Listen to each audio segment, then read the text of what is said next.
Ding. The Naruto Gacha System has been activated. What? A Gacha System? When this voice echoed in his mind, Ningfei was idly sitting in his shop, munching on sunflower seeds. Ever since he had traversed into the world of Naruto, he had fantasized about one day possessing a system. However, as days turned into years, he grew from a child into an adult, and still, he had yet to catch even a glimpse of a system. His hopes had dwindled to nothingness, and he had resigned himself to the mundane reality of being an ordinary person. Thus, he opened a shop specializing in ninja tools, leading a haphazard existence. Although life in the Naruto universe was far from serene, he believed that as long as he behaved well and stayed in Konoha, he could safely live out his days. Little did he expect that just when he had lost all hope, the system would come knocking at his door. Though belated, it was better late than never. Yet what on earth was this Gacha System? Why couldn't he have a system that sounded more grandiose? After all, he had waited for so many years. Despite his inner disdain, he earnestly inquired about the system's functions. Ningfei was so absorbed that he forgot to continue cracking seeds, spending over 20 minutes to finally comprehend the essence of this system. The Gacha System. It was said to be unique in the entire Naruto world, with no other counterpart in existence, though its name sounded somewhat juvenile. Akin to a child's toy, upon closer examination, Ningfei discovered it was an exceptionally formidable system. This gacha was not an ordinary one, it bore resemblance to a lottery, with rewards encapsulated within an entirely opaque sphere, each ball containing different rewards that were invisible from the outside. The rewards could range from gold coins to skills, weapons, and at the highest tier, other systems. Each gacha purchased was akin to a lottery ticket, shrouded in mystery regarding what rewards awaited. However, there were virtually no empty prizes. The least rewarding outcome yielded a card, and upon collecting a certain number of cards, one could exchange them for corresponding rewards. Just imagine, who wouldn't enjoy card collecting? Every individual was permitted to purchase only one gacha each day, priced at 100,000. Should one wish to buy a second, the price doubled, thus the second would cost 200,000, the third 300,000, and so forth, with no upper limit. As for Ningfei, who possessed this system, he was entitled to open one gacha for free each day. Ningfei, what are you daydreaming about? Just as Ningfei was lost in a daze, reveling in the arrival of the system, a sweet and melodious voice interrupted him. It was Tsunade. Her exquisite visage, reminiscent of the early sun, stirred memories of Ningfei's first love. Tsunade was curiously observing him, leaning over the counter, her nose nearly touching his. At such a close distance, Ningfei could discern every single eyelash on her delicate face. Her eyelashes are remarkably long, resembling two delicate fans that flutter and tease the heartstrings. Her skin is exquisitely fair, devoid of pores, akin to the petals of cherry blossoms. Her lips, so tender, captivate Ningfei's gaze, rendering him unable to look away. Feeling a touch of discomfort, Ningfei leaned back slightly, inquiring, "Why are you so close to me?" Having called out to you numerous times without a response. "I was curious about your thoughts," Tsunade replied, her eyes sparkling with mischief as a playful smile graced her lips. "And may I ask, what causes your cheeks to flush?" Ningfei instinctively touched his face, mumbling, "It's merely because it's quite warm." He crafted an excuse, shifting his feet nervously. Ningfei's awkwardness amused her greatly. "Move the chair out. I wish to sit as well." Ningfei promptly retrieved his recliner from behind the counter and adjusted his position from lying to sitting, granting her some space. Without hesitation, Tsunade settled down beside him. The chair was rather small, leaving them uncomfortably close, and the unique fragrance emanating from Tsunade's presence made Ningfei shyly turn his head away.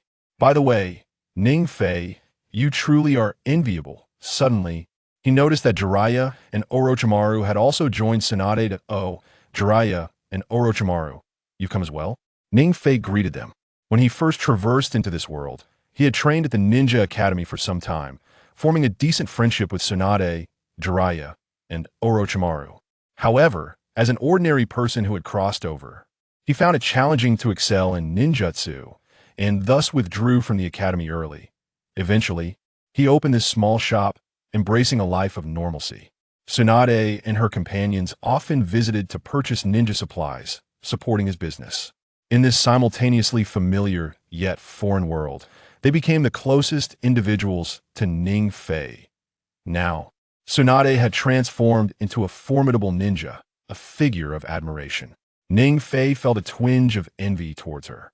During their time at the academy, Jiraiya had harbored feelings for Tsunade, but back then, he lacked the understanding of how to pursue a girl and often teased her about her flatness instead. Ning Fei, on the other hand, had long desired to be close to Tsunade.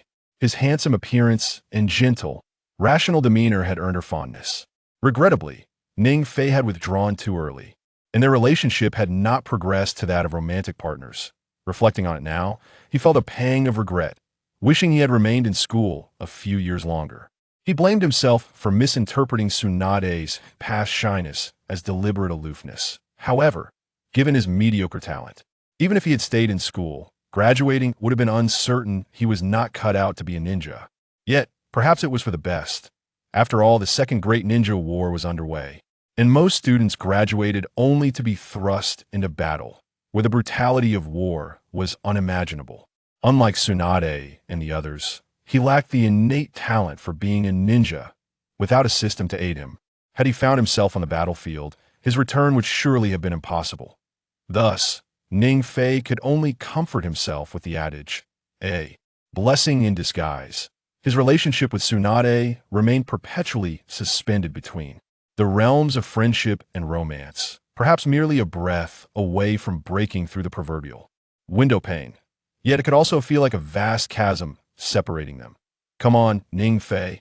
How could you possibly overlook us? What's going on? Here we are, Orochimaru and I, both very much alive. And you claim you didn't see us?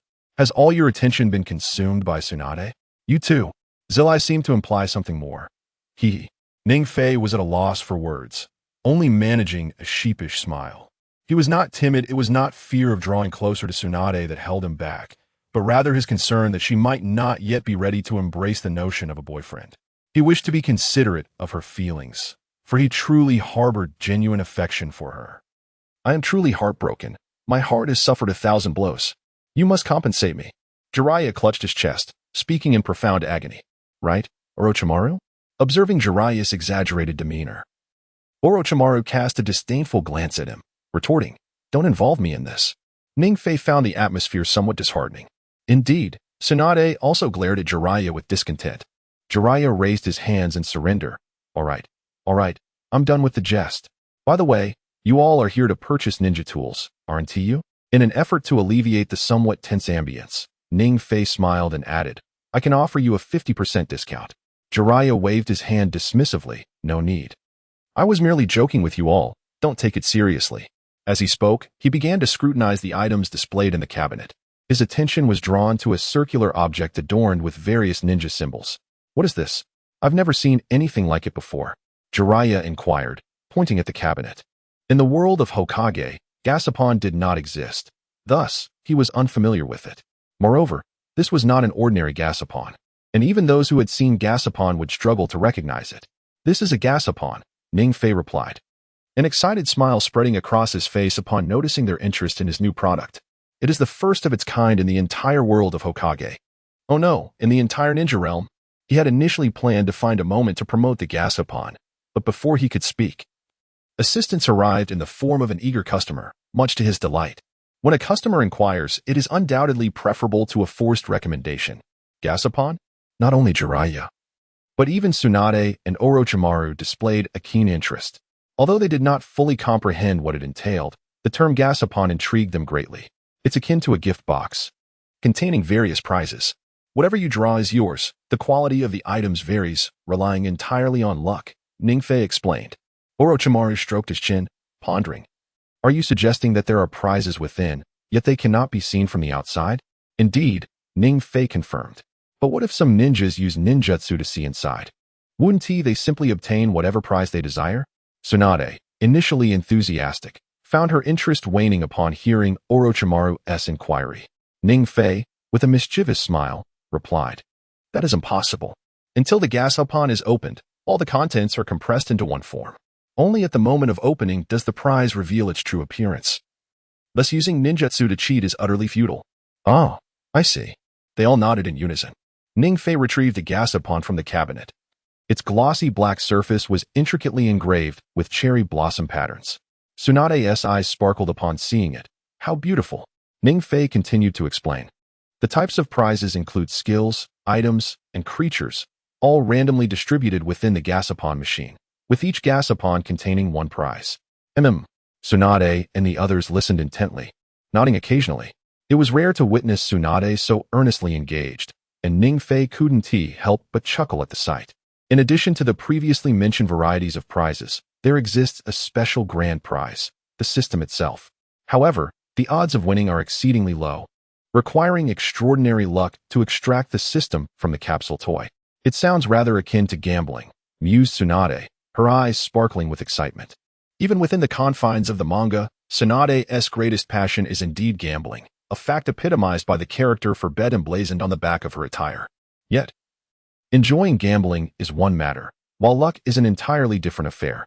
In the manga, Tsunade is said to lose 9 out of 10 bets, earning her the moniker of the casino's big spender. Nevertheless, these are matters for the future. At present, Tsunade has yet to depart from Konoha, and the character for bet is still absent from her attire. This isn't gambling, Ningfei clarified. You spend money to buy capsule toys, and the prizes you receive depend on your luck. You might win something of great value, far exceeding the price of the capsule by hundreds or even thousands of times. As for a prize like the system, it is a rare find that cannot be measured by price. Yet it is also possible for someone to have such poor luck that they only receive cards. Ningfei was reluctant to associate his capsule toy endeavor with gambling. It seemed rather beneath him. What is a card-collecting capsule toy? Jiraiya inquired with curiosity. It contains a card, and if you collect a complete set of the same type, you can exchange them for a prize. Well, that sounds like a better bet, Ningfei replied, wiping the sweat from his brow. He felt anxious about Tsunade. Her recent luck had been abysmal. The phrase losing 9 out of 10 bets was not merely hyperbole. If she were to lose, what unfortunate events might ensue? Ningfei sought to avert such unforeseen circumstances and silently queried the system in his mind. System, what should I do in such a situation? To his surprise, the system responded, Master, there is no need for concern. The odds of winning from the capsule toys are only 30% influenced by luck, skill, identity, status, and lineage. 70% of the outcome is determined by the relationship between the person drawing the capsule and you. Ningfei was taken aback by the system's revelation. What? Such a peculiar mechanism exists? This meant that individuals with whom he shared a good rapport had a higher probability of winning desirable items, while those he disliked would struggle to even complete a card set. How absurd. This is highly unjust. Yet, he found it delightful. As a shopkeeper, he could not restrict his sales to only those he favored. He must greet even those he detested with warmth. That was the path to prosperity. With this system in place, when someone he disliked came to purchase a capsule toy, they would inevitably draw the worst prize. Would they not be infuriated? In their moment of frustration, they would never suspect that their ill fortune stemmed from Ningfei's disdain for them. The thought was amusing. What are the odds of me winning a good prize if I draw a capsule toy myself? Ningfei asked. Master, if you draw a capsule toy, your chances of winning a high-tier prize exceed those of others by over 1,000 times. Wow. Ningfei felt utterly reassured. What a conscientious system it was.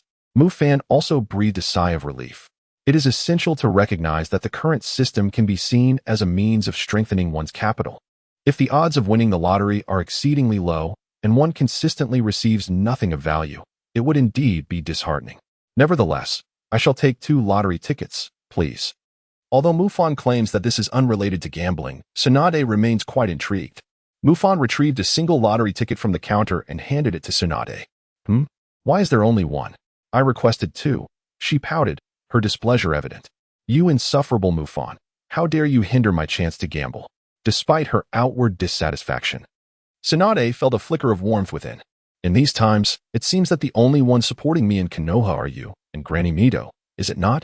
In the realm of ninjas, the second great ninja war is drawing to a close. The Senju clan, once a formidable force, now faces its tragic demise in this conflict, evoking a profound sense of sorrow. Tsunade, in particular, feels an unprecedented wave of trepidation. After all, this is no ordinary clan. It is the illustrious Senju. If one were to inquire about the most powerful and prominent clan in the ninja world, the answer would undoubtedly be the Senju clan. It once stood as a beacon of hope for countless ninja hearts, yet it has suddenly crumbled amidst the turmoil of war. Was it merely a blunder on the battlefield that nearly led to their annihilation? The thought sends chills down one's spine. As clan members began to vanish one by one during their missions, and her own brother met a mysterious end on the battlefield, Tsunade came to the grim realization that the darkness enveloping Konoha was unavoidable. Her heart sank. Nevertheless, she did not leave immediately. Perhaps due to her concern for Nephi and Granny Mito.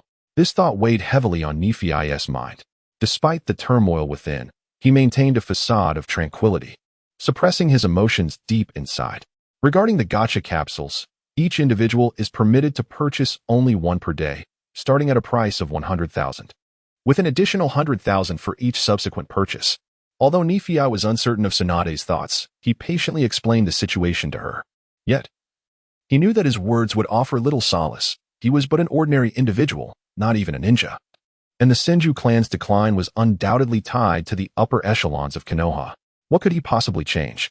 Even if he were to caution Tsunade, urging her to be more vigilant, it would not alter the fate of SHU, merely prolonging the inevitable, which seemed of little consequence. Seems a bit expensive, Jiraiya remarked, feeling his wallet. I don't believe it to be exorbitant. These gacha capsules are akin to sealing scrolls. Given the current wartime economy, prices are soaring, making this quite reasonable. Nephi began to explain, but Orochimaru interjected, sparing Nephi the trouble of expounding further. What? Sealing scrolls? Jiraiya exclaimed, his expression exaggerated with disbelief. Indeed. Did you not grasp that earlier? The prizes within the capsules can be categorized into 5 types: items, skills, creatures, or even systems, Orochimaru asserted with a calm demeanor. Elucidating further, thus, they bear a striking resemblance to sealing scrolls, do they not? Items could be ninja tools or everyday objects, skills may manifest as jutsu scrolls. And creatures could very well be summoning beasts, wouldn't you agree, Nephi? Orochimaru turned to Nephi as if seeking confirmation. Yes, that interpretation is quite valid, Nephi replied, nodding in agreement. Although the reality differed slightly from Orochimaru's depiction, Mufon chose not to dispute it. Orochimaru provided a compelling explanation of the gacha capsules. His imaginative prowess was impressive, and Nephi found himself increasingly fond of Orochimaru. His explanation alleviated Nephi's burden of unnecessary elaboration, and Nephi wholeheartedly concurred. Indeed, in this light, spending 100,000 on a Gashapon does not seem as exorbitant. Jiraiya wore an expression of enlightenment. I believe it is not only reasonable but even quite economical. The sealing scrolls are truly costly. Tsunade nodded in agreement, then inquired with puzzlement, why is it that one can only purchase a single item each time? The price doubles for the second? This is actually to prevent excessive indulgence, Ningfei remarked with a shrug. He then winked at her with a grin. Tsunade immediately grasped the implication. How vexing. Her cheeks flushed slightly as she indignantly turned her face away. Ningfei had merely intended to tease Tsunade, but Jiraiya, in his folly, chimed in, Tsunade, did you hear that? It's about you, ha ha ha ha. Shut up. Tsunade would not tolerate Jiraiya's mockery. She delivered a punch to his forehead. Ouch. A visible bump formed on Jiraiya's head, causing tears to stream down his face. Next time, try to remember, and refrain from being so insufferable, Tsunade admonished. Ningfei and Orochimaru exchanged amused glances from the sidelines. Tsunade shook off her irritation, feeling invigorated as she retrieved her wallet. Pulling out 100,000 and handing it to Ningfei. Here, I will buy one. Excellent. Ningfei accepted the money with alacrity. Naturally, he would not allow her to incur a loss. Tsunade surveyed the Gashapon in the cabinet. Selecting a design that caught her fancy, the cherry blossom Gashapon that Ningfei had initially introduced. Now how do I open this? She examined the Gashapon from every angle, feeling quite at a loss. At that moment, Tsunade scrutinized the lottery ticket in her hand and inquired earnestly. It's simpler than you think. You just need to smash the Gashapon hard against the ground, Ningfei explained. Oh, is it really that straightforward? Tsunade responded, as she forcefully hurled the cherry blossom Gashapon to the floor. Amidst a swirl of enchanting smoke, 5 items emerged before her. 2 kunai, 2 explosive tags, and a pair of gloves. Simultaneously, Ningfei's mind filled with information about the 5 items. The kunai and explosive tags were merely ordinary items, lacking any special attributes. The kunai, a small weapon frequently wielded by ninjas, was quite common. Nearly every ninja possessed a few. Its shape resembled a short sword, primarily crafted from iron. Compact and easy to carry and conceal. The explosive tag, aptly named, was a talisman that could detonate after a certain period, wielding immense power. Explosive tags came in various grades, with the highest comparable to advanced fire-style techniques released by elite ninjas. They were relatively expensive, thus not widely utilized, with only a select few ninjas owning them. However, the explosive tag Tsunade drew was the most basic level, costing merely 2,000 each. While the kunai and explosive tags were unremarkable, the gloves were anything but ordinary. These are not just any gloves. They are the legendary Fist of the Wind. In the realm of the legendary Fist Wind, a coveted item from the online game DNF, there exists an extraordinary weapon of epic caliber, classified as an 85. To the astonishment of many, such weapons can be acquired through capsule toys, igniting a spark of anticipation within Ningfei's heart. However, considering his ability to traverse realms and engage with systems, he quickly found solace in the situation. Is this all there is? Tsunade's expression darkened. What is this? Merely 2 shurikens, 2 explosive tags, and a pair of gloves? Was her luck truly so dismal? Although the cost of these capsule toys was exorbitant, the outcomes were entirely dictated by chance. Yet, upon discovering only 2 shurikens, 2 explosive tags, and a pair of gloves, items clearly of minimal value, scarcely worth 3,000, she recalled that she had just spent a staggering 100,000 on this capsule. Hilariously, Jiraiya, who moments before was despondently holding his head in despair, erupted into uproarious laughter upon seeing Tsunade's meager haul. Tsunade, you are utterly hilarious. 100,000 spent for such trash. Haha. 2 shurikens, 2 explosive tags, and a pair of gloves? Combined, they scarcely exceed 4,000. Your luck is abysmally poor. Jiraiya laughed until his stomach ached, finally silencing himself after choking on his own mirth. In this moment, Ningfei comprehended a significant revelation. Neither Tsunade nor Jiraiya had received the system's information. Only he, as the master of the system, could discern the true level and function of each prize contained within the capsules. Jiraiya, silence yourself. Do you wish to be struck again? Tsunade bellowed, her teeth clenched tightly, veins bulging on her forehead, and her fingers cracking ominously. Understood. I shall remain silent. Jiraiya, with a head swollen like a steamed bun, realized Tsunade was growing increasingly irate and quickly sought to appease her. Orochimaru shook his head, reflecting on Jiraiya's irredeemable loose tongue. So, you claim my luck is poor? If you believe your fortune is superior, then buy one yourself and witness what treasures you might unveil. Tsunade glared at Jiraiya with a dangerous intensity, causing him to instinctively take a step back. All right, I fear you. I shall purchase one, Jiraiya murmured, handing Ningfei 100,000. Ningfei could only smile helplessly, understanding that despite Tsunade's ire, she likely wished for Jiraiya to indulge in a capsule, thereby supporting his business. After all, if everyone were to learn that 100,000 could yield items worth only a few thousand, there would likely be no customers in the future. Tsunade's intentions were clear to Jiraiya, who feigned guilt to protect Ningfei's enterprise. Their goodwill warmed Ningfei's heart. However, he suddenly interjected. But how do you know Tsunade's luck is poor? What? His words left Tsunade and Jiraiya somewhat bewildered. They exchanged confused glances. And then Jiraiya could not resist slipping into a mocking tone. Goodness, if Tsunade's luck extends to producing such items, I must inquire, Ningfei. Do confess, how many cheap trinkets did you stuff into those gacha capsules? Such business practices are utterly unacceptable. He clapped a hand on Ningfei's shoulder, shaking his head in disappointment. Ningfei rolled his eyes and brushed off Jiraiya's hand, explaining, Brother, you've misunderstood. How could I possibly fill the gacha capsules solely with inferior goods? What I mean is, you fail to grasp the value of what Tsunade has produced. Without mentioning anything else, just the gloves alone are worth far beyond 100,000. Are you referring to these gloves? Tsunade asked skeptically, pinching the legendary Fist Wind with 2 fingers and inspecting it closely. Jiraiya and Orochimaru also looked on with curiosity, each wearing an expression of disbelief. Is this it? Tsunade, just wear the gloves, and you'll understand, Ningfei assured her confidently. Very well, I shall give it a try. Despite her skepticism, Tsunade complied, donning the legendary Fist Wind. The moment she slipped them on, she immediately sensed their extraordinary nature. In that instant, she distinctly felt her chakra becoming exceptionally vibrant. How does it feel? Ningfei inquired eagerly. Indeed, Tsunade replied as she concentrated, gathering her chakra in her hands. Instantly, her hands brimmed with power. and her agility surged from her fingers to her wrists, arms, and shoulders, surpassing her usual capabilities. "Jiraiya?" Tsunade called out. "What is it?" Jiraiya responded, filled with curiosity. "How did the gloves perform?" Only the wearer could perceive the gloves' effects. Outsiders remained oblivious unless.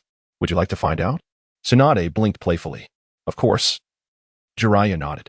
"Then allow me to throw a punch," Tsunade said with mischievous intent. "Ah!"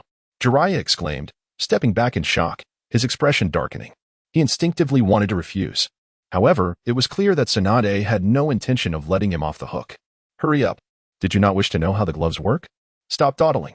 Ignoring Jiraiya's protests, Tsunade gathered her strength and unleashed a roaring punch. The force of her fist stirred a powerful gale, rushing toward Jiraiya with alarming speed. Jiraiya's face paled further as he recognized the distinct power behind Tsunade's strike. It seemed far more formidable than her usual punches, carrying an undeniable force that could shatter mountains and drain seas. Sweat beaded on his forehead as he realized he could not withstand her blow. In truth, Tsunade had not exerted her full strength. She controlled the speed of her punch, deliberately keeping it slow to grant Jiraiya ample time to prepare for a counter. Jiraiya resolved not to squander the goodwill bestowed upon him by Tsunade. He too wished to ascertain the power of the gloves. Thus, he swiftly formed hand seals. Ninjutsu, Needle Kizashi. At the very moment Tsunade's fist struck Jiraiya, his silvery locks instantaneously hardened, creating a formidable protective barrier that enveloped him. Boom! The glove collided with the hardened hair, generating a tremendous sound that reverberated throughout the vicinity. In the next instant, Jiraiya was propelled away by the force of Tsunade's strike. He soared out of the convenience store, traversed the narrow path in front of it, and crashed into a grand tree across the way, ultimately halted by its sturdy trunk. He found himself dangling directly from the branch. Crack! Tsunade was momentarily taken aback. Orochimaru was also stunned. Ningfei stood at the entrance, shielding his eyes from the sunlight, gazing at Jiraiya suspended in the tree. That punch packs quite a punch." Tsunade gaped at the damage her fist had wrought, utterly astonished by the unexpected outcome. She sensed that her strength had amplified since donning the gloves, yet she had not anticipated such overwhelming power. Fortunately, she had been consciously moderating her force. Otherwise, the consequences could have been dire. Tsunade mused, was that punch attack excessive? Even the typically unflappable Orochimaru couldn't suppress a smirk, clearly impressed by the glove's efficacy. "Indeed, Tsunade, you may have gone too far." Jiraiya, dazed and with his tongue lolling, tumbled down from the tree trunk. He sat up, shaking his head in an attempt to regain clarity before he dashed back. Although Tsunade's punch had not inflicted any substantial injury upon him, after all, she had not exerted her full strength, and he had taken precautions. It was enough to leave Jiraiya thoroughly shaken. He couldn't help but recall a past folly when he attempted to spy on the women's bathhouse, only to be discovered by Tsunade, who mercilessly broke several of his ribs. The memory still haunted him. Thus, he decided it prudent to keep a safe distance from Tsunade. After all, preserving his life took precedence. Quietly, he edged away, gradually distancing himself until he felt sufficiently secure. Similarly, Tsunade remained lost in astonishment over the potency of her own punch, and with a mischievous glint in her eye, she inquired, "Do you know how much force I just used in that punch?" Jiraiya shook his head. "Surely you must have exerted considerable strength? I suspect you used your full power. Otherwise, how could I have been sent flying?" He was perplexed by her question. It was Orochimaru who discerned the crux of the matter. "Tsunade, you don't mean to suggest you held back, using only minimal force?" he asked, his interest piqued. Tsunade nodded and replied, "The strength I applied in that punch was akin to that of a tap on Jiraiya's head. The outcomes, however, were entirely divergent." "What? How is that even possible?" Jiraiya exclaimed, his eyes widening in disbelief as he reevaluated the gloves adorning Tsunade's hands. He was struck twice by Tsunade today. The first time, he developed a bump on his head. It was merely a jest from Tsunade, who, naturally, would not exert excessive force, perhaps only 2 or 3/10 of her strength. The second punch, however, was the one that sent him flying just moments ago. The damage inflicted by these 2 blows was incomparably different. Moreover, for the second punch, he employed the ninja technique, Needle of the Earth Deity, as a form of defense, yet he was still propelled away. He had exerted his utmost in defense. Had he not done so, several ribs would undoubtedly have been fractured. This implies that the force behind the second punch that launched him was several tens, if not hundreds, of times more potent than the first punch that merely bruised his head. Astonishingly, the force Tsunade wielded in both instances was nearly identical. Jiraiya's face turned pale. That pair of gloves was undeniably terrifying. He found it hard to believe. Unfortunately, Jiraiya was unaware that this was not even the most frightening aspect of the legendary fist. The true power of the legendary fist lies in the fact that with each punch thrown, the strength of the fist escalates and can continually accumulate, potentially stacking over 50 times. Had Jiraiya known this, he would have likely been so astounded that he would have fainted, only to revive and repeat the cycle. Thus, Ningfei decided it best to withhold this information for the time being. I truly mean it, Tsunade exclaimed in admiration. The increase in power is entirely due to these gloves. She lovingly caressed the legendary fist, casting a glance at Ningfei. Ningfei exchanged a knowing smile with her. Orochimaru and Jiraiya could not help but swallow hard, turning their gazes toward Ningfei as if seeking confirmation. Ningfei affirmed Tsunade's statement. She was indeed correct. The gloves were called the legendary fist, which amplifies the user's strength. As for the results, you all just witnessed them. After receiving Ningfei's confirmation, Jiraiya remained in shock, his jaw nearly hitting the ground. The legendary fist? Impressive. I have never encountered such formidable gloves before. Ningfei, could they be powerful ninja tools crafted by the land of crafts? Orochimaru asked with keen interest. Indeed, I too am curious about the origins of these gloves. A small capsule toy had yielded such a powerful item, shattering their previous perceptions. The strength amplification of the mighty fist by tenfold. Such formidable gloves ignited their intense curiosity. Moreover, the presence of such powerful ninja tools within a capsule toy left Ningfei's financial viability in question. These gloves far exceeded 100,000. Furthermore, it was crucial to note that wealth does not necessarily guarantee acquisition. Additionally, where had Ningfei procured such potent ninja tools? How many did he possess? These queries swirled in the minds of Orochimaru and Jiraiya, igniting a fervent desire for answers.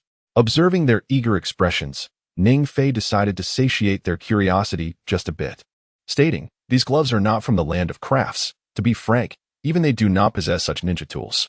They originate from the continent of Arad." With that, Ningfei offered a brief explanation and fell silent, as not every matter can be articulated clearly. The continent of Arad, is it? Jiraiya stroked his chin thoughtfully, realizing that the term had never before crossed his mind. He had never heard of such a place. Could it be? Orochimaru continued to speculate, pondering whether it resembled locations like the Dragon Cave, Mayaboka Mountain, or the Wetbone Forest. However, Orochimaru shook his head and cast a sidelong glance at Ningfei. If that were the case, could it be that Ningfei was merely an ordinary individual devoid of any talent? Someone who had to drop out of the ninja academy? Despite his profound doubts, Orochimaru wisely chose not to pursue the matter further, recognizing that Ningfei had already confided everything to them. And any probing questions would only heighten the awkwardness. After all, everyone harbors their own little secrets. This sentiment was not exclusive to Orochimaru. Both Tsunade and Jiraiya shared similar thoughts. Just moments ago, Tsunade had been in high spirits, but now a sense of discomfort washed over her. Nevertheless, Tsunade quickly reassured herself that one day, Ningfei would reveal all his secrets to her. She firmly believed that day would come. Ningfei, is it really fair to sell such magnificent gloves for just 100,000? Wouldn't that be a loss? Tsunade inquired. Allow me to cover the remaining price difference. No need, Ningfei replied, shaking his head. He genuinely appreciated Tsunade's goodwill but insisted, the legendary fist gloves you've procured are merely a stroke of luck for you. I've always said that whatever you obtain is yours alone. It has no bearing on me. There is no need for any price adjustments, rest assured. I will not incur losses. Very well then, Tsunade nodded, contemplating that if Ningfei ever needed assistance in the future, she could always offer to make up the difference. And there was no rush at that moment. I will take great care of these legendary gloves, Tsunade declared, cradling the gloves as if they were a cherished treasure. I'm glad you like them, Ningfei thought, feeling a warmth in his heart as he observed Tsunade display such a rare, endearing expression. Suddenly, a loud bang shattered the moment. As Ningfei was preparing dinner, a series of urgent knocks echoed from outside. Who is it? His expression clearly conveyed his irritation at the interruption. After enjoying a rare moment of peace, it was disheartening for someone to disturb him. However, when he opened the door, Ningfei could hardly maintain his composure. To his utter astonishment, standing at the threshold was none other than wise Zuki Anko. Who are you? Ningfei asked. A look of skepticism etched across his face. Although he had yet to attain the rank of an elite ninja in Konoha, he was still a nin. while Ning Fei was merely an ordinary person. Logically, there should be no intersection between their lives. What are you doing standing there? Why haven't you opened the door? Waizuki Anko disregarded Ning Fei's astonished expression and walked straight in. I'm Waizuki Anko, a nin of Konoha. Uh-huh. Ning Fei nodded. Though he was bewildered as to why Waizuki Anko had appeared at his home, he stepped closer to her, eyes narrowed in suspicion, pondering what could have prompted this kunoichi to visit him. Enough with the theatrics. Observing Ning Fei's astonished expression, Yashitai Akane approached him and said, I was sent by Lord Hokage. Hokage? The mere thought of the elderly figure clad in the Hokage cloak, the third Hokage with his graying hair, filled Ning Fei's mind. In the early days of the Hokage, his prowess had already reached its zenith, earning him the title of the Ninja Doctor, and he possessed an extraordinary charisma. In his previous life, many regarded the third Hokage as a sage. However, Ning Fei harbored no significant animosity towards him. Why does the Hokage wish to see me? Although Ning Fei had long anticipated the reason for the third Hokage's visit, he could not resist the urge to inquire. After all, at times, being overly astute is not necessarily a virtue. I'm fine. Yashitai Akane gradually stood up, gazing at Ning Fei, murmuring, Lord Danzo, how could you attract his attention? Oh, it becomes clear. Upon hearing this, Ning Fei surmised Yashitai Akane's purpose. Wasn't it obvious? He was intrigued as to why Danzo would take action against him.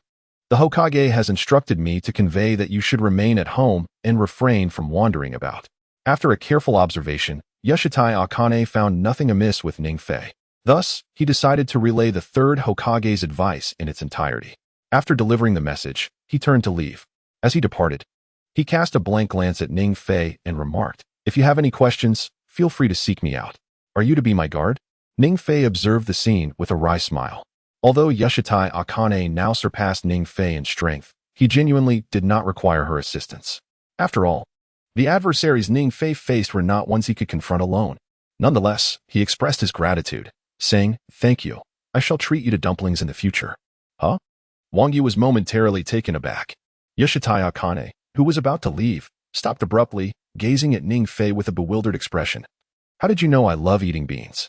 Are you implying that you have been investigating me? Instantly, Yashitai Akane bounced to Ning Fei's side, hands on her hips, looking at him with curiosity. Enough, Ning Fei exclaimed in exasperation. Witnessing Yashitai Akane's exaggerated reaction left him feeling somewhat powerless. He waved his hand, signaling her to relax, and then spoke slowly, Your name contains Akane. Naturally, it brings to mind red bean dumplings.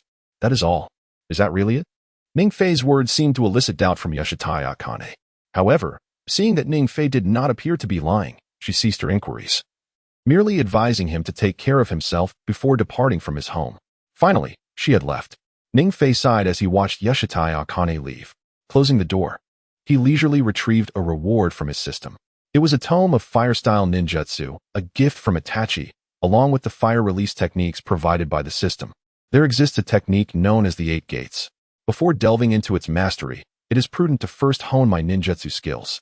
After much contemplation, Ning Fei resolves to temporarily set aside the 8 Gates. At present, his most advantageous course of action lies in the cultivation of this technique. In addition to this, he must also focus on the Sharingan and foundational body techniques, which could facilitate a remarkable advancement in his capabilities. However, such progress requires a considerable investment of time.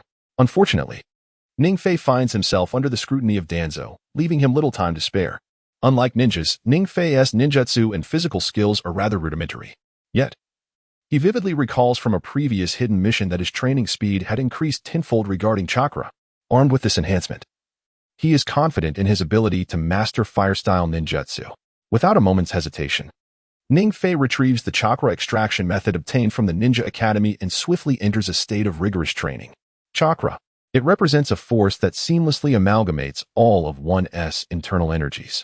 It can be wielded through ninjutsu, jinjutsu, and taijutsu to bind foes or slice through chakra itself. The extraction process is remarkably straightforward. It involves the absorption of energy from each of the 130 billion cells within his body, which then coalesces internally. Chakra is an inescapable power for all ninjas. Although Ning Fei's innate talent is rather mediocre, with the system's assistance a mere half-hour into his training, a faint blue glow began to emanate from his body. Were an ordinary ninja to witness this spectacle, they would undoubtedly be astounded. Previously, He had languished at the bottom tier in chakra cultivation. Ning Fei could distinctly sense an unusual power radiating from his muscles during his practice, enhancing his once frail physique. As the night passed, the power of chakra surged within him. When the first rays of sunlight illuminated his handsome visage, Ning Fei's night of training reached its conclusion. He rose slowly, astonished to discover that not only had his physical strength significantly increased, but a transformative change had also taken place. His chakra capacity had at least doubled. It is worth noting that prior to his transmigration, Ning Fei possessed but a modest amount of chakra. Yet, after just one night, his chakra levels now rival those of a lower-ranked ninja. In the span of a single night, he had transcended from an ordinary individual to that of a lower ninja. Even prodigies like Uchiha Itachi and Sasuke would find such a feat challenging. Truly, the system is remarkable. Prior to this moment, Ning Fei had perceived his abilities as rather subpar. However, upon reflection, it appears that such an assessment was misguided. At the very least, he now possesses the means for self-preservation, with a chakra level equivalent to that of a lower-ranking ninja and a pair of single Tomoe Sharingan. He is more than equipped to contend with ordinary shinobi. Now, it is time to diligently practice the fire techniques imparted by Uchiha Itachi. Whether it be due to his chakra or some other factor, after a night of training, Ning Fei felt no trace of fatigue. Following a brief cleansing routine, he had no intention of succumbing to sleep. His gaze fell upon Itachi. After a moment, he proceeded directly to the rear mountains of Konoha. The cultivation of chakra is distinctly different from training. The latter merely requires a tranquil environment, whilst the former demands ample space. Unfortunately, Ning Fei's home does not provide a suitable venue for rigorous training. He certainly does not wish to set his abode ablaze. Thus, he ascended the mountain. With the aid of chakra, Ning Fei arrived at his destination in just over 10 minutes, feeling no exhaustion, as he had effectively halved his travel time. Wiping the sweat from his brow with his sleeve, he opened the fire technique scroll given to him by Uchiha Itachi. The contents of the scroll were limited, comprising only 5 techniques, yet they were perfectly suited to Ning Fei's needs. He began with the technique, Fire Style, Phoenix Fire Jutsu. After locking onto his target, Ning Fei delved into the hand seals of Uchiha Itachi. Though classified as a C-rank fire technique, the Phoenix Fire Jutsu is a remarkably potent skill. Its combat efficacy is formidable, with an extensive coverage area and substantial power. Ning Fei chose this technique precisely because it does not require chakra. Such an energy-efficient and practical technique is undoubtedly the ideal choice for him. Fire Style, he exclaimed softly. Phoenix Fire. Ning Fei invested over an hour before successfully executing the technique. However, the outcome was rather unexpected. As he formed the hand seals and channeled chakra into his mouth, he forcefully exhaled. A mere 10 or so flames emerged, each no larger than a lighter. The destructive potential was laughably minimal. Ning Fei began to question whether he would struggle to even cook a meal. Damn it, he roared in frustration, observing the meager flames he had conjured. His expression soured as he muttered to himself, is this truly fire style, Phoenix Fire? The Phoenix Fire technique is renowned among ninjas. Apart from Uchiha Sasuke, other Uchiha clan members, including Uchiha Itachi and Uchiha Shisui, are adept in this skill. This familiarity is precisely why Ning Fei holds such high expectations for the technique. He recalls that upon execution, the caster releases a stream of flames akin to seeds of the phoenix flower, which are then propelled forth to assail their adversaries. Moreover, when he mastered this ninjutsu, he could harness chakra to concentrate all the flames upon himself, rendering his opponent utterly unable to evade. This strike was not merely a visual spectacle, it was truly breathtaking. However, it appeared that Ning Fei's Phoenix Fire was insufficient.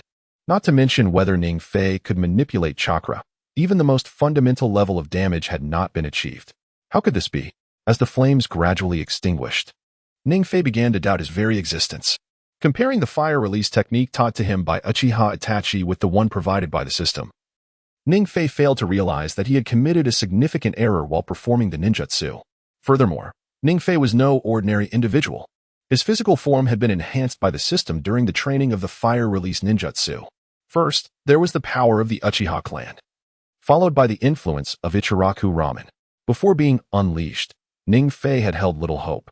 Yet, he never anticipated that the technique he executed would yield such results. System, did you not reward me? A thought flickered in Ning Fei's mind, prompting him to ask earnestly. However, the system offered no further commentary. A dark cloud loomed over Ning Fei's expression. There was simply not enough chakra. Just as self-doubt began to creep in, A chilling voice whispered in his ear. Who? A voice called out. Turning around, Ning Fei was taken aback to see a stern-faced youth before him. When you unleashed the Phoenix Fire earlier. Although there were no apparent mistakes and the timing was precise, the chakra was insufficient to sustain a complete Phoenix Fire. Uchiha Itachi approached Ning Fei with the young boy, recounting the events surrounding Ning Fei's use of Phoenix Fire. After finishing, he motioned for the boy to sit down while he stepped closer to Ning Fei. While forming hand seals, he instructed Ning Fei, pay close attention. When chakra is lacking, you can reduce the number of flames to significantly enhance the power of the Phoenix Fire. No sooner had he spoken than Uchiha Itachi unleashed the Phoenix Fire. Fire release. Phoenix Fire, though substantially different from the ordinary Phoenix Fire, was simply a singular flame. Yet, in comparison to fire release, Phoenix Fire, the version conjured by Itachi was immensely more powerful. Thus, under Uchiha Itachi's guidance, Ning Fei finally comprehended why his own Phoenix Fire technique was so vastly inferior to the original. Essentially, all ninjutsu operates on this principle. The potency is entirely reliant on the chakra possessed by the wielder. Even a top-tier ninja like Uchiha Madara, when executing a mere C-rank fire release, great fireball technique, could unleash astonishing combat power. Conversely, if the wielder's chakra is insufficient, even mastery over the most advanced ninjutsu will falter due to a lack of chakra. Despite Ning Fei having fully grasped the technique for releasing Phoenix Fire, he found himself confronted with. In the present day, chakra remains a significant weakness for Ning Fei. Indeed, there is an urgent need to enhance chakra training. Ning Fei recalls that the most prevalent user of the fire release, Phoenix Fire technique in the original narrative is Uchiha Sasuke. From the very beginning of the story, Uchiha Sasuke employs this ninjutsu. However, in the early stages, due to insufficient chakra, he could only utilize this technique once, rendering him unable to continue its use. This observation leads Ning Fei to realize that this particular ninjutsu indeed demands a considerable amount of chakra. The learning of ninjutsu requires a gradual approach. His own anxiety is misplaced. After demonstrating the technique, Uchiha Itachi slowly approaches Ning Fei, a faint bittersweet smile gracing his face. Despite their brief acquaintance, Itachi can sense Ning Fei's goodwill. This very understanding is the fundamental reason Itachi is able to impart ninjutsu to Ning Fei. Ning Fei nods, then moves to an open area, preparing to attempt the Phoenix Fire technique once more. This time, he does not seek quantity, but intends to experiment further based on Itachi's previous teachings. He forms the hand seals, mobilizes the chakra within his body, and prepares to unleash the ninjutsu. After mentally traversing this process, a glimmer of confidence emerges within Ning Fei. Year of the Tiger, Year of the Dog, Year of the Rat, Year of the Rabbit. Fire release. Phoenix Fire technique. At the very moment the hand seals are completed, a fireball approximately the size of a basketball erupts from Ning Fei's mouth. The target is a towering tree over 10 meters high. Boom. As the fireball collides with the tree, an explosive sound resonates through the flames. Excellent. Although the tree before him remains unscathed, witnessing the fireball, which now possesses combat capability, fills Ning Fei with excitement. In comparison to the original depiction of the Phoenix Fire technique, Ning Fei's current execution is merely a fireball. And due to his lack of technical proficiency, he cannot manipulate it with chakra. Nevertheless, this is undeniably a clear advancement. Simultaneously, standing behind Ning Fei, Uchiha Itachi displays a look of astonishment. Recently, Itachi has not been burdened with any missions. Seizing this rare moment of respite, he brought his brother, Uchiha Sasuke, to the back mountain with the intention of teaching him the use of shuriken. To his surprise, he encounters Ning Fei here. Upon seeing Ning Fei engaged in similar training, Itachi immediately steps forward to greet him. However, Itachi never anticipated that Ning Fei would successfully employ this clever method to unleash the Phoenix Fire technique. And its potency is not to be underestimated. At that moment, Itachi's perception of Ning Fei begins to shift. Previously, he regarded Ning Fei as an ordinary Leaf Village civilian. Yet, at this juncture, it seems that Ning Fei's talent for ninjutsu is not lacking, at least from the perspective of fire release ninjutsu. He is certainly not inferior to the average individual. Ning Fei, Itachi suddenly exclaims, recalling something important. Ning Fei found himself utterly perplexed. This ninjutsu is certainly not the first they have practiced, is it? Uchiha Itachi, a prodigy among the elite of Konoha, could inherently discern Ning Fei's talents. Furthermore, Itachi had previously conducted an investigation into Ning Fei's identity. He had been the longest-standing student at the Konoha Ninja Academy. Typically, one could master the preliminary form of the fire release, Phoenix Fire technique within a month. However, after merely 2 attempts, Ning Fei had surprisingly succeeded. This outcome inevitably cast a shadow of doubt in Uchiha Itachi's mind. Well then, this marks the second instance. Under Itachi's probing gaze, Ning Fei spoke candidly. After a moment of casual seating, as he replenished the chakra he had expended, he cast a curious glance towards the small boy beside Uchiha Itachi. Given that Ning Fei was not lying, Itachi's astonishment deepened. On one hand, it was due to Ning Fei's evident talent. On the other, it was because Ning Fei appeared entirely different from his preconceived notions. Is that your brother? Observing Itachi's bewildered expression, Ning Fei refrained from further inquiries, redirecting the conversation back to the small boy before him. In truth, upon first laying eyes on this individual, Ning Fei was almost certain that the boy accompanying Itachi was none other than the protagonist from the Naruto series, Uchiha Sasuke. With long, flowing hair and a frosty demeanor, Sasuke seemed to exhibit a hint of caution in the presence of the unfamiliar Ning Fei. His delicate hands clutched tightly to Itachi's clothing as he scrutinized Ning Fei with uncertainty, retreating slightly behind his brother. It was unexpected that Sasuke had been so shy from such a young age. As Ning Fei gazed at the Sasuke before him, who differed from his memories, a smile graced his lips. Yes, your brother, Itachi affirmed with a nod, gently guiding Sasuke outside while speaking in a warm tone. Sasuke, this is Ning Fei. A friend of your brother. A friend? Hearing Itachi's words, Ning Fei felt a flicker of surprise within. He had never anticipated being regarded as a friend in Itachi's eyes. Ning Fei recalled how, in the original series, after the departure of Uchiha Shisui, Itachi had no friends left. The words of Kisame Hoshigaki echoed in his mind, stating that they were merely comrades. What an unexpected gain this was. As these thoughts crossed his mind, Ning Fei slowly rose and approached Uchiha Sasuke with a smile, saying, Sasuke, just like that, I am Ning Fei. At that moment, Uchiha Sasuke, with a soft tone, replied, Ning Fei is nice. It was evident that the present Sasuke differed significantly from the aloof figure portrayed during the early chapters of the series. He displayed neither a cold demeanor nor a childish naivety, but rather a bashfulness unique to strangers. Who would have thought that Sasuke could be so endearing from such a young age? As he regarded the shy Sasuke crouching behind Uchiha Itachi, Ning Fei could not help but smile. As Uchiha Itachi observed the situation behind the scenes, he jested, my brother is rather shy, accustomed to interacting solely with family. It was imperative to understand this. Ning Fei nodded, and then approached Uchiha Sasuke, speaking in a gentle tone, you must remember that my name is Ning Fei. After all, Sasuke is arguably the most pivotal character in the Naruto series. Ning Fei was inherently disinclined to forge alliances with nefarious individuals. In this vast world of ninjas, those endowed with exceptional talent could not be equated with those who possessed extraordinary luck, nor could the latter be compared to the halo of the protagonist. Ning Fei was well aware of this. I suppose I can be considered a friend of your brother. Should you encounter any challenges in the future, you may come to me, he expressed, lost in contemplation yet revealing his innermost thoughts. Reflecting on the adorable young Sasuke before him, who would inevitably transform into a somewhat eccentric youth under Orochimaru's tutelage, Ning Fei found himself unable to accept the notion. The 6-year-old Uchiha Sasuke could not fathom the implications of Ning Fei's words. However, noticing the smile on his brother's face, Sasuke responded politely, yes.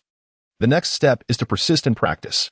After exchanging pleasantries, Ning Fei refrained from further conversation and prepared to resume his training in fire release techniques. At that moment, Uchiha Itachi interjected, wait, Ning, don't. What is it? Observing Itachi's conflicted expression, Ning Fei halted and approached him, gazing with curiosity at the troubled visage of Uchiha Itachi. If there comes a day when I leave Konoha, would you assist Sasuke should he face difficulties? It appeared that Itachi had no intention of allowing Sasuke to overhear their conversation. He led Ning Fei to a more secluded spot before speaking slowly. Is it really this matter?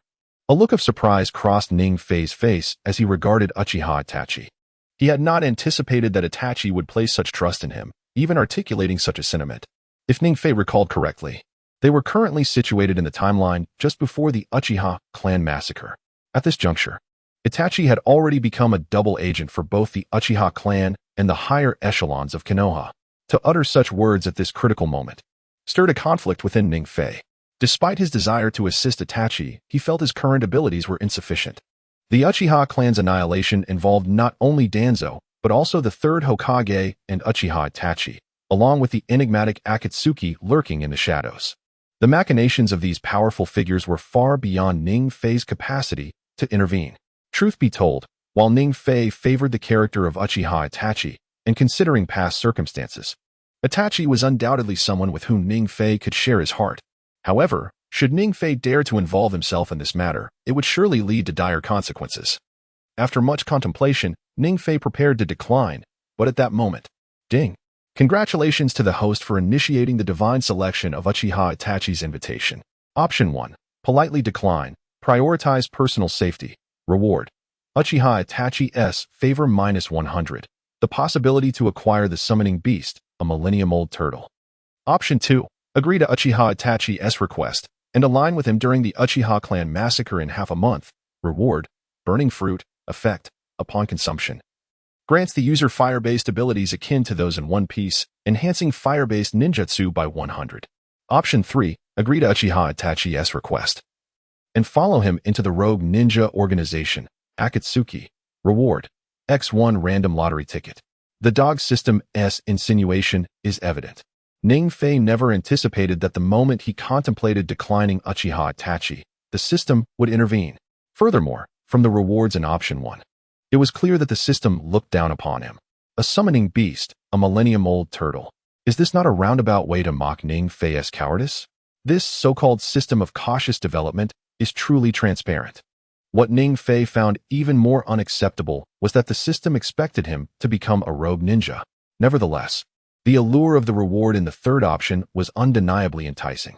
However, the notion of becoming a rogue ninja was absolutely out of the question. How could he abandon the thriving life in Konoha? After considerable deliberation, Ning Fei finally resolved to assist Uchiha Itachi. Although becoming entangled in the Uchiha clan massacre would undoubtedly place him in perilous circumstances, among the other two options, this choice appeared to be the most prudent. The most compelling aspect was the reward of the burning fruit. For Ning Fei, who ardently yearned to augment his strength, this opportunity was simply irresistible. Despite having already mastered the Uchiha clan's bloodline limit and steadily advancing under a tenfold training speed, his overall power growth remained frustratingly sluggish. Ning Fei estimated that if he solely relied on his current state to enhance his strength, he would only achieve a mid-chunin level at the onset of the original storyline. In such a vast ninja world, possessing such formidable strength would render him akin to cannon fodder. However, the acquisition of the burning fruit would change everything. This particular devil fruit was undoubtedly comparable to the Uchiha clan's bloodline limit. As Ning Fei recalled, the burning fruit appeared to be a type of Logia devil fruit, which is widely recognized as one of the most powerful fruits among the three major categories. With the combination of fire release ninjutsu and the burning fruit, Ning Fei envisioned a bright path ahead. Unlike the bloodline limits in Naruto, the most prominent characteristic of a Logia-type burning fruit is its ability to elementalize the body and mitigate physical attacks, though it does not grant immunity to the fruit's abilities. However, this world is none other than Naruto, who, aside from Ning Fei, could wield powers akin to a devil fruit. To put it simply, the premise is that Ning Fei has consumed the system's reward, the burning fruit, effectively rendering most physical combat techniques negligible. It can be asserted that with just one burning fruit, Ning Fei could dramatically enhance his capabilities through the system's rewards. Thus, after contemplating the benefits of the burning fruit, he promptly opted for the second option. Ding ding! Congratulations to the host for completing the selection. The reward is the burning fruit. Within the confines of the system space, a mysterious fruit, akin to the size of a coconut, suddenly appeared. At the same time, Uchiha Itachi gazed at Ning Fei with a look of curiosity. "What is going on with you?" he inquired, observing Ning Fei, who remained silent, lost in thought, as Uchiha Itachi's expression reflected confusion. Uchiha Sasuke approached Ning Fei directly, regarding him with a similar gaze. "It's all right." Ning Fei, noticing Itachi's bewilderment, quickly composed himself and said, "Is it not true that whenever Sasuke needs my assistance, I must act? It's unnecessary for you to intervene. I have my own ideas," Sasuke replied. As Ning Fei acquiesced to Itachi's request, he nodded slightly and continued. "Although your current strength may not be particularly remarkable, I foresee that you will undoubtedly emerge as a formidable figure in the world of ninjutsu. Your talents are certainly not as lacking as others claim." What an astute observation. Ning Fei was somewhat taken aback by Itachi's appraisal of him. After all, The system had assigned him an identity that rendered him a seemingly unparalleled failure in the Hidden Leaf Village. Reflecting on this, he shyly responded, "I possess talent." The worst student at the Leaf Academy? This remark elicited an inexplicable smile from Uchiha Itachi. He casually plucked a wildflower nearby and remarked, "Though the flower before us is beautiful, no storm can hinder its growth. Yet, the inconspicuous grass below thrives differently." Discarding the flower he had just picked, Itachi pointed towards a vibrant blade of grass on the ground and said, "The stronger the wind and rain, the more resilient the grass becomes. Moreover, I have yet to witness a so-called failure successfully unleash the fire release, Phoenix Fire technique for the first time." As he spoke, a subtle smile crept onto Itachi's typically icy visage. Was this a compliment directed at me? Ningfei was astonished to hear such high praise from Itachi, contrasting sharply with the previous attitudes of Danzo and others. Laughing, he felt encouraged by Itachi and responded with an inexplicable tone. "It's the first time someone has praised me. Is that even considered a compliment?" Suddenly, Itachi placed his hands on Ningfei's shoulders and, as Ningfei experienced a moment of surprise, Itachi added, "That can only be regarded as encouragement at best." With that, Ningfei felt a surge of excitement within him. Had it not been for his reluctance to appear pretentious, Ningfei would have certainly expressed his desire to Uchiha Itachi, "Do not install my system." However, that was merely a fantastical notion within Ningfei's mind. At present, his primary concern was how to fortify himself in the dwindling half-month that remained. He need not even contemplate surpassing the likes of Danzo, who could contend with Uchiha Obito. At the very least, he required the strength for self-preservation. As he gazed at the burning fruits within his system, a flicker of hope ignited within Ningfei's heart. Before him stood Uchiha Itachi, a pivotal opportunity for Ningfei's ascendance to power. Although Uchiha Itachi's strength was far from formidable at this stage compared to the early chapters of the original tale, he was certainly regarded as a strong figure within Konoha. He could even wield the power of Tsukuyomi to challenge certain elite shinobi. Should there be a chance for Uchiha Itachi to impart some ninjutsu, it would undoubtedly expedite Ningfei's research into those techniques. This was a far more pragmatic approach than idly awaiting system rewards to bolster his prowess. Despite the system's recent bestowal of the burning fruit, quite a boon in itself, Ningfei was not one to rely solely on the system for sustenance. Although rigorous training might not yield rapid enhancements to his strength, it was undoubtedly the most reliable method. After much contemplation, Ningfei approached Uchiha Itachi directly and boldly proclaimed, "Itachi, I have an idea." At that moment, Uchiha Itachi was preparing to return Sasuke to Konoha when he heard Ningfei's exclamation. He halted and inquired, "Ningfei, what is the matter? I want you to teach me ninjutsu." Ningfei did not mince words. He conveyed his thoughts straightforwardly. "Have I not previously shared the methods for practicing fire-release ninjutsu?" Upon hearing Ningfei's request, Uchiha Itachi felt a flicker of surprise. Ningfei then produced the fire-release ninjutsu scroll that Itachi had gifted him earlier and continued, "Yes, but these techniques are merely C rank, even without my prompting. It is common knowledge that their lethality in actual combat is rather limited. I wish to learn more advanced fire-release techniques." As he spoke, a hint of trepidation flickered across Ningfei's face.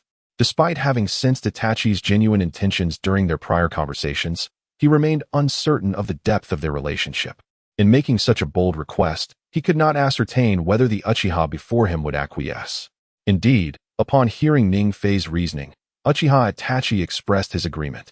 However, just as Ningfei's countenance brightened with joy, Itachi spoke again. "However, given your current chakra reserves, those techniques are indeed the most suitable for you." At this juncture, Uchiha Itachi appeared somewhat at a loss. In truth, it was not Uchiha Itachi's desire to deny Ningfei's request. Most importantly, Ningfei currently possesses merely a fraction of the chakra capacity of a lower-tier ninja. The release of certain C-rank ninjutsu has been executed with great reluctance. Even though Uchiha Itachi imparted high-level fire release techniques to him, Ningfei still finds himself unable to perform them due to insufficient chakra. Ultimately, he struggles even with those C-rank techniques. "Do not fret about my chakra levels. Grant me a week, and I shall undoubtedly reach the rank of a chunin." Upon hearing Uchiha Itachi mention chakra levels, Ningfei confidently vowed, "After all, he is endowed with a tenfold training speed buff for chakra, and doubling his chakra within a week should pose no challenge." A week later, in the back mountains of Konoha, the time had come. Fire release, Phoenix Fire technique. The youthful voice resonated through the dense forest, shattering its tranquility in an instant. In that fleeting moment, a torrent of flames surged towards Ning Fei, annihilating the surrounding verdant trees. With a crackling sound, as Ning Fei leaped through the air, the branches previously scorched by his Phoenix Fire technique fell to the ground, creating a cacophony. It appears I have mastered the application of the Phoenix Fire technique thoroughly. Observing this scene, Ning Fei couldn't help but beam with joy. 1 week prior, at Ning Fei's request, Uchiha Itachi finally consented to not only teach him the majority of fire release techniques, but also impart some practical taijutsu skills and the methodology for shuriken deployment. Throughout the week, he frequently brought Uchiha Sasuke along to educate Ning Fei. Moreover, Ning Fei's displayed talent utterly captivated Uchiha Itachi. Within a mere week, Ning Fei, with the benefit of his tenfold chakra training speed, elevated his chakra levels to that of an ordinary chunin. Additionally, after consuming the burning fruit, he exhibited a unique affinity for fire-based ninjutsu. Not only did he swiftly master various fire release techniques, but he also significantly enhanced the potency of those techniques. For instance, the Phoenix Fire technique he unleashed earlier, although merely a C-rank technique, rivaled the power and range of certain B-rank fire techniques. Had Ning Fei arrived too early today? Just as he was preparing to continue his training, Uchiha Itachi unexpectedly appeared behind him. This time was different. Uchiha Itachi did not bring Sasuke along. Where was Sasuke? After retrieving the shuriken he had previously discarded, Ning Fei noticed Sasuke was absent, and a flicker of concern crossed his face. Today, he had come without Sasuke. Responding casually, Uchiha Itachi walked straight to the spot where Ning Fei had executed his ninjutsu. Gazing at the charred earth before him, Uchiha Itachi felt a tinge of astonishment. Indeed, Ning Fei stood before him, consistently offering new surprises each day. When he initially agreed to mentor Ning Fei in his training, Uchiha Itachi had not been particularly optimistic. After all, talent is ultimately just talent. However, transforming inherent potential into tangible strength requires more than mere talent. More significantly, it demands time and personal dedication. Originally, Uchiha Itachi believed that although Ning Fei was exceptionally gifted, it was improbable for him to master the fire techniques he taught within just a week, let alone establish a foundational combat prowess. Yet, Ning Fei's subsequent achievements struck Uchiha Itachi like a revelation. The first day of special training commenced, and although Ning Fei appeared largely unchanged, he remained at a level of profound understanding of ninjutsu. Nevertheless, Uchiha Itachi sensed an inexplicable power emerging within Ning Fei, one he himself could not fathom. Moreover, this newfound strength was so formidable that even Uchiha Itachi found it alarming. What astonished Uchiha Itachi even more was Ning Fei's performance thereafter. Following the first day of training, Ning Fei's accomplishments merely surprised Uchiha Itachi. After all, the ninja world was rife with mysteries, and some anomalies were not unexpected. However, the next day, Ning Fei prompted Uchiha Itachi to question his very existence. Uchiha Itachi distinctly recalled that when he first met Ning Fei, his chakra was comparable to that of a mere genin, and he was, in fact, exceedingly mediocre compared to other genin. Yet upon their reunion the following day, Uchiha Itachi discovered that Ning Fei's chakra had undergone a remarkable transformation. Not only had the quantity of chakra significantly increased, but its physiological quality had also evolved substantially from Ning Fei's previous state. From that point onward, Ning Fei progressed daily as if soaring through the skies. To this day, despite Ning Fei's overall combat strength not matching that of a typical leaf jonin, Uchiha Itachi recognized that Ning Fei possessed a chakra level akin to that of an ordinary jonin. Within a week, Ning Fei had astonishingly ascended from the strength of a genin to that of an elite chunin. Ha ha ha, has he not lived up to your expectations?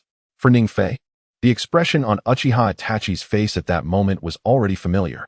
After some playful banter, a hint of seriousness began to emerge on Ning Fei's face as he addressed Uchiha Itachi, stating that he now had the ability to protect himself and would speak up should the need arise.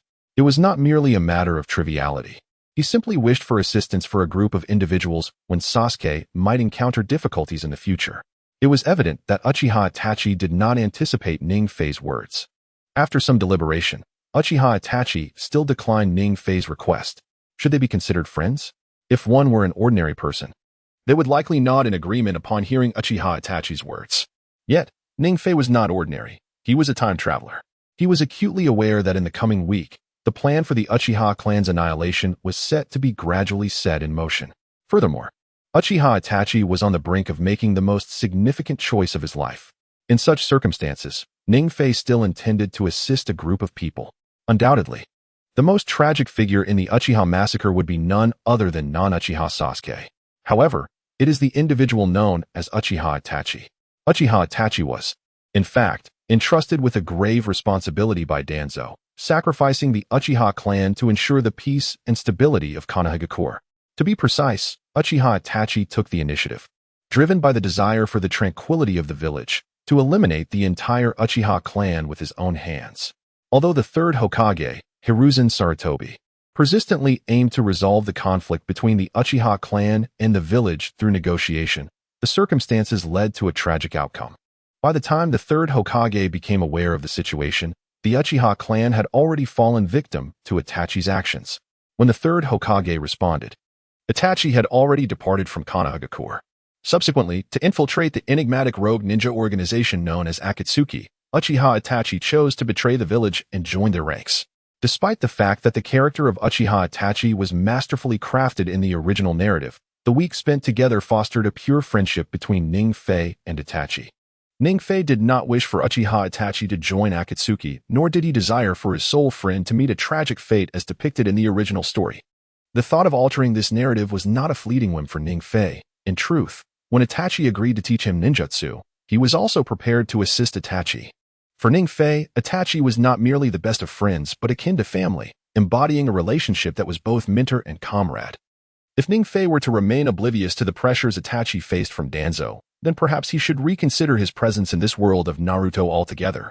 Would you suggest that I interpret your silence as consent? Gazing at the contemplative Uchiha Itachi, who seemed reluctant to speak, Ningfei was the first to break the silence. He approached Itachi, placed a hand on his shoulder, and regarded him with a serious gaze, stating, "Sometimes, what one person cannot resolve, two might accomplish." As he spoke, a glint of resolve flashed in Ningfei's eyes. This prompted Itachi to lift his head suddenly, disbelief etched across his features. It was evident he had discerned something from Ningfei's words. "What do you know?" In an instant, a look of shock crossed Itachi's face, and he produced a sharp kunai, pressing it against Ningfei's neck. The surge of emotions caused Itachi's hand to tremble slightly. Consequently, a trace of blood marked Ningfei's neck, yet he remained unfazed. Wiping away the blood that had dripped onto him, he nodded and, in a tone of indifference, remarked, "All right, I do understand the choice you must face. Ningfei, I'm afraid I must put an end to you." Although Ningfei had not clarified the situation, Itachi, with his keen intellect, had already surmised much. For Sasuke Uchiha, it is essential to ensure the smooth execution of your plans. Itachi Uchiha is mentally prepared to take action. However, at this moment, Ningfei's words seemed to flow effortlessly. "Killing me will not alter the circumstances." Confronted by the intense murderous intent emanating from Itachi Uchiha, Ningfei experiences an inexplicable sense of panic. Yet, with the arrow drawn, it must be released. In this situation, had Ningfei chosen to remain silent, Itachi would undoubtedly have struck. Thus, without a moment's hesitation, Ningfei seized the opportunity as Itachi pondered and declared, "Give me a week. Itachi, please help to delay Danzo. You truly know each other." If Itachi had previously harbored doubts, upon hearing Ningfei's words, he became almost certain that Ningfei possessed knowledge of the arrangements between him and Danzo. He questioned, "Who sent you? Was it not your plan to encounter me outside the village from the very beginning?" At this moment, Itachi's face was already etched with murderous intent. Had there not been a week of interaction, Ningfei would have met an untimely demise. Suddenly, a smile flickered across Ningfei's face. He lowered the kunai in his hand and spoke slowly. "Who do you think could turn an utterly mediocre youth into a spy? How did you come to know of this?" Upon hearing Ningfei's explanation, Itachi's excitement began to dissipate, and his murderous aura somewhat waned. Indeed, Ningfei's talents had remained hidden until he encountered Itachi, revealing his true capabilities. If Ningfei were truly a spy for Konoha, such perverse actions would not manifest. Reflecting on this, Itachi recognized that his emotions had been overly tumultuous. He gradually eased the tension he had directed at Ningfei, and with a hint of regret, he said, "I apologize. I was too hasty in the past. It is quite all right. Had you not harbored any doubts before, I would have exercised even greater caution." In truth, when Ningfei made his decision, he had already contemplated what Itachi might do. After all, The annihilation of the Uchiha clan is indeed a matter of grave significance for Itachi. Ningfei had not anticipated that he would forge a connection with Itachi that would allow them to share such a secret. Nevertheless, I still seek to understand the basis of your knowledge regarding this situation. Although the atmosphere gradually softened, Itachi's expression of skepticism remained unyielding, prompting him to voice his inner doubts. I had previously heard it from Danzo. Naturally, Ningfei could not disclose his identity as a time traveler to Itachi. Hence, attributing the blame to Danzo, the perennial scapegoat, served as a most fitting rationale. Coupled with Ningfei's prior concerns regarding the root organization, his excuse became even more impeccable. At that time, when I infiltrated the root organization, I inadvertently discovered that Danzo was investigating the Uchiha clan. After articulating his reasoning, Ningfei's expression turned somewhat solemn as he regarded Uchiha Itachi with a gaze imbued with an inexplicable intensity.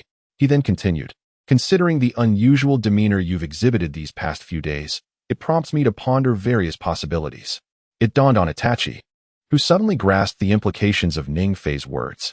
Concurrently, a flicker of unexpected delight illuminated his countenance. He had not anticipated that Ningfei could discern so much from the emotions that had inadvertently seeped from his subconscious. Though Danzo was formidable, the rest were no slouches either. One should speak up when faced with difficulties. Observing Itachi's almost credulous expression, Ningfei seized the opportunity to address the matter directly. "No, this is not something you should involve yourself in. The strong are numerous in this affair."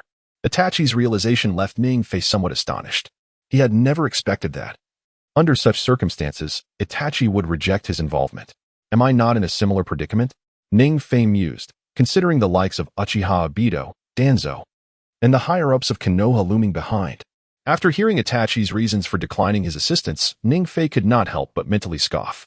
However, he refrained from voicing his thoughts and instead said with enthusiasm, "Just a week ago, it seemed you doubted your own capabilities to reach this point." At this, Itachi's face registered a profound shock. Yet, Ningfei did not disregard Itachi's reaction. Instead, he continued, "Within a week, I doubt I could reach the level of a Kage. However, achieving the rank of a regular Jonin should not pose an issue." What is the matter? In this vast ninja world, exceptional talent is never in short supply. Whether it be Kakashi Hitaki, Shisui Uchiha, or even Itachi himself, they all epitomize the extraordinary geniuses of Konoha. Yet, amid such a backdrop, Itachi had never encountered or heard of anyone who could ascend from Chunin to Jonin in merely a week. Gazing at Ningfei's unwavering confidence, Itachi discerned that the man before him was not fabricating his claims. Is this truly serious? After a prolonged silence, Itachi gradually opened his mouth, his astonishment evident in his gaze fixed upon Ningfei. Despite having witnessed Ningfei's miraculous feats before, he found it hard to fully accept his words this time. Typically, from the moment one enrolls in the Ninja Academy until they reach the rank of Genin, this phase is dedicated to the accumulation and study of fundamental ninjutsu. Those with exceptional aptitude usually require 6 months to a year to attain the rank of Chunin. Even those lacking innate talent can, through relentless effort and cultivation, become Chunins, albeit with a greater investment of time. Thus, achieving the rank of Chunin signifies one is indeed a bona fide ninja, a vital pillar of the village, entrusted with leading missions. Moreover, the overall strength of a Jonin is starkly different from that of a Chunin. It is estimated that over 80% of Chunins will never attain the true essence of a Jonin in their lifetime. One can only imagine the disparity in power between the two. However, Ningfei surprisingly spoke up. In just one more week, he would be able to contend with a regular Jonin. Uchiha Itachi surely found this hard to believe. Discontent? Observing the incredulous expression on Uchiha Itachi's face, Ningfei pondered silently. However, it took only a few moments for him to contemplate the underlying reason. It was merely that Uchiha Itachi believed it entirely implausible for him to attain Jonin-level strength in such a brief period. While this notion might sound like the ramblings of a madman to others, Ningfei was different. He had indeed accomplished it. After much reflection, in order to persuade Uchiha Itachi, Ningfei chose not to elaborate verbally, but approached him directly, speaking in an extremely serious tone. "I assent it clear? Why not give it a try?" Upon hearing Ningfei's assertion, Uchiha Itachi felt even more perplexed and instinctively inquired, "How shall we try? Aren't you aware of my prowess in combat?" At that, Ningfei leaped back several meters, creating distance for their impending clash. "Shall we engage in a spar?" As Uchiha Itachi beheld Ning Fei's battle intent, he suddenly smiled and murmured, "Well, I assure you, I am eager to witness the fruits of your training this week. What I await is your declaration."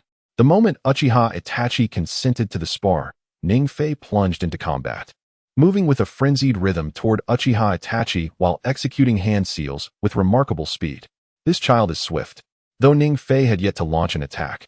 His rapid movements astonished Uchiha Itachi.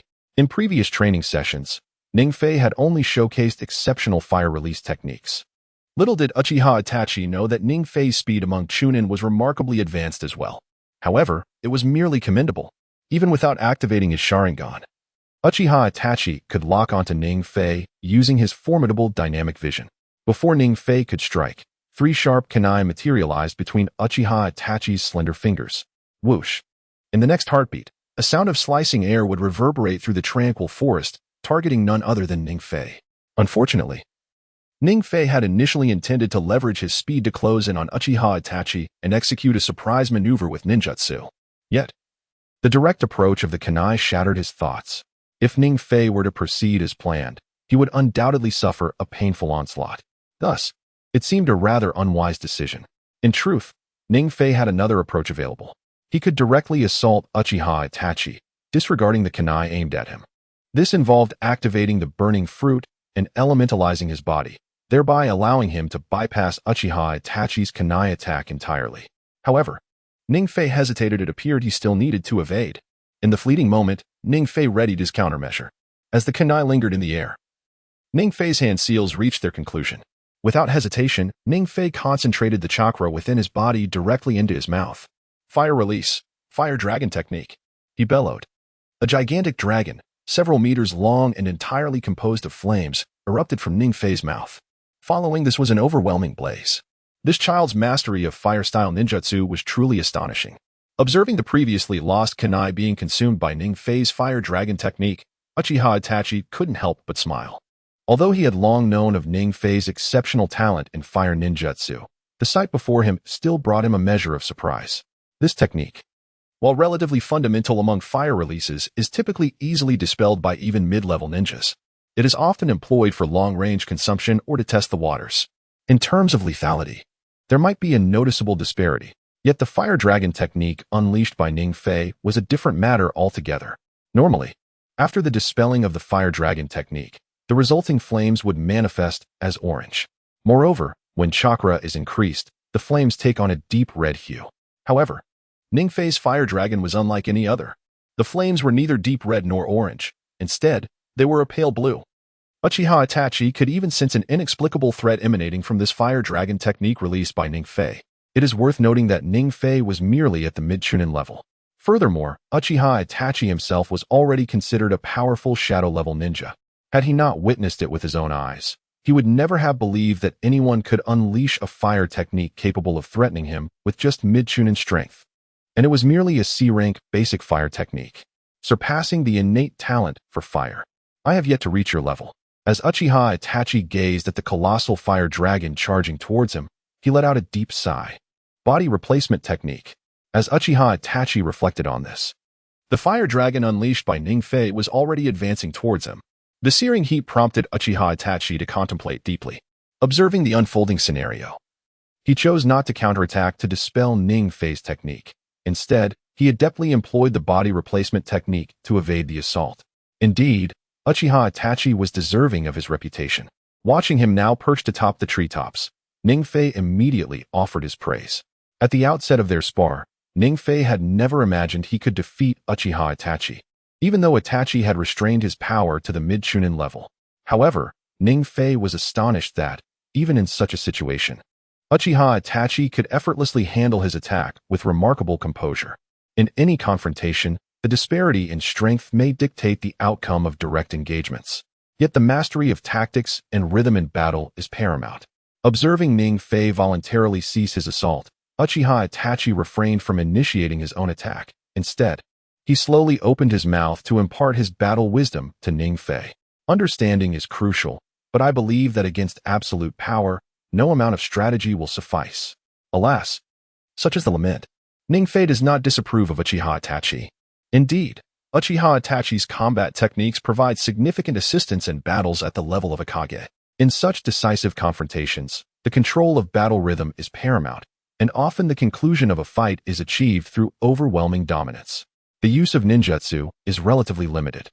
Therefore, possessing abundant combat experience is of utmost importance. However, when it comes to engaging in battles at the Kage level or beyond, these so-called experiences appear to be rather trivial, particularly during the latter part of the Shippuden series. Even if one possesses extensive assassination experience and a profound understanding of combat dynamics, it is ultimately futile against a formidable adversary from the Uchiha clan who can directly unleash Susanoo. In such circumstances, no amount of combat experience seems to hold any weight. What do you think? Upon hearing Ningfei's words, a flicker of curiosity crossed Uchiha Itachi's gaze, accompanied by a hint of perplexity on his aloof visage. Despite Ningfei's previous remarks being somewhat peculiar, Uchiha Itachi pondered deeply. It indeed seems that, when faced with an opponent weaker than oneself, one can simply overpower them without resorting to any tricks. Conversely, when encountering a foe of superior strength, these so-called techniques become utterly inapplicable. The type of combat experience you speak of is only suitable for ambushes. Just as Uchiha Itachi was deep in thought, Ningfei launched his second assault. Is this how it is? Facing Ningfei, who stood behind him, Uchiha Itachi displayed no signs of tension. Instead, he exchanged a few jests before swiftly forming hand seals. After a series of ethereal hand signs, Uchiha Itachi, who was initially in the vicinity of Ningfei, completely vanished. To say that Ningfei was faster than other Nin would be an understatement. Yet, Uchiha Itachi's speed can undoubtedly be deemed top tier. It is not wise to be lost in thought during combat. Before Ningfei could regain his composure, Uchiha Itachi's shadow reappeared behind him. In mere seconds, Ningfei, who had been exceptionally proactive, found himself in a passive position amidst the battle. Is Uchiha Itachi truly this formidable? Feeling the cold, metallic presence above his neck, a surge of surprise welled up within Ningfei. Throughout their duel, Uchiha Itachi had not unleashed any particularly aggressive ninjutsu, relying solely on a few kunai and shuriken to mount his offense. Yet, in this moment, Ningfei found himself severely pressured, leading to an unexpected revelation. Prior to proposing the spar, Ningfei had already anticipated the outcome, yet he did not expect such a disheartening experience. To concede, to refrain from sparring, to avoid confrontation, would be to face dire consequences. Gazing at Ningfei, who remained silent for an extended period, Uchiha Itachi took the initiative to speak and persuade him. If it were under normal circumstances, I would truly be at a disadvantage. Recognizing the outcome of this confrontation, Ningfei smiled faintly. Indeed, in a typical spar, he might consider yielding. However, this time, it is simply not an option. Discarding directly, Uchiha Itachi would undoubtedly oppose Ningfei's involvement in the Uchiha clan massacre. Nevertheless, every individual possesses their trump card. Once a decision was made, Ningfei ceased to conceal his true capability. His words flowed abundantly, as an inexplicable, searing energy gradually emanated from him. Beside him, Uchiha Itachi sensed a flickering, elusive scent of flames, too intense. Yet, within mere moments, the sharp kunai resting against Ningfei's neck began to boil. Realizing the precariousness of the situation, Uchiha Itachi promptly discarded the kunai and addressed Ningfei with concern. Ningfei, please, let us cease this. It is merely a spar. Clearly, Uchiha Itachi also perceived the peculiarities within Ningfei's being. However, considering that Ningfei might deliberately seek to triumph through a forceful eruption during their engagement, he urged for a cessation of the spar. Yet, Ningfei held an entirely different perspective. Observing Uchiha Itachi's desire to terminate their exchange, he hastily replied, "No. In this state, this is my true power, and it does not affect my body." Is that so? Uchiha Itachi, gazing at Ningfei who was enveloped in thick smoke, remained somewhat skeptical. Indeed, noticing Uchiha Itachi's lingering apprehension, Ningfei quickly articulated his thoughts, stepping back to clarify, "Consider my state as a unique bloodline limit." Uchiha Itachi nodded slowly after hearing the explanation, gradually unveiling his Sharingan. What? This revelation left Uchiha Itachi questioning the very essence of life. Under the Sharingan, Ningfei's form radiated a bizarre crimson hue, with potent chakra manifesting upon his surface. At that moment, it was evident that Ningfei transcended mere humanity, embodying a fusion with chakra. What has happened to Ningfei? Initially, Uchiha Itachi, after listening to Ning Fei's elucidation, merely perceived it as a fire-based bloodline limit. However, the reality was far more complex. This phenomenon, termed elementalization, could indeed be regarded as part of my bloodline limit's abilities. Observing the astonished expression on Uchiha Itachi's face, a mysterious smile graced Ning Fei's lips. Elementalization? Upon hearing Ning Fei's explanation, a glimmer of curiosity sparkled in Uchiha Itachi's eyes. It was apparent that he did not comprehend the intricacies of what Ning Fei referred to as elementalization. Yet, he understood that the current Ning Fei was markedly different from the one he once knew. Although the true significance of elementalization remained elusive, as Ning Fei slowed his pace to approach, Uchiha Itachi, discarding further contemplation, fixed his serious gaze upon Ning Fei and slowly began, "However, I might discern why you possess such immense confidence." Confidence stems from more than just this. Ning Fei smiled and declared, "Let's accelerate directly from here." With a deft separation of his hands, he completed the necessary seals for his technique. In an instant, the ninjutsu he had cultivated was successfully unleashed. Fire release, great fireball technique. As the chakra in Ning Fei's mouth transformed into a blazing orange fireball, an overwhelming sense of searing heat enveloped the surrounding area within a 10-meter radius. Simultaneously, the temperature soared, causing the low shrubs and leaves nearby to wither slightly from the intense heat. This indicated Ning Fei's formidable strength at this level, an intimidation that was palpable. Such a fire release technique could only be executed by a ninja of at least shonen rank. While Ning Fei had previously astonished Uchiha Itachi, the sensation he now experienced was one of sheer terror. As the most exceptional genius of the Uchiha clan, the fire release, great fireball technique was a ninjutsu that Uchiha Itachi was most familiar with, even requiring mastery of the Sharingan. Witnessing Ning Fei unleash the great fireball technique left Itachi in disbelief. A mere chunin, adept in both offense and defense, was capable of executing a feat that even he could not accomplish. To many, the great fireball technique appeared to be a basic fire-style ninjutsu, merely utilizing fire chakra transformed into a fireball through seals. However, the reality was that unleashing such a technique demanded more than mere talent. Crucially, attention to detail during the release process was essential to fully harness its power. Ning Fei's execution of the great fireball technique was nothing short of outrageous. Although Uchiha Itachi had observed Ning Fei's sealing process, it seemed devoid of skill. Yet, when Ning Fei forcefully infused the peculiar fiery energy within him into the great fireball technique, he unleashed a manifestation that resembled the technique but was fundamentally different in its method, power, and difficulty. "You possess remarkable ninjutsu." Upon realizing Ning Fei's uniqueness, a hint of seriousness flickered in Uchiha Itachi's eyes. Ning Fei, amidst Itachi's praise, felt a tinge of embarrassment. In essence, this so-called great fireball technique was merely a product of the Hokage's seals. Its tremendous power stemmed from Ning Fei's use of the burning fruit, which was his greatest trump card. This was a manifestation of his ability. After much contemplation, Ning Fei chose not to disclose the nature of the burning fruit to Uchiha Itachi, simply stating, "Let me see just how powerful your abilities truly are." Noticing Ning Fei's reluctance to elaborate, Uchiha Itachi did not press further, but prepared to execute the same technique with a speed undetectable to the naked eye. Fire release. Great fireball technique. This time, Uchiha Itachi opted to unleash the same ninjutsu as Ning Fei. However, the great fireball technique unleashed by Itachi Uchiha exhibits a subtle distinction when compared to that of Ning Fei. Ning Fei's execution of the technique is rather pristine, with the flames manifesting in a vivid crimson hue. From this singular shade, one can perceive the vitality embedded within the fire. Conversely, Itachi's rendition of the great fireball technique diverges in nature, although the temperature of his flames may not rival Ning Fei's. The sheer size and swiftness of his fireball convey immense power.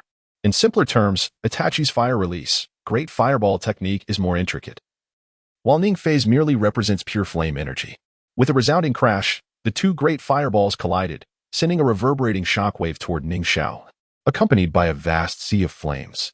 The colossal flames, unleashed in their distinct forms, merged explosively, generating a force that could rival even some expansive fire-style ninjutsu.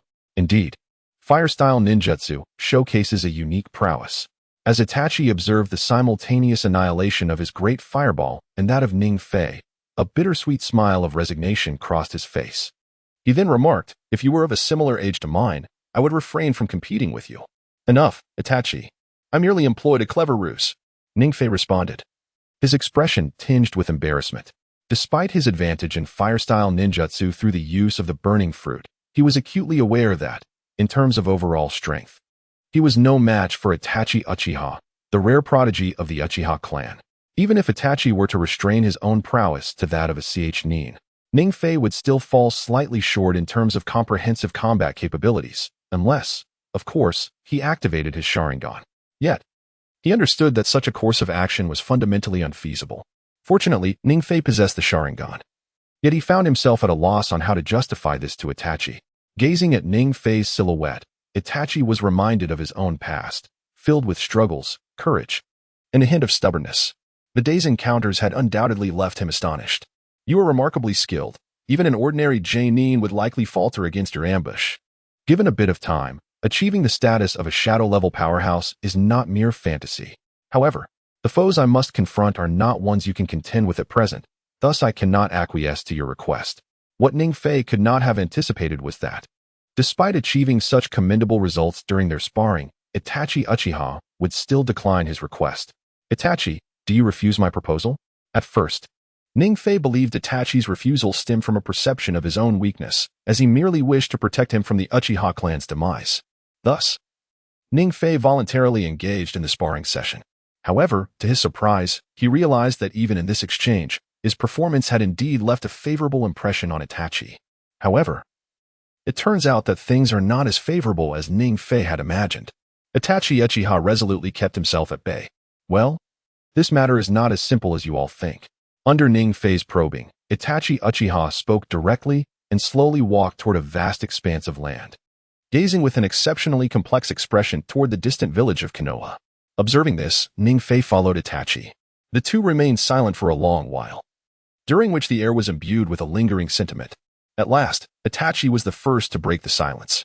Looking at Ningfei, he inquired with an inexplicable sense of sorrow, "What do you think of the village of Konoha?" "Bad, yet good," Ningfei responded, momentarily stunned by Itachi's question. He had not anticipated such an inquiry from him. Although Ningfei did not grasp Itachi's true thoughts at that moment, he still provided an honest answer. Was it bad? Or was it good? At the instant Ningfei uttered his response, Itachi's expression flickered with doubt as he pondered. What do Itachi's words signify? One must admit that Konoha harbors many flaws, with unavoidable shadows and decay. Yet, there are always those who have sacrificed dearly, even their lives, to protect the village. The winds of Konoha carry a semblance of peace. In contrast, the darkness appears trivial. Ningfei spoke slowly, gesturing toward the distant streets of Konoha. In all things, there exist dual aspects. If one wanders in darkness, perhaps it is worth seeking a glimmer of light within it. Ningfei, you are truly not Navi, Itachi remarked. Observing Ningfei's smile, which elicited a bittersweet smile on his own face as he murmured, "Darkness, light. How can one know without trying?" Ningfei refrained from directly addressing the Uchiha clan's demise. At the moment Itachi began to speak, Ningfei had already discerned the turmoil within him. From the original Naruto narrative, it is evident that Itachi was in a profoundly conflicted state. On one hand, there was the village and its tranquility. Should his family incite war, Konoha would undoubtedly suffer tremendous consequences to resolve the matter. For the peace-loving Itachi, this was utterly unacceptable. On the other hand, Danzo and certain upper echelons of Konoha had coerced Itachi into becoming a double agent by threatening his younger brother, Sasuke Uchiha, an unbearable predicament for him. As the third Hokage, Hiruzen Sarutobi sought to resolve the conflict between the Uchiha clan and Konoha's leadership through negotiation.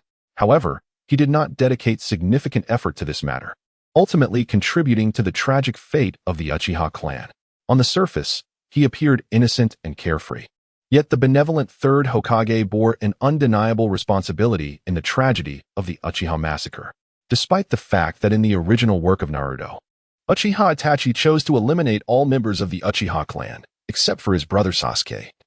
It is not difficult for Ningfei to deduce from Itachi's current demeanor that this fate is certainly not what he desired. Consequently, Ningfei yearned to alter this dismal outcome. What rationale could compel Uchiha Itachi to make such a dire choice? As Ningfei's sole friend in the world of Naruto, he could not bear to watch Itachi continue on the path laid out in the original narrative alone. There was no way to simply try and see. After a prolonged silence, Uchiha Itachi finally spoke again, gazing into the distance toward the hidden leaf village. and said to Ning Fei, "At times, individuals cannot choose whether they dwell in the light or lurk in the depths of darkness. Every choice bears a price. Ning Fei, aside from Shui, you are my only true friend. I cannot drag you into the darkness any longer." These words allowed Ning Fei to perceive a hint of sorrow in the usually aloof Uchiha Itachi, an overwhelming sense of helplessness. This was undoubtedly the first time in over a week of being together that Ning Fei witnessed such a negative aspect of Itachi's character. Unable to endure this sight any longer, Ning Fei swiftly approached Uchiha Itachi, concentrating the elemental fire energy within him into his fist. In an instant, a brilliant flame erupted from his hand. Gradually lifting his hands, Ning Fei declared, "What we call darkness is merely a state of confusion. If there truly exists darkness and oppression ahead, I shall disperse it with the fire in my hands." With that, Ning Fei delivered a powerful punch, and a dazzling flame materialized in the air. Observing this scene, Uchiha Itachi's expression subtly shifted. "Itachi, grant me a week. I will accompany you to dispel the shadows within your heart." Seizing the moment, Ning Fei boldly expressed his thoughts to him. Gazing at the confident Ning Fei before him, Uchiha Itachi found it hard to believe that just a week prior, this young man had been regarded as the bottom of the ninja school hierarchy, subject to ridicule. For a long time, Uchiha Itachi clenched his fists, his face etched with conflict. Though he remained silent, Ning Fei could sense that Itachi was deep in contemplation. Witnessing this, Ning Fei refrained from urging him, instead quietly observing himself beside Itachi. "Teacher Ning, I agree." After approximately 10 minutes, it seemed that Uchiha Itachi had come to a realization, his expression shifting from profound melancholy to a faint smile. Slowly approaching Ning Fei, Uchiha Itachi murmured, "You have astonished me in ways I never thought possible. And now I choose to trust you." At the moment Itachi spoke, a new thread of insight flashed through Ning Fei's mind. "Congratulations, host, for activating the unique choice, change or remain the same. Scheme 1. Assist Uchiha Itachi in resisting Danzo, altering the original plot. Reward, double Tomoe Sharingan." Could it truly trigger new options? As Uchiha Itachi spoke, Ning Fei's expression revealed a hint of astonishment. He had not anticipated that, under such circumstances, the system would present a singular task option. Moreover, the proposal disclosed by the system this time was remarkably earnest, not compelling Ning Fei to become a rogue ninja. Additionally, the task reward offered a delightful surprise, the double Tomoe Sharingan. Truth be told, it was undoubtedly a fortuitous boon for Ning Fei.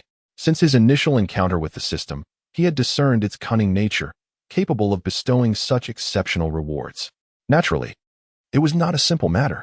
After much contemplation, Ning Fei felt a considerable weight on his shoulders. However, he could no longer decline this task. After all, for Ning Fei today, foregoing the burning fruit, the most crucial aspect was obtaining the Sharingan, as the most formidable external ability in the original Naruto narrative. How could Ning Fei possibly overlook such an extraordinary skill?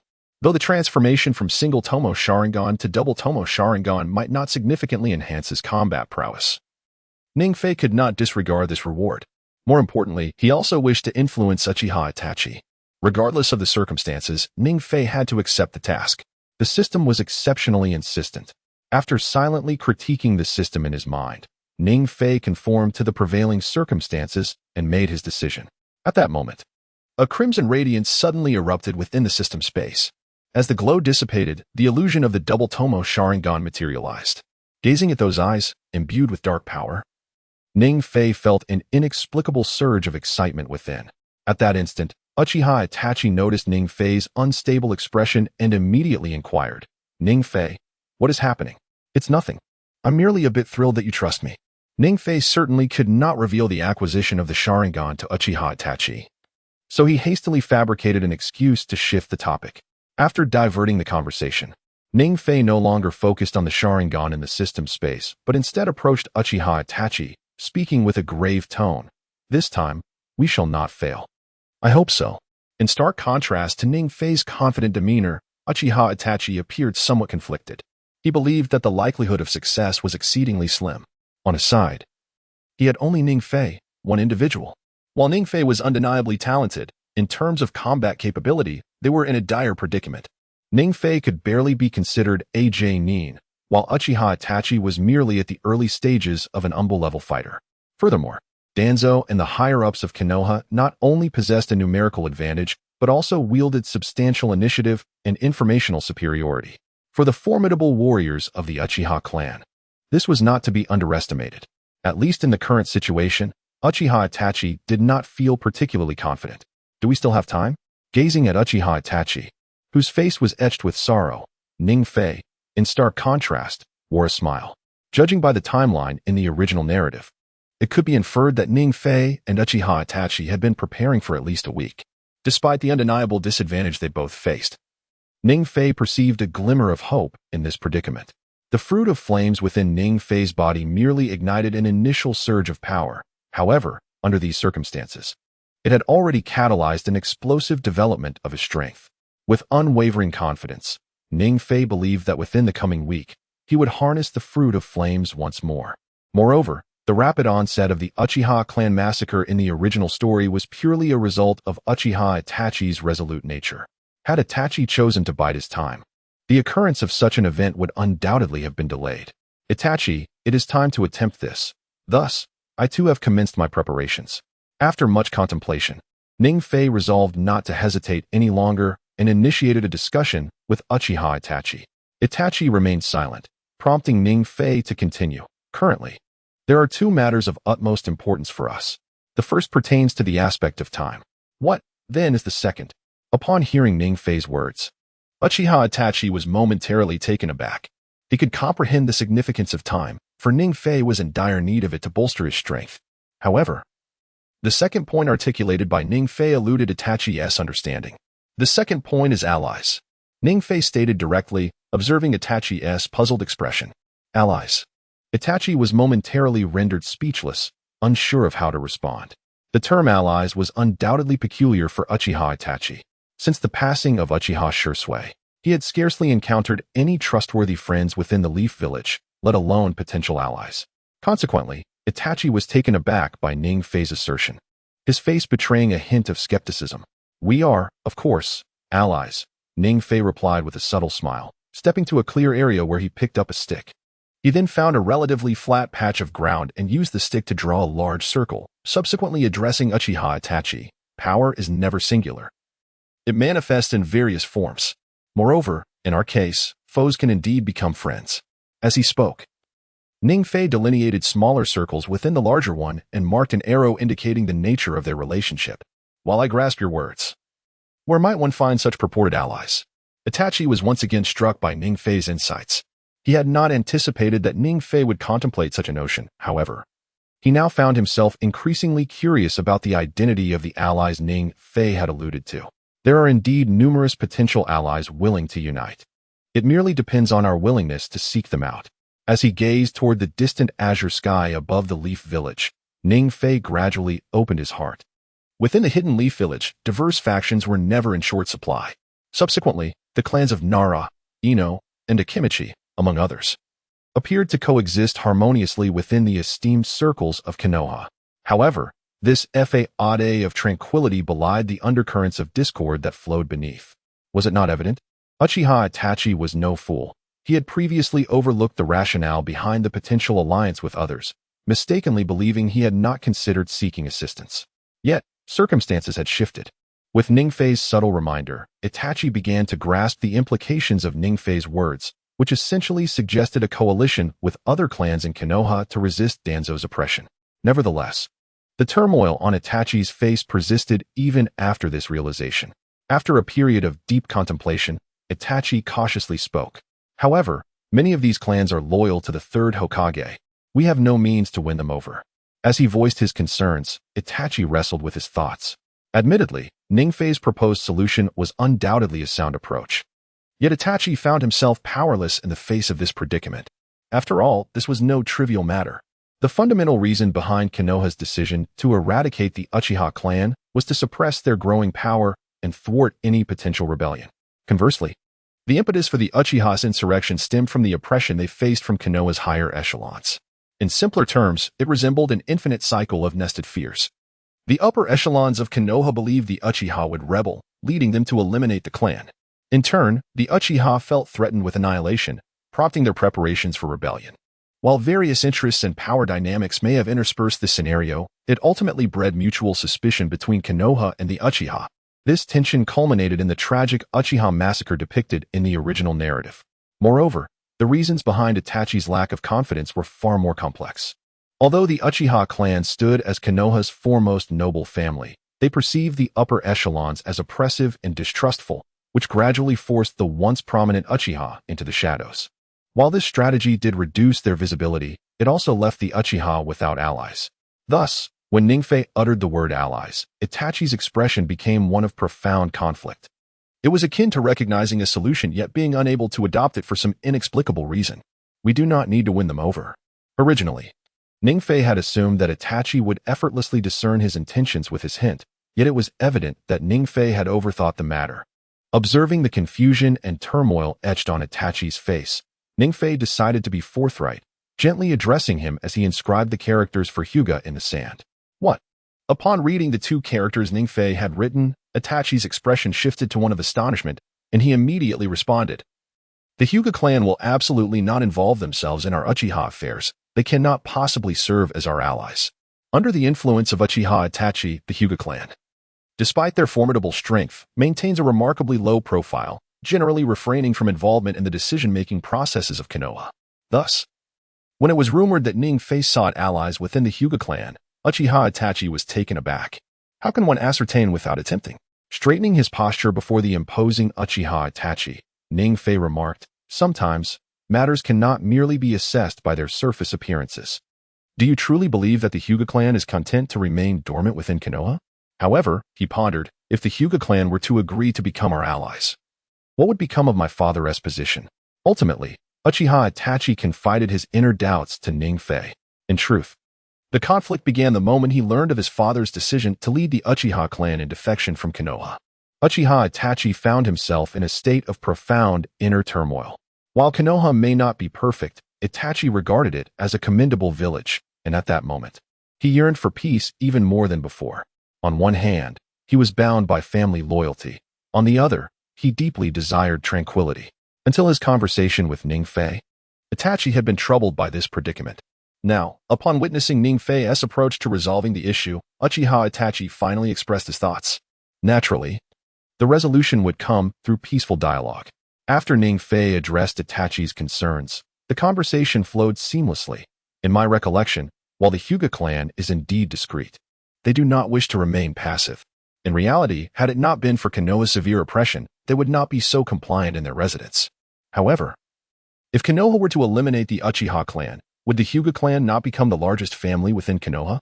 Under such circumstances, would they genuinely assist us? Upon hearing Ningfei's analysis, Uchiha Itachi articulated his apprehensions. Those who stand out in a forest are inevitably subjected to the winds of adversity. This is a concern we need not dwell upon. Gazing at Uchiha Itachi, Ningfei still struggled to grasp the implications of his words, and in a moment of helplessness, he shook his head and declared, "Leave this matter to me. You need only to do one thing." "What is it? Are you not aware?" Itachi pressed. "What task?" Ningfei's silence prompted Uchiha Itachi to step closer, regarding him with curiosity as he continued. "Are you suggesting I persuade my father against rebellion?" "No, that is beyond your capability," Ningfei replied. He had never intended for Uchiha Itachi to convince Uchiha Fugaku to abandon the insurrection, for relying solely on Itachi would be futile. The reasons previously stated indeed lay at the heart of the Uchiha clan's rebellion. Yet the true catalyst for the discord between Konoha and the Uchiha clan was none other than Uchiha Fugaku, a figure widely regarded with disdain among all Hokage. Therefore, Ningfei would not permit Uchiha Itachi to engage in such a thankless endeavor. Is it not this matter? When Ningfei spoke, Uchiha Itachi was somewhat taken aback. Recalling the sole matter at hand, what I need you to do is to strive for time as much as possible, ideally to ensure that Danzo and your father remain temporarily at ease. Observing the perplexed Uchiha Itachi, who appeared to be lost in thought, Ningfei candidly articulated his intentions.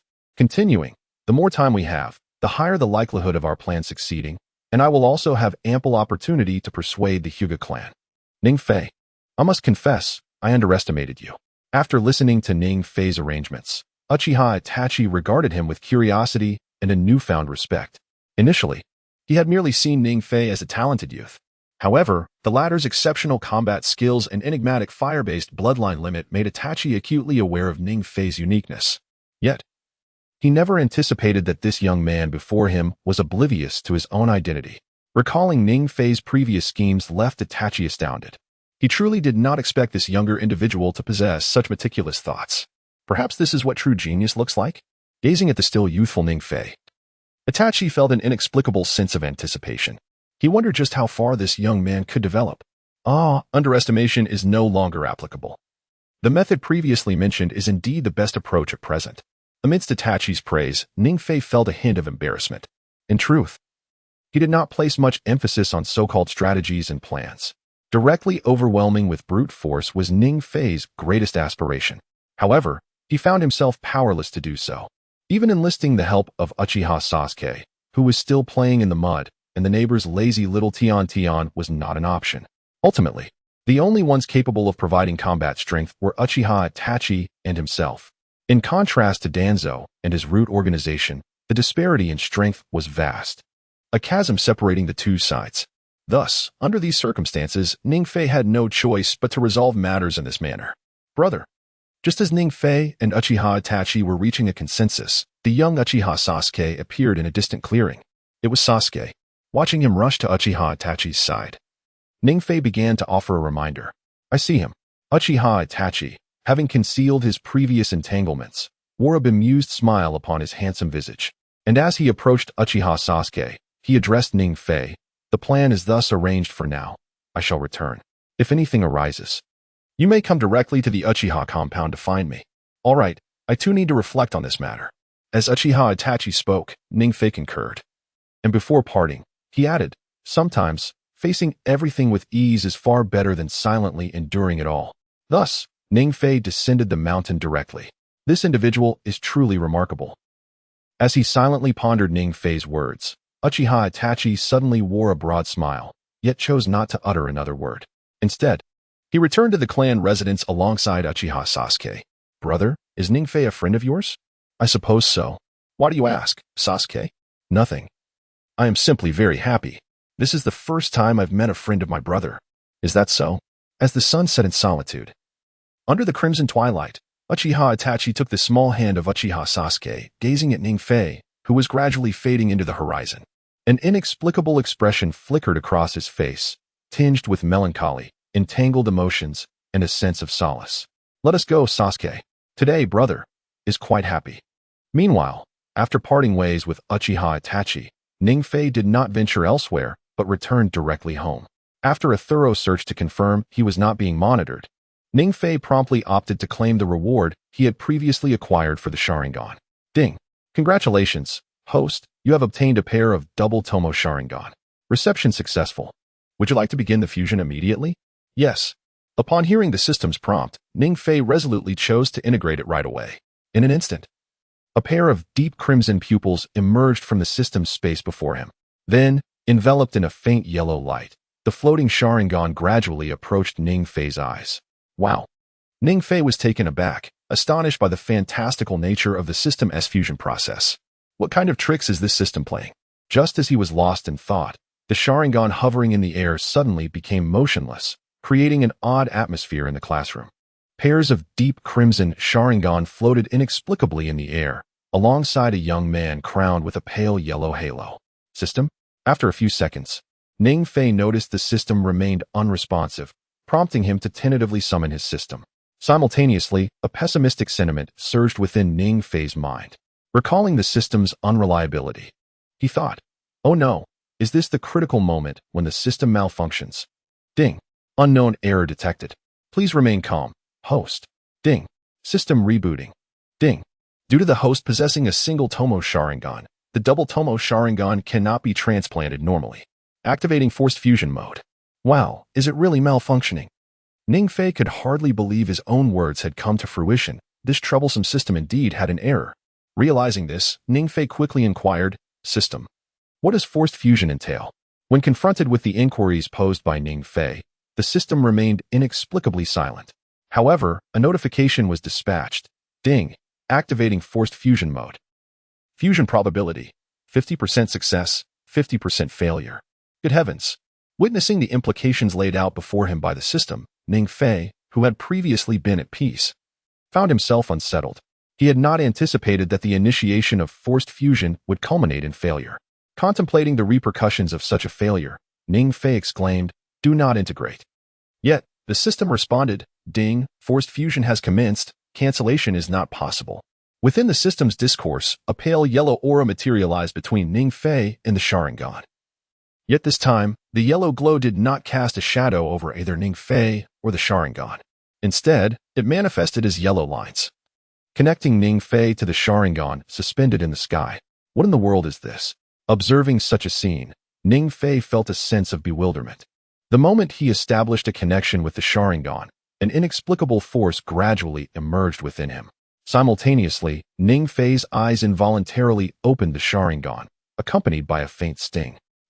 Before he could fully acclimate to that prickling sensation, a more intense pain surged into his awareness, accompanied by a sense of urgency and a crimson aura slowly rising from within him. What on earth is happening? As the peculiar manifestations on his body intensified, Ning Fei wore an expression of perplexity. He never anticipated that a simple evolution would lead to such an occurrence. He had imagined this evolution as merely the enhancement of the Sharingan. Although the previous pangs had been unbearable, the prospect of becoming more powerful had not concerned him. However, given the current circumstances, Ning Fei was ultimately unsettled, not solely due to the terrifying crimson aura emanating from his being, but also because a wave of negative energy arose within him. What is this system up to? As he struggled to suppress the burgeoning aura of slaughter within, Ning Fei grappled with the enigma of what had caused this transformation in the Sharingan's evolution. Ding! Congratulations to the host for activating the choice system, Rebirth and Destruction. Option 1. Fully unleash slaughter and desire within. Reward. Attain 6 paths level combat power in an instant. However, reason shall be consumed by overwhelming negative energy. Option 2. Proceed with the original plan to merge the Sharingan normally. As compensation, receive a 3-Tomoe Sharingan. Upon reviewing these two options, Ning Fei's expression shifted to one of astonishment.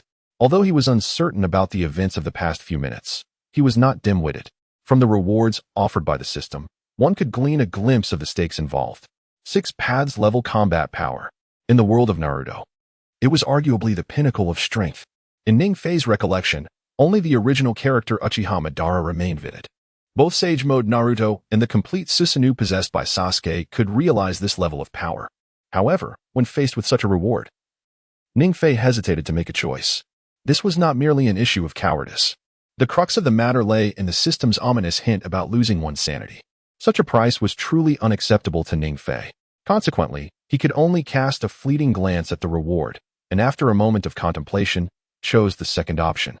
Although the returns from this choice were not as extravagant as the first, they were undoubtedly a considerable boon for Ning Fei at this moment. The 3-Tomoe Sharingan.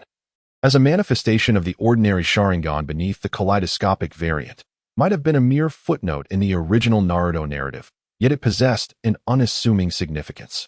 Despite being commonplace among the Uchiha clan, Ning Fei was unaware of the specifics of his circumstances. However, by examining the status of Uchiha Itachi's family, it became evident that possessing a 3-Tomoe Sharingan marked one as a true prodigy within the Uchiha lineage.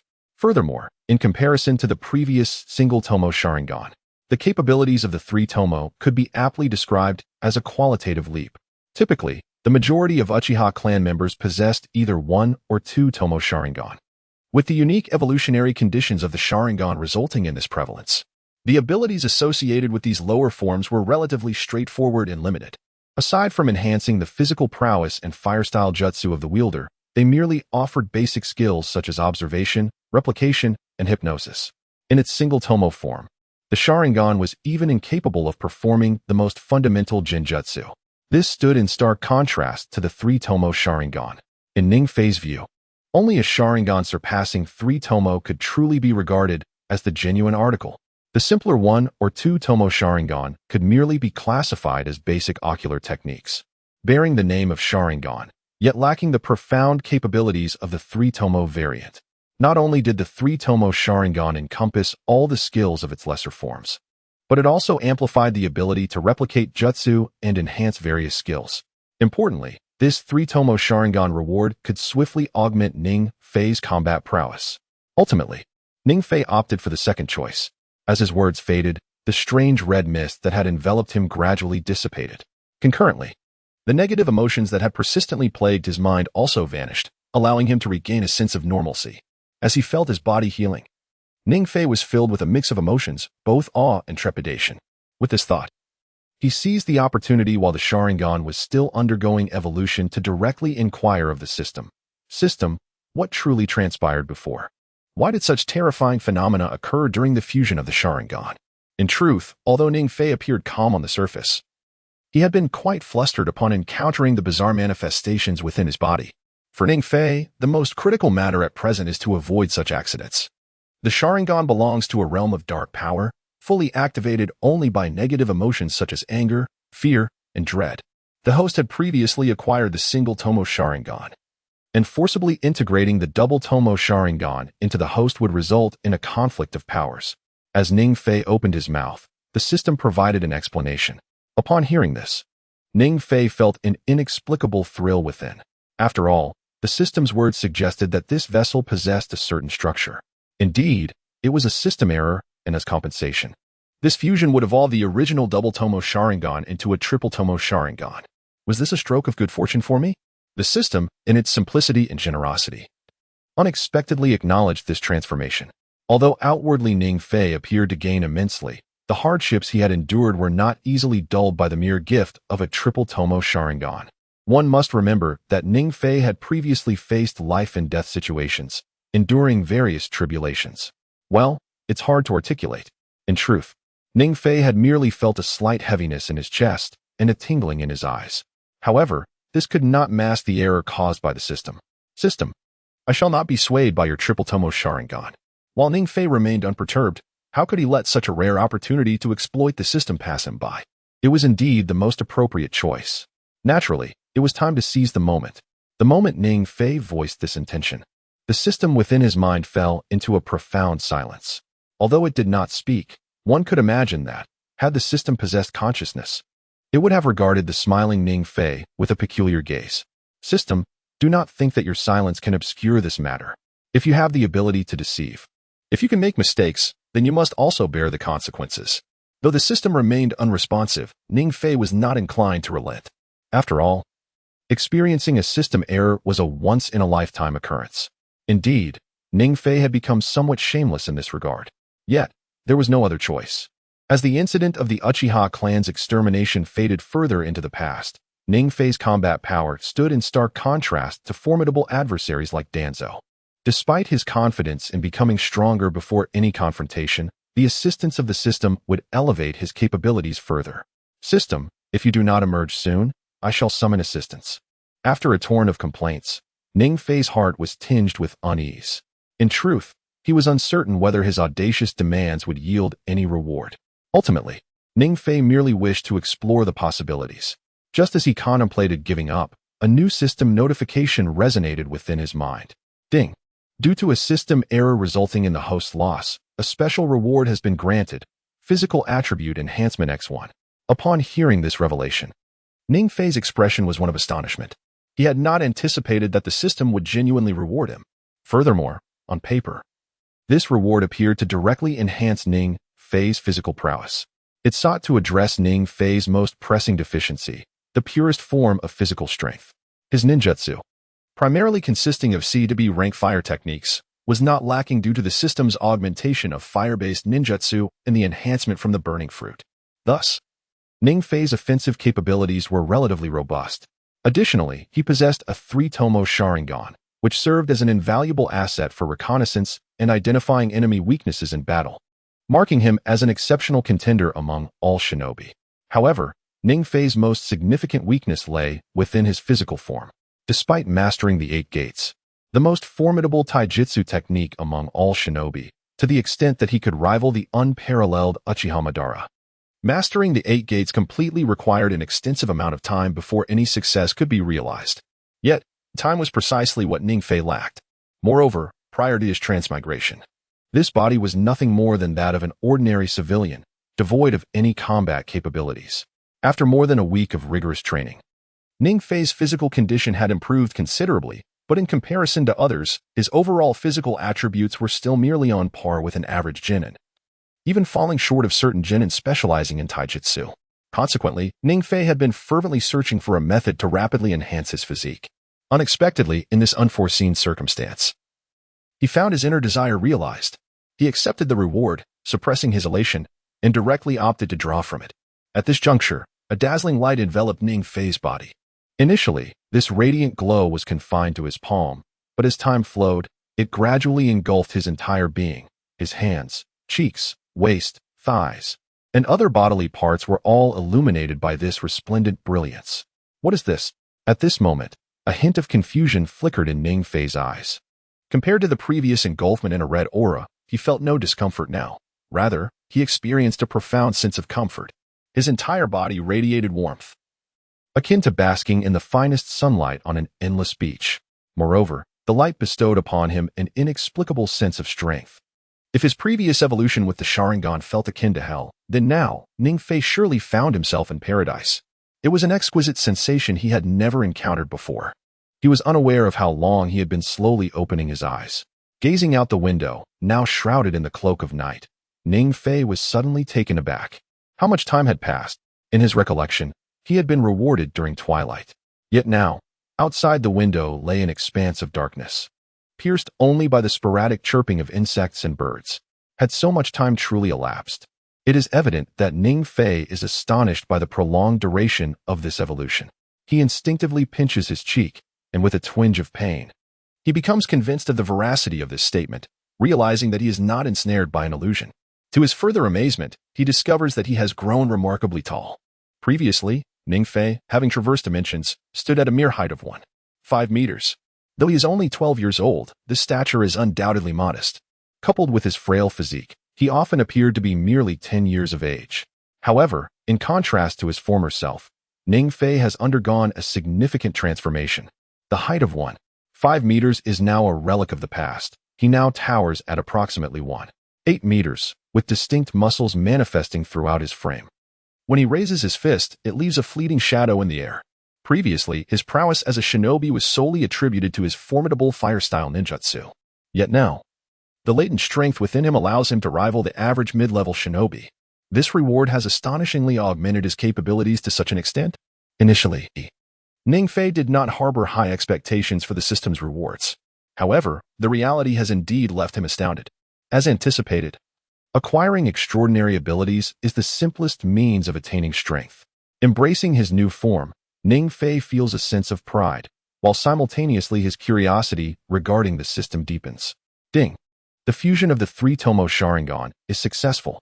As the 3 Tomoe Sharingan integrates fully within him, Ningfei contemplates the power of the Sharingan. Upon opening his eyes, his originally obsidian orbs now possess a pair of deep crimson irises, with 3 black Tomoe swirling within. A unique manifestation of the Sharingan has taken root in Ningfei's being. He tentatively activates the Sharingan and discovers not only an expansive field of vision, but also the ability to perceive nameless beetles several streets away. Moreover, the transformation brought about by the Sharingan extends beyond these enhancements. Suddenly, a cacophony reverberates within Ningfei's mind, heralding a shift in his physicality. Previously, during the augmentation of his body, there had been no extraordinary features. Only after the activation of the 3 Tomoe Sharingan did such phenomena arise. A surge of fiery energy erupts within Ningfei, leaving him momentarily bewildered, as this is his first encounter with such a sensation. Recalling the narrative surrounding the Sharingan, he muses that it did not manifest in this manner. Could it be? An audacious thought crosses his mind. This inexplicable emergence of fiery energy within him is reminiscent of an earlier experience. At that time, upon consuming the burning fruit, a similar phenomenon occurred. Previously, Ningfei had not associated the Sharingan with the burning fruit. However, given the current circumstances, it appears there is a connection between the two, the latter belonging to the realm of Naruto. The combination of the two may indeed yield a wondrous chemical reaction. After much contemplation, Ningfei acted without hesitation. On one hand, he maintained the activation of the Sharingan, while on the other, he continuously harnessed the powers of the flame fruit. As anticipated, Ningfei's conjecture proved correct. Upon activating the Sharingan, he could distinctly perceive the intensifying flames within him. Simultaneously, the forces belonging to 2 distinct systems began to converge seamlessly under his deliberate orchestration. Could it be that the devil fruit and the Sharingan could elicit such a remarkable synergy? Initially, Ning Fei had regarded the flame fruit merely as a potent weapon in his arsenal. However, as he beheld the unfolding scene, a wave of divergent thoughts surged within him. In the lore of One Piece, the flame fruit is classified as one of the natural-type devil fruits, renowned for its formidable capabilities. Utilization of this fruit grants its bearer dominion over elemental forces. Yet, the potency of the devil fruits is not immutable. It is subject to transformation based on the wielder's inherent strength. For instance, the likes of Kizaru and Akainu, prominent figures of the Navy, wield natural-type devil fruits, capable of cataclysmic destruction. In contrast, Ning Fei, upon employing the flame fruit, found it limited to augmenting fire-style ninjutsu. The disparity between the two is far greater than Ning Fei had initially perceived. Nevertheless, he felt no aversion towards this reality, being acutely aware that the efficacy of any devil fruit hinges on the cultivator's prowess. In truth, the flame fruit is deceptively versatile, allowing the transformation of any part of the body into fire, with flames that can morph into myriad shapes, such as a fiery net or a blazing fist. Its combat methodology bears a strong resemblance to fire-style ninjutsu in the Naruto universe, albeit with differing approaches. While fire-style techniques in Naruto predominantly focus on long-range assaults to annihilate foes, the combat strategy of the flame fruit leans towards close-quarters engagement. Ning Fei had initially intended to integrate the 8 gates with the flame fruit post-acquisition. However, upon realizing the exquisite chemical reaction between the Sharingan and the flame fruit, he found himself re-evaluating his combat strategy. Should he master the 8 gates completely, the combination with the formidable flame fruit and its close-range immunity could indeed be a commendable choice. Yet, the synergy between the Sharingan and the flame fruit posed a dilemma for him. In truth, Ning Fei's turmoil stemmed from his belief that fire-style ninjutsu in Naruto was rather feeble. Within the established lore, fire-style ninjutsu is recognized as the most potent among the 5 elemental techniques.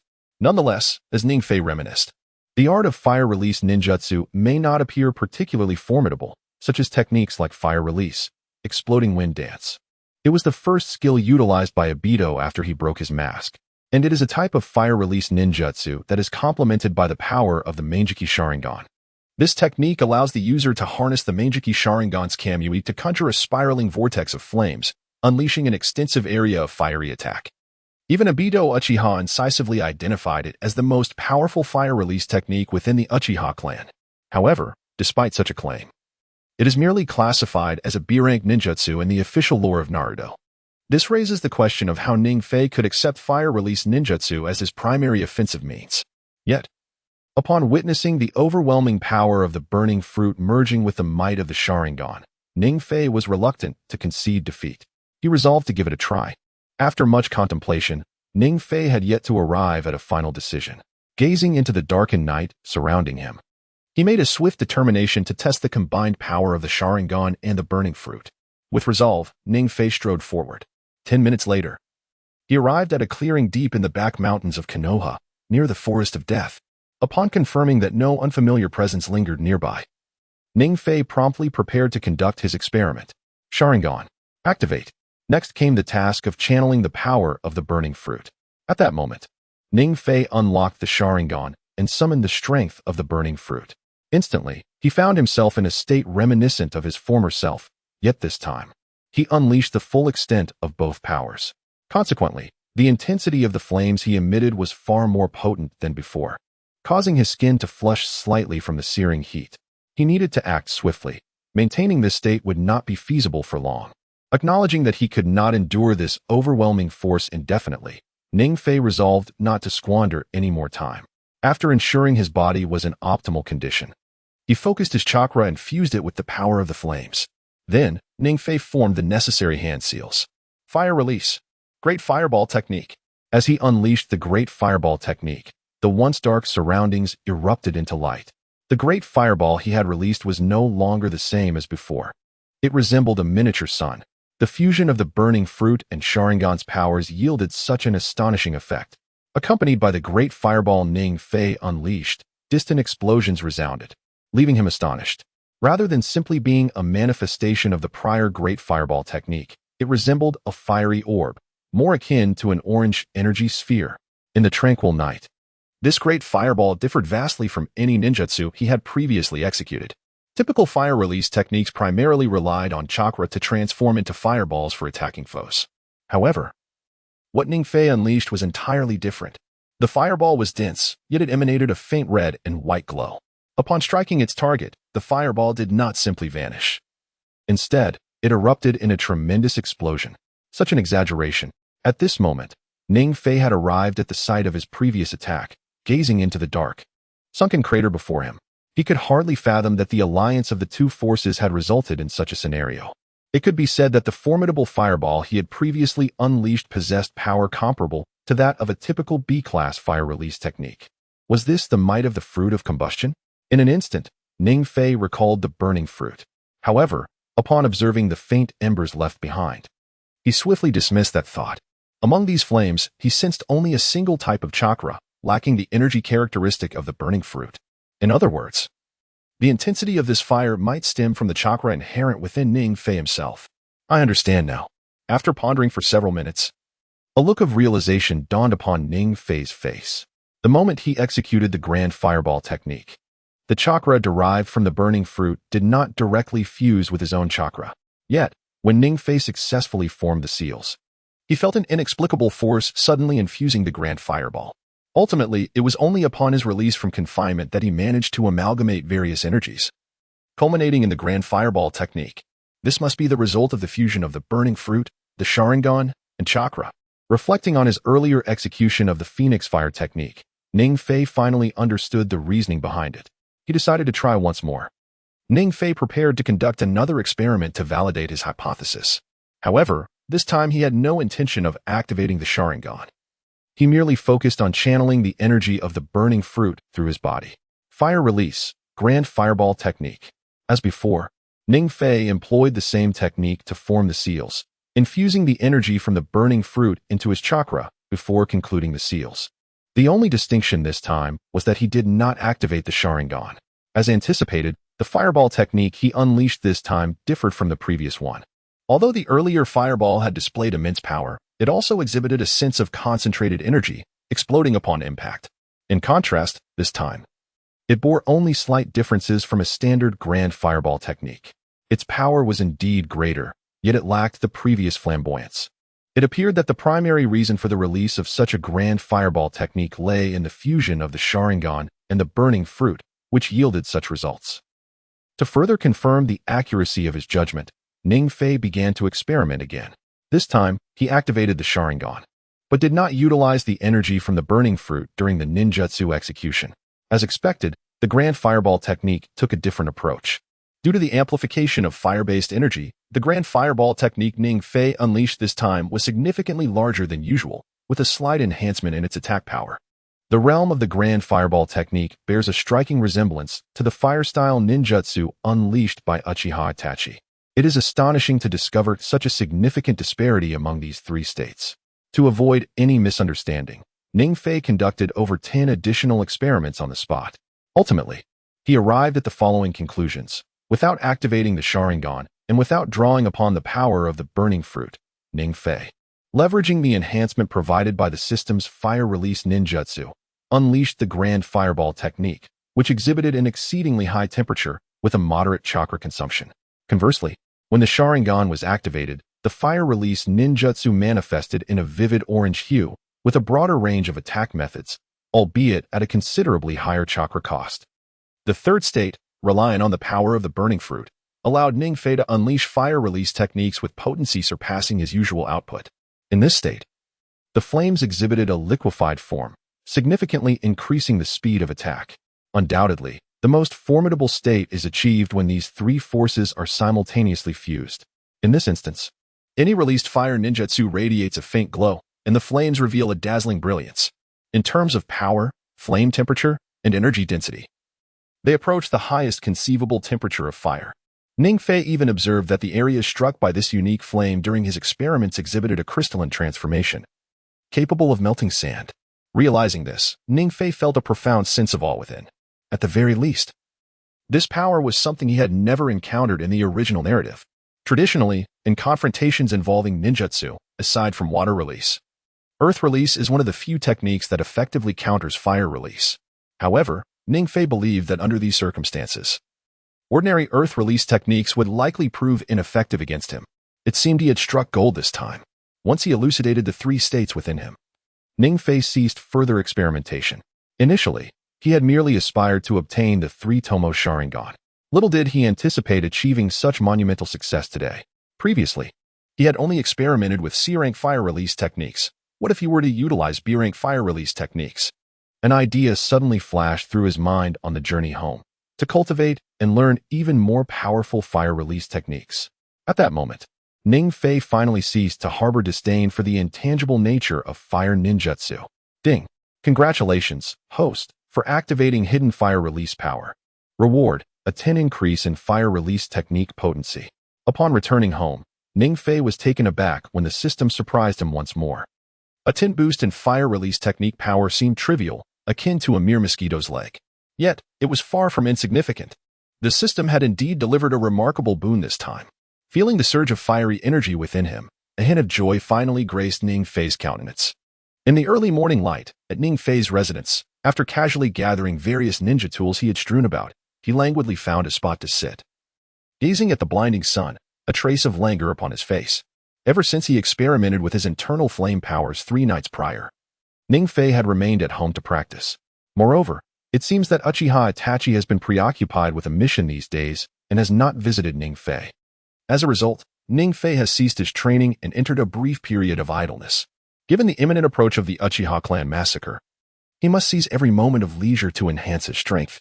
Yet, he finds himself languishing in a state of lethargy, akin to a salted fish. Regrettably, he wishes he had chosen differently. Had he foreseen this predicament, he would have opted for another path.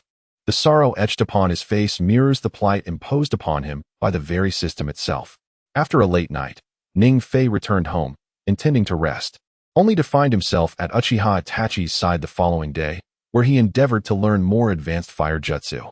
However, much to his surprise, upon visiting the Uchiha clan, he discovered that Itachi had left the village to complete his mission. This revelation threw Ningfei into disarray. Left with no choice, he resorted to solitary training at home, focusing on both the cultivation of basic taijutsu and the enhancement of his chakra reserves. Although this was not the most optimal training regimen, he nonetheless made considerable progress over the course of 3 days. Yet, the situation continued to evolve, influenced by the whims of a certain girl. Ding! Congratulations, host. You have activated the selection system. Good brother, troublemaker brother. Option 1. Refuse daily outing requests. Reward: daily affection drops to -99. Gain daily resentment. Taijutsu training speed increases by 1%. Ninjutsu training speed increases by. Option 2. Participate in daily spring outings. Reward: proficiency in basic ninja tools. Faced with such extreme options, Ningfei did not hesitate to select the latter. However, upon making his choice, he discovered that he was now obliged to spend 3 days accompanying daily spring outings. This news cast a shadow over Ningfei's overall situation. 3 days, devoted to daily excursions. The rewards, although indeed proficiency in basic ninja tools, felt rather insubstantial. Ningfei felt a profound sense of loss. In the original Naruto narrative, the Uchiha clan massacre is set to occur during this period. Despite his own reminders that perhaps a few days' delay might occur, he found himself compelled to dedicate 3 days to these outings. After much contemplation, Ningfei still felt he had been shortchanged, and he was losing out significantly. He resolved to concoct an excuse to prevent the daily spring outings. Once the system's choice is made, alterations are no longer permitted. Any forced changes or incomplete tasks would incur a random penalty. Ningfei had no choice but to devise an alternative strategy. Thus, the current scenario unfolded, with Ningfei awaiting the preparation of daily outings, intending to lead her to the spring excursions. To this day, Ningfei recalls this matter with a tinge of regret. Despite his numerous attempts at persuasion, including deceit and trickery, he could not alter her desire for the daily spring outings. Nevertheless, his efforts bore some fruit. The outing location was shifted to his own courtyard. This way, Ningfei could also utilize his free time for training, under the pretext that his courtyard was far more enjoyable. Had I known earlier not to be so greedy for trifles. After casually stowing the shuriken in his ninja gear backpack, Ningfei sprang up like a carp leaping out of the water, initiating preparations for a day's sustenance for himself and Tian. A pot, after all, is not a daily luxury, it is a systematic necessity. In the presence of such an adorable Tian, Ningfei found himself unable to decide on offering her instant noodles for her meal. Ningfei Gij, I'm here. At that moment, the excited voice of Tian echoed from afar. Upon hearing it, Ningfei promptly opened the door, his face breaking into a smile as he beckoned her inside. All right. It was evident that they were preparing for a spring outing. Tian clad in a pure white traditional qipao, her little backpack bulging at the back. A casual glance revealed it was filled with neatly prepared rice balls and dishes. Well, it seems I need not prepare any food after all, Ningfei mused inwardly. Afterward, he located a small stool and gestured for Tian to sit. As he took out a handkerchief to wipe the fine beads of sweat from her forehead, he inquired, "What brings you here so early today?" I'm just so happy today. I honestly didn't expect you would agree to my request for a spring outing. So I brought the food prepared by my mother to find you, Ningfei Gij. Regret washed over Ningfei upon hearing her words, pondering that had he declined outright, perhaps nothing would have transpired. However, the situation had unfolded, and he ceased his ruminations. After organizing everything for the day, Ningfei led Tian directly to the backyard, ready to embrace the moment. Yet, at that instant, a peculiar expression flickered across Tian's face, and with an incredulous tone, she exclaimed to Ningfei, "Oh no, I forgot something important." "What is it?" Ningfei asked, sensing her alarm. "I brought a little friend along." With that, Tian dashed toward the window, and within moments, she returned with a boy of similar age to Sasuke, clad in a pristine training outfit. His youthful visage bore an unexpected calmness. However, what astonished Ningfei the most were the boy's eyes, pure white pupils adorned with the cursed seal of the caged bird on his forehead. How could it be him? Recognizing the boy as Hyuga Niji, Ningfei's expression turned to one of shock. According to the original timeline, as a prodigy of the Hyuga clan, he had primarily been trained to protect the branch family's heiress, Hinata Hyuga. Do not squander time on a spring outing. Ningfei Gij. Observing Ningfei's astonished demeanor, Tian tentatively called out to him. The incident may be attributed to an accident, yet Ningfei exhibited no animosity towards Hyuga Niji before him. In fact, Ningfei sensed an opportunity to forge a connection with the esteemed Hyuga clan. It is essential to recognize that both the Hyuga and Uchiha families are among the most powerful clans in Konoha, possessing the unique bloodline limit of the Byakugan. However, the Hyuga clan is distinctively conservative. They abstain from participating in any high-level decisions within Konoha and maintain a notably low profile throughout the village. Communication with outsiders is practically forbidden, and the admission of non-clan members is severely restricted. Initially, Ningfei had promised Uchiha Itachi that he would engage with the Hyuga clan. Yet, fate seemed to conspire against him, and now Hyuga Niji stood right before him. This was indeed a splendid opportunity for Ningfei. Nonetheless, he remained perplexed as to why Niji would accompany Tian to his home daily and even engage in playful interactions. Based on Ningfei's understanding of Niji, he would typically be reticent. Despite the original narrative where Tian, Niji, and Lee were all part of the same physical training class under Guy, the current circumstances seemed utterly confounding. The Uchiha had not been eradicated, and the 12 ninja were no longer attending school. Ningfei could scarcely believe that Tian had already become acquainted with Niji. Contemplating this, Ningfei directly inquired of Tian, "Who is this boy? And how is it that he is with you?" "Oh." Upon hearing Ningfei's question, Tian paused her snacking, gesturing towards Niji before responding. "I don't even know his name, but he has been following me around.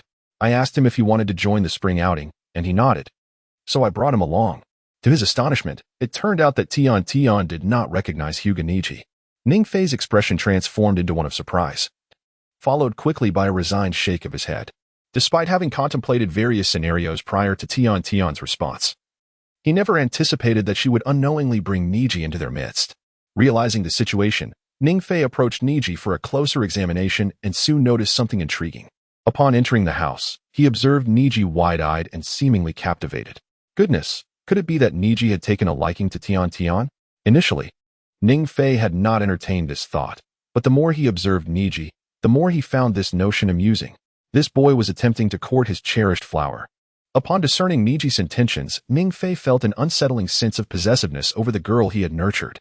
Although Tian and Niji shared a profound camaraderie in the original story, the present circumstances dictated that Tian was now under Ningfei's care. With this in mind, Ningfei approached Tian and, in a tone of caution, advised her, Be wary of any young boys who follow you. They might not have good intentions. Upon hearing Ning Fei's triumph, I gazed daily at Ning Ci and Ning Fei, who would, in a soft and tender tone, exclaim, "But he does not seem like a villain. No, I absolutely must not allow these youngsters to engage in early romance." After listening to the daily explanations, Ning Fei approached Ning Ci, feigning ignorance, and inquired, "Little one, what is your name, and why do you follow Tian Tian? I do not wish to accompany her." In response to Ning Fei's query, Hyuga Ning Ci slowly lifted his gaze to Tian Tian behind Ning Fei and replied, "I was brought by her. What in the world is happening here?" Hearing Hyuga Ning Ci's words, Ning Fei wore an expression of resignation, astonished by such a response.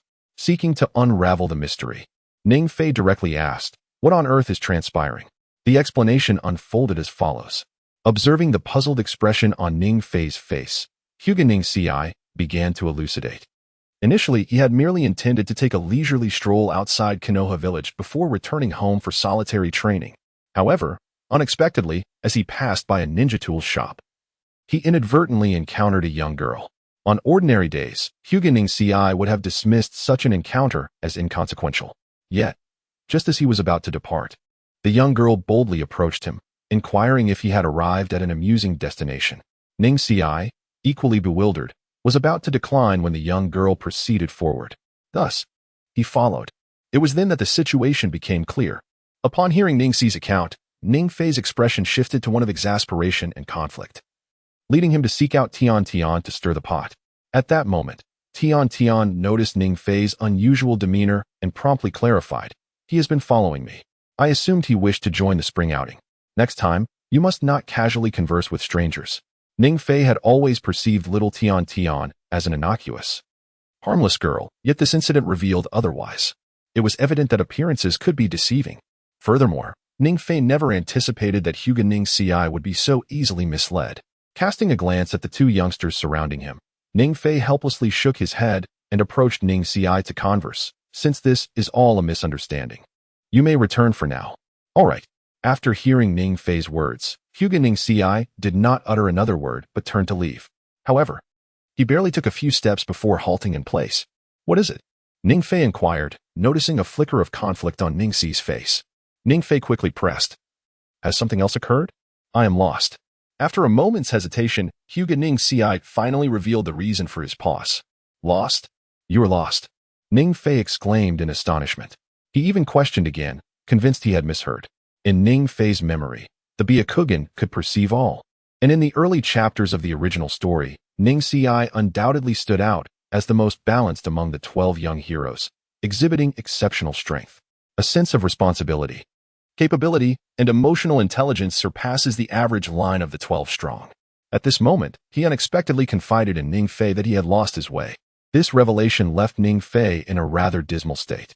The absence of disdain in his eyes could serve as a testament to his standing. Ning Fei genuinely suspected that the individual before him was an impostor. "As it was my first visit here, far removed from the village's heart." He began to explain his predicament, and a hint of shyness flickered across Hinata Niji's otherwise frosty visage. Surely, he would not admit to being truly lost. Very well. Today had just become a little more complicated. Realizing that Hinata Niji was not lying, a trace of helplessness crossed Ning Fei's face. He then called out loudly within the house, "Tian Tian, come out and help me escort this lad back." No sooner had he spoken than Tian Tian rushed over with remarkable swiftness, her face radiating obedience as she replied, "All right." Truly worthy of being from the esteemed clan of Konoha. As Ning Fei brought Tian Tian and Hinata Niji to the entrance of the Hyuga clan's residence, a surge of vitality suddenly enveloped him. A half-open wooden door lay just ahead, yet the aura emanating from it was daunting. The pristine white walls instilled in Ning Fei a sense of tradition within this family. "Is this the place?" he inquired, stepping directly in front of Hinata Niji, who remained silent, merely nodding slightly before proceeding slowly into the Hyuga estate. Observing the aloof Hinata Niji, Ning Fei couldn't help but offer a resigned smile. Compared to Uchiha Sasuke, the current Hinata Niji embodied a more distant and brooding youth. "Brother Ning Fei, I dislike the atmosphere here." Tian Tian, following closely behind, suddenly felt an unusual tension, contrasting sharply with her typically lively demeanor during weekdays. At this moment, she resembled a timid little kitten, her face reflecting evident discomfort. Wait. We shall depart shortly. Noticing the stark dissonance with the atmosphere of the Hyuga clan, Ningfei gently patted Tion's head to offer solace and softly remarked, "Let's take the little one inside, then we shall set off." Very well. Tion glanced at Ningfei and then at the already advancing Hinata Niji, feeling a twinge of discontent. She had not anticipated that merely accompanying a young boy would lead her to such an environment.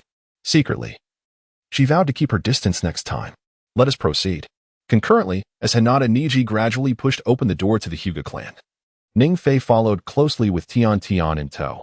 In truth, once he brought Hinata Niji to the main street of Konoha, Ningfei could have allowed him to return alone. However, his true intent extended beyond merely escorting Hinata Niji home.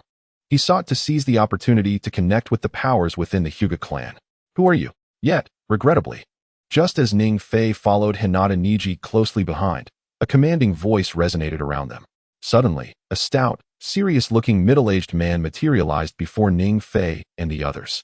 He first cast an unpleasant glance at Hinata Niji behind him, then shifted his gaze to Ningfei and Xiao Tian. The little girl from the ninja tool shop stared intently. The middle-aged man recognized Xiao Tian standing behind Ningfei but did not know Ningfei himself. He then approached Ningfei, coldly stating, "This is the territory of the Hyuga clan. Outsiders are not permitted to enter. Please leave."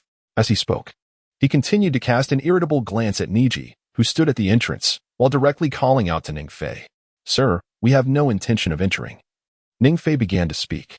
However, before he could finish, Xiao Tian suddenly darted forward, pulling at the man's hand and declaring, "It's so quiet and boring here. And you're quite fierce. If it weren't for my brother Ningfei wanting to return me, I wouldn't have come along." Ningfei. The middle-aged man. "Little girl, did no one inform you that outsiders are not allowed in the Hyuga clan?" With Xiao Tian's outburst, the once stern expression on the middle-aged man's face was momentarily replaced by a hint of annoyance, and he continued, "Only members of the Hyuga clan are permitted to linger here. Today, I will overlook the fact that you are merely children. Otherwise, I would be compelled to take action." "Ningfei, he is bullying me." As the middle-aged man spoke, Xiao Tian quickly darted behind Ningfei, speaking with a tone of grievance, "Brother Ningfei, this uncle is truly frightening." "Sir, we bear no ill intentions. We simply encountered this lost little one on our way and are returning her," Ningfei explained, gently patting Tian's head as he relayed their purpose to the newly arrived man. In truth, the moment the middle-aged man appeared, Ningfei had already surmised his identity. In his 30s or 40s, adorned with a bird curse mark upon his forehead, and cloaked in a grayish-white robe, he exuded an indescribable aura of power. Aside from the current head of the Hyuga clan, Hinata Hizashi, it could only be him. "Niji, is what he said true?" As Ningfei spoke, Hinata Hizashi's mood darkened. He immediately turned to reprimand Niji, who, unsure how to respond, hesitated before merely nodding. Worthless." Following Niji's submission, a flicker of anger flashed across Hizashi's face. But he refrained from expressing it immediately, considering that Ningfei and Tian were still present. Instead, after momentarily suppressing his inner fury, he addressed Ningfei with a composed tone, "Since Niji has returned home, let this matter conclude here." Thus, Hizashi prepared to depart. However, how could Ningfei allow Hinata Hizashi to escape so easily? As a character emblematic of the Konoha clan and one of the most traditional figures in the Naruto canon, Ningfei could effortlessly discern the inner turmoil of Hyuga Hayashi at that moment. It was nothing short of the belief that Hyuga Niji's current misstep had brought disgrace upon the Hyuga clan. He contemplated expelling both Ningfei and Tian before delivering a reprimand. However, Ningfei's motivations extended beyond this singular issue. In essence, Niji merely served as a tool and scapegoat in this scenario. One cannot help but lament, poor Niji. In truth, Ningfei had initially been reluctant. Yet, there was no alternative. Beyond this singular opportunity, he could scarcely fathom how to engage with the members of the Hyuga clan. Thus, how could Ningfei permit Hyuga Hayashi to depart unchallenged? "Excuse me, uncle, wait a moment." At the instant Hayashi turned around, Ningfei spoke. "What business do you have with me, young man?" Hayashi paused, perplexed. "Might I inquire if you have heard of the Uchiha clan?" Although Hayashi's presence in the original narrative is minimal and his impact rather faint, his ascension to clan leader speaks to a certain acumen. Therefore, Ningfei chose not to employ any indirect language.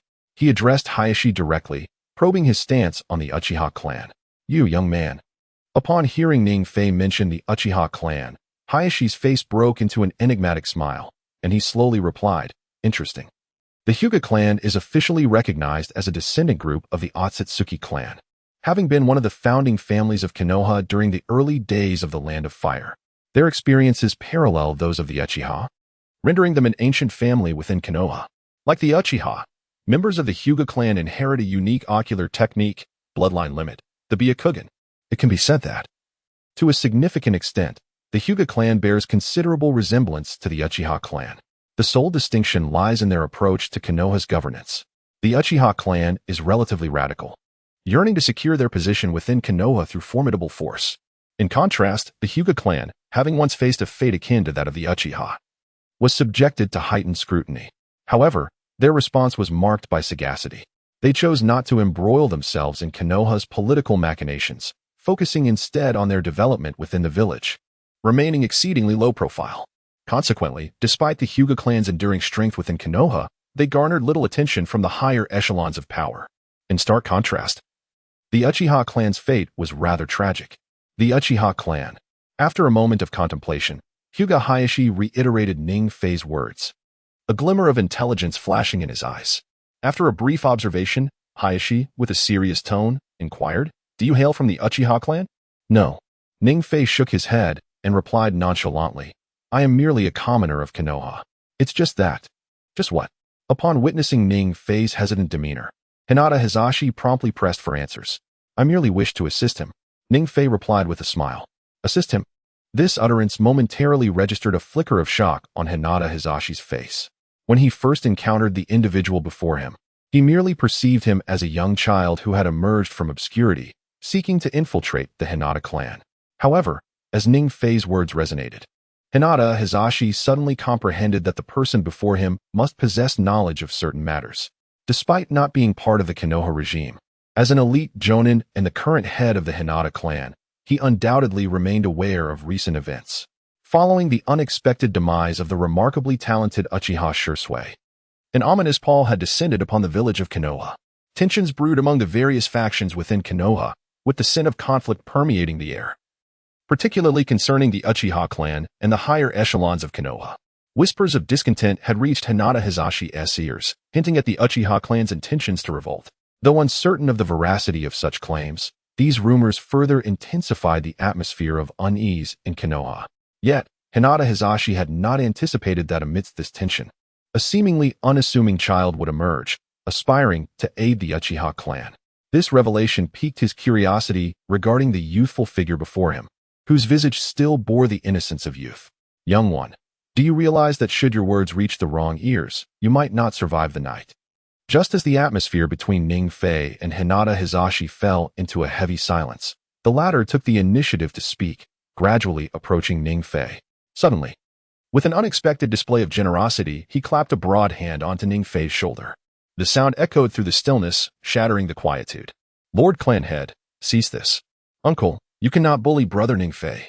At that moment, Tintin and Niji, who had been standing at a distance, simultaneously voiced their protests, their expressions reflecting a mix of concern and surprise. Tintin, in particular, swiftly retrieved 2 black and white scrolls from her bag. How could she possess such items at such a tender age? Each scroll in her hands happened to be the very tools used in the Chunin exam against Temari.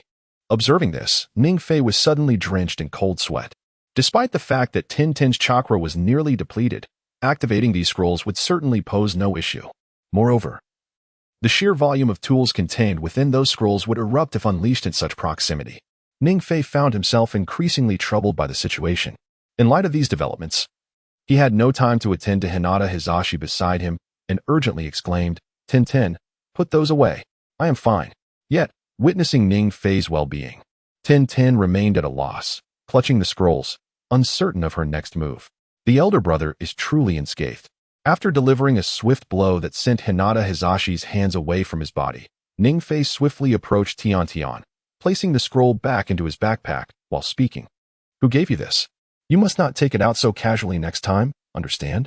It was given to me by Mom, who said to use it if any bad guys appeared." These parents.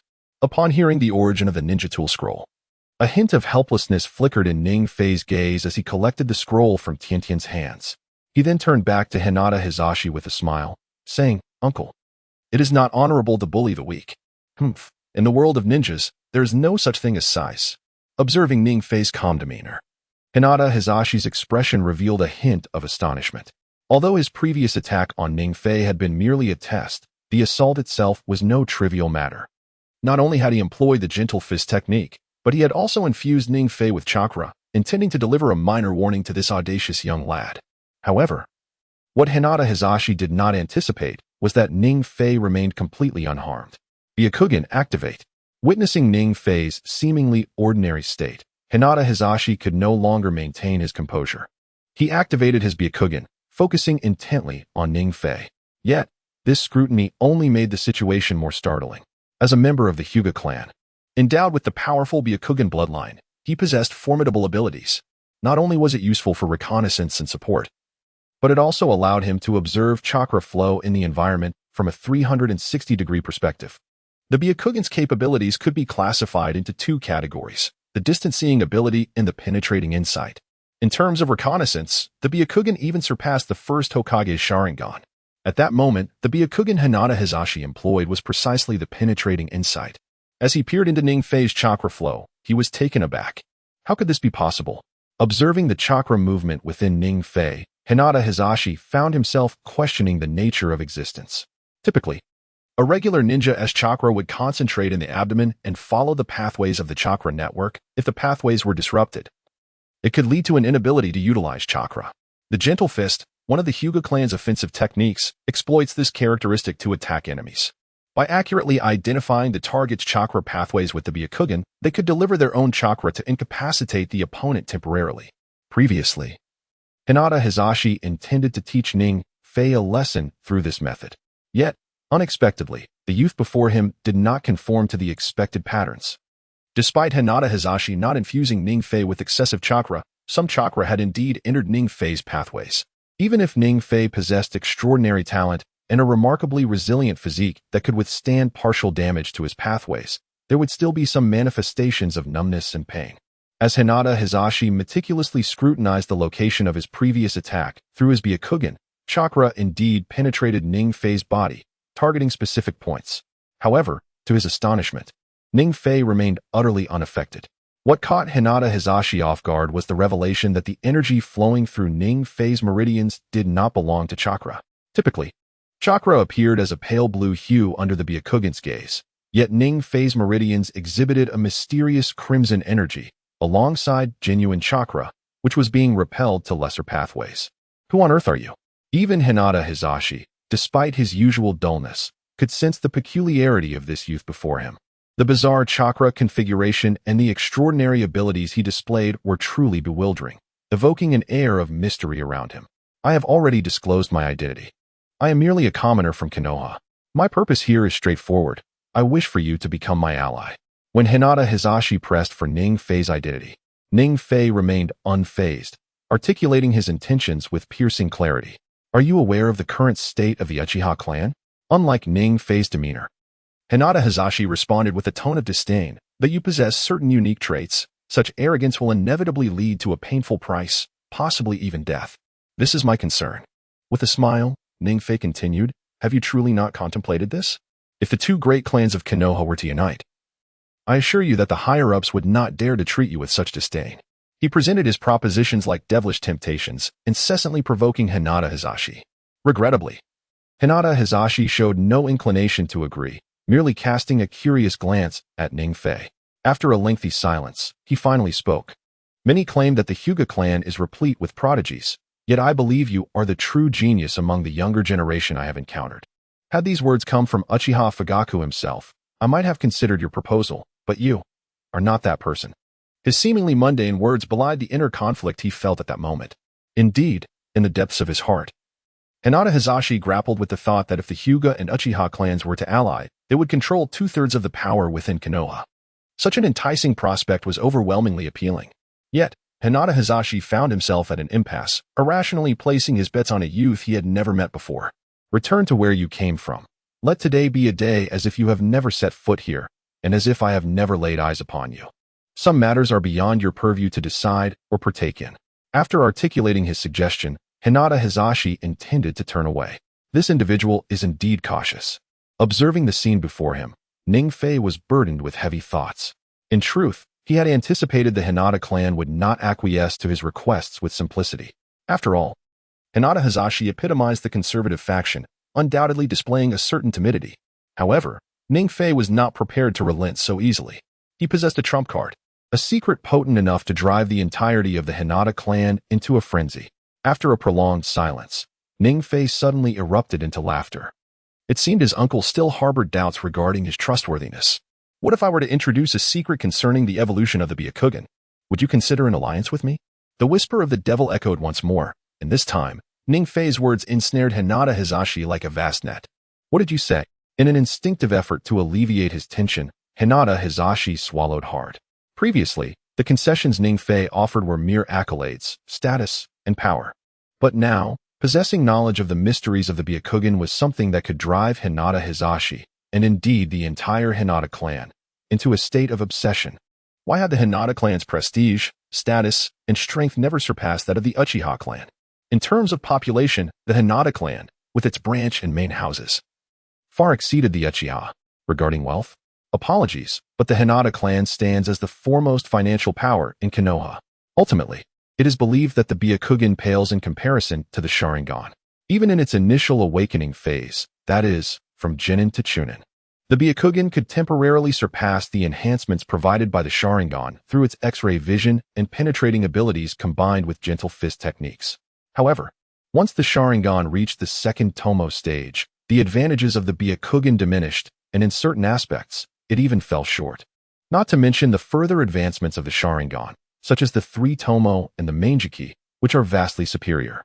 Now, if someone were to candidly reveal to Hinata Hizashi the enigma of the Byakugan's evolution, he could easily dismiss any unwelcome approaches. It felt as though Ningfei had deftly seized upon the deepest desires nestled within Hinata Hizashi's soul. Is what you say true? At this moment, Hinata Hizashi halted, gazing intently at Ningfei, attempting to discern from his expression the truth of the situation, and he spoke.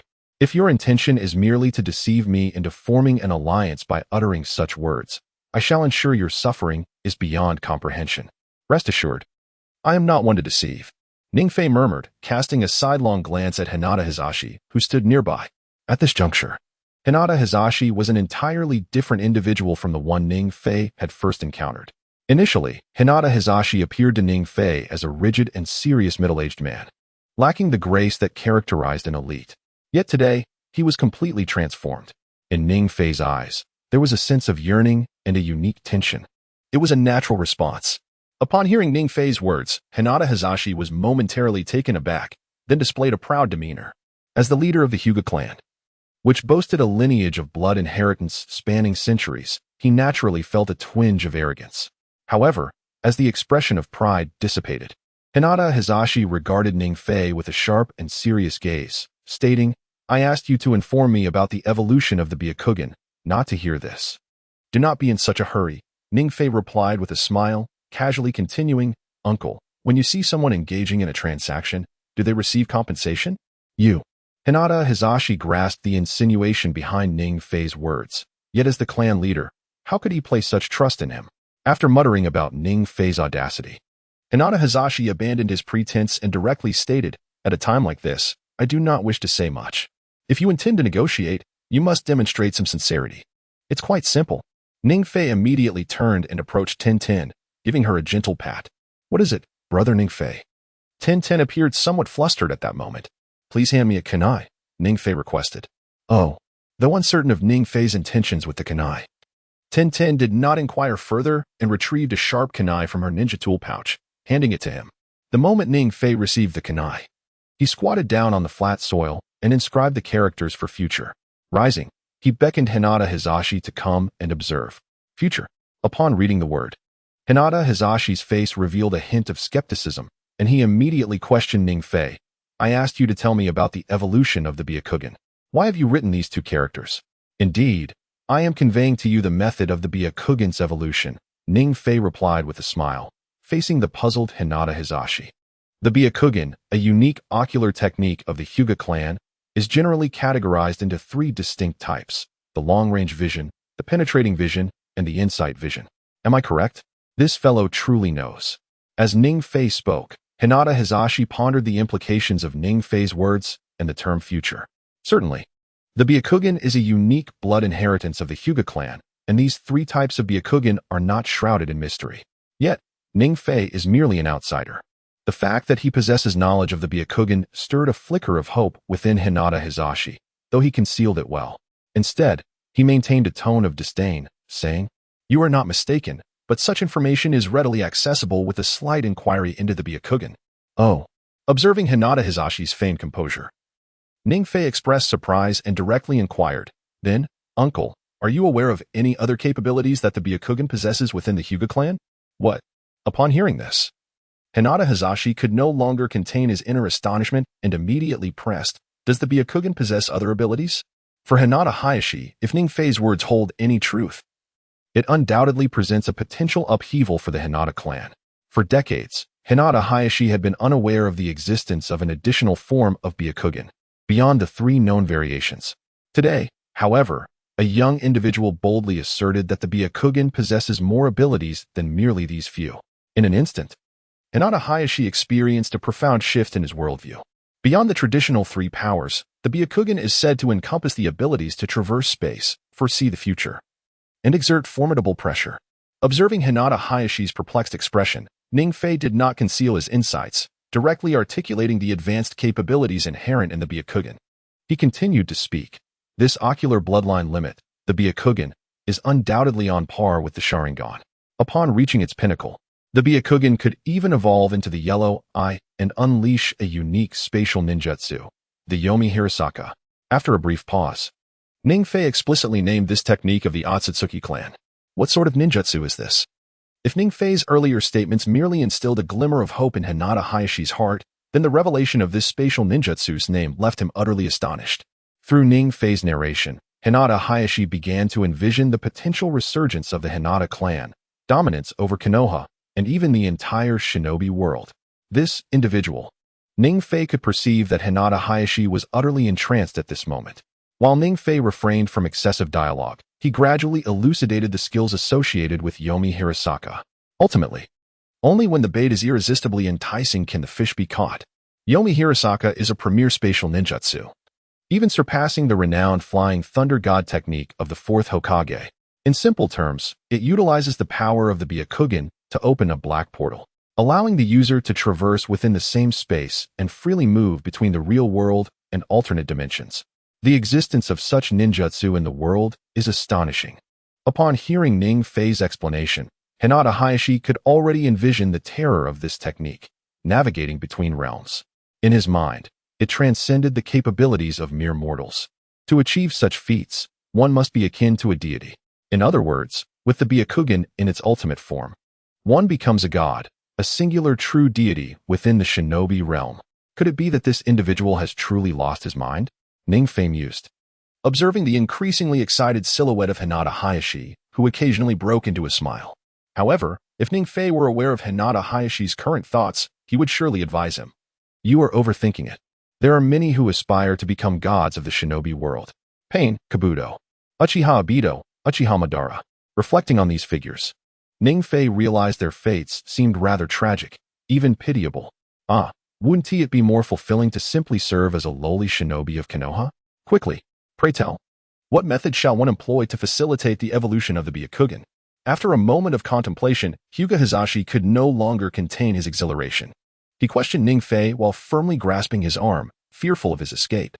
"Release my brother, you wicked uncle," exclaimed Tian, standing beside Ning Fei, reprimanding Hizashi with fervor. Ning Fei, however, urged Tian to remain calm. Once he had quelled her impulsiveness, Ning Fei regarded Hizashi earnestly, then spoke softly, "Release me. Tell me how to make the Byakugan evolve." Yet, it was evident that Hizashi had succumbed to madness. He ignored Ning Fei's words and continued to gaze at him with fervent intensity, tightening his grip further. Has this fellow lost his senses? Ning Fei thought, shaking his head in resignation. With a sudden surge of strength, he pushed Hizashi away forcefully. "You dare to strike?" Hizashi, the esteemed elite of the Hidden Leaf, exhibited a look of surprise as Ning Fei slipped from his grasp. Though celebrated for his formidable soft fist technique, even in the presence of the third Hokage, He found himself outmatched by Ning Fei's effortless evasion. In that instant, Hizashi abandoned any notion of forming an alliance. His singular focus was to forcibly return Ning Fei to the Hyuga clan and unravel the mystery of the Byakugan's evolution. To Hizashi, Ning Fei was merely a commoner, one whose existence would likely go unnoticed even within the village. Simultaneously, a faint glimmer of murderous intent flickered in Hizashi's gaze, and Ning Fei recognized his intentions. This man truly dares to act. In truth, Ning Fei had anticipated Hizashi might resort to violence, but he had not expected it to happen so swiftly. His earlier remarks regarding the Byakugan, inspired by the Otsutsuki clan's legacy, had evidently struck a chord. Suddenly, Ning Fei felt an overwhelming sense of helplessness wash over him. Initially, he had intended to utilize the secret of the Byakugan's evolution as a temporary means to restrain the Hyuga clan, subsequently leveraging their strength to assist Uchiha Itachi and fulfill his mission. He had planned to disclose the details of Byakugan evolution to the Hyuga clan, leaving the success of the endeavor in their hands. However, Ning Fei knew he had limited options. The process he devised for Hizashi involved employing a substantial number of Byakugan, followed by their integration, in hopes of transforming the ordinary Byakugan into the Rinnegan. Yet, despite its seemingly straightforward premise, the execution proved nearly impossible, as it required a hidden condition, the presence of a direct bloodline from the Otsutsuki clan. Moreover, regardless of the separation of the Hyuga clan from the main family, it remains insignificant. In the entire world of Naruto, only two individuals can accomplish this. They are Boruto and his sister, within the context of Boruto's story. Uzumaki Naruto is the reincarnation of Ashura, the son of the Sage of Six Paths, and thus is considered a direct descendant of the Otsutsuki clan. Hyuga Hinata possesses the power of the Byakugan. Therefore, Ning Fei has consistently shown no intention of aiding the Hyuga clan in their evolution. He merely intends to utilize them. Yet, unexpectedly, Hyuga Hayashi brazenly attacked him in such a venue, which was beyond Ning Fei's anticipation. Tion, step aside and wait for your brother Ning Fei. As he gazed upon Hyuga Hayashi, a faint azure hue gradually emerged from his hands. Ning Fei quickly maneuvered Tion to the periphery, adopting a low profile, and then smiled at Hayashi, saying, "It's time to test my true strength." Thus, Ning Fei was prepared for battle. "You brat, how arrogant." Observing that Ning Fei did not flee but instead readied himself for a confrontation, Hayashi felt a slight sense of relief. Considering that they were at the very doorstep of the Hyuga clan, they were not far from the bustling main street of Konoha. Had Ning Fei chosen to escape wholeheartedly at that moment, Hayashi would have found himself at a significant disadvantage. After all, encountering an ordinary Konoha civilian on the main street was absolutely unacceptable. Yet, surprisingly, Ning Fei not only refrained from fleeing, but also seemed eager for a direct clash. Witnessing this scene, Hayashi erupted into laughter, envisioning the aftermath of Ning Fei's inevitable defeat. Although he had previously scrutinized Ning Fei's inner physique with the Byakugan, leaving a considerable impact on him, ultimately, at this moment, Ning Fei was merely a child in Hayashi's eyes.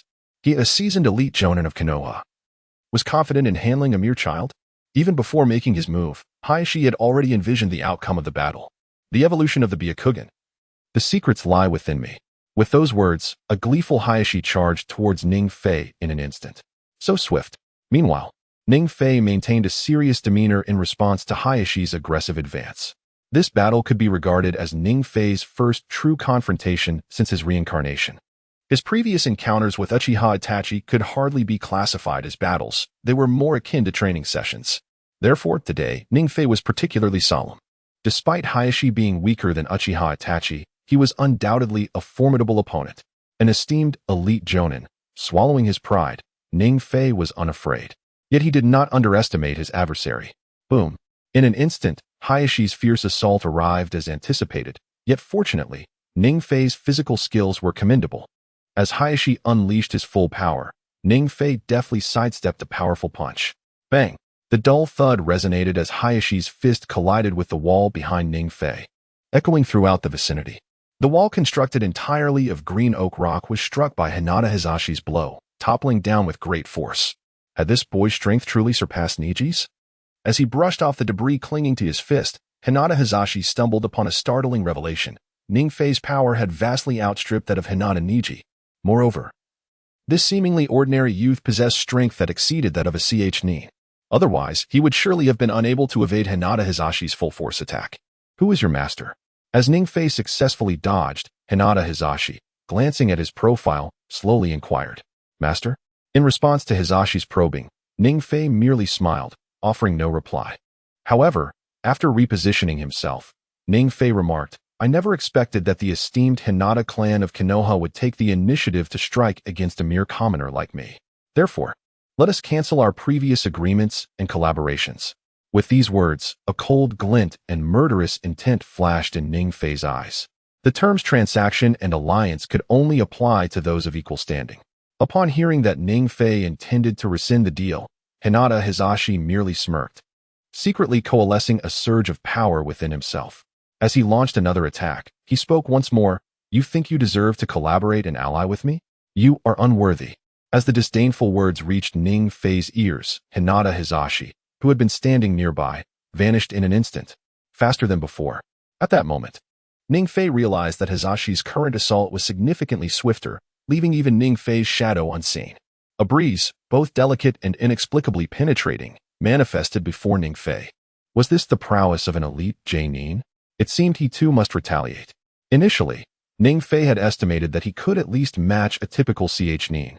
Without activating the burning fruit or the Sharingan, he would struggle against some Nin. Yet, through his confrontation with Hinata Hizashi, Ningfei discerned that he had underestimated the situation. If he did not unleash the power within the burning fruit, he would likely find himself at the mercy of Hizashi's might. Bagua palm, Bagua empty palm.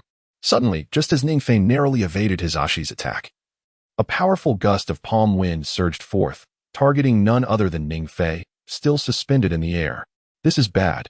Upon sensing the imminent danger, Ningfei's expression turned grave. Without hesitation, he resolved to no longer conceal his strength. Elementalization. As Ningfei uttered the incantation, a searing heat enveloped his body, just as Hinata Hizashi's Bagua empty palm struck him. Yet, it was merely a glancing blow. This took Hinata Hizashi by surprise. Having been struck by the Bagua empty palm, Ningfei did nothing in response. How can you possibly disregard my Bagua empty palm? Hinata Hizashi, a seasoned ninja with over a decade of experience, had participated in the Third Shinobi World War, the Nine Tails Incident, and numerous other battles. He was undoubtedly a battle-hardened veteran. Moreover, this was the first encounter for Hyuga Hizashi. In principle, the 8 trigrams empty palm is a technique that unleashes a shockwave of chakra through hand strikes to inflict harm upon the target. Although fundamentally a martial arts technique, it also serves as a tool for ranged attacks, so swift that even those from the Byakugan clan struggle to evade it. At that moment, however, Ningfei bore not a single scar, an impressive method of assault. In contrast to the bewildered Hyuga Hizashi, Ningfei stood resolutely, offering a faint commendation for Hizashi's 8 trigrams empty palm, before slowly articulating, Regrettably, I am immune to your attacks. Ningfei, not lacking in intelligence, had no intention of revealing the secret of his immunity to martial arts to Hizashi, instead opting for the term attack. A bloodline limit, perhaps? Observing the burning aura emanating from Ningfei, Hizashi, not dull-witted, naturally deduced that this might be the skill possessed by Ningfei. Realizing that Ningfei had exhausted his trump card, Hizashi promptly activated his Byakugan. As the veins on his forehead bulged prominently, a sense of control surged within him, radiating from Hizashi. From that moment forth, he felt as though he had complete dominion over his surroundings. Yet, at this juncture, Hizashi found himself somewhat perplexed. According to the customary combat procedures of the Hyuga clan, encountering an enemy typically involved merely activating the Byakugan, locating the chakra pathways of the foe, and ultimately employing the family's renowned gentle fist to incapacitate the adversary. Despite Hizashi's adjustments when confronting different foes, the general process remained unchanged. However, now, upon activating his burning fruit, Hizashi felt utterly at a loss against Ningfei. Although Ningfei still possessed chakra flowing through his pathways, the newfound mysterious aura shrouded these channels, rendering them indecipherable to Hizashi, just as before.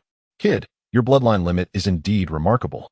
Gazing at Hizashi, who had yet to make a move, Ningfei slowly parted his lips. However, a few moments later, Hizashi spoke again. This merely serves to temporarily delay your defeat.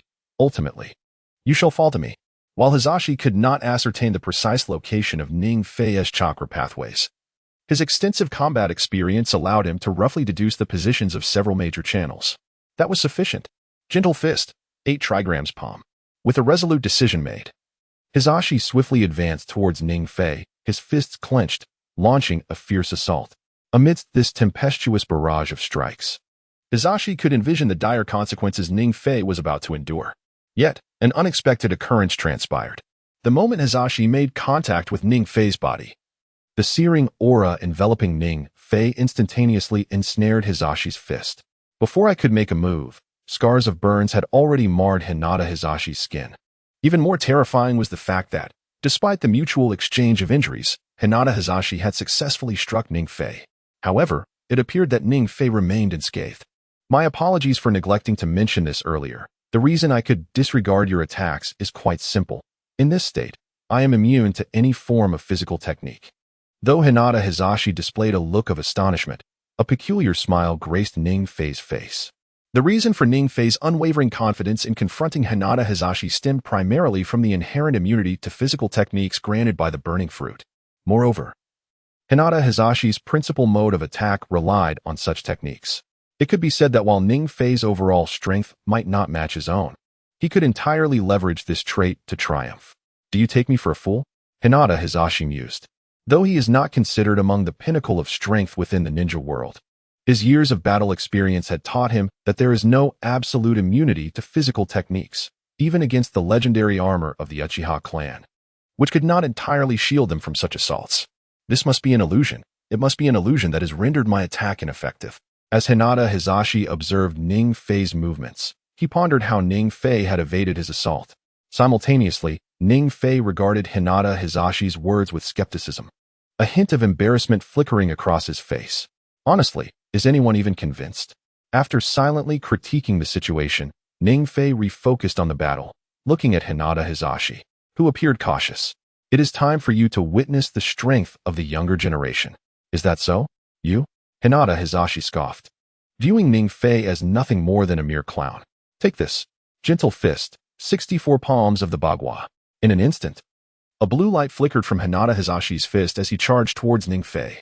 Compared to his previous attack, this assault was evidently sharper and more decisive. Here comes my heavy strike. Hinata Hizashi unleashed a long-awaited powerful blow aimed directly at Ning Fei's heart. It was evident that this time, he intended to eliminate Ning Fei on the spot. Ning Fei, be careful. Although Ning Fei was unaware of the specific nature of Hinata Hizashi's attack, the murderous intent emanating from him was enough to indicate that Ning Fei was in imminent danger. At that moment, even Niji Hyuga, who stood to the side, displayed a flicker of surprise. While Niji always perceived the clan leader as stern and dignified, this level of intensity was something he had never witnessed before. Don't worry. Just wait here for me, brother. Just as others began to worry for Ning Fei, he, the focal point of concern, remained remarkably calm. Not only was he unfazed, but a playful smile also appeared on his face. It has been asserted that body techniques are futile, yet you remain unconvinced. It appears that the time for a counterattack has arrived. Ning Fei squinted his eyes, instantly channeling the fiery power within him into his hands. In the following second, a fierce blaze materialized upon Ning Fei's fists. The vibrant orange flames not only imparted an inexplicable strength but also instilled a modicum of fear in Hinata Hizashi, who felt the intense burning sensation. What is this? A body technique? A unique bloodline limit? As he beheld this scene, a multitude of thoughts swirled within Hinata Hizashi's mind. Nevertheless, the one certainty remained. He would continue his assault on Ning Fei.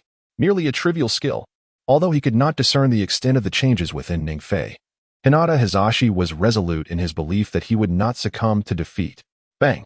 Hinata Hizashi collided once more with Ning Fei. This time, however, it was not a one-sided affair. The clash of blue and red energies erupted violently. Accompanied by the fierce impact, sparks flew from Ning Fei's fists. Yet simultaneously, Hinata Hizashi's chakra-infused gentle fist struck directly at Ning Fei's core.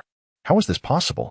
Gazing at the scorched mark above his fist in the unharmed Ning Fei, a look of astonishment crossed Hinata Hizashi's face as he murmured in disbelief, "This cannot be.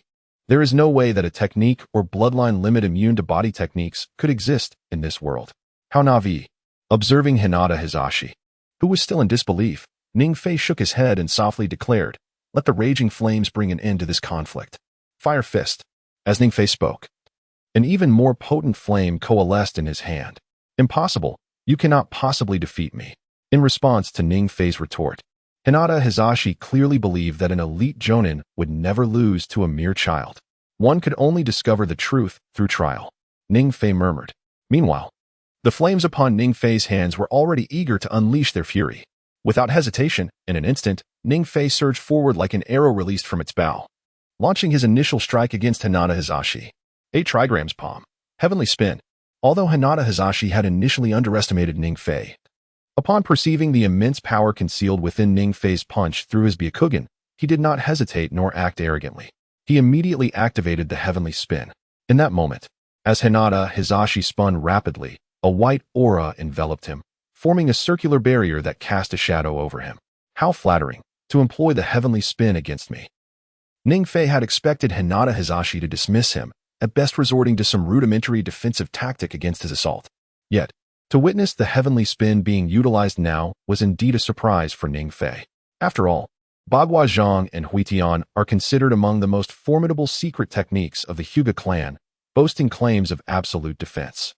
They possess the ability to rebound the vast majority of physical attacks in certain range ninjutsu. In essence, it refers to the instantaneous release of a substantial amount of soft fist chakra from the body's chakra points at the moment of being attacked, executing a circular motion akin to that of a spinning top, thereby deflecting all physical attacks and localized ninjutsu assaults. Such a technique indeed posed a challenge for Ningfei. After all, he had yet to awaken his Sharingan, and his prowess could at best be classified as that of a J-nin. Moreover, due to past circumstances, Hyuga Hizashi did not hold a favorable position in this confrontation. The primary reason remained that Ningfei's innate constraint from the burning fruit hindered his physical techniques, which could not be deemed as a reflection of Hyuga Hizashi's weakness. Although Ningfei possessed an advantage, he was not foolish. Forcing a fade of superiority often led to complications. Bang! As expected, upon the collision of Ningfei's fiery fist with Hyuga Hizashi's Huitian, he felt a tremendous rebounding force coalescing in his fist. Not only that, but he also sensed the fiery essence entwined within his punch being repelled back. In that fleeting moment, as Ningfei concluded his assault, an uncanny atmosphere enveloped the surroundings. Tian, let us depart. For a long time, Ningfei had been the first to speak, for he understood. Given the current circumstances, it was evident that the battle would not conclude swiftly. The reasoning was quite simple. Ningfei was unable to penetrate Hyuga Hizashi's defenses, and the soft fist techniques of the Hyuga clan were ineffective against him. The early summer sun appeared more intense, but only in the morning did its scorching rays reveal their might. Above the main street of Konoha, both Tian and Ningfei still bore beads of perspiration on their foreheads. Brother Ningfei, why don't you let me disclose what transpired this morning? They casually found a ramen shop to sit down, and during the wait for their meal, Tian continued to pose questions. Half an hour prior, when Ningfei had voluntarily called for a ceasefire, Hyuga Hizashi did not object, although a hint of resentment flickered in his gaze. However, after a brief entanglement, he departed first, taking Hyuga Niji back to the Hyuga clan's residence. Ningfei said nothing, merely watching Hyuga Hizashi retreat before bringing Tian back above the main street of Konoha. He casually instructed her to refrain from sharing past events with others. Yet, to Ningfei's surprise, as they left the vicinity of the Hyuga clan, Tian began to question him, inquiring why he did not permit her to share this matter. Faced with Tian's incessant curiosity, Ningfei felt a twinge of discomfort. Because this matter, Ian. He pondered for quite some time, but ultimately could not devise a reasonable excuse.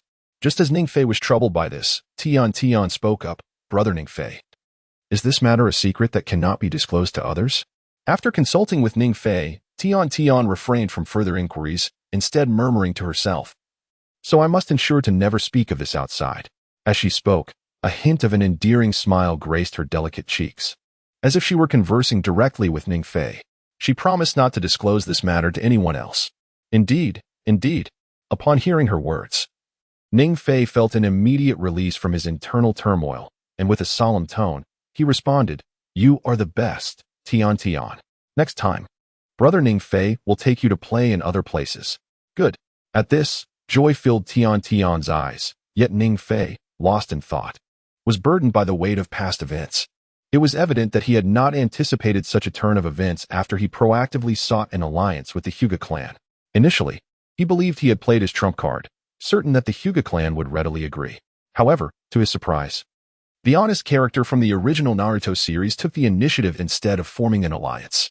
Nevertheless, Ningfei gleaned much from this incident, at the very least realizing that the characters within the Naruto narrative were decidedly one-sided.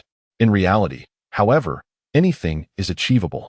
It seemed that there was yet another individual in Konoha to be wary of. While savoring ramen, Ningfei pondered quietly. Following the morning's events, he naturally deduced that Hinata Hizashi would not easily yield and might very well exploit the Hyuga clan's influence over Konoha to seek revenge. Yet, I am not one to be trifled with. If he dares to retaliate, I shall ensure he pays the appropriate price. In that instant, a flicker of murderous intent flashed in Ningfei's solemn gaze. Brother Ningfei? At Tian's call, Ningfei's thoughts were abruptly yanked back to reality, and he momentarily suppressed the events of the morning, smiling as he inquired, Tian, what is it? Nothing. It's just that your gaze earlier was rather frightening.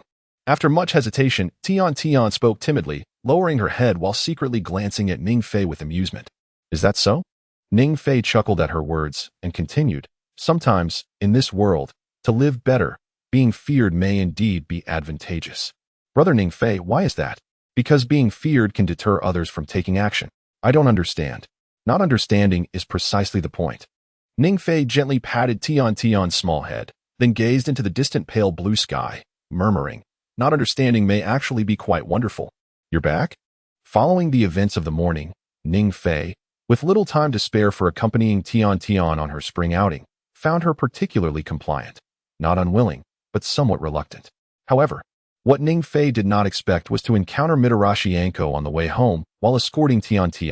As he beheld the young girl sitting under his eaves, casually enjoying dango, a sense of caution washed over him. It should not be the case. Aside from daily interactions with Niji, the events of this morning would undoubtedly remain unknown to anyone else. Hinata Hizashi would certainly not be foolish enough to disclose this matter to the third Hokage.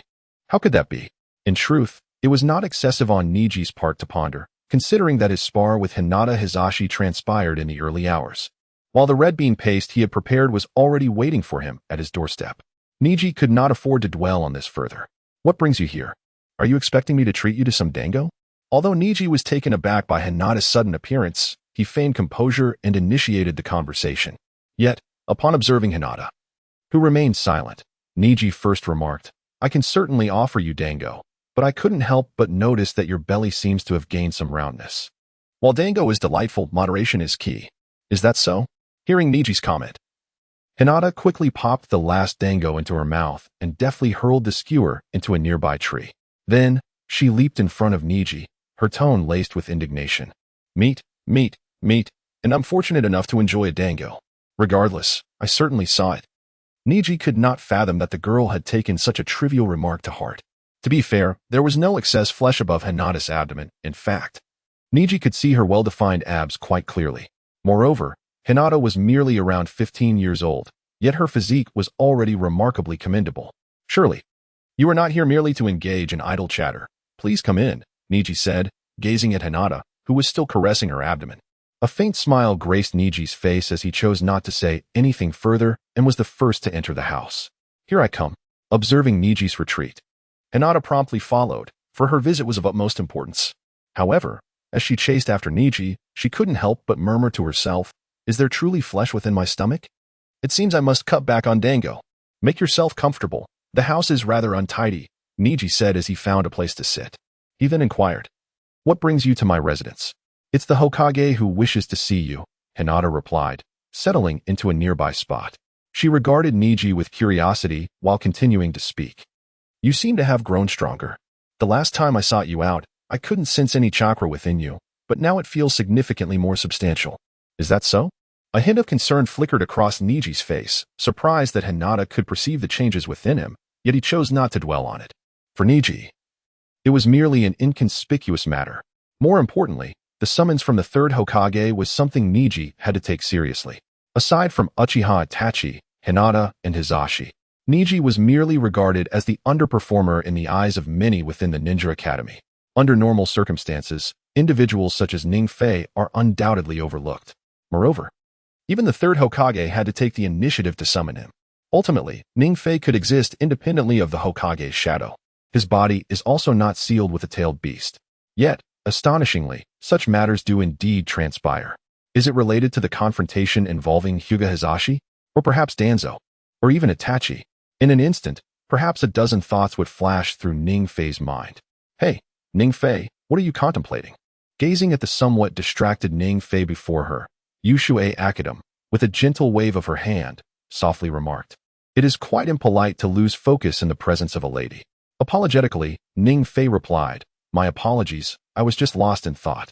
After Yusue Akadam's admonition, Ning Fei promptly redirected her attention and, with a tone of flattery, inquired, "Akadam, do you know how Lord Hokage summoned you to my side?" "I do," came the eager response. "Please, tell me. As a ninja, I must uphold the code of my kind. This matter is shrouded in secrecy and cannot be disclosed to you. Not even the parties involved can be informed?" "Absolutely not." Mitarashi Anko shook her head resolutely, directly rejecting Ning Fei. Do you know? Konoha has recently opened a wonderfully delicious dango shop, which not only offers red bean dumplings, but also an array of incredibly tasty meatballs. Since direct inquiries yield no answers, might it be more prudent to pursue the path of enticement? As Ning Fei spoke of meatballs, her expressions became exceedingly exaggerated, as if delectable delights were laid out before us. Meatballs. Upon hearing Ning Fei's words, the eyes of Mitsuya Azuki sparkled with intrigue, prompting her to inquire, "Which meatball shop are you referring to? Please inform me why the Hokage seeks my presence, and I shall share with you in return. However, I cannot divulge this information, as it is my duty to keep it confidential. Would you consider indulging in a meal instead? It is absolutely out of the question for me to betray my mission for a mere meal of meatballs." "2 meals? The mission is of paramount importance. Not even 2 meals will suffice." "For meals." Observing the conflicted expression on Yashitai's face as he prepared the red beans, Ning Fei felt an exhilarating sense of anticipation.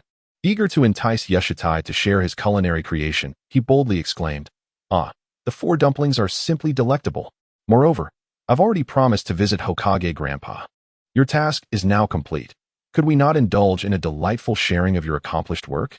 However, despite the pervasive sense of unease, a statement made by Ning Fei resonated profoundly with Yushowashi.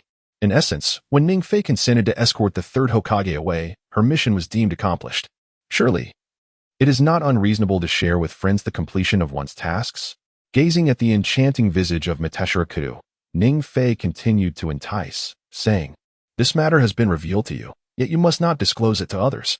In the end, under the influence of Ning Fei's words and the allure of Maruko, Mitaka Akane still took the initiative to speak. "To be honest, I am uncertain why the Hokage wished for you to meet him. However, during the task briefing, I vaguely overheard the name Uchiha Itachi." With an expression of poignant longing, Mitaka Akane divulged the intelligence she had acquired to Ning Fei, feeling a wave of relief wash over her. Then, gazing at Ning Fei, she earnestly advised, "I have shared this matter with you, but you must not disclose it to others. Although I am unaware of the specifics, I sense that this situation is certainly not trivial." "Not trivial indeed. This matter." Upon hearing Mitaka Akane's words, Ning Fei's heart became fraught with unease. "Uchiha Itachi, myself. What exactly does that old coot, the third Hokage, intend to achieve?" Ning Fei was not foolish. When Mitaka Akane mentioned Uchiha Itachi, he had already surmised the reason the third Hokage wanted him to meet. Though both Ning Fei and Uchiha Itachi trained in the same area of the Leaf Village's rear mountains, this information remained a secret to all. Yet, the third Hokage was quite different. Possessing the art of foresight, he was nearly omniscient regarding all matters in Konohagakure. With this knowledge, Ning Fei felt a familiar tension. What troubled him was how the third Hokage would navigate this situation. An enemy or a friend? Or perhaps neutral? This ambiguity left Ning Fei in a state of turmoil. "You've spaced out again." Observing Ning Fei's distraction, Mitaka Akane, hands on her hips and puffed up with indignation, scrutinized him before counting on her fingers. "You previously promised to treat me to dumplings once, and now with these 4 additional times, that totals 5. You mustn't forget." "Rest assured, I shall not forget," Ning Fei nodded, responding, and then inquired of Mitaka Akane, "Are there any issues remaining?" "None." Mitaka Akane shook her head. "Then I shall not see you off. I was just about to take a nap. As for the dumplings, I will treat you next time. Finding a convenient excuse, Ningfei rose and escorted Mitaka Akane to the door. Just as he was about to wave goodbye, an inexplicable sense of foreboding surged within him. Someone. In an instant, Ningfei cautiously surveyed his surroundings, but aside from the gentle breeze that brushed against him, no one was present. What is wrong with you? At that moment, Mitaka Akane noticed Ningfei's unusual demeanor and promptly asked, has something happened? Why the fuss? It's nothing. You may leave now. I will certainly not forget the dumplings, Ningfei replied, though his attention was entirely diverted from her. Despite his failure to detect anything amiss, the sensation of being observed was unmistakable, as long as there's nothing wrong. Seeing that Ningfei was unwilling to elaborate further, Mitaka Akane did not press him and departed. Before setting off, he opened his heart to Ningfei with a solemn tone. You owe me 5 servings of meatballs. I would rather not see you disappear without having savored them first, so take care. This fellow truly does worry about me. As he departed, a faint bittersweet smile lingered on Ningfei's face, allowing him to momentarily forget the turmoil within his mind. He began to reflect earnestly on what steps to take next. According to the original storyline of Naruto, after completing his mission, Itachi Uchiha would return to the village and, following his training of Sasuke Uchiha with the shuriken, initiate the clan's annihilation plan. In the grand scheme of things, it seemed that the third Hokage, Hiruzen Sarutobi, remained oblivious to this, still believing he could resolve the matter through negotiation. Yet, in reality, that was not the case. Did the third Hokage intend for me to partake in this affair? A peculiar thought suddenly crossed Ningfei's mind. After all, in the original narrative, Itachi had endured immense torment from Danzo and his own clan, lacking allies. However, the current circumstances presented a different scenario. One more person. Could this be the variable? Ningfei pondered. No. The third Hokage merely mentioned Itachi's name. He could never fathom that my relationship with Itachi had escalated to that of allies. Thus, was there another purpose behind sending me? After much contemplation, Ningfei remained perplexed as to why the third Hokage wished to meet him in such a tense situation. Nevertheless, he felt no trepidation. At least, from the perspective of the original plot and the present circumstances, meeting with the third Hokage surely posed no risk. After considering it thoroughly, Ningfei no longer hesitated and strode purposefully toward the Hokage building in the distance. Meanwhile, in the depths of darkness, Danzo emerged slowly, and the 2 root ninjas before him lowered their heads in utmost reverence. Itachi Uchiha has been out of the village for several days. Danzo, casting a haughty glance at the 2 before him, casually inquired of his subordinates, how many days has it been? The root ninjas promptly responded, dispatching Itachi for a mission at this juncture. Upon hearing their reply, a shadow of gloom flickered across Danzo's face. What exactly are you up to, Hiruzen? After a moment of murmuring, Danzo, still wearing a contemplative expression, addressed his 2 subordinates with a tone devoid of emotion. When Itachi Uchiha returns to the village, have him come to see me. This matter cannot be delayed any longer. Yes. Upon Danzo's command, the 2 root ninjas immediately adopted a serious demeanor. At that moment, a shadow suddenly emerged from the darkness. Without hesitation, it approached Danzo from behind and spoke in a hushed voice. Lord Danzo, just now. The Hokage instructed Mitarashi Anko to summon Ningfei to the Hokage Tower. Ningfei. Danzo was momentarily taken aback, observing his reaction. His subordinate quickly clarified. In the past, the higher-ups had someone keep an eye on that little brat. So it was him. Danzo nodded, a peculiar skepticism flickering across his face, and muttered to himself, that useless fool. How could that old man Hizashi want to meet him? At this juncture, a glimmer of doubt also surfaced in Danzo's weathered eyes. After pacing for a considerable time, he finally spoke again. Do not concern yourselves with him. Continue the surveillance. This individual is merely an inconsequential waste. The most pressing matter remains the monitoring of the Uchiha clan. Understood, replied his 3 subordinates in unison.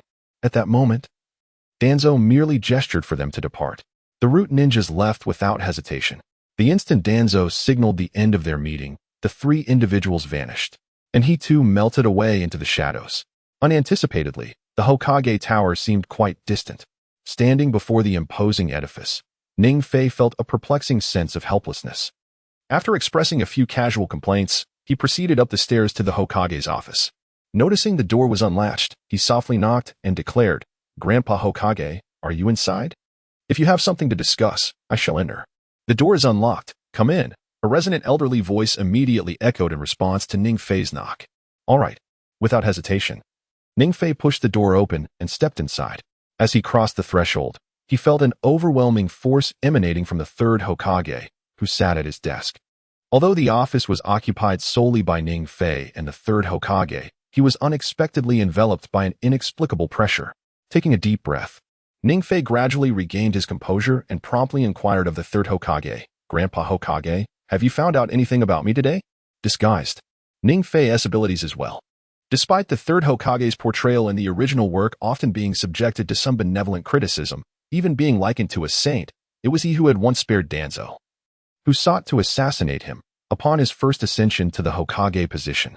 Furthermore, he allowed his disciple Orochimaru to leave after discovering his human experimentation in Konoha. Similar incidents also befell Sarutobi Hiruzen. However, Ning Fei certainly did not naively believe that he could engage in such actions simply by becoming the supreme ruler of the village. Such a notion was utterly impossible for an ordinary citizen of Konoha. Therefore, Ning Fei merely intended to conceal his true self with his youthful naivety, hoping to lower the vigilance of the individual before him who claimed to be a scholar of the ninja world. Yet, a peculiar smile flickered in the eyes of the third Hokage, revealing that this strategy seemed to bear little efficacy. Ning Fei, Upon noticing the third Hokage's intention to speak, Ning Fei was momentarily taken aback, then inquired with a tone of confusion, what is the matter, Hokage Grandpa? I heard that you haven't been attending the Ninja Academy lately. The third Hokage did not divulge the specific reason for summoning Ning Fei to this place, but instead posed the first question regarding Ning Fei's absence from the ninja school over the past half-month.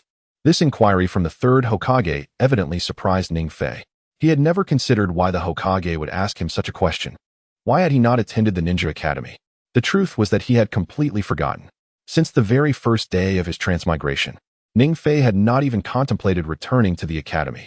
Moreover, after encountering figures like Uchiha, Itachi, and Danzo, he had further dismissed the matter from his mind. How should he respond? In an instant, an inexplicable tension gripped Ning Fei's heart. Ding! Congratulations, host, you have activated the choice system.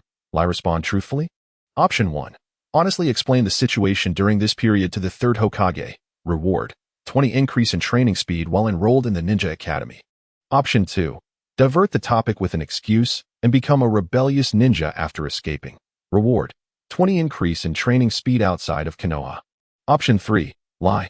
Reward: 20 increase in training speed within Konoha, excluding the Ninja Academy. Damn. The system is causing trouble again. Faced with the three choices that appeared in his mind, Ning Fei, initially somewhat vexed, now felt utterly at a loss. However, since the activation of the choice system, Ning Fei found himself compelled to make a selection. After all, a 20 increase in training speed appeared quite appealing. Naturally, he dismissed the second option of becoming a renegade ninja beforehand. What truly troubled Ning Fei were the first and third options. To lie? To tell the truth? After a moment of hesitation, Ning Fei decided without further deliberation and chose the third option. Having made his choice, he slowly addressed the beaming third Hokage, saying, I've been too playful to leave. In fact, this statement was not entirely a lie for Ning Fei. He genuinely did not wish to attend the Ninja Academy. After all, the 12 young geniuses had yet to begin their schooling, and joining them would mean teaming up with a bunch of expendable allies. It seemed far better for Ning Fei to remain amidst the safety of Konoha. It is evident that the third Hokage never anticipated that Ning Fei would provide such a blunt response. Was it due to unwillingness? Thus, he chose not to attend. While this excuse holds some truth, the third Hokage could never have fathomed that someone would genuinely use it against him. In an instant, 3 lines of despair appeared upon his forehead. A soft cough abruptly drew Ning Fei's attention back, while at that moment, the third Hokage suppressed the turmoil within his heart and spoke to Ning Fei in a tone of earnest persuasion. To become a ninja, one must undergo rigorous training and study. Do you not aspire to be a ninja? What exactly does this old man intend? Gazing at the third Hokage's earnest attempts to coax him back to school, Ning Fei felt a sense of bewilderment. Prior to his arrival, he had envisioned being met by a cadre of Umbu elites who would escort him directly to the Umbu prison to interrogate him about his relationship with Itachi Uchiha. However, the reality was far from what he expected. Clearly, the atmosphere was entirely misaligned. This was why Ning Fei had been prepared to fight tooth and nail, only to be met with the question of why he wasn't attending school. What's the matter? Are you still not ready to go to school? Noticing that Ning Fei had been silent for quite some time, the third Hokage, Sarutobi Hiruzen, once again opened the dialogue, probing for answers. After several inquiries without response, the third Hokage incisively remarked, "Perhaps being a ninja is not the best choice, but I hope you will not fall into despair." Me? Despair? How on earth did the old man perceive me as despondent? In an instant, Ning Fei found himself at a loss. This was utterly contrary to his expectations. He had never contemplated the true reason for his despondency. "Grandfather Hokage, you see, I have been in the Ninja Academy for such a long time. Yet I still have not become a ninja. What if?" Despite being utterly perplexed at that moment, Ning Fei prepared to follow along the theme presented by the third Hokage, seeking to discern the old man's true intentions. Ultimately, Ning Fei believed that his summoning was merely for this discussion. After scrutinizing the third Hokage's face, he did not hesitate and continued, "Grandfather Hokage, how about allowing me some time to relax, and then I can return to the Ninja Academy next year?" "Very well." Strangely, upon Ning Fei's request, the third Hokage expressed no objections, readily agreeing to his proposition, and then continued speaking. "For today, let us conclude here. When you have decided to return to the Ninja Academy, simply come and inform me. I can leave." If previously Ning Fei was merely a bit bewildered, now he was completely confounded. Was I summoned today solely to discuss my reluctance to attend school? Though doubts lingered, Ning Fei chose not to inquire further. After exchanging farewells, he walked out of the Hokage building, his expression one of utter confusion as he made his way home. And once Ning Fei departed, in the office of the Hokage, a figure of a middle-aged jonin suddenly materialized. If Ning Fei were present, he would undoubtedly recognize this middle-aged chunin as Umbu's Marino Ibiki. In the original narrative, Marino Ibiki serves as the head of the interrogation unit of Konoha's Umbu. And he is also the proctor for the first round of the chunin exams in which Naruto and his peers participate. His personality is exceedingly stringent, a direct subordinate of the third Hokage. "Ibiki, what are your thoughts on this child, Ning Fei?" The third Hokage inquired unexpectedly. Ibiki was taken aback by the Hokage's question, a flicker of surprise crossing his face. After all, it was not unusual for him to regard Ning Fei as a rather unremarkable child, possessing mediocre talent in ninjutsu and lacking any notable familial background. If one were to recall him, it would only be that he had long since graduated from the Ninja Academy, a child of rather poor aptitude. After a moment of contemplation, Ibiki candidly expressed his thoughts. He then positioned himself behind the third Hokage, casting a quizzical glance at him. Poorly skilled indeed. Upon hearing Ibiki's assessment of Ning Fei, a fleeting smile appeared on the third Hokage's face as he murmured, "Ning Fei possesses a remarkable resilience." With that, the third Hokage moved to the front of his office and gestured for Ibiki to come closer. "Come, take a look at this." As Ibiki approached, the third Hokage invited him to observe the image within the crystal ball. Is this the true extent of the child's abilities? Gazing at the image captured within the crystal sphere, Ibiki, who had maintained a serious demeanor for most of the time, found himself momentarily astonished. Then, as realization dawned upon him, he questioned the third Hokage, "Lord Hokage, is there a specific reason you wish to see him today?" "Perhaps, perhaps not." The third Hokage replied, his gaze fixed upon the image of Ning Fei demonstrating ninjutsu beside the forest of death, deep in thought. "This boy possesses such strength?" As he observed the scene unfolding within the crystal ball, a hint of shock crossed Ibiki's face. Although he was unfamiliar with Ning Fei, prior records indicated that the boy was far from a genius. Yet, the spectacle before him was certainly not something an ordinary individual could achieve. The ability to unleash powerful fire techniques with astonishing force, yet also with a destructive range, left Ibiki questioning, what kind of fire technique is this? Overwhelmed by various doubts, Ibiki found himself uncharacteristically opening up to the third Hokage. "In my years as a ninja, I have never encountered such a unique ninjutsu. I do not know." The third Hokage replied, shaking his head as he deactivated the image within the crystal ball. He gazed out towards Ning Fei, who had now reached the skies above Konoha's main street, muttering, "In my recollection, there seems to be no fire technique capable of such feats. Perhaps it is this boy's bloodline limit. How could a commoner possibly possess a bloodline limit?" After listening to the answers from the three Hokages, Marino Ibiki posed a question of his own, his face suddenly lighting up with curiosity. He then inquired, "Hokage-sama, do you require me to conduct surveillance?" "No need." The third Hokage waved his hand, signaling Ibiki to refrain from taking independent action. He spoke with a solemn tone, "Ning Fei is not the issue. My concern lies with whether Danzo has discovered his abilities. Thus, I have summoned you for the purpose of discreetly safeguarding this child. Understood, Ibiki replied. Though his expression was one of confusion, yet he agreed to the task. Upon returning home, Ningfei was filled with doubt. It was evident from Yuki's earlier remarks that the third Hokage must have been aware of their connection to Uchiha Itachi. Yet, had he not hinted at this in previous conversations? This piqued Ningfei's curiosity. Even in such circumstances, Ningfei wished that the third Hokage would directly address the matter. For ambiguity often breeds misfortune. Nevertheless, he decided to dismiss the thoughts and accept the situation as it was. After much contemplation, Ningfei could not fathom the true purpose behind the third Hokage's summons, and he resolved to focus on his training. Previously, he had experienced a tenfold increase in his training speed, supplemented by an additional 20% enhancement, which made even his mediocre aptitude for ninjutsu seem remarkably rapid. Just as he settled down, a surge of chakra flooded into his body, while the fiery essence of the devil fruit stirred within him. The training speed had augmented to an astonishing 12 times. Clearly, Ningfei was astonished by this newfound pace. With a sigh, he refused to squander any more time and plunged back into his training. Unbeknownst to him, outside his doorstep, the various forces were beginning to unveil themselves. Upon noticing the presence of several Konoha Seichnin with varying abilities at his doorstep, Uchiha Itachi, just returned to the village, immediately donned an expression of wariness.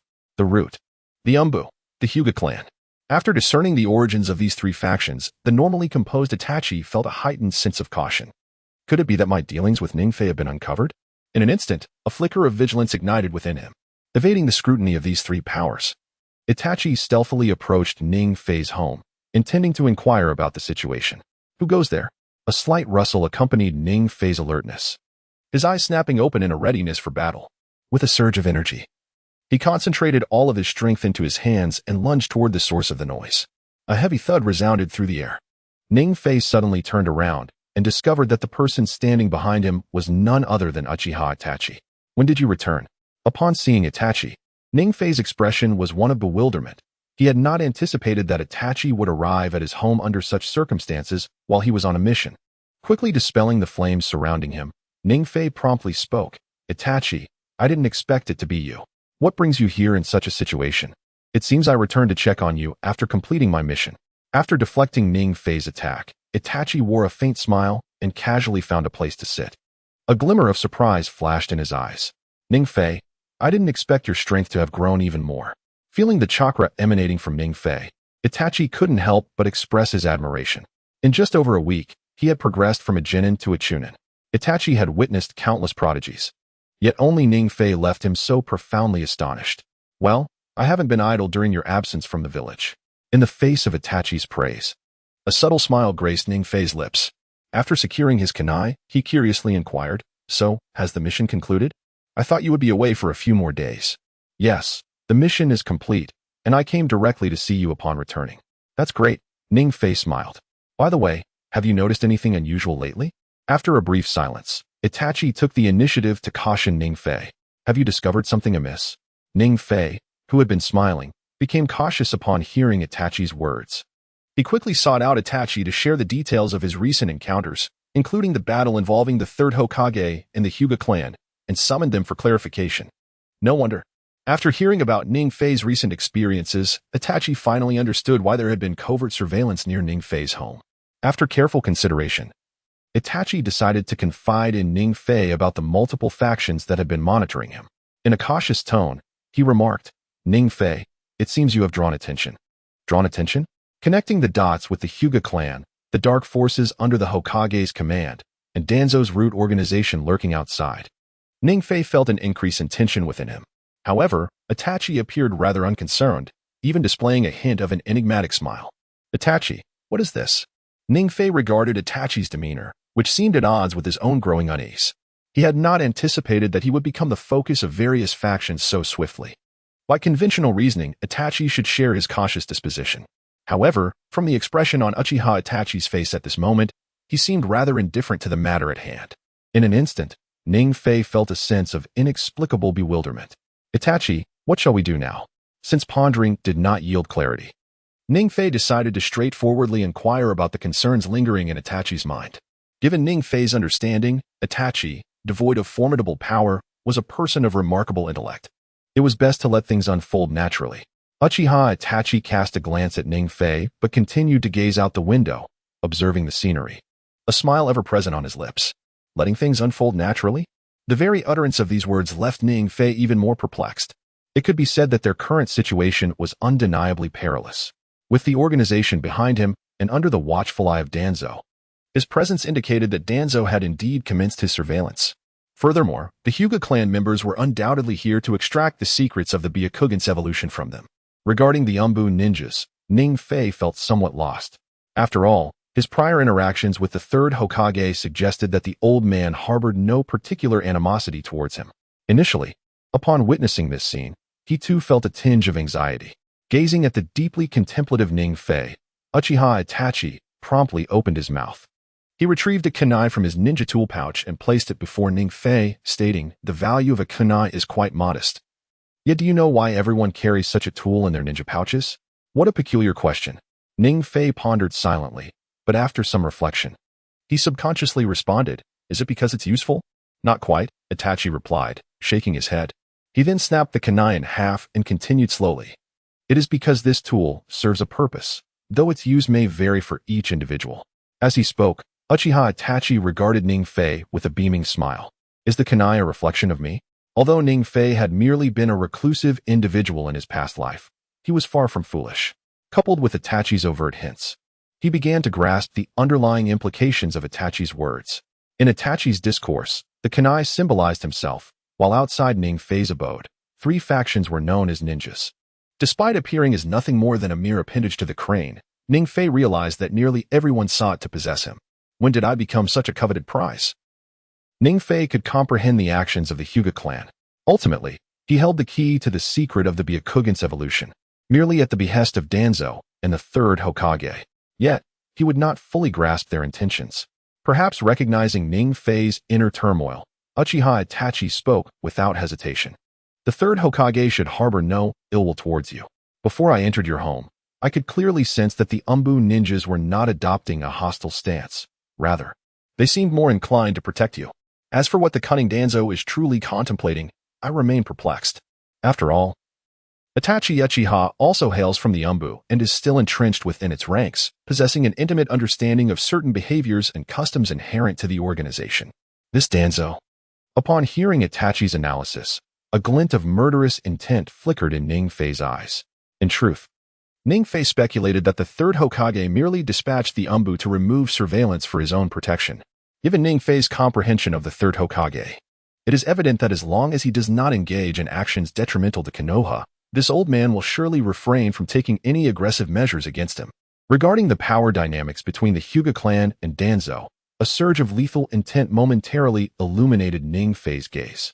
Yet, Ning Fei, this is not the opportune moment to act. Perceiving the murderous resolve in Ning Fei's eyes, Itachi swiftly interjected.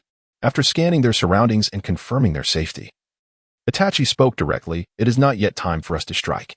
I have a foreboding that upon our return to the village, Danzo will undoubtedly take action." "No, it is not merely action. He will certainly compel you to act." After contemplating Itachi's conjecture, Ning Fei remained silent, choosing not to articulate the thoughts swirling within his mind. After all, in this tense period, Ning Fei was reluctant to burden Uchiha Itachi with excessive pressure.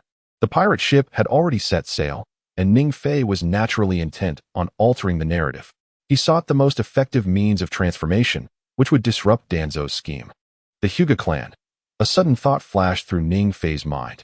He then turned to Uchiha Itachi and said, "Come, I have something to discuss with you." The risks of this approach were immense. Was it truly feasible? When Ning Fei revealed his plans to Uchiha Itachi, the initially calm Uchiha Itachi's expression shifted to one of mild frustration and conflict. It was only under these circumstances that Uchiha Itachi could consider proceeding. For the rationale was quite simple. Ning Fei's intentions were indeed perilous. Following Ning Fei's confrontation with Hyuga Hizashi, the focus of the Hyuga clan had shifted squarely onto him, to the extent that they dispatched their ninjas to surveil Ning Fei, an unprecedented action for the Hyuga clan in over a decade. This underscored the significance of Ning Fei's mastery of the secret of the Byakugan's evolution to them. Consequently, Ning Fei was poised to wield this so-called secret to incite a rift between the Hyuga clan and himself. Given your previous estrangement, would they even acquiesce to such a plan? Uchiha Itachi pondered, grappling with his inner doubts. Itachi, what would you do if someone revealed a method to unlock the Mangekyo Sharingan with absolute certainty? Ningfei suddenly posed this question to Uchiha Itachi. That? Upon hearing the inquiry, Uchiha Itachi smiled faintly before responding, I would kill him. The secrets of the Uchiha clan cannot fall into the hands of others. Ningfei fell silent after hearing Uchiha Itachi's words, feeling a sense of helplessness. He had not anticipated such a response from Uchiha Itachi. In that moment, an inexplicable despondency washed over him. After finally suppressing his emotions, Ningfei spoke directly. You must act, but the Hyuga clan must not. The risks were simply too great. The Hyuga clan was not weaker than the Uchiha clan, and at such a critical juncture, was this truly the right course of action? As Ningfei articulated his proposed strategy, a flicker of conflict appeared on Uchiha Itachi's face as well. In such circumstances, any action could provoke the Hyuga clan. Even though Ningfei's plan stirred something within Uchiha Itachi, the hesitation lingered. Not acting in this moment could render them even more passive. Ningfei had never been one to sit idly by. Upon realizing that the Hyuga clan intended to target him, he had already prepared for a counterstrike. Despite Uchiha Itachi's concerns regarding the plan's audacity, Ningfei remained resolute. This strategy was worth a try. In truth, Ningfei had a rather straightforward intention. By leveraging the method of Byakugan evolution, he aimed to use a bait to compel Hyuga Hizashi to cooperate with his endeavors. Despite the initial conflict between Ningfei and Hinata Hizashi, he never anticipated that as the leader of the Hyuga clan, Hizashi could indeed cast aside such temptations. Had he truly made a decision? Gazing at Ningfei before him, it seemed Hizashi had reached a resolution. Uchiha Itachi then inquired further, approaching Ningfei with a direct proposition. If you have made up your mind, allow me to take the lead. Ningfei nodded in agreement and, with a tone of solemnity, addressed Itachi, let us solidify this plan. As for the timing of our engagement, that shall be at your discretion. Very well, I shall return to my clan first. With Ningfei's affirmation, Itachi did not hesitate, readily accepting the arrangement. After discussing various details of the plan, Itachi was the first to depart from Ningfei's residence. In an instant, the once bustling room fell into silence, leaving Ningfei alone. The success of this endeavor would determine whether the original narrative could be altered. As he peered out at the slowly shifting shadows beyond the window, a wave of apprehension washed over Ningfei. Despite the uncertainty stemming from the story's original plot and his control over the plan, he felt an inexplicable confidence. Nonetheless, there was an underlying sense of meticulousness. To claim that he felt no tension would be disingenuous. What truly concerned Ningfei was not the potential failure of the plan, but rather the repercussions of an unsuccessful option presented by the system. This was the source of his greatest anxiety. Contemplating this, a flicker of unease surged within him. System, are you there? Seeking clarity on whether there would be penalties for unfulfilled choices within the selection system, Ningfei directly addressed it. Yes, the system responded. Not in silence, but with a mechanical voice devoid of emotion. Yet Ningfei sensed an unusual depth within it. Evidently, this so-called selection system was imbued with intelligence. I would like to inquire, if I fail to meet the requirements after making a choice, will there be penalties? For now, he decided to suppress his chaotic thoughts and refrain from speaking too freely. After all, clarity regarding the system was paramount for Ningfei. There will not be, the system replied. Suddenly, an insight dawned upon Ningfei. He realized that the system provided a straightforward introduction. Ding. The primary purpose of this system is to assist the host in becoming the strongest in the ninja world. No choice will incur additional penalties, however. But some choices may place the host in peril, and once a choice is made, it cannot be retracted. Otherwise, the rewards will be forfeited. Once the explanation concluded, the selection system receded into the depths of Ningfei's mind. At that moment, he found himself both amused and exasperated.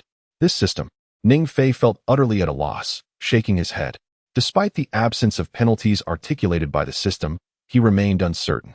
However, Ningfei could still comprehend the underlying implications within this statement, recognizing the presence of the subconscious. It is simply a matter of perspective. Regardless of the choices available, there exists a sense of freedom, and even if one does not see them through to completion, it is of little consequence. Yet, certain decisions may thrust Ningfei into perilous situations. To put it plainly, the power of choice lies within Ningfei's grasp. Yet such decisions could very well lead to dangerous predicaments, potentially even death. The system is indeed straightforward. Upon understanding the punitive measures of the system, Ningfei felt a sense of helplessness wash over him. Although these rules appear relatively lenient, the risks are undeniably significant. Take this instance for example. While aiding Uchiha Itachi could yield substantial rewards, embroiling oneself in the Uchiha clan's massacre presents formidable dangers. Organizations and individuals such as Danzo, the Akatsuki, and others are certainly beyond Ningfei's current capacity to confront. A moment's carelessness could easily result in catastrophic consequences. It seems prudent to exercise caution in future choices. With the rules of the system now clear, a chill crept into Ningfei's heart. Fortunately, the previous decision was inconsequential, sparing him from falling into a trap. Just then, as Ningfei sought to understand the system further, an unexpected figure appeared at his doorstep, lingering for an unnerving length of time. In an instant, Ningfei prepared himself for combat. Who could it be? As he approached the door, he pondered silently. The forces of the Umbu en route were represented by the third Hokage, alongside the cunning Danzo. It was imperative to remain discreet and not reveal any vulnerabilities. Could it possibly be a member of the Hyuga clan? As Ningfei reached the threshold, he adjusted his demeanor and inquired with a tone of skepticism, "May I ask who you are?" To his dismay, the figure outside offered no response, heightening Ningfei's caution. Should he open the door? Meanwhile, he found himself engulfed in uncertainty. The three factions surrounding his home now included an enigmatic middle-aged man, amplifying the already tense atmosphere. A sense of unarticulated foreboding enveloped Ningfei. Reluctantly, he realized he needed to ascertain the identity of the individual lingering at his door. Finally, the thought of someone clandestinely observing him compelled Ningfei to confront this stranger. With a decisive motion, he opened the door, only to witness the middle-aged man collapse, his body hitting the floor with a resounding thud. It was an Umbu Chunin, and to Ningfei's astonishment, the man was clearly deceased. Observing the lifeless figure sprawled on the ground, with a fatal wound etched upon his neck, Ningfei wasted no time. After unleashing the fiery essence from within his being, he braced himself for battle. Simultaneously, aided by agile footwork, Ningfei swiftly leapt into the open space outside his dwelling. However, this outing was of little significance. Before Ningfei lay a scene that left him utterly astonished. All those who had been surveilling him were dead. Not a single one remained. Whether from the Umbu or the root, they all lay lifeless, having succumbed beneath the weight of shuriken. Who could be responsible for this? If it were merely the casualties of one faction, it could be interpreted as a collaborative effort by the others. Yet, they were all deceased. In an instant, an inexplicable chill coursed down Ningfei's spine. Run. At this moment, there was no time for contemplation. The individual capable of eliminating 9ch Nin without a sound, employing such brutal methods, was certainly beyond Ningfei's current capabilities. Moreover, it had not been long since Uchiha Itachi had departed. Merely a few fleeting minutes had passed. In such a short span, someone had managed to eliminate this cadre of elite ch Nin buried near his residence. Only a shadow-level powerhouse could accomplish such a feat. Furthermore, it was not the work of an ordinary shadow-level ninja, for Ningfei had heard no commotion, suggesting that the assailant had not employed any ninjutsu, relying solely on stealthy assassination. Within Konoha, who among them could master the art of silent killing to such an extent? As Ningfei made his escape, his mind raced with thoughts of who could be behind this. The only shadow-level ninja currently in Konoha could only be the third Hokage. Yet, the likes of Tsukuyami had merely achieved the rank of ch Nin, and with his strength, it was impossible for him to execute such a massacre. Kakashi. God. As he considered all the familiar figures, Ningfei found no one suspicious. Could it be? Suddenly, a shadow of a man flashed through Ningfei's mind. Orochimaru, once one of the legendary Sannin of Konoha, renowned not only for his formidable power, but also for his proficiency in assassination techniques. Moreover, on this timeline, Orochimaru had seemingly been engaged in studying the first Hokages would release cells alongside Danzo. Could it truly be Orochimaru? Contemplating this, a faint bitter smile crept across Ningfei's face. In terms of power, murderous skill, and execution, it was indeed Orochimaru who could achieve this. However, a question lingered in Ningfei's mind. If those individuals had indeed been slain by Orochimaru, what could be the motive? If Orochimaru was currently a part of Konoha, then conventional wisdom would suggest that discretion would be the most prudent choice. Furthermore, murder could hardly be classified as a subtle act. Despite Ningfei's residence being on the outskirts of the village, typically devoid of others aside from patrolling ninjas, the nearest neighbor, the Tenten family, was merely down the street.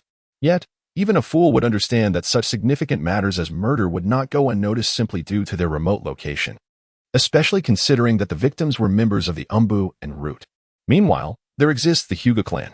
How could such an event transpire? My head aches. Ning Fei's face revealed an expression of helplessness. He truly did not anticipate the situation would unfold in this manner. Initially, Ning Fei intended to remain inconspicuous. The very individuals surveilling him were their formidable tools, as long as he retained his strength and did not exhibit any abnormality. It was certain that neither Danzo nor the third Hokage would take notice.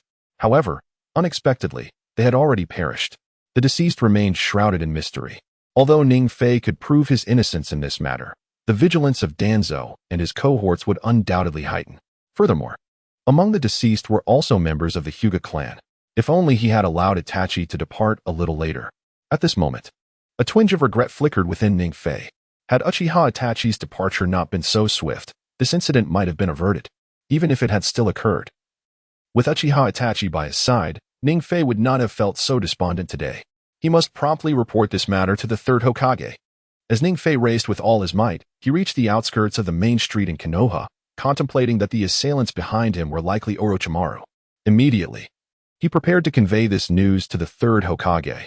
After all, among the three factions, the third Hokage was the most reliable ally for Ning Fei. Regarding Danzo and the Hyuga clan, Ning Fei held little hope. Kid, it seems Danzo has indeed underestimated you. Just as Ning Fei was readying himself to head to the Hokage building, a soft voice emerged from behind. Turning around, he saw it was Orochimaru, with long, dark hair and a pallid visage adorned with an eerie smile. His gray-brown serpentine eyes gleamed with curiosity towards Ning Fei. This is bad, it truly is him.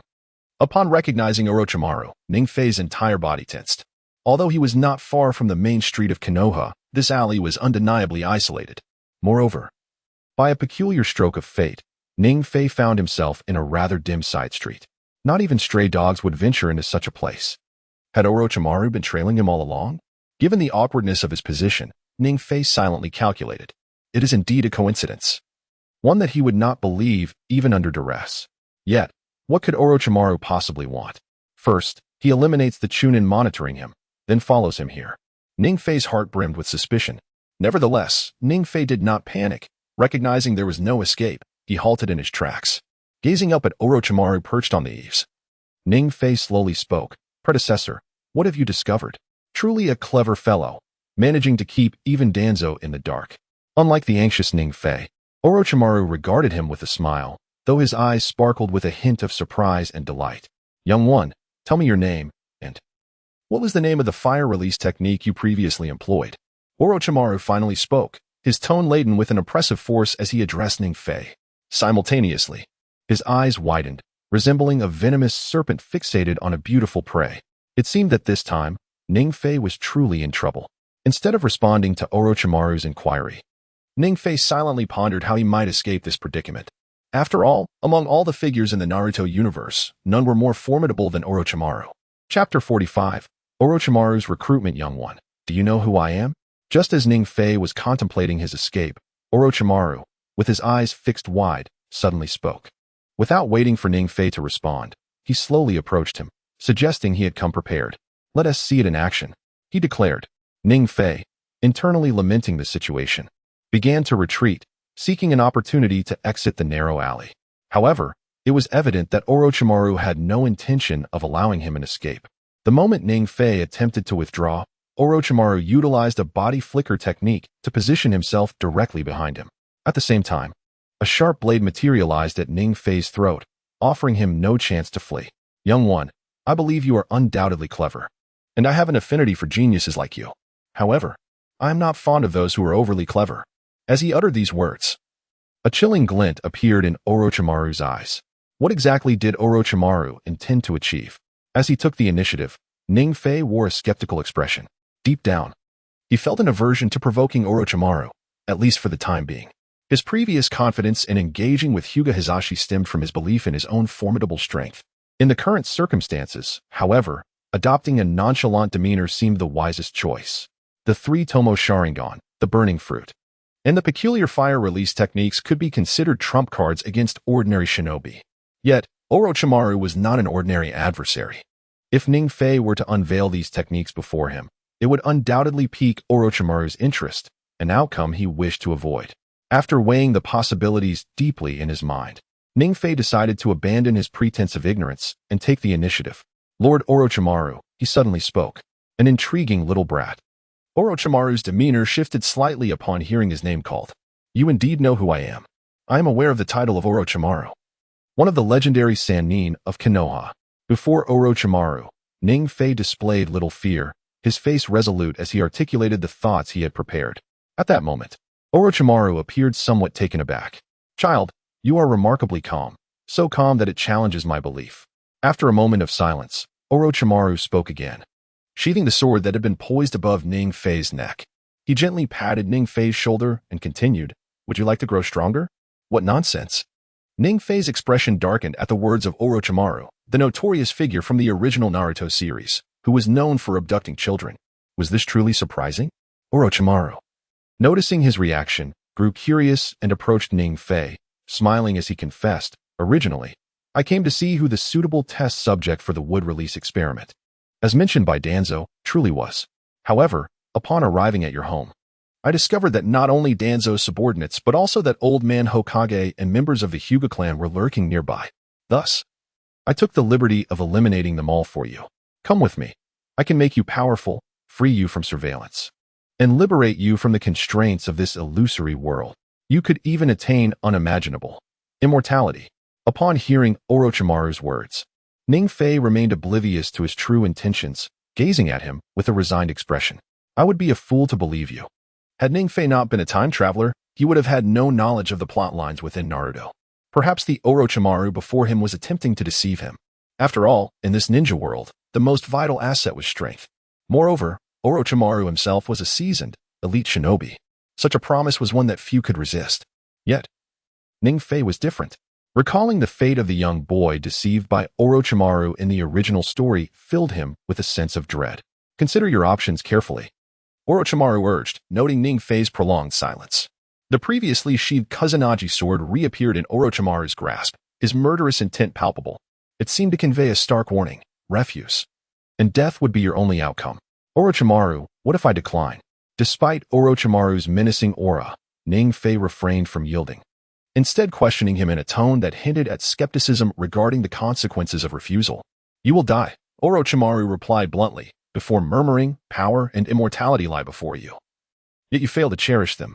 Truly, you are an intriguing child. Orochimaru chuckled, and as he did, the Kusanagi sword pointed menacingly at Ning Fei. Was he about to strike? Only after experiencing Orochimaru's presence did Ning Fei grasp the gravity of the situation. It was evident that Orochimaru was prepared to act at any moment. To my astonishment, I found myself targeted by Orochimaru.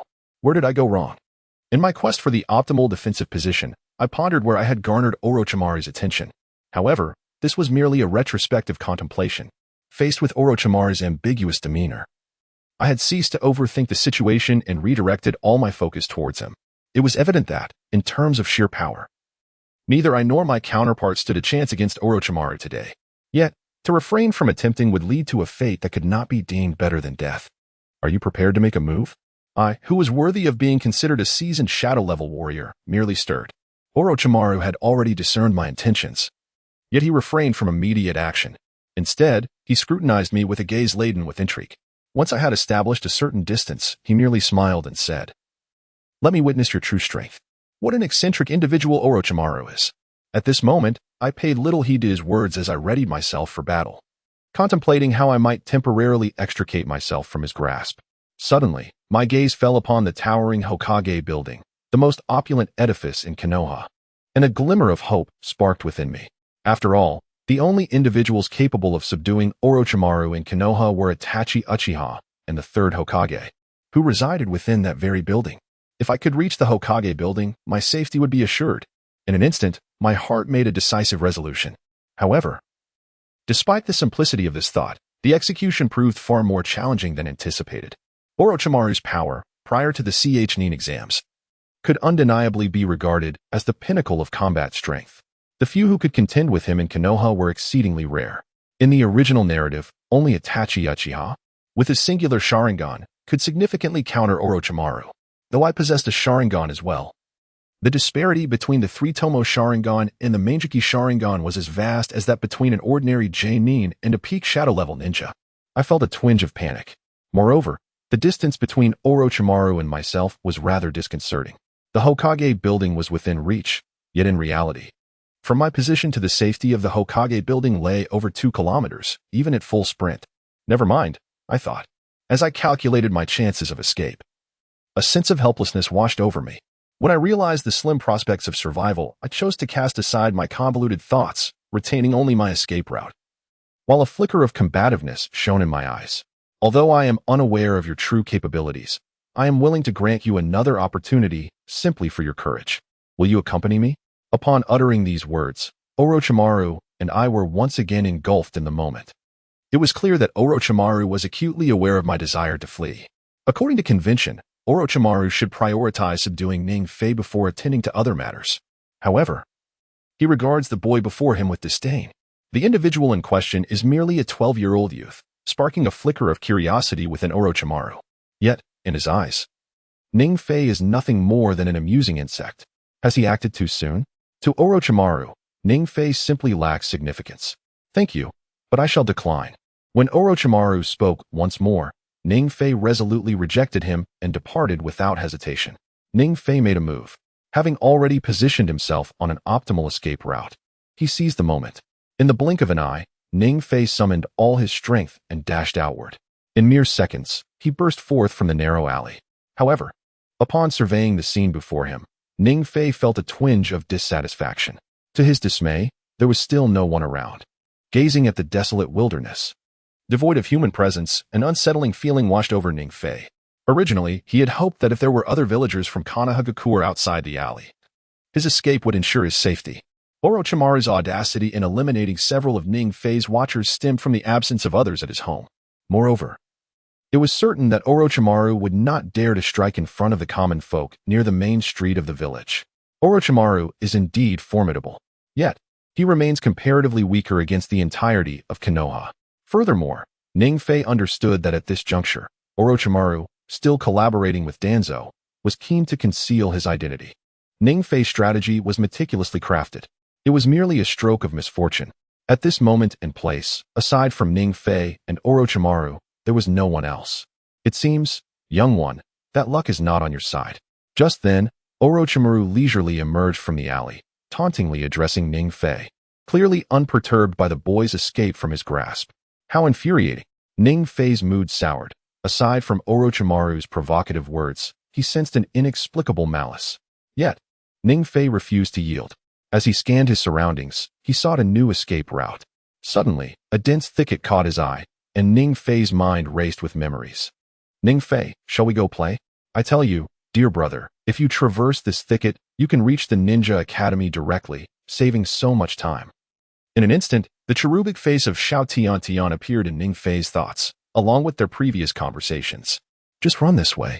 Although Ning Fei had planned to seek refuge with the third Hokage, Sarutobi Hiruzen, at the Hokage building as the safest option, reflecting on past disparities left him with no choice but to abandon that thought. Besides, the Ninja Academy is a fine institution, even if it lacks the mighty warriors of the ninja world. However, Ning Fei could hardly believe that Orochimaru dared to strike at him within the confines of the Ninja Academy. Fire release, great fireball technique. Just as Ning Fei was about to make a decision, he noticed Orochimaru slowly advancing towards him. Realizing the imminent threat, Ning Fei swiftly concentrated his chakra into his mouth.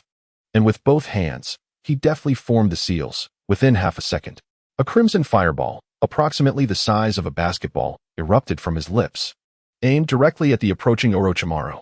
It seems I underestimated you, you underachieving brat. Upon sensing the heat of the great fireball technique, Orochimaru remained unfazed, a faint smile gracing his lips. Clearly, from Orochimaru's perspective, such a proficient execution of this fire technique was beyond the capabilities of a mere underperformer who had not graduated from the Ninja Academy. In other words, before him, Ning Fei possessed at least the strength of a Nin at the tender age of 12. Orochimaru's expression turned contemplative. Then, unexpectedly, Orochimaru spoke. If memory serves correctly, there was a genius in the Uchiha clan named Itachi Uchiha who also achieved similar results. This little brat, is actually regarded as an underachiever? The hidden leaf truly has decayed. As Orochimaru pondered these thoughts, the fireball unleashed by Ningfei entered his line of sight. In an instant, he drew his sword. The once basketball-sized flame was effortlessly sliced apart by the Kusanagi sword in Orochimaru's hand, dissipating into the ether. Indeed, for Orochimaru, such a technique was merely child's play. Observing the scene before him, Ningfei felt no surprise. Rather, it was somewhat expected. After all, the fire technique he had previously executed was merely a simple great fireball, lacking the power of burning fruit or even the enhancement from the Sharingan in the system.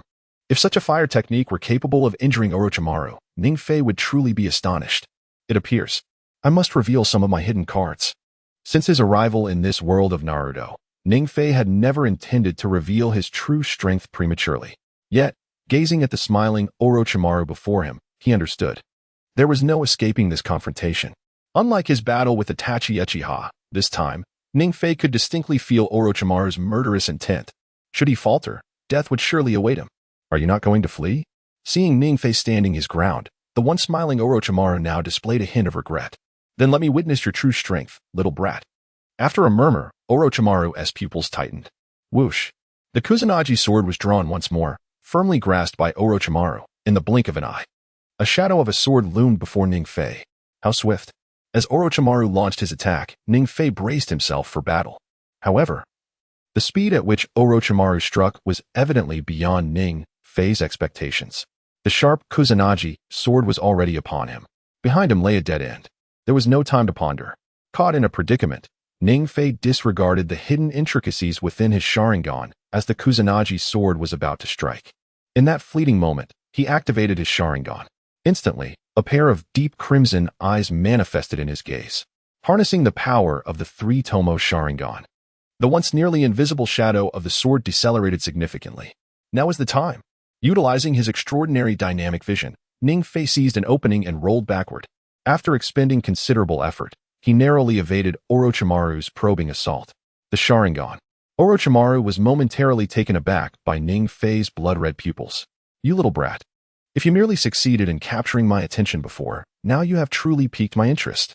Just as Ningfei contemplated taking advantage of Orochimaru's brief lull in attack, another assault came forth. This time, it was evident that Orochimaru was approaching with utmost seriousness. Wind release. Great breakthrough.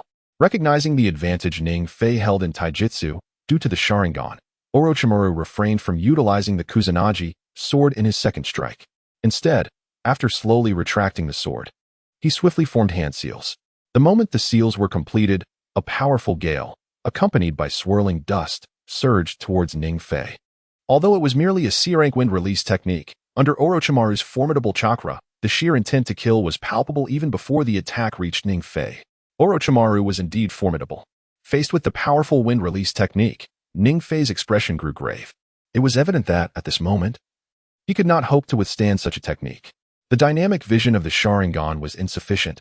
He could not decipher the trajectory of the wind. Furthermore, he understood that even if the Sharingan could perceive Orochimaru's great breakthrough, his physical prowess alone would not be enough to evade it entirely. It seemed that the Sharingan alone would not suffice. Realizing the dire situation before him, Ningfei gritted his teeth.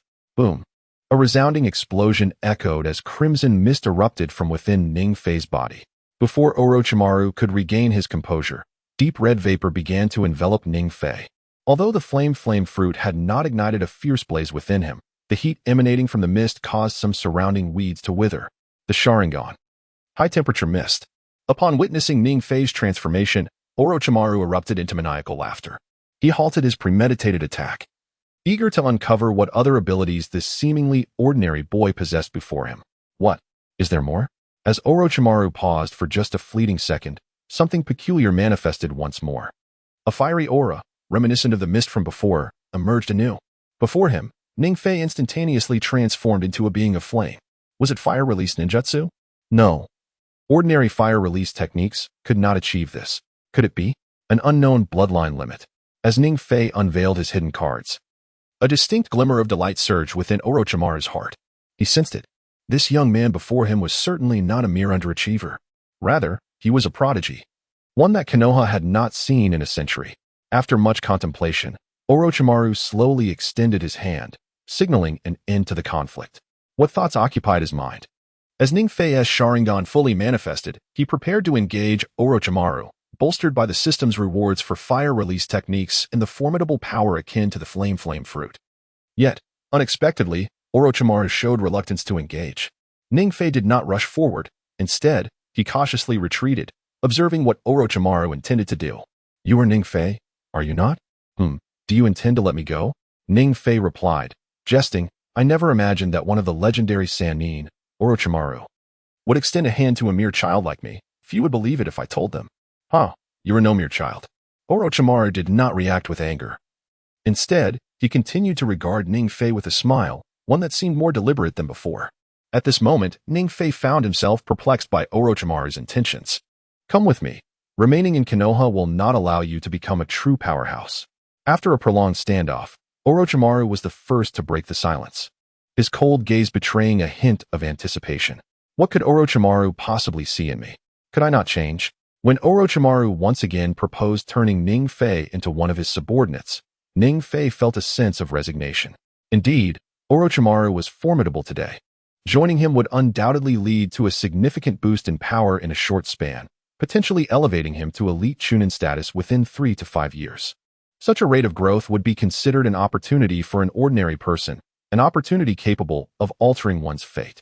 Yet for Ningfei, it felt like a hollow prospect. With the system at his disposal, he could ascend to power without Orochimaru's assistance.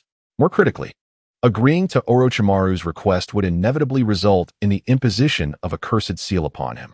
In the face of such a seal, Ningfei felt a sense of reverence. Clearly, as the autumn breeze caressed the air, Ningfei and Orochimaru's agreement remained unconsummated. Both parties maintained a prolonged silence until Orochimaru suddenly began to advance. Was he preparing to strike? Ningfei wore a vigilant expression, secretly bracing himself to act first. "Do not be so wary, young one. I have no intention of making a move at present." As he approached halfway to Ningfei, Orochimaru halted once more. "I merely wish to inquire about the reasons behind your refusal. I can offer you status and power, so why did you dismiss me without hesitation? This aspect eludes my understanding." With these words, Orochimaru's countenance flickered, and he clasped his hands over his chest, scrutinizing Ningfei intently. "Because you are Orochimaru."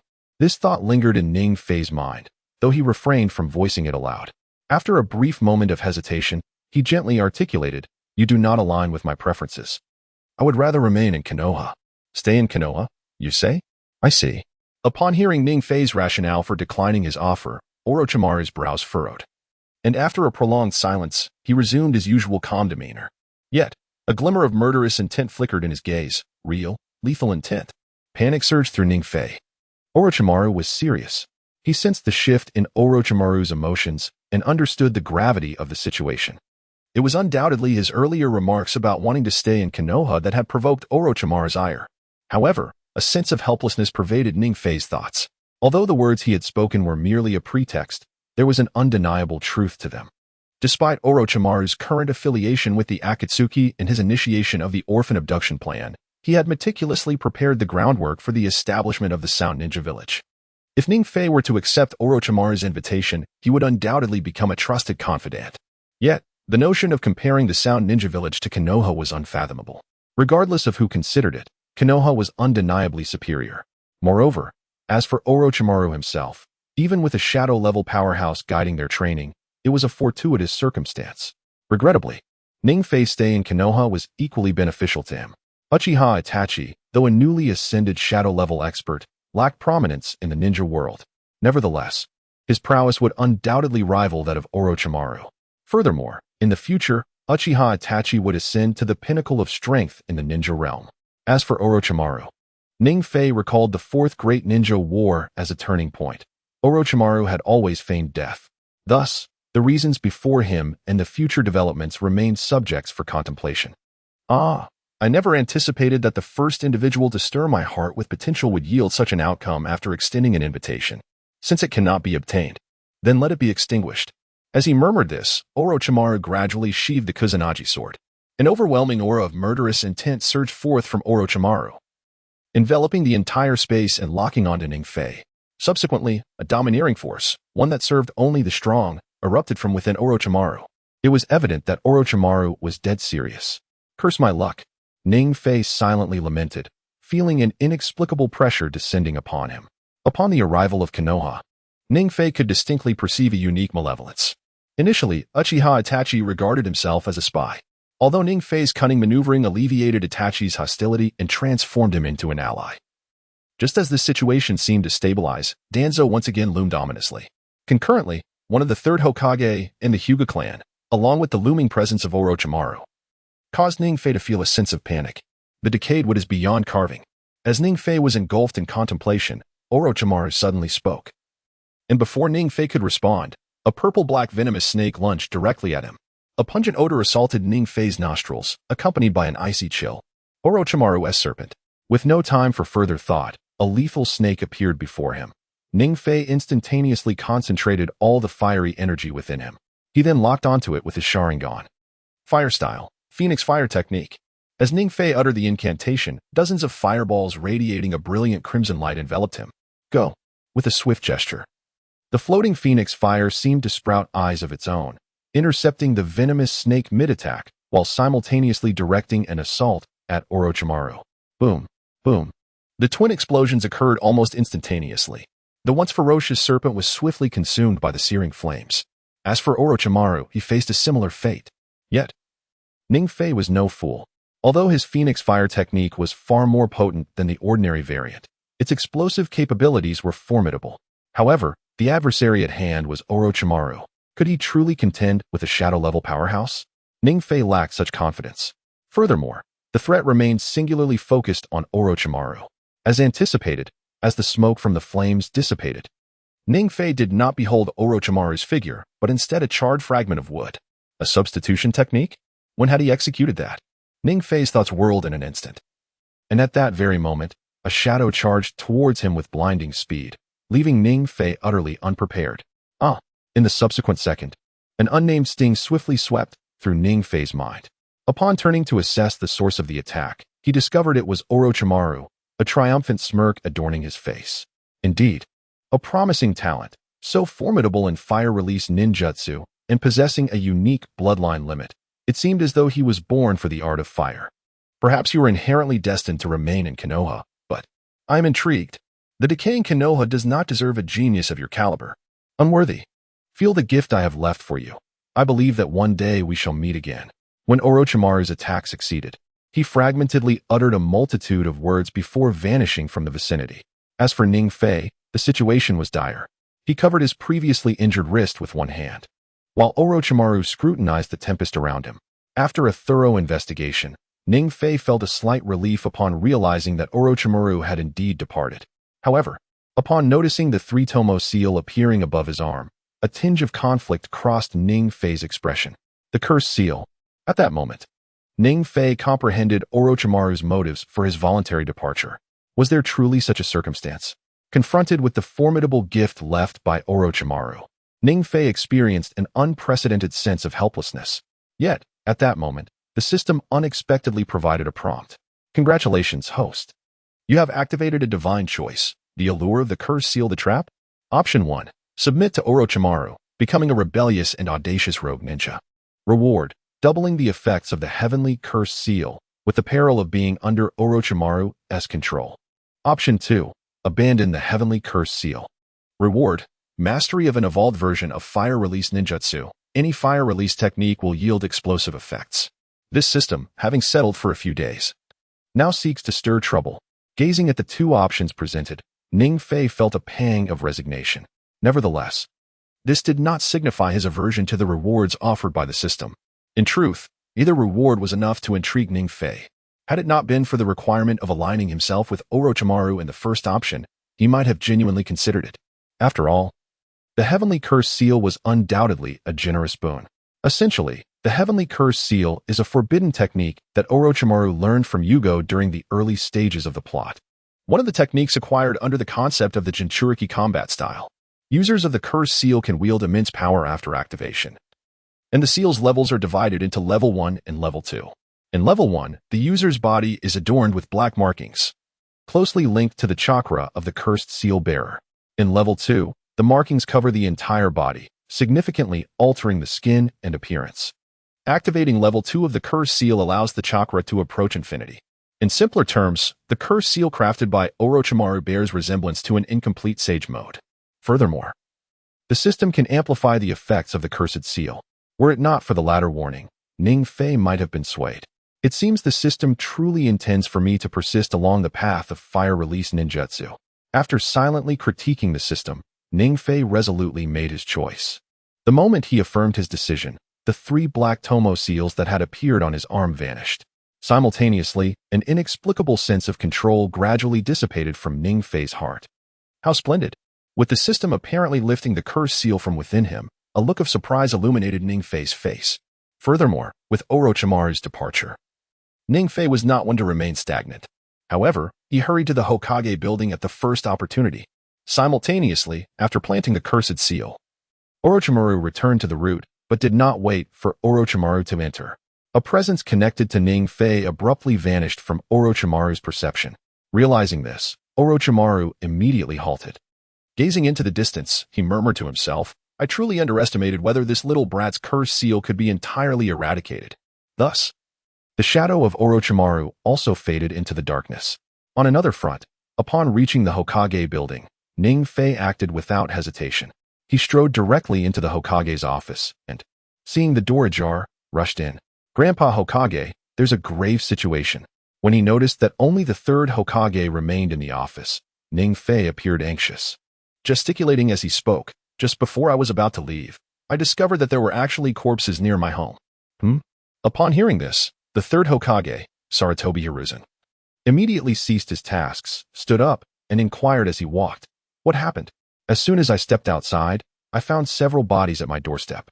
Upon witnessing this, my first instinct was to inform you, Grandpa Hokage. But, noticing Ning Fei's hesitation, the 3rd Hokage's expression shifted to one of confusion. And he spoke in a serious tone, do not worry about this matter. Tell me everything you observed. Following the 3rd Great Ninja War, the 5 great ninja villages were in a relatively peaceful state, and Konoha was making remarkable progress during this period.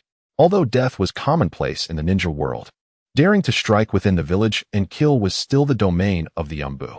Undoubtedly, this was a provocation to Sarutobi Hiruzen's authority, coupled with Ning Fei's unusual expression.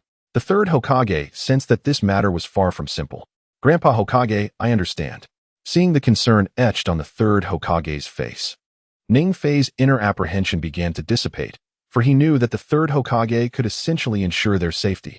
Once he calmed his emotions, Ning Fei continued, however, just as I was about to seek you out, I noticed a man outside who seemed to be waiting for me. A man? Upon hearing Ning Fei's words, the 3rd Hokage immediately asked, what sort of man? A rather intimidating man, with pale skin and a snake. As he recalled Orochimaru, Ning Fei's expression shifted. Oh no, could it be him? At this revelation, the 3rd Hokage's eyes widened with concern as he hastily inquired, what happened next? I ran away. And although that man chased me for a while, he eventually ceased his pursuit. I ended up here at the Hokage building. While the 3rd Hokage remained a good ally at that moment, Ning Fei was not foolish and naturally refrained from mentioning his encounter with Orochimaru or the cursed seal. Could it truly be him? As he listened intently to the unfolding situation, the usually composed expression of the 3rd Hokage displayed a hint of inner turmoil. Ning Fei, I am aware of this matter. You may leave now. Before this situation is resolved, I shall have Mitarashi Anko protect you. What? Mitarashi Anko is to protect me? Ning Fei's face registered surprise at the 3rd Hokage's decision. Mitarashi Anko, a chunin, was this merely a precaution for self-preservation? Furthermore, the adversary in question was none other than Orochimaru. Ning Fei found himself deeply perplexed by the Hokage's theatrics. After all, if it was indeed Anko safeguarding him, Ning Fei harbored doubts, suspecting the 3rd Hokage might be orchestrating a double-edged scheme. Hokage-sama, is something the matter? Noticing the unease on Ning Fei's face, the 3rd Hokage responded promptly. It's just that while Mitarashi Anko possesses formidable strength, I fear that this young lady may not be a match for your assailant. That man appears to be stronger. Ning Fei spoke candidly. Upon hearing Ning Fei's response, the 3rd Hokage merely shook his head, a smile gracing his lips as he remarked, if it truly is that individual, then Mitarashi Anko may indeed be the best choice. Wait a moment, you old coot, are you jesting with me? Employing Mitarashi Anko for my safety while the target remains Orochimaru? Do you not fear that Anko might be ensnared by Orochimaru? Shinobi Hashikage, summon Mitarashi Anko at once. Yet, at this moment, the third Hokage seemed oblivious to Ning Fei's evident frustration and instead returned to his desk, instructing Shinobi Hashikage to fetch Mitarashi Anko. Meanwhile, Ning Fei gazed at the distant azure sky, a mix of confusion and helplessness etched upon his features. It was apparent that he could no longer fathom the enigmatic machinations of the third Hokage. After all, he had made it abundantly clear that the Hokage, a cunning old fox, must have deduced that the uncle he referred to was indeed Orochimaru. Ning Fei had noticed a fleeting change in the Hokage's demeanor from the moment he began to speak of Orochimaru's appearance. From this subtle detail, Ning Fei was convinced that the third Hokage was fully aware that the perpetrator he spoke of was Orochimaru. Contemplating further, Ning Fei found himself increasingly bewildered by the Hokage's decision to assign Mitarashi Anko to bear the weight of their safety. What could the third Hokage possibly be contemplating? Was he intending to use the bond of master and disciple to sway Orochimaru? Or was there some other intricate maneuver at play? In an instant, a multitude of disparate thoughts raced through Ning Fei's mind. Yet, upon deeper reflection, he began to suspect that perhaps he was overthinking the situation. Greetings, Hokage-sama. Have you summoned me for a task? As Ning Fei was lost in contemplation, Yusho Qingshi Hondo entered the Hokage's office, greeted the third Hokage, and soon noticed Ning Fei standing by. A hint of curiosity flickered across her face as she quietly approached Ning Fei, inquiring with an inquisitive tone, "Hee, Ning Fei. Do you know how Lord Hokage summoned me here?" Perhaps it was due to a mission, at a loss for how to explain. Ning Fei cast a pleading glance at the third Hokage. It was perplexing. Observing Ning Fei's expression of bitter amusement, Yusho Qingshi Hondo, without further ado, merely stated, "You owe me a few dango," before approaching the third Hokage. Seeing the third Hokage's somewhat serious demeanor, Yusho Qingshi Hondo pondered for a moment before asking curiously, "Lord Hokage, do you have a mission for me?" "Indeed, there is a mission." The third Hokage nodded without hesitation and pointed at Ning Fei, who stood in the corner, saying, "Your task is to protect this child, Ning Fei." "Protect him?" Yusho Qingshi Hondo was taken aback and queried with curiosity. "Hasn't he already been under the protection of three Umbu?" "They are dead," the third Hokage replied succinctly. "Dead?" It was only then that Yusho Qingshi Hondo comprehended the gravity of the situation, realizing it had perhaps exceeded her expectations. The relaxed demeanor she once wore was now replaced by an inexplicable sense of tension. Taking a deep breath, a flicker of shock danced in her eyes. She was well aware of Ning Fei's previous protectors, three Umbu Nin, each possessing formidable strength and rich mission experience. One among them had even reached the rank of Nin, albeit lacking some experience in missions. The other two Umbu Nin were undeniably powerful even among their peers. In a direct confrontation, even ordinary Nin would struggle against high defense. Thus, it dawned on her that the third Hokage had conveyed a grave truth. They were all gone. How could Yusho Qingshi Hondo not be astounded? What is wrong? The third Hokage pressed, noticing her prolonged silence. "It's nothing. I, Hondo, assure you I will complete this mission."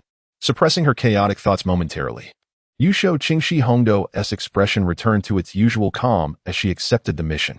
Meanwhile, Ning Fei felt an indescribable pain, with Yusho Qingshi Hondo by his side. At that moment, Ning Fei's true thoughts were that rather than Yusho Qingshi Hondo seeking self-preservation, it was more a matter of protecting her.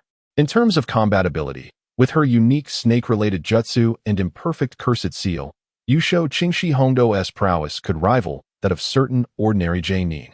This was the reason that at the beginning of the original narrative, Yusho Qingshi Hondo had attained exceptional strength as a Nin. However, at that moment, Mito Anko was indeed incomparable. Therefore, Ning Fei felt an inexplicable tension. Could it be that the old Hokage was? Suddenly, a bold thought flashed through Ning Fei's mind. One of them was the little fellow who piqued Orochimaru's interest, alongside another, Orochimaru's once favored disciple. The connections were not difficult to decipher, revealing the true predicament of the third Hokage. Casting another glance at the third Hokage, Ning Fei noted a slight relaxation of his previously solemn demeanor, as a hint of contemplation appeared in his eyes. At this juncture, Ning Fei had essentially deduced why the third Hokage had entrusted Mito Anko with the mission. A bait. The third Hokage could not possibly intend to use me and Mito Anko as bait to lure Orochimaru out. Initially, Ning Fei's understanding of the third Hokage's intentions was merely speculative, until the moment the third Hokage dispatched Mito Anko on her mission, effectively sending the two of them away. Ning Fei had long since believed this to be the truth. Truly, he was a cunning old fox. After a moment of silent lament, Ning Fei did not linger, but directly took Mito Anko away from the Hokage's office. Not long after Ning Fei and Mito Anko departed, the previously silent Nara Shikaku, who had been standing beside the third Hokage, finally spoke. Lord Hokage, it seems that Ning Fei has become somewhat aware. Let him be aware. This is an opportunity. It is worth it to let those two take some risks. The Hokage. Upon hearing this, Nara Shikaku momentarily struggled to find the right words. After a long silence, he finally asked, "Is it truly Orochimaru? If so, that is excellent. If not, that is acceptable as well." Gazing into the distance towards Konoha, the third Hokage had already received the necessary answers in his heart. He then addressed Nara Shikaku directly. "Have all Chunin and above ninjas in Konoha lie in ambush at Ning Fei's residence, awaiting my command." Ning Fei, who had inexplicably appeared before the Hyuga clan, remained unaware of the third Hokage's plans. As he observed Mito Anko before him, a hint of frustration crossed his face. It was evident that the third Hokage had chosen to use him as bait, and a perilous one at that. Perhaps the third Hokage had indeed prepared for this, but it required Ning Fei to engage Orochimaru alongside Mito Anko. Deep down, Ning Fei felt a twinge of uncertainty. Would someone like Orochimaru be nostalgic? Mito Anko was not merely his disciple. At this current juncture, even Orochimaru's son might not suffice. Nevertheless, this matter must be conveyed to Itachi. Initially, Ning Fei had not intended to inform Uchiha Itachi about his encounter with Orochimaru. However, after perusing the methods employed by the third Hokage, Ning Fei remained apprehensive. After all, life is a singular journey, and he was reluctant to exhaust himself only to perish shortly after traversing into the world of Naruto. Having reached a decision, Ning Fei did not hesitate and intended to head towards the Uchiha clan's territory. Yet he had not even set forth when he noticed a group of ninjas clad in pristine white robes nearby. The aura emanating from their bodies was unmistakable. Among them, the weakest possessed the strength of a Chunin. Were they members of Root? As Ning Fei pondered this while being observed by the ninjas, a subsequent action from them swiftly dispelled his thoughts. Just as Ning Fei was scrutinizing them, one of the Jonin cast a fearful glance in his direction, exuding an inexplicable sense of intimidation. This subtle shift in expression allowed Ning Fei to deduce that these individuals were certainly not from Root, but rather from the Umbu. He understood that any member of Root or Umbu would not display their emotions on the surface while engaged in a mission. Therefore, they must belong to the Hyuga clan. With Root and Umbu ruled out, Ning Fei found clarity within himself. Acknowledging this, he ceased his observation of them and approached Mitarashi Anko directly. "Ning Fei, have you offended the Hyuga clan?" Although Anko had previously focused her attention on the shops near the main street of Konoha, being an elite Chunin, her awareness of potential threats was keen and rivaled Ning Fei's. In fact, the moment the Hyuga clan appeared above the main street, Anko had already detected their presence. Yet, she seemed unconcerned. "No, it's merely that the Hyuga clan is involved in this mission as well." Ning Fei shook his head, refraining from revealing his entanglement with the Hyuga clan to Anko, instead inventing a rationale to shroud the matter in the mist of history. However, what about Anko? The moment Ning Fei opened his mouth, Anko's expression was one of playful amusement. Then, she spoke lightly. "If it were merely related to this task, I believe the typically discreet Hyuga clan would not send a Jonin to monitor you." This girl, Anko. Faced with Anko's question, Ning Fei found himself momentarily at a loss for words. Let us not dwell on it. We should leave. They would not dare to act here. It was evident that Anko noticed Ning Fei's reluctance to speak and did not press the issue further, casually purchasing a skewer of red bean dumplings from a roadside vendor. She led the way towards Ning Fei's home, exuding an air of someone who could not be followed. Anko was quite impressive, observing her clever solution. A smile broke across Ning Fei's face, mirroring Anko's demeanor. After purchasing a skewer of red bean balls from a roadside vendor, I hurried in the direction of Mitarashi Anko. These balls seemed rather sweet, perhaps overly so. While I found them acceptable, I could sense they might lead to an increase in weight. "Ning Fei, why do you always mention gaining weight?" At that moment, Ning Fei and Mitarashi Anko resembled long-lost friends, enjoying their treats while engaging in light-hearted conversation, undisturbed by the sudden appearance of the Hyuga clan. However, the Hyuga clan was not as easily deterred as Ning Fei. Once they realized Ning Fei had taken notice of them, The several Chunin standing beside the Jonin were poised for action. Yet, they were swiftly thwarted by the Jonin's intervention. Why does the Hyuga clan have their sights set on you? It was uncertain whether it was due to the third Hokage's prior dispatch of personnel to handle the bodies from Ning Fei's household or some other reason. By the time Ning Fei and Mitarashi Anko arrived at their doorstep, the corpses of those killed by Orochimaru had vanished, leaving only traces of blood behind. Seeing this scene, Mitarashi Anko's expression was one of curiosity. Normally, upon discovering a death, a considerable number of Umbu should have appeared at the scene immediately to secure it and initiate a hunt for the perpetrator. However, in this instance, the situation was decidedly unusual. Most alarmingly, the third Hokage had only sent one individual to the scene. Could I merely label this a misunderstanding? Believing that the third Hokage had taken charge of the matter, Ning Fei refrained from elaborating to Mitarashi Anko about the situation, instead casting a helpless glance in her direction. Is the enemy formidable? Mitarashi Anko subconsciously inquired. Yes, at least at the level of a Kage. Although I refrained from disclosing information about Orochimaru, I did inform her of his strength to prepare her mentally. Kage, are you jesting? Upon hearing Ning Fei's response, a flicker of astonishment crossed Mitarashi Anko's face before she continued. Are you aware of the implications of Kage-level strength? Indeed, it would pose no challenge for us. Ning Fei waved his hand dismissively, indicating he was not lying, then gazed toward the distant forest, murmuring, I find myself at a loss in the face of such circumstances. Now, even though Mitarashi Anko was still unaware of the foe she was about to confront, she felt compelled to investigate the information that Ning Fei had disclosed. It seemed that this matter was beyond what she and Ning Fei could manage. Thus, a hint of trepidation flickered in her gaze as she subconsciously directed her attention toward Ning Fei. How can you remain so composed in such a situation? Despite being merely 15, Mitarashi Anko had witnessed countless cycles of life and death since her initiation as a ninja. Even the formidable Orochimaru, when confronted with a life and death crisis, would reveal an expression of astonishment. How much more so for others?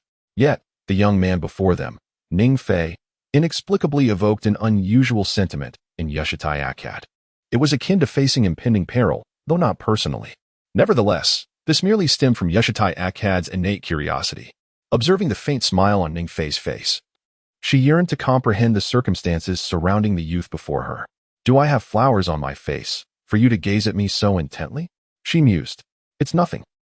In the wake of Ning Fei's sudden audacity, a subtle blush graced Yashitai Akkad's cheeks, reminiscent of her previous attempts to meet Ning Fei's gaze. Frustrated, she dug a hole in the ground and burrowed into it. Being handsome is truly a predicament. If you wish to look, then look. This is my issue, not yours to bear. As Yashitai Akkad lowered her head, Ning Fei spoke again, deliberately showcasing a gentle smile. Indeed, he is quite handsome. But your audacity is truly shameless. Shameless, you say? Well, I must admit, I revel in it, haha. You. After a series of exchanges, Yashitai Akkad realized the impenetrable audacity of Ning Fei's demeanor. Acknowledging this, she chose to disregard him and began surveying her surroundings in preparation for the imminent battle. Armed with years of combat experience, Yashitai Akkad understood that conflict was certainly on the horizon, and the peril of this struggle was undoubtedly significant. This girl. Ning Fei shook his head in resignation as he observed Yashitai Akkad's indifference. Despite his previous attempts to ease her tension through conversation, witnessing her serious demeanor in this moment, he understood. She remained resolute. He pondered the third Hokage's rationale in entrusting him and Yashitai Akkad as bait to lure Orochimaru. Did he not grasp Orochimaru's character?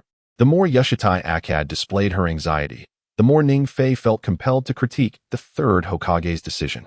Ultimately, the bond forged between teacher and student seemed futile, unable to discern Orochimaru's true nature. Wait. In an instant, a flicker of clarity illuminated Ning Fei's mind. Who was the third Hokage? Sarutobi Hiruzen, an enduring relic of the First Ninja World War, positioned himself as a sage of ninja arts and was the eldest among Konoha's elite. Ning Fei vividly recalled that at the onset of Orochimaru's invasion of Konoha, the third Hokage had contemplated Orochimaru's potential utility. However, out of pride, he refrained from taking direct action, resulting in Orochimaru summoning the first and second Hokages. Setting aside subsequent events, it was evident to Ning Fei that the third Hokage was indeed aware of Orochimaru's disposition. Could he have had ulterior motives? After a moment of contemplation, Ningfei's gaze fixated upon the distant Hokage building. Meanwhile, in the shadows, Orochimaru and Danzo stood facing each other.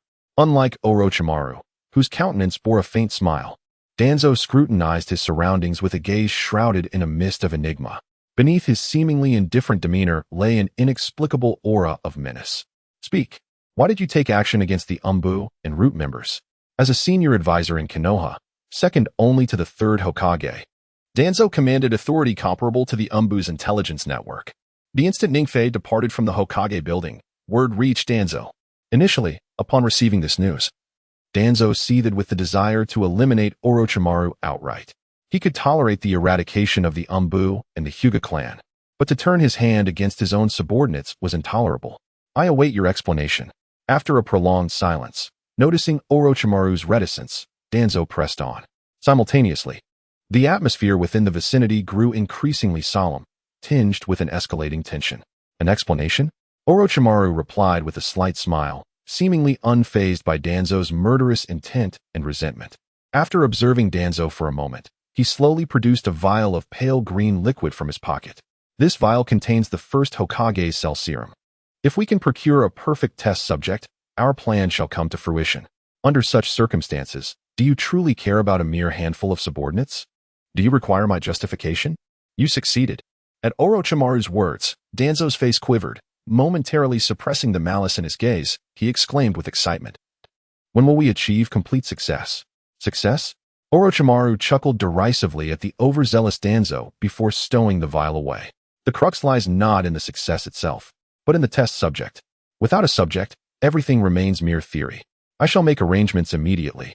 Upon hearing Orochimaru's request, Danzo turned to depart, yet Orochimaru intercepted him directly. Danzo, what do you mean by this? I offer you test subjects, yet you refuse, and you dare act in Konoha? Have you forgotten our agreement? The subjects you provide are worthless. They are unworthy of the privilege to undergo this serum trial.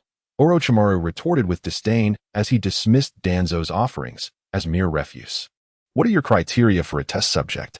Despite his rising irritation, Danzo restrained himself to negotiate with Orochimaru. I require Ningfei. Only he can perfectly adapt to the first Hokage's cells in my possession. Ningfei? Danzo was taken aback, then inquired. He is merely an ordinary child. Why him? Because. Before he could finish, a familiar sensation washed over Ningfei, reminiscent of Orochimaru's cursed mark. Because what? Had it not been for Orochimaru's current cooperative stance, Danzo would have already taken action at the slightest hint of vulnerability. However, contemplating the significance of his mission, Danzo chose to temporarily suppress his inner displeasure. He began to inquire about the experimental subject, undoubtedly referring to Ningfeng, for it was only he who could complete this experiment. Why are you so certain? Danzo had spent a considerable time alongside Orochimaru, yet encountering such unwavering confidence from him was a first. Typically, Orochimaru's demeanor conveyed a notable aloofness. At this moment, however, Orochimaru stood before Danzo, his smile radiating like the gentle sunshine of spring, starkly contrasting with the surrounding atmosphere of darkness that enveloped them. Enough. If it must be Ningfeng, why did you choose to act against our Root members? Though to Danzo, those Root ninjas who had perished at Orochimaru's hands were hardly more than pawns, at best, mere cannon fodder. He felt the sting of indignation at the unwarranted slaughter of his own. Undoubtedly, this was an affront to Danzo's pride. As these thoughts churned in his mind, Danzo's originally cold expression deepened with gloom. They are merely worthless, expendable pieces, he muttered. But I solely desire Ningfeng. Despite Danzo's palpable fury, Orochimaru remained unfazed. With a nonchalant tone, he posed a query to Danzo. Does the old man intend to take matters into his own hands upon learning of this?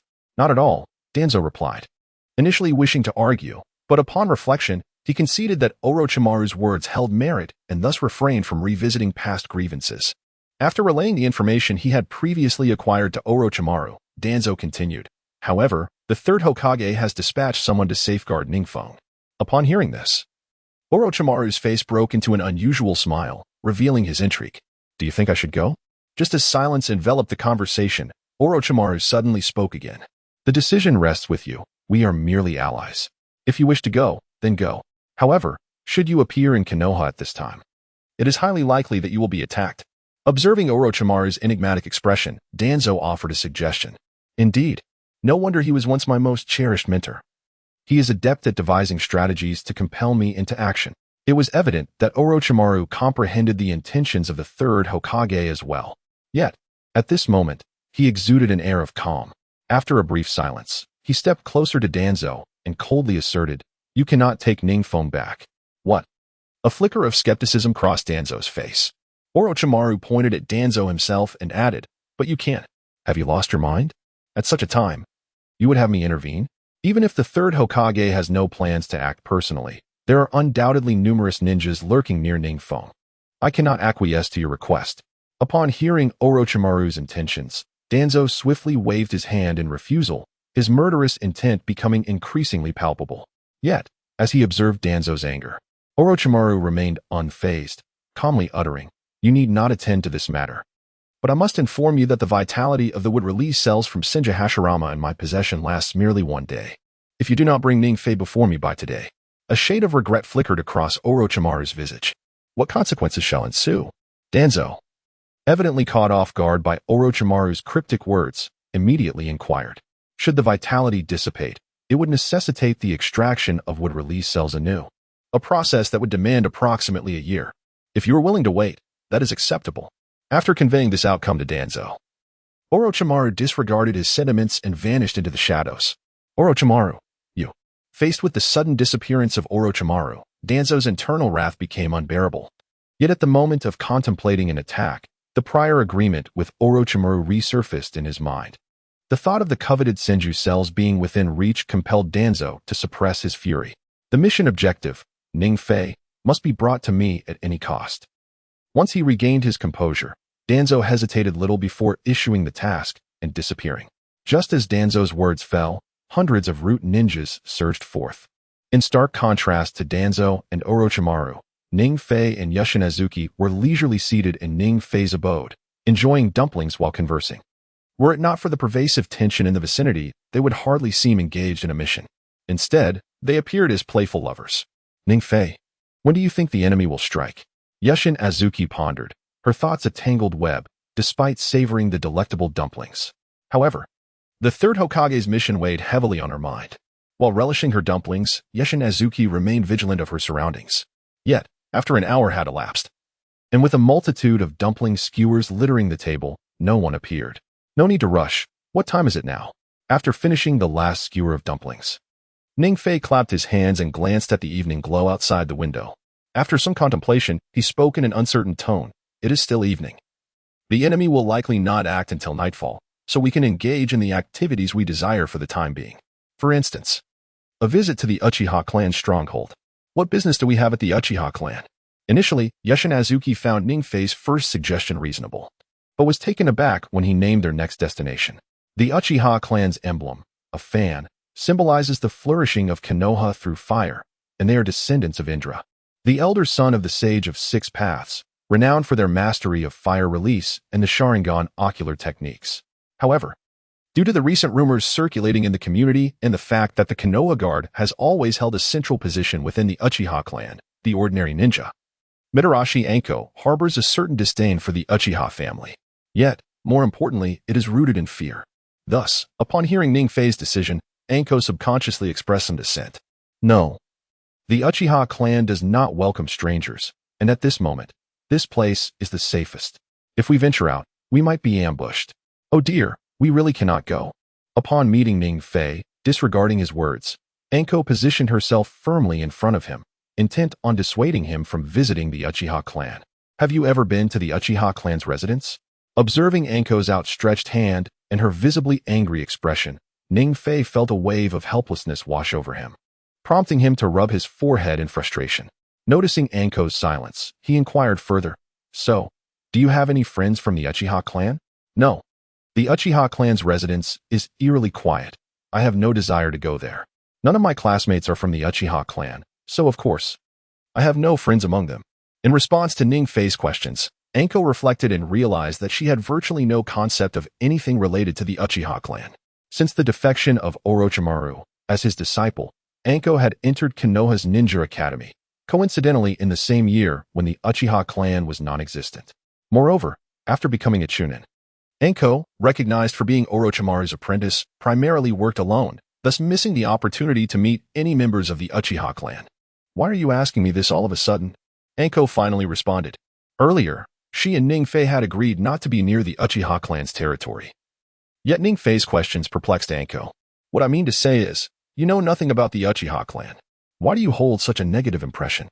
You haven't even learned about or visited the Uchiha clan or their residents, yet you provide such a response. It must be acknowledged that Ningfei and Anko had not spent much time together, aside from their initial meeting. Their interactions could barely fill a day. Nevertheless, Ningfei still sensed the inherent kindness within the rebellious and somewhat assertive girl before him. Yet, Anko's demeanor in handling matters evoked a peculiar sense of helplessness in Ningfei. Sometimes, what others say or believe should not lead one to make definitive judgments without first-hand experience.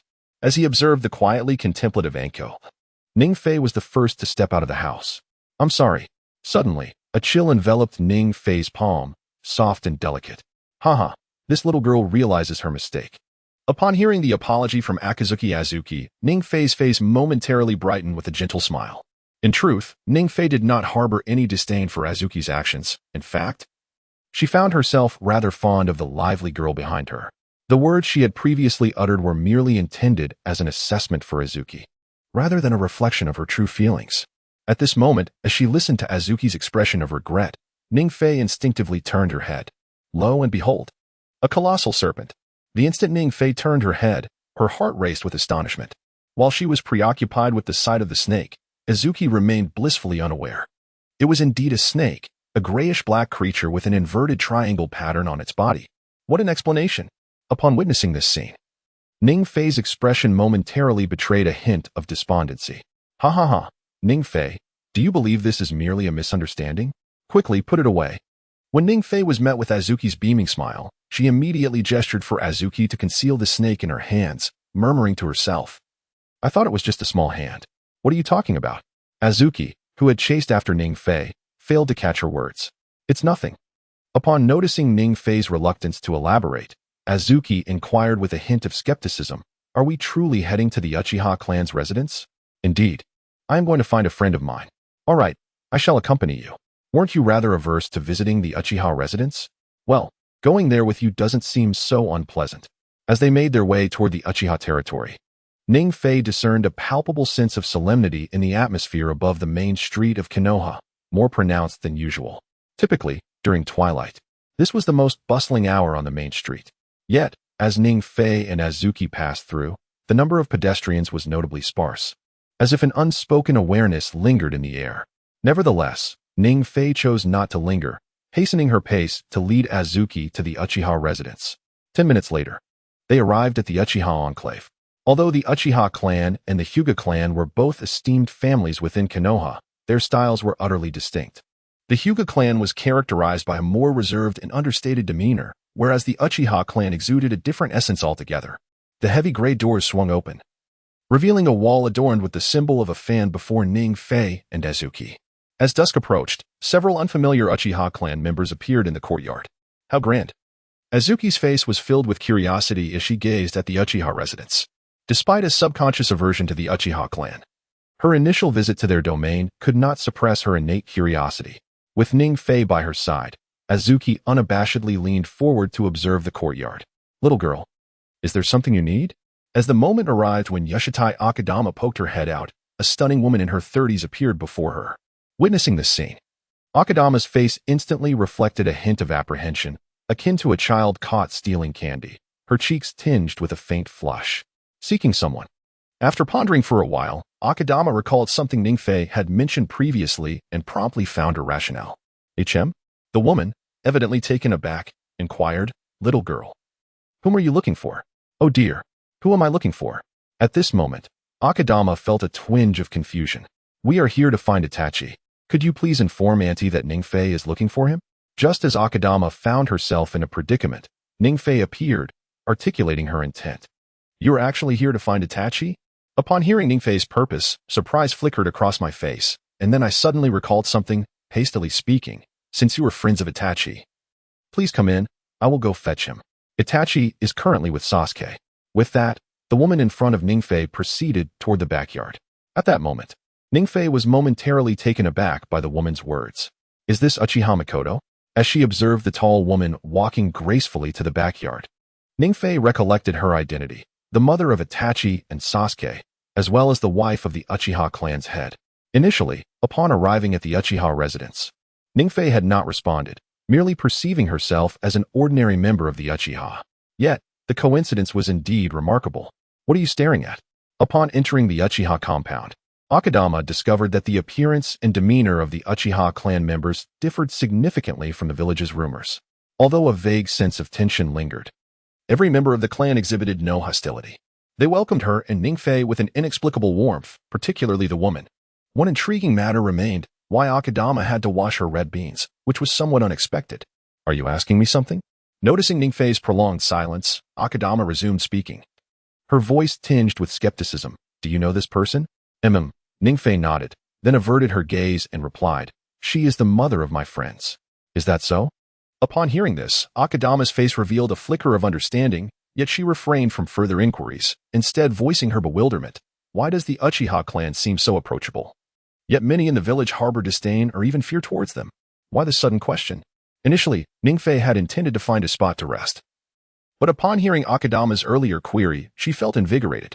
Reflecting on this, Ningfei responded with uncertainty. Perhaps, this is merely a matter of survival. Survival? This answer brought a measure of surprise to Midokato's red bean, and in an instant, the previously somewhat bewildered gaze was filled with curiosity. Very well, allow me to elucidate. Initially, Ningfei was reluctant to speak at length. However, before him, Midokato, grasping his wrist, looked at him with eager anticipation, hoping for a response from his lips. Ningfei found it genuinely difficult to refuse. In the village of Konoha, aside from the Hokage, who wields the greatest authority? Suddenly, Ningfei posed a question. The high-ranking advisors of Konoha? Midokato ventured an answer. Orochimaru's gifts, he murmured with an uncertain tone, adding, the Hyuga clan shuns power struggles, and the Senju clan has grown low-key following the decline of the second Hokage. Excluding the Hokage, the most powerful would likely be the high-ranking advisors akin to the Hokage's council. Perhaps, but not entirely, Ningfei replied, shaking his head. He then explained, your answer is partially correct and partially erroneous. On the surface, those advisors backing the Hokage indeed constitute the most powerful group in Konoha, possessing the authority to dismiss the Hokage even before him. However, this is merely the tip of the iceberg regarding Konoha's power dynamics. Upon uttering these words, a hint of inexplicable emotion flickered across Ningfei's face. You little rascal, I ask you a question and you feign profundity. Just give me the answer. Just as Ningfei wore a solemn expression, Midokato playfully slapped the back of his head, her face marred by an expression of indignation. All right. I shall divulge the truth. In Konoha, aside from the Hokage, the most formidable clan is undoubtedly the Uchiha clan. Not only do they possess a multitude of exceptionally talented members, but they also independently control the Konoha police force, making them the most powerful family in Konoha. The strength of the Konoha police force rivals that of the Umbu, directly under the Hokage, and the Root, controlled by Danzo. Hence, in such circumstances, the Uchiha clan tends to limit their interactions with others in the village to avoid suspicion. After revealing the reasons behind the Uchiha clan's actions to Midokato, a trace of helplessness crossed Ningfei's visage, and gazing at the tranquil courtyard, he murmured, despite this, the Uchiha clan remains inexorably bound to the fate of suspicion. Is it really that complex? It was evident that Midokato did not grasp the implications of Ningfei's words. The Uchiha clan, seemingly devoid of any terrifying traits, was nevertheless portrayed as a savage and fearsome lineage in the mouths of the people. Everything appeared beautiful before them. Yet, this left the 15-year-old Midokato with a deeper sense of bewilderment. Is this truly the world of adults? Observing the youth who radiated a mature aura, Midokato gazed down, murmuring Ningfei's name. At that moment, Ningfei chose not to speak further, but instead slowly approached Midokato, gently stroking her small head. With a smile, she remarked, there will always be both good and bad in any place, so there is no need to overthink it. At least for now, Konoha is still a good place. After a moment of hesitation, Mitarashi Anko cast a timid glance at Ningfei. Is Konoha truly a good place? She pondered, suddenly enlightened. For some, Konoha represented safety and a warm, harmonious environment. However, exceptions existed. To certain individuals, Konoha was merely a battleground, a purgatory. Ningfei was taken aback by Anko's question. After expressing her thoughts, she approached Anko again, stammering, "Regardless of which Konoha it is, it remains a decent place for us." "Is that so?" Anko wondered, beginning to understand. Yet, new questions surfaced in her mind. Why did her master flee from Konoha initially, and why did he not take her with him? To the rulers of that era, was Konoha a paradise or a hell? In an instant, countless images flashed through Anko's mind, but eventually, they faded, leaving only the memory of parting with Orochimaru. Konoha. Master. Anko's thoughts were tumultuous. What's wrong? Ning Fei observed Anko's unusual demeanor, feeling a twinge of concern. She feared that her previous words might provoke painful memories for the young girl before her. Could it be that she had inadvertently led her astray? Ning Fei felt the situation was becoming increasingly awkward. What if she had misspoken? In truth, her intention had merely been to inform Anko about the Uchiha clan situation, never anticipating that her words could evoke childhood memories for Anko. In the original Naruto series, Mitarashi Anko holds the status of a special jonin and is a disciple of Orochimaru, known for her straightforward and carefree personality. Her favorite food is an assortment of dumplings. Yet, her childhood experiences were undeniably tragic. Anko was once a classmate of Orochimaru, and after his betrayal of Konoha, their relationship turned into a master-disciple bond, which often distressed her. In an attempt to find solace, she sought someone to confide in, only to be rejected, burying those memories deep within. By the age of 12, Anko was capable of collaborating with Orochimaru on missions, indicating her exceptional talent in ninjutsu. However, under such circumstances, she barely managed to attain the rank of Chunin. As these thoughts swirled in her mind, Ning Fei felt a growing curiosity. Under normal circumstances, even if Mitarashi Anko lacks the qualifications to become a jonin, attaining the status of a special jonin would not pose a problem. However, throughout the original narrative, Anko has consistently held the position of a special jonin.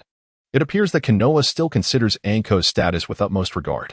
Upon discerning the turmoil within Mitarashi Anko, Ning Fei gradually approached her, refraining from uttering a word, yet placing his hand gently upon her head, gazing at the resilient young woman with tender eyes.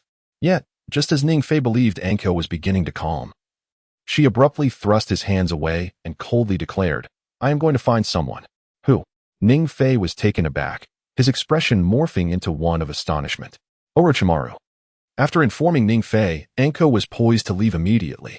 Observing this, Ning Fei grasped her arm and inquired, "Have you considered the implications?" At that moment, Ning Fei felt as though a storm of thoughts was raging within him. He had not anticipated that a mere recollection from the past would evoke memories of her time spent with Orochimaru. In the original storyline, as Orochimaru was preparing to depart from Konoha, he had asked Anko whether she would accompany them, to which she had firmly declined. Orochimaru, upon witnessing her resolve, refrained from taking her life, instead sealing away the memories they had shared during their missions together. However, it seemed that Anko still retained those sealed memories. This was unexpected. Should not these memories have only resurfaced upon encountering Naruto? Gazing at the visibly unsettled Anko, Ning Fei was engulfed in confusion, uncertain of how to proceed. Letting go was evidently not an option. He needed to extract Anko's memories in order to locate Orochimaru. The likely consequence was grim, most probably resulting in tragedy. Despite their amicable interactions, Ning Fei was acutely aware that the forthright and self-assured girl before him was undeniably headstrong. She refused to abandon her convictions, seeking no rational justification. "You certainly know something." At that moment, Anko's expression shifted as she observed Ning Fei's inquiry, her voice turning cold as she demanded, "Who informed you of these matters?" This was problematic. The sealed memories should have been known only to Anko and Orochimaru. Faced with Anko's bewildered gaze, Ning Fei found himself at a loss for words. "Forget it, Orochimaru, you take the blame." After much hesitation, Ning Fei decided to place the blame squarely on Orochimaru. "Do you know who the enemy we need to guard against is?" "It is Orochimaru. Previously, on my way to the Hokage building, I encountered him, and he divulged this information to me." Resolute in his determination to survive, Ning Fei recounted the events to Mitarashi Anko, albeit with certain embellishments along the way. "To your astonishment, the person you encountered was none other than Orochimaru. He remains in Konoha?" Upon hearing Ning Fei's words, Mitarashi Anko was utterly bewildered, momentarily rendered speechless. "How could I deceive you?" Observing Anko gradually regain her composure, Ning Fei spoke again. "Indeed, how could such memories exist? When you inquired about Konoha, it triggered my recollection. For reasons unknown, Anko remained utterly still, her expression one of perplexity and frustration, akin to a mere puppet. So that is how it is. After receiving the answer, Ningfei felt an inexplicable sense of embarrassment. His previous statements had been mere bravado. Discussions of Konoha's merits and flaws, the intricacies of power struggles, were all fabrications spun by Ningfei. He never anticipated that such ostentatious remarks would awaken Anko's memories of Orochimaru. Yet, it seemed fortune had not favored them. In an instant, the two found themselves in an awkward predicament. However, just as Ningfei sought a topic to alleviate the tension, Anko unexpectedly stepped forward. "What are you planning to do?" Ningfei immediately inquired. "I intend to seek out Orochimaru." "What do you wish to ask him?" "I want to know why he left Konoha." "Why?" As she spoke, Anko's eyes shimmered with unshed tears. Although her time with Orochimaru was brief, the bond between them as teacher and student was profound. Ningfei recalled that Anko was likely the sole survivor privy to Orochimaru's secrets. Without their emotional ties, it was conceivable that Anko from the original Naruto series, lost in the Forest of Death, would have long since been forgotten. Thus, Ningfei found it understandable that she felt bound to both Orochimaru and Anko. Nevertheless, this did not mean Ningfei acquiesced to Anko's desire to find Orochimaru at this moment. "You cannot go, at least not now." Rising once more alongside Anko, Ningfei grasped her firmly and, in an exceedingly serious tone, declared, "You will not find him if you go now. But, Anko, you should eat more." This was met with Ningfei's firm objection. Then, gazing into the distance at the borders of Konoha, he stated, "We need not seek him out. He will come to us." "Will Orochimaru truly seek us out?" Observing the calm demeanor of Ningfei and the surprise flickering across Anko's face, she also displayed a hint of joy. After all, Orochimaru had left Konoha years ago and had become a fugitive. Considering this reality, Ningfei's assertion that Orochimaru would actively seek them was indeed remarkable. Anko bore some skepticism. "Trust me, I am confident in this matter." Contrary to Anko's expression of doubt, Ningfei wore an air of assurance, stepping directly in front of her to assert, "Although Orochimaru may not have existed in Konoha before, today I can be certain.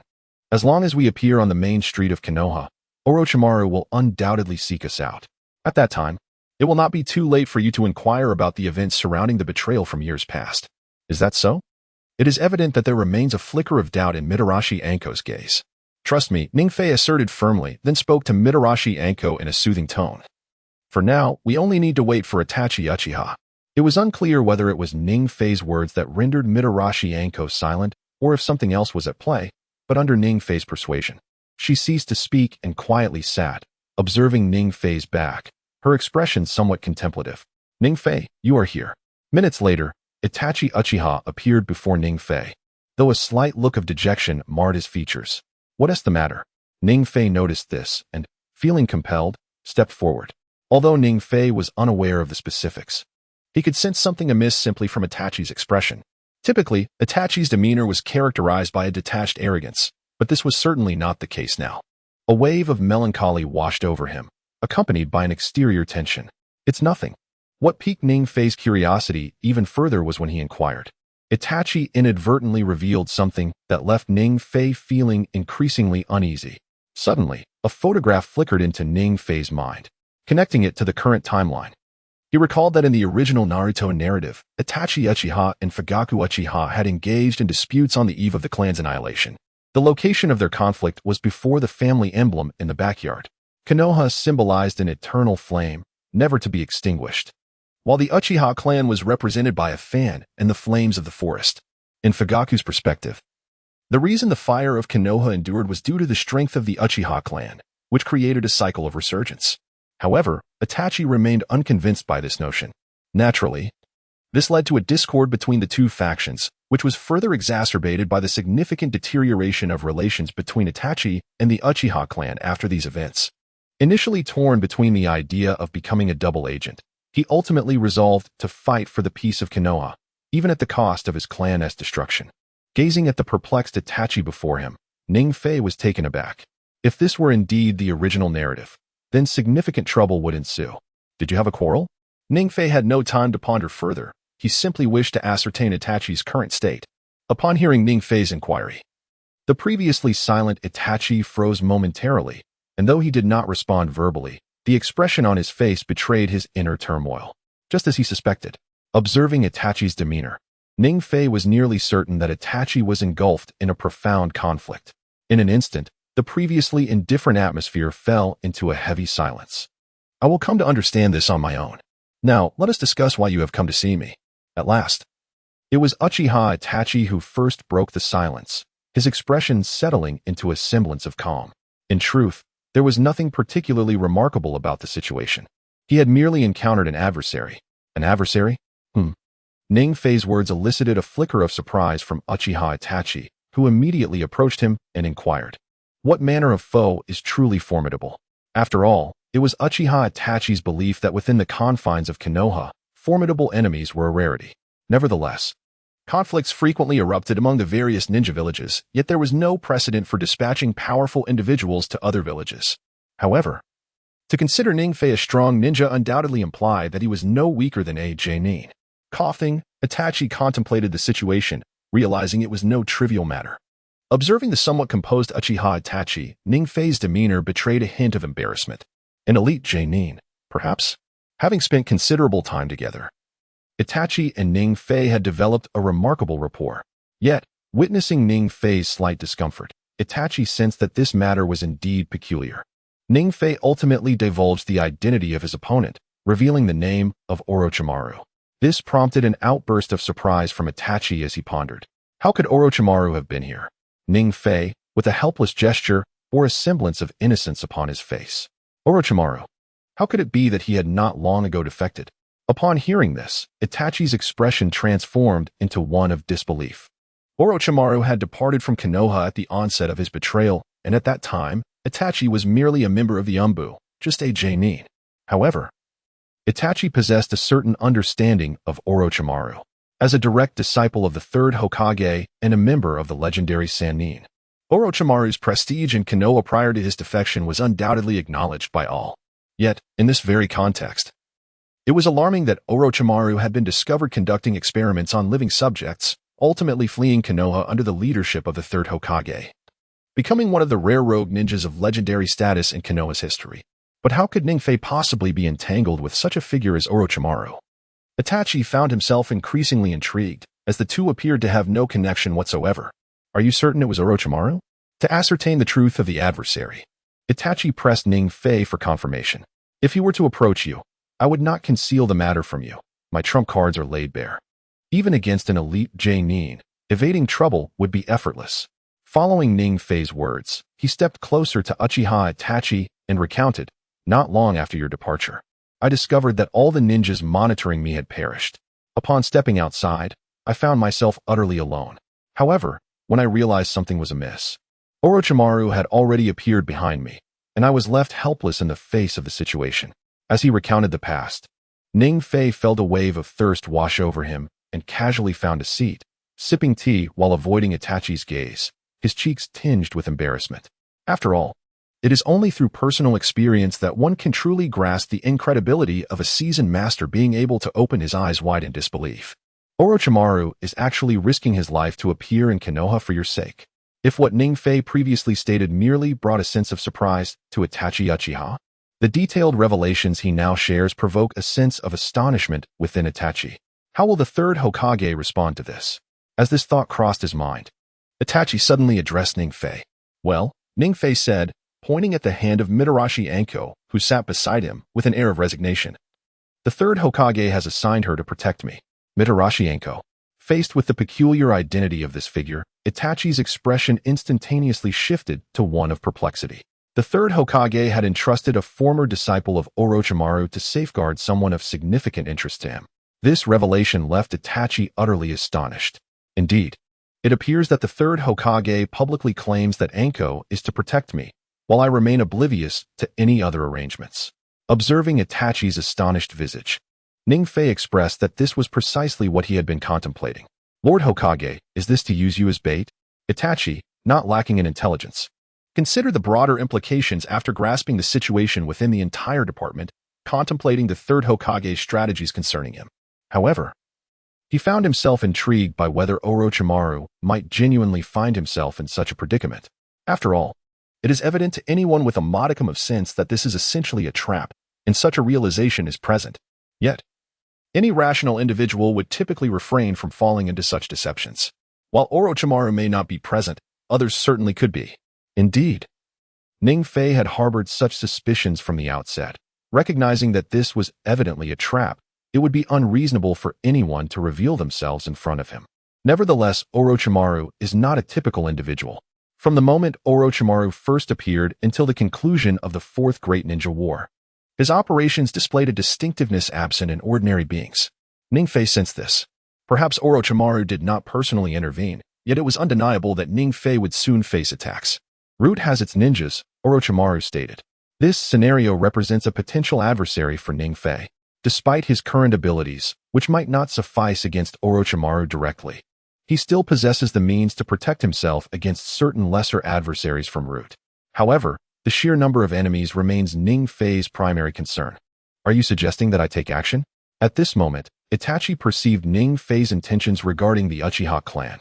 Very well, there are no tasks at hand. Let us proceed. Ning Fei nodded, then continued. Even the Hyuga clan must be dealt with. What is our plan? Just then, Itachi spoke up. It seems that the delay in Orochimaru's arrival has provided me with some unexpected advantages. Originally, Ning Fei had intended to cultivate strength at the onset of the Uchiha massacre, subsequently joining forces with the Hyuga clan to exert pressure on Danzo, ultimately altering the conclusion of the original Naruto narrative. However, the current circumstances have exceeded Ning Fei's expectations. It appears that understanding all the intricacies of the plot does not necessarily lead to a sense of control over the unfolding events. Nevertheless, this situation simultaneously enlightens Ning Fei about a crucial issue. Comprehending the narrative of the original work does not guarantee that the trajectory of events will remain within one's grasp. I concur. Whether it is due to his friendship with Ning Fei or some other reason, upon learning of Ning Fei's intention to postpone matters, Uchiha Itachi resolved to lend his support. Set your affairs aside for the time being. Thank you, everyone. When Uchiha Itachi acquiesced, Ning Fei's anxious heart finally found solace. While beside him, Yashiro Akane wore a radiant expression of joy. Thank you, Uchiha Itachi. Although Yashiro Akane was unfamiliar with Uchiha Itachi, it was evident through their conversation that this seemingly indifferent individual did not possess the coldness he appeared to exude. When did this camaraderie develop? Upon hearing Yashiro Akane's gratitude, Uchiha Itachi suddenly cast a perplexing glance at Ning Fei. What? When did Uchiha Itachi become a source of amusement? Ning Fei was taken aback by this statement. At that moment, Yashiro Akane also sensed something, her cheeks flushing. Ha! Observing the sudden silence enveloping the two before him, Uchiha Itachi unexpectedly burst into laughter, only for it to dissipate as a middle-aged man entered the scene. Uchiha Itachi's smile vanished. Uchiha Fugaku. Uchiha Fugaku was a jonin of Konoha, the leader of the Uchiha clan, and the father of Uchiha Itachi and Uchiha Sasuke. He sported a head of jet-black hair, donned a deep blue long robe, and bore the Uchiha clan's fan insignia on his back, his countenance marked with an air of solemnity. Thus, Ning Fei encountered the most dismal leader of the Uchiha clan. Itachi, are these individuals your so-called friends? Uchiha Fugaku approached Ning Fei and Yashiro Akane, surveying them with a look of disdain. He regarded Ning Fei and Yashiro Akane as insignificant partners to a genius like Uchiha Itachi. Those who simultaneously bore the weight of the Uchiha clan's glory were merely stumbling blocks. Indeed, father. Observing Uchiha Fugaku's slightly discontented expression, Uchiha Itachi experienced a subtle shift in demeanor, yet seemed constrained by the presence of Ning Fei and Yashiro Akane. Uchiha Itachi refrained from countering his father's remarks on the spot, merely responding with a stiff agreement. Is there something you need from the Uchiha residence, lower ninja? In front of Ning Fei, Uchiha Fugaku did not address him by name, instead speaking in a haughty tone. In his eyes, Ning Fei was merely a low-ranking ninja, wholly unworthy of Uchiha Itachi. He was also aware of another female ninja. Orochimaru had once been his apprentice, barely qualifying as a genius in Fugaku's estimation. However, to Uchiha Fugaku, such talents were utterly inconsequential. The splendor of the Uchiha clan was unmatched by any so-called geniuses. Moreover, he is the revival of the Uchiha. He is the god of the Uchiha. In an instant, an inexplicable aura of confidence erupted from Uchiha Fugaku, a middle-aged man. Ning Fei regarded this individual with a gaze that suggested incredulity. Could this truly be the leader of the Uchiha clan? Observing the resolute demeanor of Uchiha Fugaku, who radiated confidence, Ning Fei felt a twinge of embarrassment. He could hardly fathom that the seemingly earnest middle-aged man displayed such unfounded arrogance before him. Though reluctant to voice his disdain regarding other matters, Ning Fei found it intolerable to witness such pretentiousness in his presence. Ning Fei, disregard his words. Let us leave, he said. Clearly, Uchiha Itachi, who had previously quarreled with his father, did not anticipate Uchiha Fugaku's emotional display in front of acquaintances. The atmosphere once again fell into an eerie silence. Ning Fei appeared troubled, his hands washed clean of the metaphorical red beans, uncertain of how to proceed. Furthermore, both Uchiha Itachi and Uchiha Fugaku were individuals of great ambition yet limited capability, unable to effectively confront one another. Is this how you treat your father? Uchiha Fugaku's anger flared as he observed Itachi's continued indifference. In that moment, he stepped forward, hands raised as if to strike. Yet, Ning Fei interposed himself. You are Uchiha Itachi's father, and it is natural for you to act as you wish. However, as Itachi's friend, I cannot allow you to proceed. As soon as he finished speaking, a serious expression, one he had never worn before, crossed Ning Fei's face. You? Uchiha Fugaku's countenance darkened with fury. You little brat, give me a chance. Get out. In Uchiha Fugaku's eyes, Ning Fei was merely a commoner, despite his apparent connection with Uchiha Itachi. To him, Ning Fei was nothing more than an insignificant insect. Did this insect dare to impede him, especially in his own home? Uchiha Fugaku felt a profound sense of humiliation, a tremendous disgrace. Ready to strike, are we, dear father? At that moment, Uchiha Itachi spoke up, a glint of murderous intent flickering in his deep, piercing eyes. You. Uchiha Fugaku's composure faltered slightly. In the end, Uchiha Fugaku merely cast a resentful glance at Ning Fei, standing before Itachi, before turning away in frustration. I should not have intervened. As Uchiha Itachi regarded Ning Fei, a sense of clarity washed over him, accompanied by an inexplicable surge of emotions. Haha, I no longer care who he is, for me. Being an enemy of Itachi means being an enemy of mine. Before Ning Fei could speak, he was already prepared to act alongside Uchiha Fugaku. Ultimately, Ning Fei's heart belonged solely to Uchiha Itachi, rather than the Uchiha clan. Are you serious? After hearing Ning Fei's words, Uchiha Itachi gazed intently at Ning Fei, who still bore a faint smile, with an unprecedented look in his eyes, one that encapsulated a myriad of emotions, including entanglement, seriousness, and randomness. Of course, are we not allies? In such circumstances, one must naturally stand unconditionally by one's side, even when facing one's own father. Ning Fei spoke nonchalantly, I understand. Allies. In that fleeting moment, Uchiha Itachi was struck by a whimsical thought, yet he felt even more perplexed. From his cold visage, Ning Fei sensed an inexplicable loneliness and desolation. Perhaps this is the solitude of geniuses, Itachi. At that moment, Ning Fei also pondered silently. Had Uchiha Itachi not been born into the Uchiha clan, he might have spent his life in Konoha, becoming a fine elite jonin until death. However, that was merely hypothetical. He was, after all, Uchiha Itachi, bearing the dual pressures of family and village. This place is uncomfortable to linger in.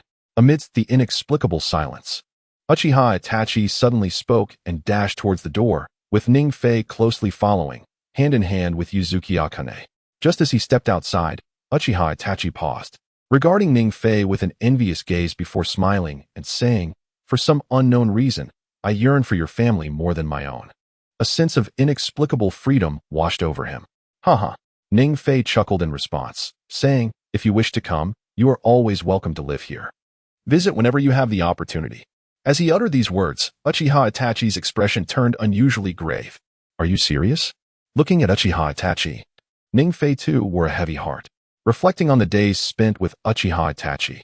This was the second time he had witnessed such a serious and meticulous demeanor from him. Stop. And in this state of gloom, there always seem to be those who fear nothing. Just as Ning Fei and Uchiha Itachi, along with Akane, stepped out from the Uchiha clan's entrance, 3 shinobi clad in Konoha's guard uniforms suddenly called out to Ning Fei. From the distinct tomo of their Sharingan, it was evident that these individuals belonged to the Uchiha clan. Yet, Ning Fei could distinctly sense an inexplicable hostility emanating from the trio, as if Uchiha Itachi were their most formidable adversary. Are we stopping? Ning Fei inquired. A group of arrogant individuals, unworthy of our attention, Uchiha Itachi replied, casting a sidelong glance at them, displaying indifference. He continued onward. Observing this, Ning Fei, along with Akane, followed suit. It was clear that Uchiha Itachi had no intention of letting the matter rest, seeing Ning Fei and the others disregard them. The three Uchiha clan members swiftly pursued and positioned themselves before Itachi, forming an encircling formation. Move aside. As Uchiha Itachi gradually approached, he refrained from making a direct move. However, the earlier display of fury and his icy demeanor had already indicated that he was on the brink of anger. Were these individuals correct? Meanwhile, standing beside Ning Fei, Yashira's had an expression of confusion, unable to comprehend why, despite being part of the same Uchiha clan, the sentiments between the two parties were so starkly divergent. Itachi was justified. These people were nothing more than a collection of arrogant scoundrels. At that moment, Ning Fei was equally filled with helplessness. Today, we have come to your side, Uchiha Itachi, either for ulterior motives or to inquire whether your involvement is connected to the death of Uchiha Shisui. The three Uchiha clan members surrounding Itachi remained oblivious to the impending danger, casting disdainful glances at the visibly cold Itachi. They spoke with disdain. Do not think that being the son of the clan leader grants you the right to disregard us. Indeed, I am unaware of how Itachi has betrayed the interests of our Uchiha clan. Otherwise, how could Shisui have perished outside of Konoha? You must explain yourself, or you shall not leave here today. As Itachi showed no inclination to speak, the words from the three became increasingly vehement, with one even drawing a kunai from his ninja tool pouch, clearly intent on confronting Itachi. This is troublesome. Upon witnessing this unfolding scene, a look of astonishment crossed Ning Fei's face. He had not anticipated that Itachi would be rejected by members of the Uchiha clan, and that such an incident would transpire today. In the original narrative of Naruto, Ning Fei vividly recalled this scenario. The three Uchiha clan members had surrounded Itachi at his doorstep, questioning whether Shisui's death was linked to him, and suspecting Shisui of betraying the Uchiha clan. In this context, Itachi did not take the lives of these three, but instead repelled them, subsequently leaving the Uchiha clan, resolute in his decision to eradicate the clan. However, in the current moment, Ning Fei could clearly sense a murderous intent emanating from Itachi. There was no choice. He could not allow Itachi to slay these individuals. The former Itachi, regardless of his motives, was undoubtedly an embodiment of a rogue ninja from Konoha, even once being pursued by the Uchiha clan. Ning Fei could not bear to witness such an outcome. Furthermore, should Itachi sever ties with the Uchiha clan, the conflict between Konoha and the Uchiha clan might erupt into open hostility. If that were to happen, all of Ning Fei's previous plans would be rendered null and void. Why did these three ruffians choose this moment to confront him? With these thoughts racing through his mind, Ning Fei hastened toward Itachi, casting a look of dissuasion and shaking his head. Yet, Itachi seemed resolute in ignoring Ning Fei's counsel. The murderous intent in his gaze showed no signs of abating. In that moment, it felt as though he stood before the deceased. The narrative reflects on the essence of treachery and the painful remembrance of Shisui's demise. Currently, Ning Fei has mentally catalogued the three individuals responsible for Shisui's death as adversaries, each word uttered pricking at Itachi Uchiha's deepest vulnerabilities. The death of Shisui echoes the betrayal of their clan, and indeed, Itachi possesses a fundamentally benevolent nature, yet even a clay figurine must retain some semblance of fire. Moreover, Itachi, known for his resolute decisiveness, finds himself contemplating the aftermath of this situation. Suddenly, if Itachi were to act, he could swiftly eliminate those three individuals. To become a rogue ninja could serve as a viable means to an end. A notification echoes in Ning Fei's mind, congratulating him on harboring thoughts of becoming a rogue ninja, offering a reward of a bowl of Ichiraku ramen. The opportunity is fleeting, a first-come, first-served affair. Abruptly, Ning Fei shouts, "Leave me be," and the system's voice dissipates from his consciousness. This system seems intent on complicating matters further.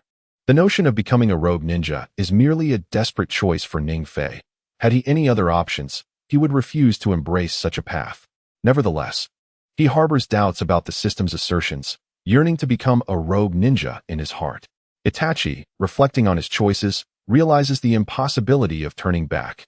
Acknowledging that counsel may be futile, Ning Fei refrains from speaking, choosing instead to quietly stand behind Itachi.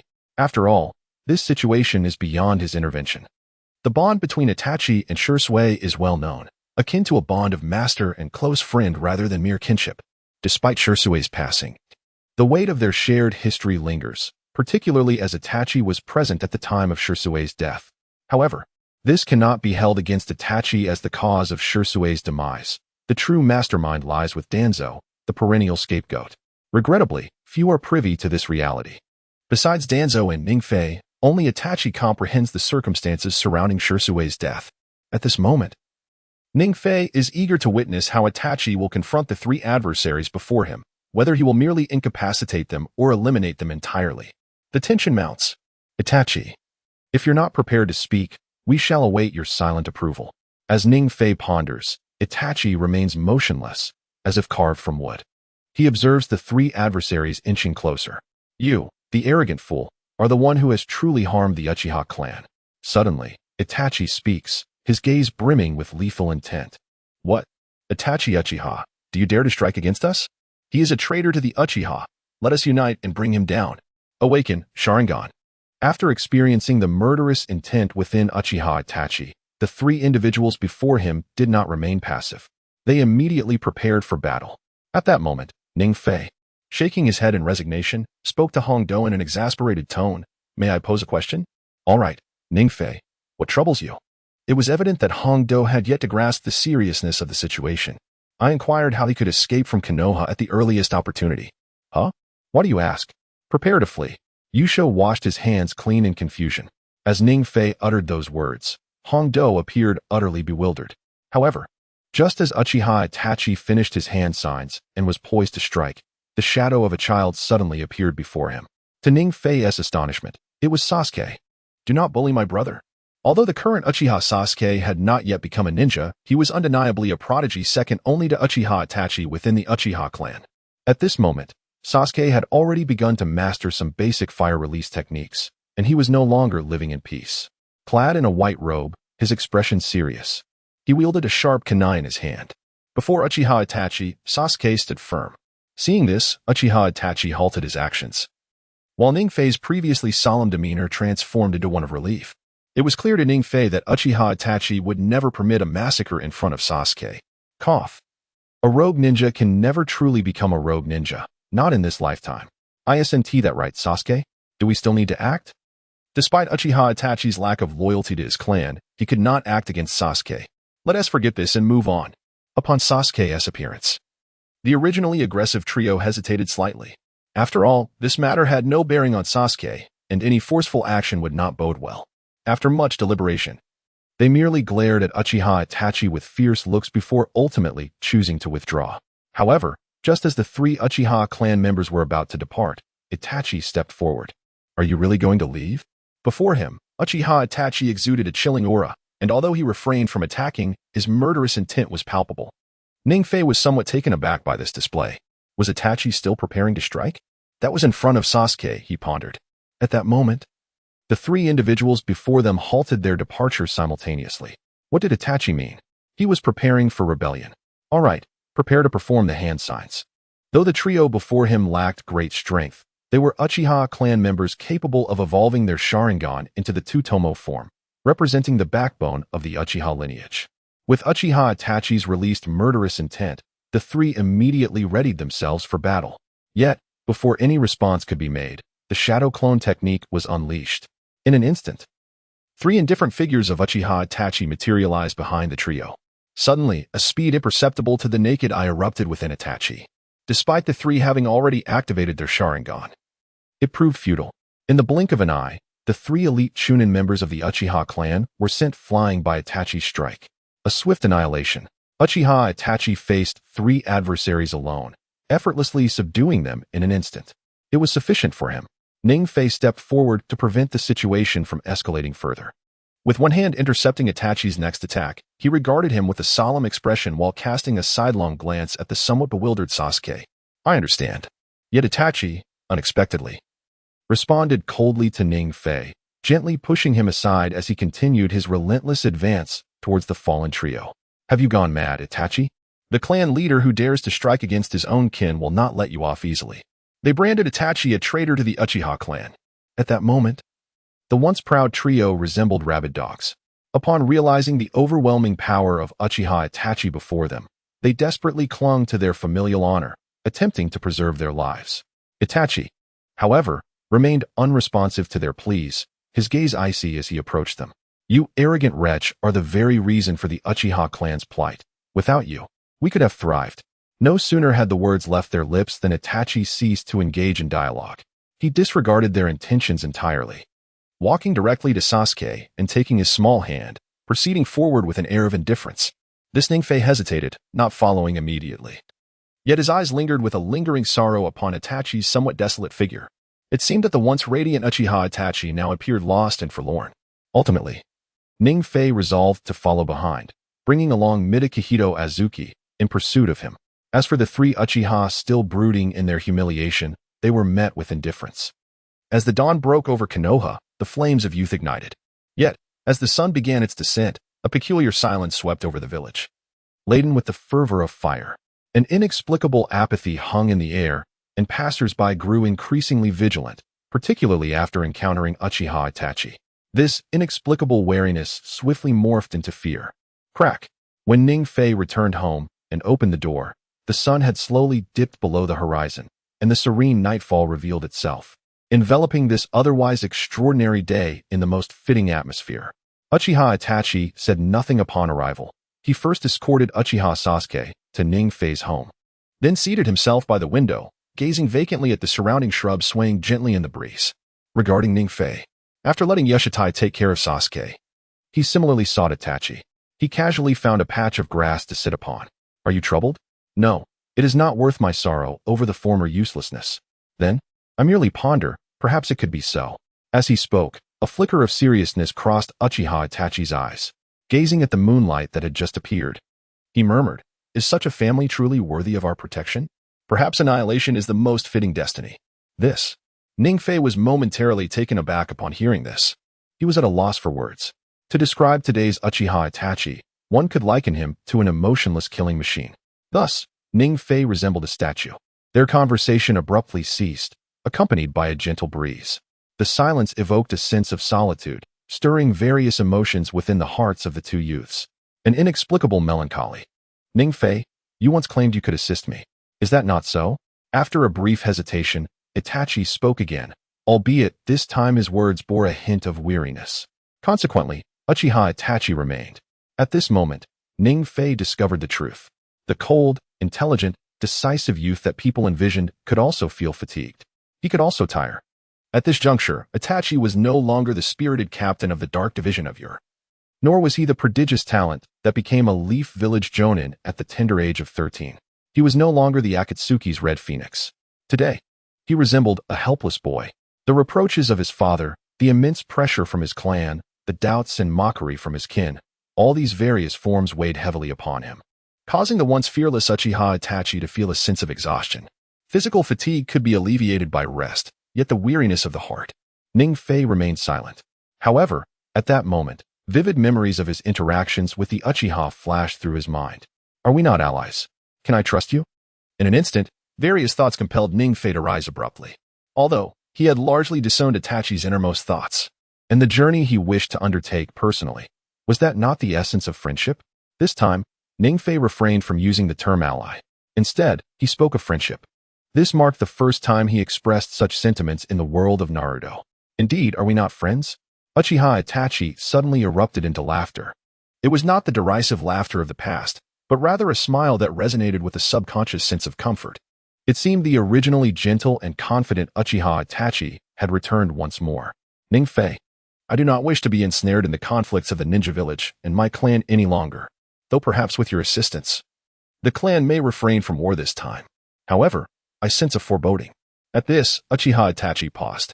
He then gazed into the distance and murmured, perhaps one day, the flames of war between Konoha and the Uchiha clan will reignite, and such a fate may be inescapable. Was this truly the right decision? After hearing Itachi Uchiha's words, Ningfei's expression grew somber. For before Itachi had uttered a single word, he had already surmised what decision Itachi was poised to make, the choice between his clan and Konoha. In the original narrative, Itachi chose the village. It seemed that today, Itachi would follow a similar path. Indeed, I have often pondered how the relationship between the Uchiha clan and Konoha became so strained, stemming from the oppressive actions of Konoha's higher-ups. Yet, it has become clear now. Ultimately, It was the transformation of the Uchiha clan that led to their arrogance. Such as the Uchiha clan, unworthy of my loyalty. At that moment, a terrifying aura emanated from Itachi, a force befitting a shadow-level powerhouse, sweeping through the surroundings in an instant. It was then that Itachi's gaze fell upon Ning Fei's bed, due to the nature of their training. It had not been long since he arrived at Ning Fei's home. Sasuke Uchiha and Mitarashi Anko were now resting in Ning Fei's bed. A profound tranquility graced their youthful faces. Witnessing this, Itachi revealed a hint of tenderness, a unique affection reserved for Sasuke Uchiha. Perhaps this was the true essence of Itachi. As Ning Fei beheld Itachi before him, a complex array of emotions stirred within him. In the shadows of Konoha, Itachi had been perceived as a cold instrument of duty. In the eyes of his father, filled with great expectations, Itachi was merely a sword in his hand. And now, Itachi had transformed into the true embodiment of the Uchiha, intelligent yet imbued with tenderness, overflowing with familial love for Sasuke. Perhaps this sentiment was also intertwined with the bond he shared with Ning Fei. Amidst these myriad feelings, Ning Fei saw Itachi for who he truly was, devoid of grandeur. He was simply a good friend, a brother. Damn, if it weren't for the mission, I wouldn't even care. There would be no punishment anyway. At that moment, Ning Fei felt a newfound resolve. He resolved to cast aside the system's tasks. Once, upon arriving in the shinobi world, Ning Fei had only wished to survive in this realm. Thus, he had executed his missions with utmost caution. To say so was to acknowledge his cowardice. If one were to take it seriously, Ning Fei was but a tool, a mere instrument of the system. Completing missions brought rewards, only to repeat the cycle endlessly. Ning Fei had contemplated this notion previously. Yet, under the relentless pressures of peril in the shinobi world, he had refrained from resistance. But now, Ning Fei found himself perplexed. Enough of this nonsense. He was the rule. Itachi Uchiha risked everything to confront Orochimaru's assault. Was it too much to ask that he preserve his clan in the process? Itachi, Ning Fei suddenly spoke. With unwavering focus, Itachi gazed at Sasuke. But upon hearing Ning Fei's call, he swiftly turned his head, a hint of skepticism still lingering on his face. I concur with this matter, whatever you wish to do. Please count on me. As the saying goes, aren't we just friends? In that moment, Ning Fei clenched his fist, gradually raising it while a bright smile illuminated his face. Observing this, Uchiha Itachi burst into genuine laughter, his mirth as pure as a child's. Subsequently, Uchiha Itachi transformed to mirror Ning Fei's demeanor. As their fists met, an unbreakable bond of friendship blossomed in their minds. Perhaps the constraints of the system had previously limited Ning Fei, yet he remained oblivious to this fact. Let it be, he thought. Having traversed realms rarely seen, those standing before him were no longer mere figments of imagination. Their identities could be adversarial or amicable, yet they were all interconnected, living beings capable of contemplation. Each day bore a hint of foolish innocence, and while appearing straightforward, they bore significant burdens, like Utsubaki and the cunning Orochimaru. These sentiments, previously unexpressed in the anime, surfaced in this moment. Ning Fei comprehended that he had entered a new realm, becoming a renewed version of himself. Ding. Congratulations, host, on activating the hidden option, myself. Note, this option is singular and irrevocable once selected. Option 1, Self and Tools. From the inception of the system, there was never an intention to dominate any host as a true tool. However, any host preceding the current one has entered the tool sequence and lost the capacity to become a true powerhouse, which differs from your situation. Description: selecting this option will nullify mandatory selection. The system will only provide option prompts, inviting the host to make selections voluntarily. Rewards: system upgrade initiated. 6 pads level random power experience card, 10 minutes, X1. Do you accept host? Yes, in 5 minutes. The system will commence its upgrade. No, the task is cancelled. Reward: the system remains unchanged. As Ning Fei pondered this, the system began to communicate. The message conveyed was unprecedented, referencing the former host and the tool sequence. The focus of the dialogue left Ning Fei momentarily stunned. Yet, he had little time to contemplate these revelations. Presently, he found himself entangled in this system. To put it simply, it seemed he had activated a hidden mission. Opting for system evolution promised substantial rewards, yet subsequent options would lack prompts, leaving the decisions solely to him. Should he refuse system evolution, the framework would remain unchanged, akin to its previous state. Having grasped the situation's intricacies, Ning Fei closed his eyes, falling into a contemplative silence. Suddenly, a firefly landed nearby, flickering gently, and Ning Fei instinctively observed it. At that moment, the firefly appeared to be running out of energy. Perhaps in just a fleeting instant, all of this would dissipate. Yet, a sense of conflict lingered. Witnessing such a scene, Ning Fei suddenly grasped the essence of choice. At this moment, an inexplicable, luminous glow surfaced in his mind, only to vanish shortly thereafter, taking with it a heavy burden from his heart. A chime rang out. Congratulations, host, on your decision. The system will initiate evolution within 5 minutes. Another notification followed. Congratulations, host, you have acquired an item. 6 paths level random strength experience card X1. Subsequently, 6 paths level strength experience card, Pokemon Dimension, Groudon, Divine Beast. He had not anticipated that a mere choice could precipitate such monumental change. However, at this juncture, Ning Fei was not focused on the system's notifications but rather fixed his serious gaze upon Uchiha Itachi. For Ning Fei, the matters concerning Orochimaru and the Uchiha clan's annihilation were evidently of greater significance and warranted careful consideration. After making his choice, Ning Fei briefly quelled the turmoil within and regarded Uchiha Itachi. An unspoken understanding existed between them, allowing Itachi to sense the emotional turbulence within Ning Fei. Observing Ning Fei's cheerful demeanor as he spoke, Itachi nodded frequently. Having alleviated your concerns, I am now psychologically prepared to take action. After much contemplation, Itachi finally articulated his plan. Upon hearing this, Ning Fei responded with a tone of skepticism. Did Danzo provide you with sufficient time? No, Danzo's deadline is tonight. And I outright declined. Glancing at Uchiha Sasuke, who remained ensconced in slumber, Itachi's expression grew grave once more. The night enveloped them, with the outside world exuding a distinct solitude that melded seamlessly with the tranquility of the evening. A unique darkness shrouded the land, harboring hidden perils that remained unknown to all. As he surveyed the surroundings, Itachi's countenance was serious, while Ning Fei, in contrast, was anything but composed. The evolution of the system had yet to commence, yet the information disclosed earlier had instilled an inexplicable sense of anxiety within him. Ning Fei resolved to speak freely. Choosing not to overthink matters, at least for the present, this system did not appear to possess any antagonistic elements. Rather, it was the situation concerning Uchiha Itachi that stirred his impatience. Itachi, is it true that a person known as Uchiha Obito is seeking to find you? Setting aside the issue of system evolution, Ning Fei felt a sudden clarity. He distinctly recalled a line from the original Naruto series that suggested the elimination of Danzo's threat. Uchiha Obito, masquerading as Uchiha Madara, had previously allied with Itachi until the latter resolved to annihilate his clan, indicating a willingness to collaborate. Ning Fei had intended to bring this matter up before, but upon realizing that the Uchiha massacre would not occur imminently, he refrained from further inquiry. However, today was different. Itachi was ready to make a new decision, and Ning Fei could no longer postpone the conversation. He directly posed the question to Itachi. What is this? It was evident that Itachi recognized Ning Fei's awareness of the situation. Yet, he could not fathom that Ning Fei was privy to this information as well. I need to understand, Itachi replied. The matter of contact with the self-proclaimed Uchiha Madara is something even Danzo remains oblivious to. Instinctively swallowing hard, Uchiha Itachi managed to suppress the shock within and calmly addressed Ning Fei. Indeed, such circumstances do exist.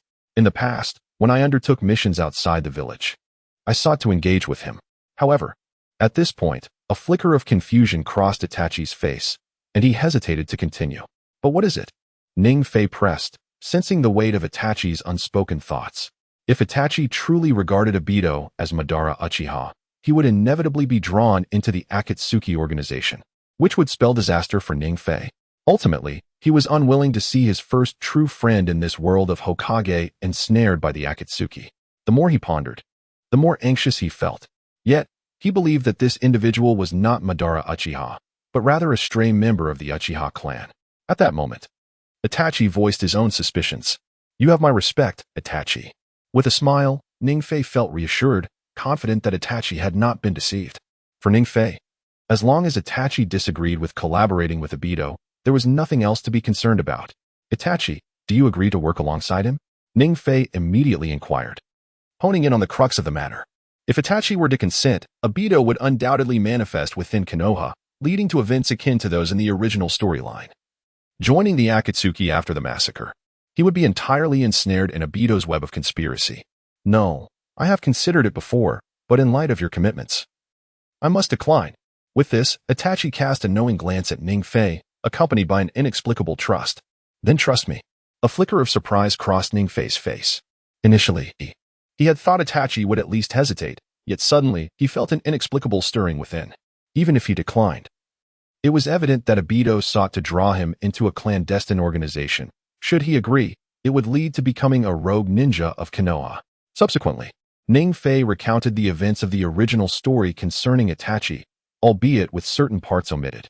However, Itachi did not react with astonishment, only a hint of hesitation.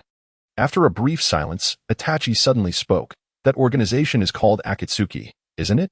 Are you aware of this? This time, it was Ning Fei who was caught off guard.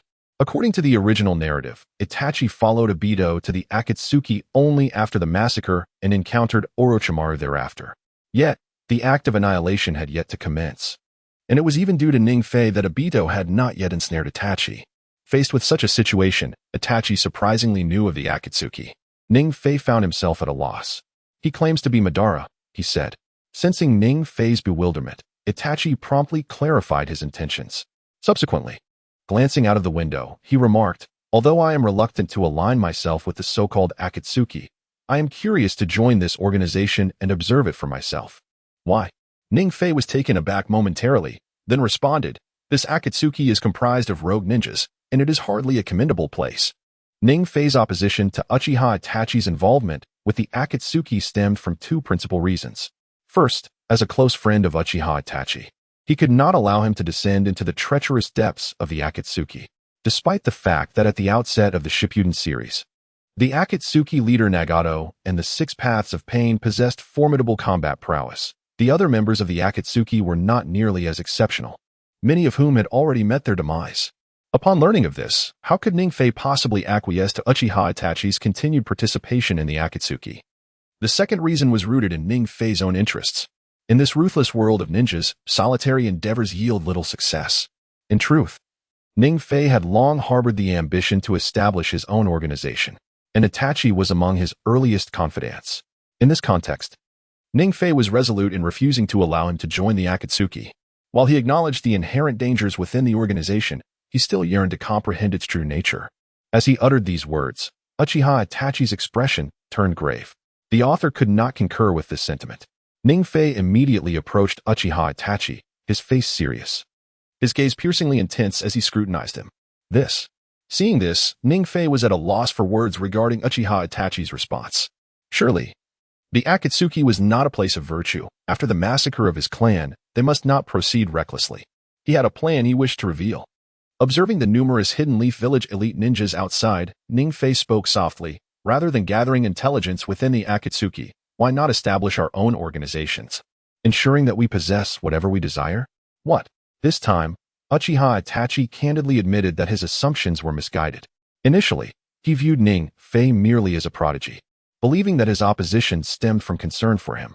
However, Uchiha Itachi was astonished to discover that Ning Fei had grasped the essence of the matter. Moreover, the idea was truly remarkable. Establishing their own organization to safeguard their needs was an ingenious concept. Uchiha Itachi gasped in surprise. Though only a few words were exchanged, they encapsulated profound meaning, revealing Uchiha Itachi's underestimation of Ning Fei. Ning Fei, are you serious? This time, a sharp glint flashed in Uchiha Itachi's eyes, accompanied by a flicker of bewilderment in his mind. Very well, if all powers are inherently limited, why not unite in solidarity? At this moment, Ning Fei gazed at Uchiha Itachi, nodded thoughtfully, and, in a serious tone, asserted, rather than placing your trust in others, why not trust yourself? Isn't it splendid to protect all that you hold dear with your own strength? Excellent. At this, Itachi stood tall and smiled, saying, this organization shall be my contribution. Ha! At this moment, Ning Fei smiled faintly. However, just then, a hurried sound of footsteps suddenly echoed from outside the window. Ning Fei quickly peered through the glass and discovered a group of Konoha Jonin standing guard. Kakashi, Might Guy, Kurenai Yuhi, and Asuma Sarutobi were all present. What was happening? At that moment, Uchiha Itachi, keen to avoid detection, observed that these were indeed the Konoha ninjas and swiftly retreated. He then spoke, "Is Orochimaru here?" It couldn't he possibly be Orochimaru. If he were here, those Konoha Jonin would not appear in such a manner. Ning-Fei shook his head in response to Itachi's conjecture. Was this the case? Upon realizing that it was not Orochimaru, a flicker of curiosity crossed Itachi's face as he activated his Sharingan to gaze outside. He spotted a group of ninjas clad in dark attire with masks concealing their faces. Umbu? No, it was Root. Ning-Fei suddenly interjected, explaining, if they were Umbu, those ninjas would surely not exist. What could the Root members be doing here? Itachi felt a hint of astonishment. Orochimaru remained elusive. At this moment, Ning-Fei helplessly shook his head and speculated, are you suggesting that Orochimaru is allied with Danzo? This revelation left Itachi visibly bewildered. He had not anticipated that Orochimaru would be in collusion with Danzo. Otherwise, how could Orochimaru have concealed himself within Konoha? Although I am curious about why Orochimaru has set his sights on me. The appearance of the Root ninjas at least confirms one thing. I possess something that both Danzo and Orochimaru desire. What could it be? Itachi suddenly understood. Yet, it remained uncertain. Ning-Fei shook his head. So are we about to leave? Let us observe the unfolding situation. Ning-Fei intercepted Itachi, who was on the verge of stepping outside, and began to watch the individuals outside with a cautious gaze. Meanwhile, Itachi's heart brimmed with curiosity regarding Mitarashi Anko. When would she arrive? Observing Ning-Fei's anxious demeanor, Anko could not help but display a hint of exasperation. She had previously witnessed Anko and Sasuke in intimate proximity. Yet here they were, back in an unexpected turn of events. It was clear that Anko had grasped the situation was evolving beyond her expectations, and she spoke little. Don't be so tense. Noticing the solemn expressions on Itachi and Anko's faces, Ning-Fei promptly spoke, his voice imbued with an elegant tone. Speaking of the games played by the third Hokage and that old coot Danzo. Indeed, Ning-Fei had surmised correctly. As both parties arrived simultaneously at Ning-Fei's doorstep, an inexplicable tension enveloped the atmosphere. Neither side made an immediate move, yet they regarded each other with equally vigilant eyes. Until then, the third Hokage and Danzo were both present. Hidden within the room, Mitarashi Anko gasped. Danzo has come here with Lord Hokage. Typically, such a moment would not surprise me, yet Ning-Fei remained remarkably calm, rather than panicking at the sight. Uchiha Itachi observed this unusual composure with a curious gaze. Ultimately, one was a Jonin of Konoha, while the other was an elite of the Root. Therefore, it was not unexpected to witness the presence of both Danzo and the third Hokage, Sarutobi Hiruzen, during a conflict. Consequently, Ning-Fei did not become anxious. Instead, a smirk adorned his face. At this juncture, he could ascertain that Orochimaru was undoubtedly absent. The standoff between the third Hokage and Danzo seemed insurmountable. As anticipated, when both Danzo and the third Hokage arrived, their respective ninjas retreated. Their interaction was merely a daily discourse, after which they led their subordinates to withdraw. Departing so soon? A look of bewilderment crossed Mitarashi Anko's youthful face as she timidly inquired, what if Orochimaru arrives now? Not here, at least not yet. Observing the suddenly quiet window, Ning-Fei chuckled. Initially, he thought Orochimaru might seize the opportunity for a secret ambush, prompting him to seek assistance from Uchiha Itachi. However, with the arrival of the Root ninjas, he began to comprehend the situation. At the very least, prior to the Uchiha massacre, he was undoubtedly in no peril. Furthermore, Ning-Fei surmised that Danzo deemed it necessary to confront Orochimaru. That night, the Root remained as silent as ever. Yet, Danzo, who had just met with the third Hokage, bore an inexplicable aura of malice. Did that brat catch him? A cold voice suddenly echoed in the darkness. Danzo merely regarded the source of the voice with indifference, then snorted contemptuously before vanishing from sight. For a long time, Orochimaru's shadow emerged from Danzo's disappearance, a subtle smile gracing his lips. Ning-Fei, I shall come to play with you later. Today, I have grand plans. Thus, Orochimaru strode directly towards the outskirts of Konoha. After Orochimaru's departure, Danzo reappeared. In that moment, an unnamed fury began to intensify. Was this where it ended? As tranquility gradually returned, Ning-Fei stood with Mitarashi Anko, who took the lead in speaking, her expression revealing a hint of surprise. After accepting the mission, Anko had long prepared to fight to the death, yet she had only anticipated a brief slumber. Indeed, another opportunity for a leisurely nap had arisen. Meanwhile, Ning-Fei and Uchiha Itachi exchanged smiles. Ning-Fei then approached the doorway, surveyed the surroundings. and returned to his room to ask Uchiha Itachi, will he return? Very well, it seems Orochimaru is not expected to return, and there is little for me to do here. Lifting Sasuke, who lay upon the bed, Itachi Uchiha contemplated a return to the Uchiha clan. Yet, before departing, he murmured, it is time to address your issues as well. Should you find yourself in a moment of clarity regarding a well-considered decision, remember to share it with me. Reflecting deeply, Ning Fei found the words flowing from his lips. Upon their initial encounter, he had contemplated using Itachi to incite a greater choice in pursuit of rewards, thus considering alterations to the original storyline. However, now, Ning Fei's thoughts had shifted to a more pragmatic approach, how to rescue Itachi Uchiha. As for the consequences that may arise thereafter, Ning Fei remained indifferent. Tomorrow evening, I shall confess to my father, if he is still around. If not, I shall simply. Although Itachi's words were somewhat vague, Ning Fei had already comprehended their essence, merely nodding as he ushered Itachi out the door. The night was as tranquil as usual, yet Konoha felt unusually charged. In the silence, a tempest brewed. What Ning Fei needed to do was to prepare all advantageous measures for himself before the storm arrived.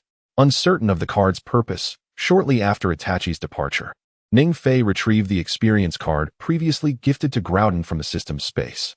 The card, crafted from crystal, bore an image of Groudon from the Pokemon world and emanated a fiery aura. System, what is the purpose of this item? Upon closer inspection, Ning Fei found no peculiarities about the card, feeling at a loss. He had to inquire of the system directly.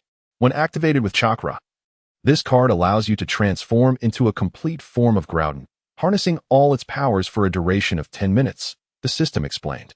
Embedding the card's details within Ning Fei's mind. Groudon is simply a translation matter, you should understand. Correct? Item, Groudon Experience Card, 10 minutes. Level, Divine Beast, equivalent to level 6. Initial stage, Attribute, Fire and Land Description. As the creator of land in the Pokemon world, Groudon possesses immense control over light and heat, capable of evaporating regions afflicted by floods. It lies dormant within the molten depths, awakening to trigger volcanic eruptions. When encountering its arch-nemesis, Kyogre, it engages in a fierce battle to the death. Could it be him? Upon discovering the capabilities of the card in his possession, an image of a colossal beast clad in red armor surged into Ning Fei's mind. Even more astonishing was the realization that he finally possessed a trump card. In comparison to the 9-tailed beasts within the Naruto universe, Groudon stood as a veritable deity, its strength and ability surpassing the combined might of all tailed beasts. It could even rival the peak state of the 10 tails. Most importantly, the system had assessed its combat power at the 6 paths level. This was beyond the power of the shadows. If one were to draw a comparison with characters from Naruto, then Groudon would at least be equivalent to the reanimated Uchiha Madara. In simpler terms, Ning Fei had previously utilized a card that transformed him into Groudon. For the next 10 minutes, Ning Fei was invincible. Ding. The remaining abilities required the host to explore them during the system's evolution. Activating the system evolution module. The remaining time was 23 hours and 59 minutes. Just as Ning Fei shifted his entire focus onto his trump card, the system finally began to evolve. Yet, at that moment, Ning Fei felt an inexplicable sense of anxiety. Although the system had previously guaranteed no harm would come to the host, he found himself uncharacteristically nervous. However, at this juncture, no amount of tension would alter the situation. He could only await the completion of the system evolution to uncover its true nature. Realizing this, Ning Fei slowly tucked away his life-saving card and entered a state of meditation. But just as Ning Fei settled down, Yashitai Azuki rushed over, her expression tinged with unease. What was the matter? Ning Fei immediately inquired, casting a puzzled glance at the scene before him with Yashitai Azuki. Ning Fei sensed trouble. It was evident that Yashitai Azuki was unusually calm, yet her face displayed astonishment, and her words were laced with apprehension. Surely, Orochimaru wasn't he on his way here? Was he? Observing the situation, Ning Fei seldom teased, then rose to peer suspiciously out the window. To his astonishment, he spotted over a dozen mysterious ninjas clad in black attire, standing outside. This was dire. Could they truly be underlings of Orochimaru? Indeed, these individuals seemed to hail from the Leaf Village.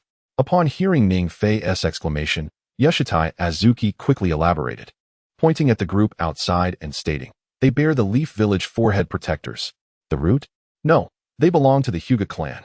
In an instant, Ning Fei concluded that the many ninjas of unknown origin before him were indeed from the Hyuga clan.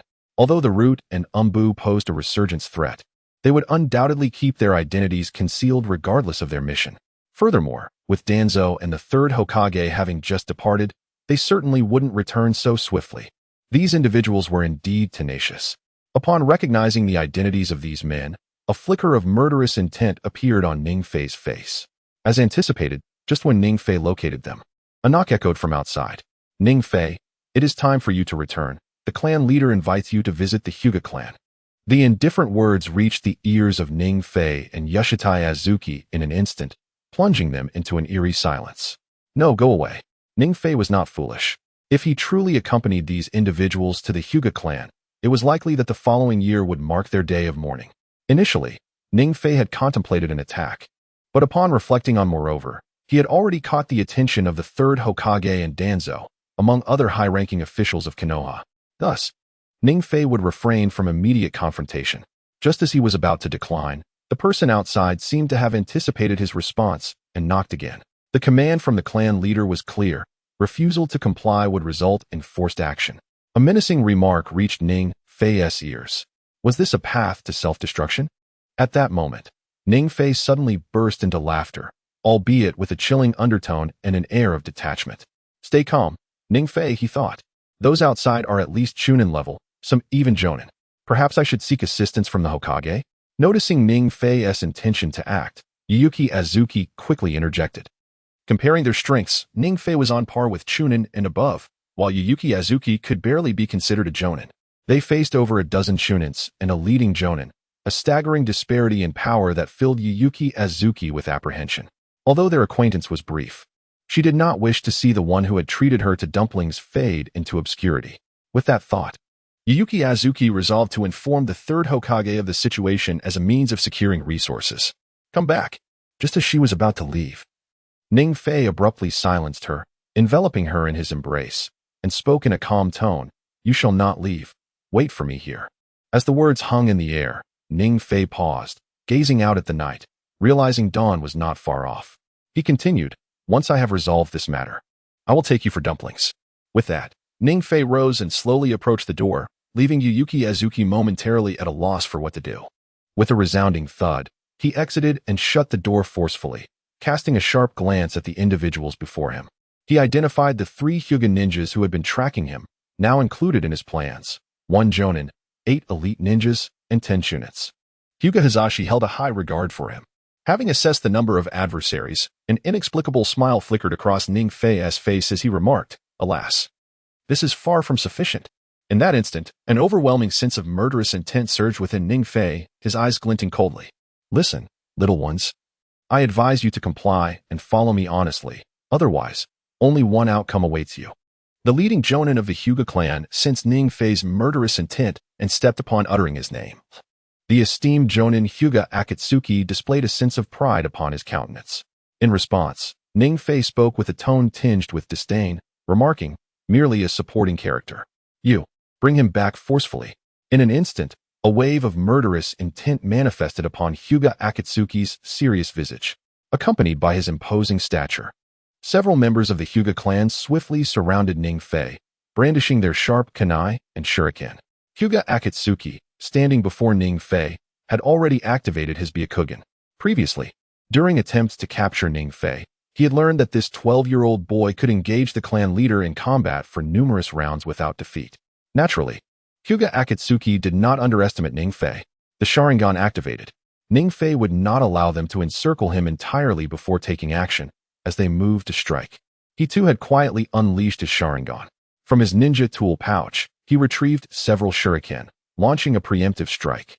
Thanks to the teachings of Uchiha Itachi, Ning Fei's proficiency in shuriken throwing was remarkable. With a swift motion, the sharp shuriken formed a vast net, ensnaring those before him. 8 trigrams palm, heavenly spin.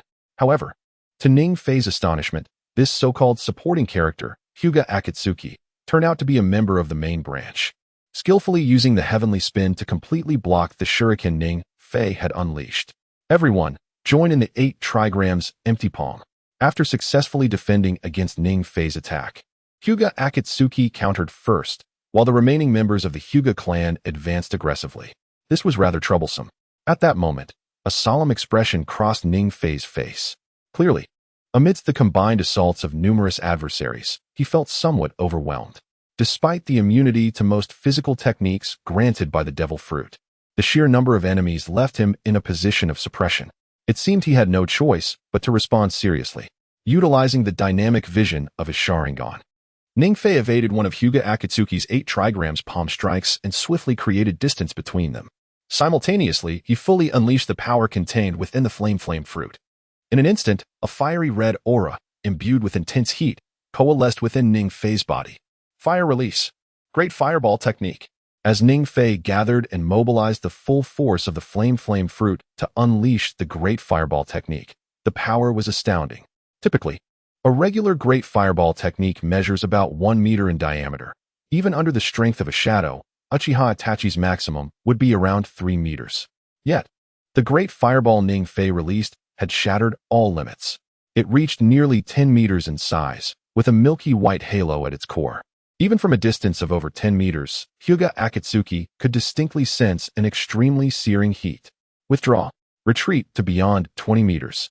As a Jonin, Hyuga Akatsuki instinctively recognized the formidable strength of the great fireball technique unleashed by Ning Fei. Should he be struck directly, even with heavenly spin, he could not entirely withstand the impact. Without discussing the remaining strength of the few clans behind, the Hyuga clan, under the leadership of Hinata, swiftly dashed towards a distance of over 20 meters upon realizing this. However, Ning Fei merely smiled. If it comes to fleeing, then I shall not deserve to live. Jinjutsu. Release. In the blink of an eye, Ning Fei's illusion was dispelled. He unleashed a colossal fireball before him, and Ning Fei vanished without a trace. Just as everyone was perplexed, a massive fireball surged towards them in an instant. Boom. The enormous fireball technique generated a thunderous explosion that reverberated through Konoha. Although the damage caused by fire techniques was minimal among the majority of the spectators, it did not imply that fire techniques lacked power. With the augmentation of 3 different flames, Ning Fei's fire technique could rival even the might of lava release, producing an explosion that exceeded the conventional fire techniques. With a single strike, a large crater appeared a mere 10 meters away, with a few charred bodies lying within, resembling a hellish scene. You little brat. At this moment, Hinata, a Nin, also bore a look of disarray. His once fair visage was now smeared with soot.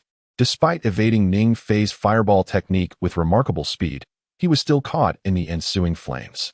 Yet, none of this was paramount. What left Hinata in disbelief was that a 12-year-old boy, one of the lowest performers at the Konoha Ninja Academy, had managed to annihilate an elite unit of the Hyuga clan with a single fireball technique. Seeking death? Gazing at Hinata before him, Ning Fei's murderous intent remained undiminished. To him, the contest among ninjas was a matter of life and death. Had it not been for Ning Fei's formidable strength withstanding the initial wave of Hinata's assault, it was estimated that Ning Fei would have perished as well. You little brat, do you realize the grave mistake you have made? Hinata refrained from pressing the attack. On one hand, it was due to his waning strength, and on the other, it was a consequence of Ning Fei's audacity in daring to slay members of the Hyuga clan in Konoha. Am I to remain stagnant, allowing you to escort me back to the Hyuga clan?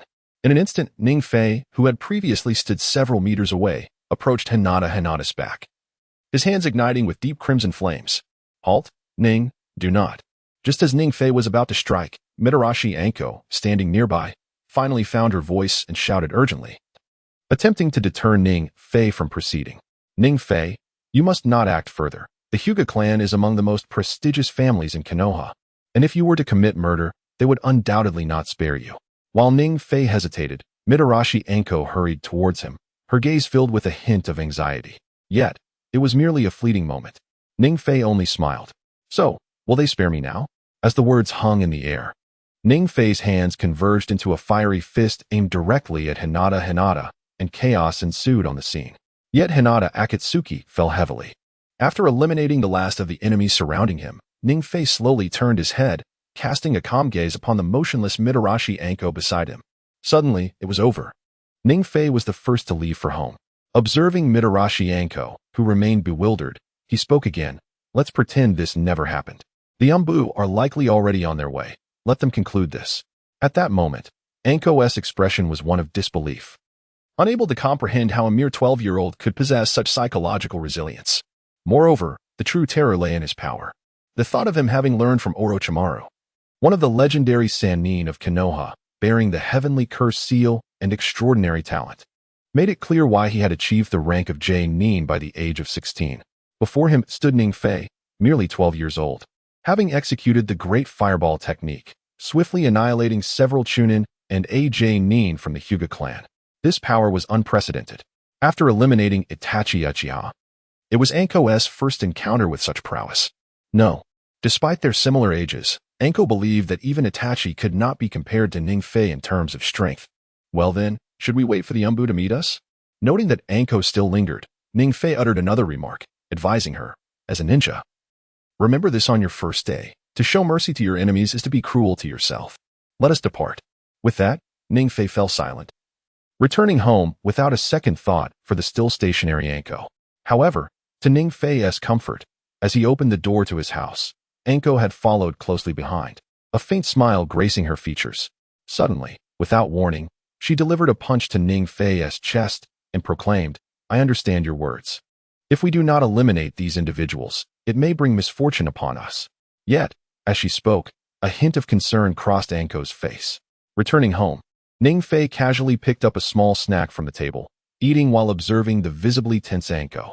He feared that their actions might be discovered by the Umbu. Although the Hyuga clan had intended to strike first, ultimately, they had taken no substantial action. He had already dealt with them.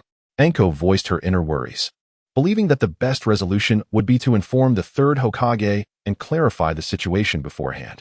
If you don't speak, and I don't speak, who will know? When the Umbu arrives, they will question how we handled this matter. After all, the deceased Hyuga ninjas lay at the threshold of Ning Fei's home, and naturally, Anko feared that the Umbu might consider Ning Fei the prime suspect. Moreover, there was a crucial point. One of the fallen was Nin, the pinnacle of combat strength within Konoha. Yet, unlike Anko, Ning Fei remained unperturbed, for at that moment, only Anko was present. The most vital aspect remained. In the eyes of most in Konoha, Ning Fei was merely an individual who had not even graduated from a ninja academy. How could he possibly possess the strength to vanquish numerous elite ninjas from the Hyuga clan? However, observing the situation, Mitarashi Anko felt a desire for sustenance. Just as she was about to speak, Ning Fei preemptively interjected, inquiring, is your intention to inform the third Hokage and seek justice? Anko nodded in agreement. Such naivety. Upon noticing Anko's resolute demeanor, Ning Fei shook his head in exasperation, casting a gaze at her that suggested she was foolish. Why do you look at me like that? Anko's irritation blossomed, her eyes widening as she stared at Ning Fei, seemingly demanding an explanation. Otherwise, it's over. I posed a question. With time to spare, Ning Fei, noticing the fury etched across Anko's face, sought to comprehend her reaction. He boldly questioned her. If we were to proceed as you suggest, what fate awaits us both? Well, it would suffice to recount the events truthfully to the Hokage. Considering that our actions were purely for self-preservation, we would likely face minimal repercussions. In Anko's mind, the Hokage was averse to bloodshed, and the conflict was instigated by the Hyuga clan. The victims could only be deemed less skilled. That is incorrect. Upon hearing Anko's response, Ning Fei gently patted the top of her head. Observing her lingering confusion, he directly stated, do you believe the third Hokage harbors animosity towards us? Well, the Hokage would certainly not wrong us, Anko asserted with conviction. Then you are being overly idealistic. At that moment, Ning Fei felt a sense of helplessness. Indeed, the Hokages of Konoha, across various eras, stood on par with those of other villages. Sarutobi Hiruzen, the old man, was undoubtedly a rather pacifistic Hokage. However, one must not forget, despite his peaceful demeanor, he was the leader of a village. The tale of Hatake Kakashi serves as a poignant reminder. During that time, the third Hokage wielded greater power than today, while Hatake Kakashi was regarded as an unparalleled force in Konoha. His mastery of the sword had earned him an unparalleled reputation, making him a true hero of the village. Yet, when confronted with the villagers' inquiries, the third Hokage exhibited no inclination to assist. Ultimately, Hatake Kakashi took his own life. While Sarutobi Hiruzen murmured, in the place where Konoha's leaves fall, the fire continues to burn. Indeed, my words ignited a flame. However, Ning Fei perceived this as mere nonsense. There was no reverence for heroes, They were wholly unworthy of the title. Moreover, the third Hokage, though ostensibly amiable, was, in truth, a remarkably astute politician. If Ning Feizhen were to disclose this matter to the third Hokage, the outcome would only be one of two possibilities. Either the third Hokage would have the Umbu apprehend him directly, or it would be left to the Hyuga clan to resolve the issue themselves. Alternatively, one might speculate that upon witnessing Ning Fei's prodigious talent, he might strike a deal with Danzo. In any case, it was implausible that Ning Fei would emerge unscathed. "Are you familiar with the White Fang of Konoha?" Ning Fei suddenly inquired. This matter left Yuzuki Azuki at a loss for words. She was well aware of the tale of the White Fang, yet remained silent. "Do not worry. I shall speak," Ning Fei continued, sensing Yuzuki's confusion. "If the third Hokage can indeed safeguard the White Fang, I shall promptly inform him of this situation." However, the reality was starkly different. The last of Konoha's elite ninja, who could be deemed a hero, had been slain by the very village he sought to protect, with no assistance offered throughout that ordeal. The third Hokage was no benevolent grandfather. He was a shrewd politician. Should this matter be made public, the only consequence would be death. After all, our standing is even lower than that of the White Fang of Konoha. So what chance do we have against the Hyuga clan? At this juncture, Ning Fei's demeanor remained calm, while Yuzuki Azuki appeared increasingly numb. She could not fathom that the third Hokage was as Ning Fei described. Yet, contemplating the examples he presented, Yuzuki fell silent. Impossible. The long-silent Yuzuki Azuki desired to argue her case, but found herself unable to conjure a suitable justification after much contemplation. At that moment, Ning Fei opened his heart once more. As Hokage, he held considerable authority. The Dove faction led by Sarutobi Hiruzen and the Hawk faction led by Danzo intertwined, fostering Konoha's growth into the foremost of the 5 great ninja villages, thereby proving their prowess as distinguished leaders. However, to us, even the slightest oversight could render us mere pawns in their game. For instance, you. As he spoke, Ning Fei pointed at Yuzuki Azuki. "I am but a pawn." Yuzuki Azuki exclaimed, her face a mask of disbelief as she regarded Ning Fei. She could hardly fathom how she had become a mere piece in the third Hokage's strategy. "After encountering Orochimaru, I reported the incident to the Hokage and sought his assistance in dispatching some ninjas for my protection. Yet in the end, he chose you. Does that not imply that you have become a pawn yourself?" After saying this, Ning Fei gazed out the window, murmuring, in the eyes of that old man, "You and I are but pieces on a chessboard, pawns to ensnare Orochimaru." Yet, regrettably, Orochimaru did not arrive today, leaving the third Hokage sorely disappointed. With that, Ning Fei fell silent. Beside him, Yuzuki Azuki also remained quiet. In truth, Yuzuki Azuki yearned to refute Ning Fei's assertions. However, the thought swirled within, and I found myself at a loss for any counterarguments. Instead, a tide of memories washed over me, specifically the image of Yusho Washi's red beans, leaving me somewhat bewildered. "Hey, it's rare to see you looking so dejected. What is going on today?"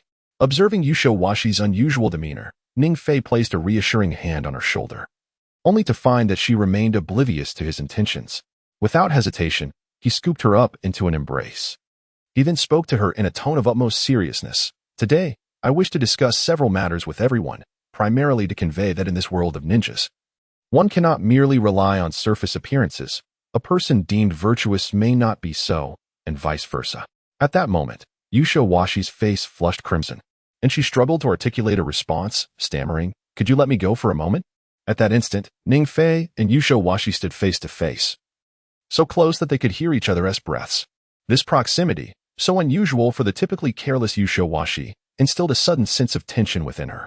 Ning Fei noticed her discomfort, and he froze momentarily, hastily retreating and apologizing. "I misinterpreted your beliefs."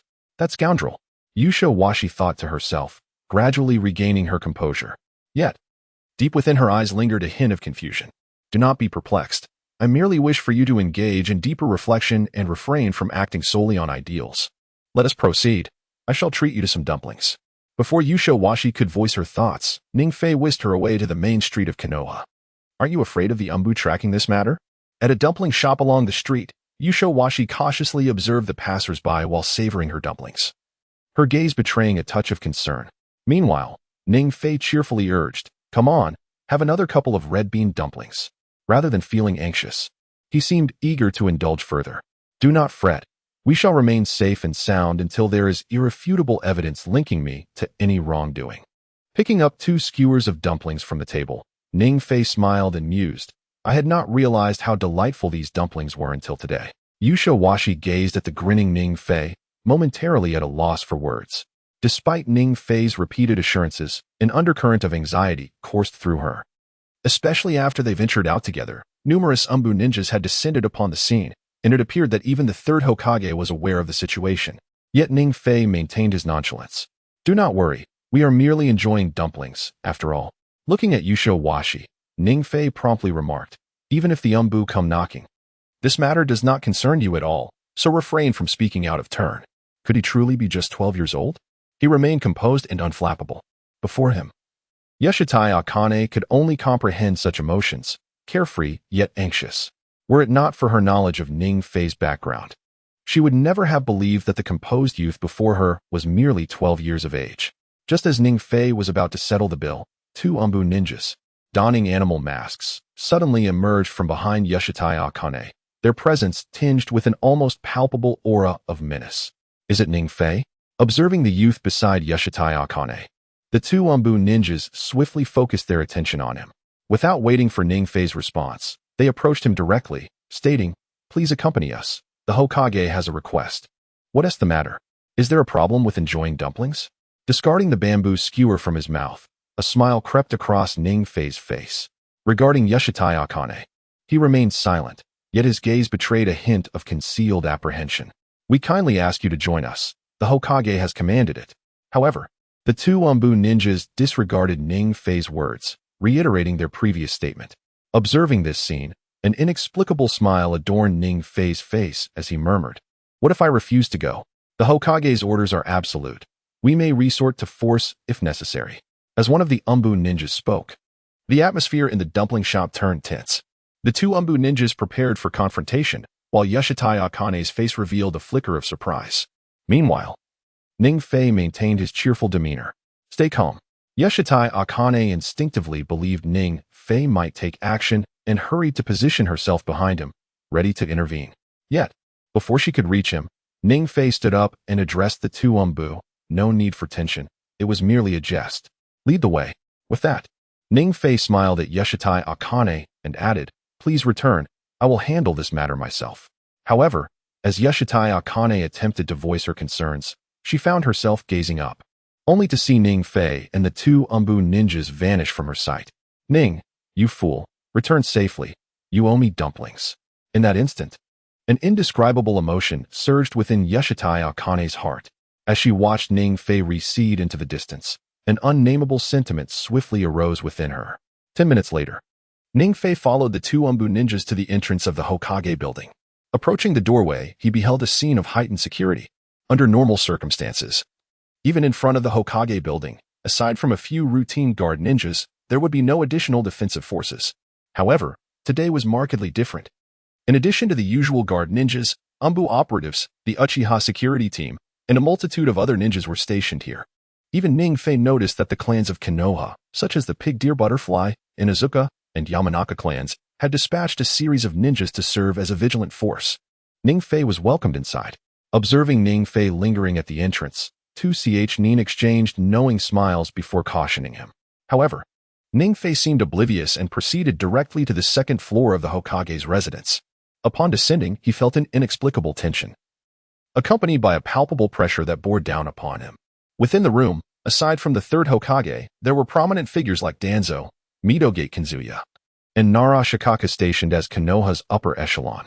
To the left and right stood Umbu ninjas such as Marino Ibiki and Nara Shikaku. At the far edge, a man exuding a murderous aura stood, Hyuga Hayashi, the head of the Hyuga clan. "Ning Fei, do you know why I sought you out?" Before Ning Fei could respond, a sudden dizziness overwhelmed him, and upon reopening his eyes, he found himself in a prison. The man before him was Marino Ibiki, the head of the Umbu's interrogation unit. Did Marino Ibiki possess interrogation techniques?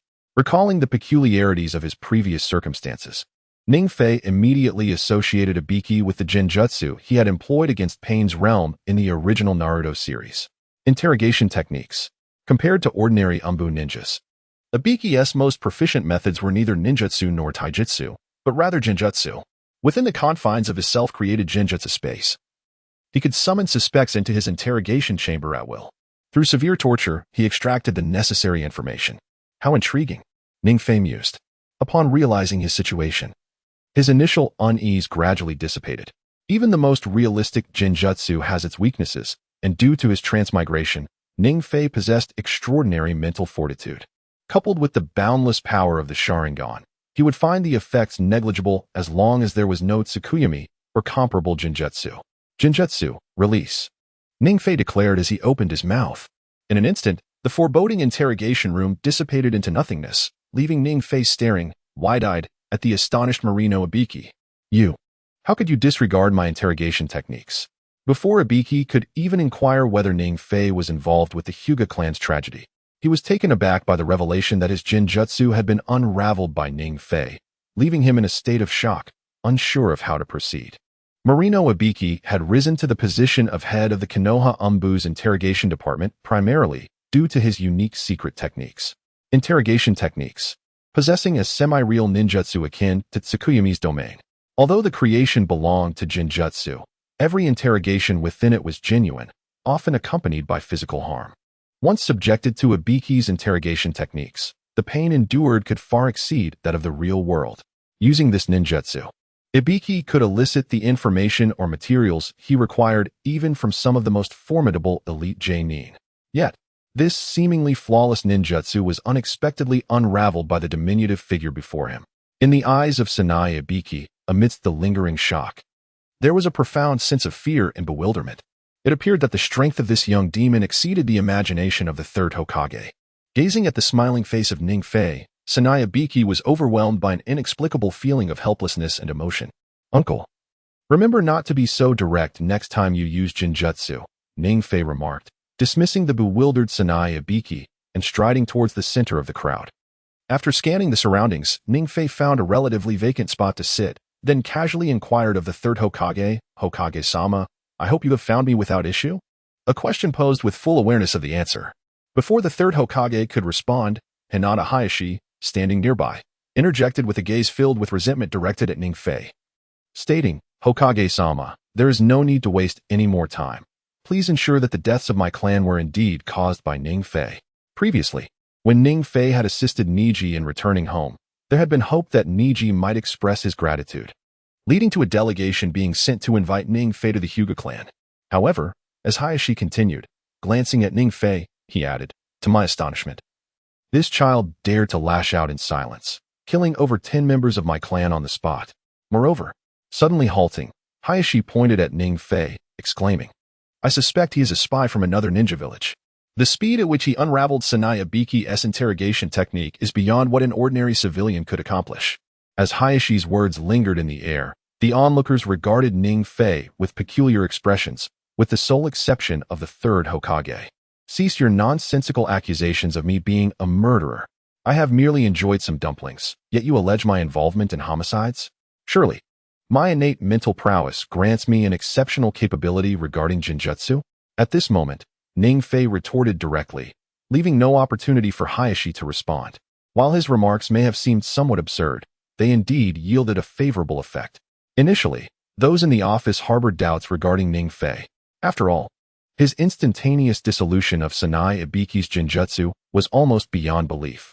To others, Ningfei was merely a child, and at his age, none who excelled in dispelling Genjutsu could be deemed anything less than a prodigy. Moreover, it was widely acknowledged that Ningfei was lagging behind. When Ningfei articulated the reasoning behind his dispelling of the Genjutsu, the assembly began to realize that he possessed no formidable power. How could he possibly be labeled a murderer? You are deceiving him. Observing the flicker of doubt on the faces before him, a hint of resentment surfaced in Hayashi's gaze, and he promptly launched an attack on Ningfei. Just a single punch. A pale blue chakra enveloped Hayashi's fist, while Ningfei, astonished, made no attempt to evade. As the imminent danger approached, Ningfei remained undaunted, refusing to shy away from the confrontation. Just when everyone believed that Ningfei was destined to be struck down by Hyuga Hizashi, a shadow suddenly emerged. It was the third Hokage. In a critical moment, the third Hokage intervened, swiftly blocking Hizashi's attack, forcing even Hizashi to retreat a few steps. There is no doubt that the third Hokage lived up to his title, displaying formidable strength that could not be underestimated. At that moment, Ning Fei reflected silently. Although he could utilize his devil fruit powers to thwart Hizashi's assault, he knew it would not be as seamless as the third Hokage's intervention. Such gallantry was commendable, yet it was their own actions that had provoked the situation. Meanwhile, having successfully defended against Hizashi's attack, the third Hokage's expression revealed a flicker of cold intent as he glanced towards Ning Fei. Once the immediate threat had dissipated, the third Hokage resumed his previous stance.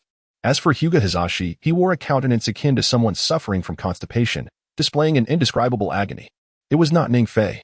Under the scrutiny of countless eyes, Hizashi's expression was one of bitterness, yet he pondered the predicament before him. Choosing silence, he crossed his arms and stood coldly to the side. May I inquire, Ning Fei, where were you half an hour ago? The third Hokage, noticing the silence enveloping the crowd, promptly directed his question at Ning Fei, his once murky gaze now inexplicably brightened. Half an hour ago? Ning Fei feigned contemplation and offered a fitting response with a smile. Could it be that being at home would make one a suspect in murder? While you were at home, did you hear the sounds of battle? The third Hokage pressed on without waiting for a response, while Tsunade beside him took out a notebook to document the exchange. Suddenly, an inexplicable tension surged forth. Ning Fei, no, I did not hear any sounds of fighting. Later, feeling hungry, I took Hongdo to the Dango shop. Ning Fei understood the collective skepticism directed at him. However, he remained resolute in his stance. I shall never concede. You are lying. Just as Ning Fei finished speaking, Tsunade stepped forward, pointing an accusing finger at him. In regular conversation, your gaze remains fixed ahead, yet when addressed by the Hokage, your eyes wander. With that, Tsunade seemed ready to take action against Ning Fei. Uncle, a bad temper leads to wrinkles. Facing the onslaught from Tsunade, Ning Fei was unperturbed, wearing a smile instead. Observing the scarred visage of Tsunade, Ning Fei chuckled once more. You bear numerous scars. No matter how fierce you appear, you cannot find a girlfriend. This remark left Tsunade momentarily speechless. It has been over 20 years since Tsunade took on the role of a ninja interrogator, serving as the head of the torture and interrogation department for more than a decade. Throughout this time, he has interrogated countless ninjas of various backgrounds. Yet none have been quite like Ning Fei. The calm demeanor exhibited by this youthful figure was a first for Tsunade, who found it remarkable that Ning Fei could remain unfazed by his Jinjutsu and even dismiss his formidable presence with a mere smile. It was utterly outrageous. I couldn't help but mock myself. In that moment, Tsunade began to question his own existence. Child, cease your prattle. When I previously interrogated you, your gaze was evasive. Were you perhaps lying? He momentarily suppressed his feelings of helplessness, returning to his usual serious demeanor, albeit without the intention to strike. The sudden attack was merely a test to ascertain whether Ning Fei would reveal his true strength in a moment of crisis, an interrogation method that could be deemed rather conventional. However, upon witnessing Ning Fei's tranquil response to his assault, Tsunade refrained from making a serious move and instead inquired about the changes in Ning Fei's demeanor. Uncle, are you truly interested in this matter? Ning Fei suddenly displayed a hint of embarrassment, pointing out the window at Tsunade's surroundings. A beautiful young lady is gazing at me from outside. I found myself momentarily captivated. After explaining the situation, Ning Fei coughed a couple of times to ease his discomfort, prompting Tsunade and those present to turn their gazes toward the window. Indeed, there was a young woman with an exquisite figure strolling down the street. What on earth are you thinking? At this point, Tsunade could no longer contain his inner fury, his eyes filled with a palpable resentment. Concurrently, the expressions of those present revealed a hint of unusual embarrassment. The desire for beauty is a sentiment shared by all. In stark contrast, Ning Fei appeared utterly indifferent, boldly approaching the third Hokage and stating, I truly have no knowledge of this matter. Perhaps you could inquire with someone else? As the others departed, only Ning Fei remained in the company of the third Hokage. With a look of innocence plastered across his face, Ning Fei stood before the third Hokage, who pondered deeply for a moment before instructing everyone else to leave, allowing only Ning Fei to stay. The others exchanged glances of confusion, with Inuzuka, Nara, and the heads of other clans expressing mild surprise, yet they chose to remain silent, departing with perplexed looks directed at Ning Fei.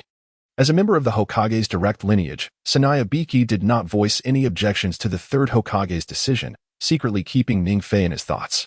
Based on years of experience and interrogation, he discerned that this seemingly unremarkable Ning Fei was certainly not a simple individual. It was merely that he chose not to speak. Naturally, it was not only Tsunade who felt a surge of curiosity regarding Ning Fei. Danzo, standing behind the third Hokage, exhibited a glimmer of intrigue in his gaze. However, out of respect, the third Hokage merely cast a sidelong glance at Ning Fei before blending back into the crowd. Undoubtedly, the most incensed was Hyuga Hizashi. He was increasingly convinced that Ning Fei was the assassin responsible for the deaths of his clan members. Yet he was unable to reveal the truth due to the secret surrounding the evolution of the Byakugan. In the present moment, as the sun casts its light, one could liken the situation to a mute person savoring bitter gall, unable to articulate their suffering. Ultimately, all that remained was a gaze filled with indignation directed at Ning Fei, leading to a reluctant withdrawal. Yet, in a fleeting instant, the once vibrant Hokage office was reduced to just the third Hokage and Ning Fei. The elderly and the young exchanged glances, their eyes locked in a silent conversation, enveloped in an atmosphere tinged with an inexplicable awkwardness. Cough. Has the Hokage discovered something? Finally, it was Ning Fei who broke the ice. Very well. What assistance can I offer you? The third Hokage nodded in acknowledgement, beckoning Ning Fei closer and placing a large crystal ball upon the desk. What is this? As Ning Fei approached, an eerily familiar scene suddenly materialized within the crystal ball. No, to be more precise, it was not a scene featuring others. It was Ning Fei himself, or rather, an image from the moment he had first experimented with fire jutsu in the Forest of Death. Realizing this, Ning Fei, who had initially worn a smile, became visibly tense. In that brief moment, he had braced himself for confrontation. However, just then, the third Hokage spoke up. Do not be alarmed. If I truly wished to send you to the Umbu, I would not reveal this to you before summoning them.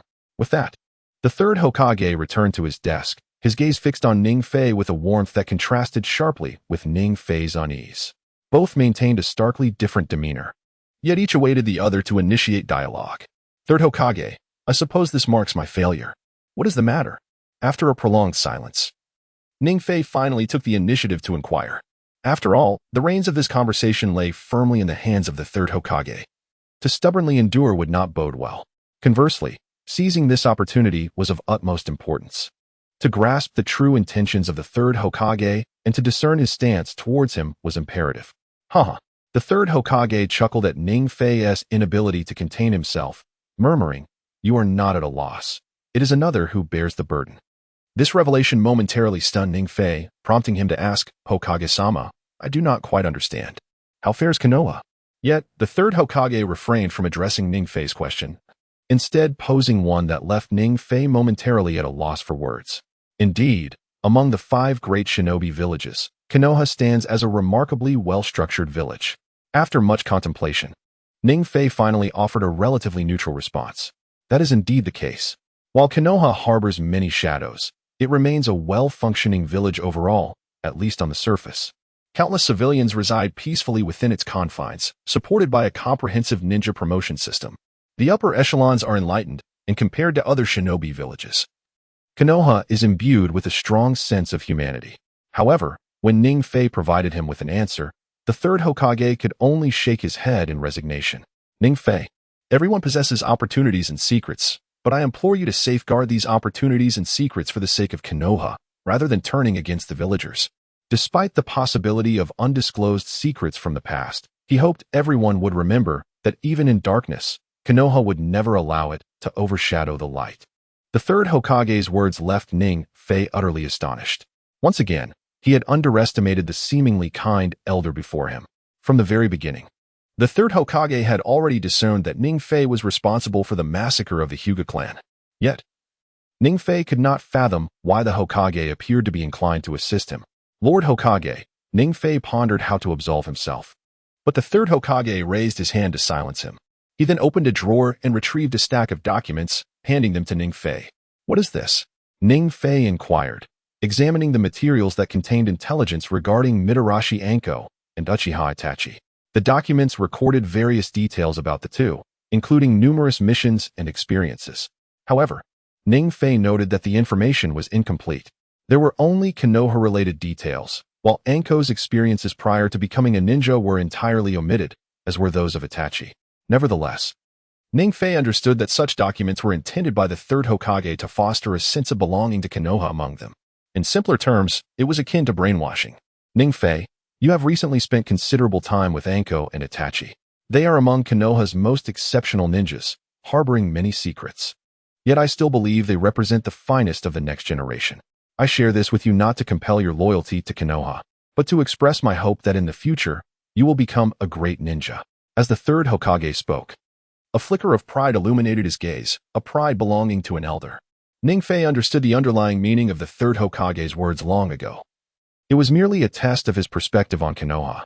However, he was still taken aback that the third Hokage would bring this matter to light and articulate it so candidly. Now, let us put this matter to rest. There are other tasks to attend to. The third Hokage did not consider that Ningfei might truly comprehend the significance of his words. After stating all this, he simply indicated that Ningfei could leave. Very well, Lord Hokage, I shall take my leave, Ningfei replied, choosing not to linger. After a brief farewell, he promptly departed. Just as he opened the door to the room, the third Hokage called out, next time you encounter a situation like this, come speak to me, and refrain from acting on it. At this, Ningfei was momentarily taken aback, yet he did not respond. Instead, he walked directly toward the main street of Konoha. A night of transcendence awaited him. As Ningfei stepped out of the Hokage building once more, he realized that his sky had darkened. Yet his heart was a tumult of emotions. It was evident that he had underestimated the prowess of the third Hokage. He had belittled the third Hokage, who had thrived amidst various struggles. Perhaps, within the realm of Hokage, Sarutobi Hiruzen, while not the most formidable in strength, possessed unparalleled skills in village administration. His fiery spirit compelled countless ninjas to submit to his command. Nevertheless, Ningfei discerned the intentions of the third Hokage. To reiterate, it was merely the talent he exhibited that moved the third Hokage, the enigmatic fire release, capable of annihilating an entire team of Chunin led by a Jonin at the tender age of 12. Such genius rendered the third Hokage profoundly impressed. In simpler terms, it was a gamble on the part of the third Hokage, wagering that Ningfei would not betray Konoha and would ultimately become a formidable force within the village.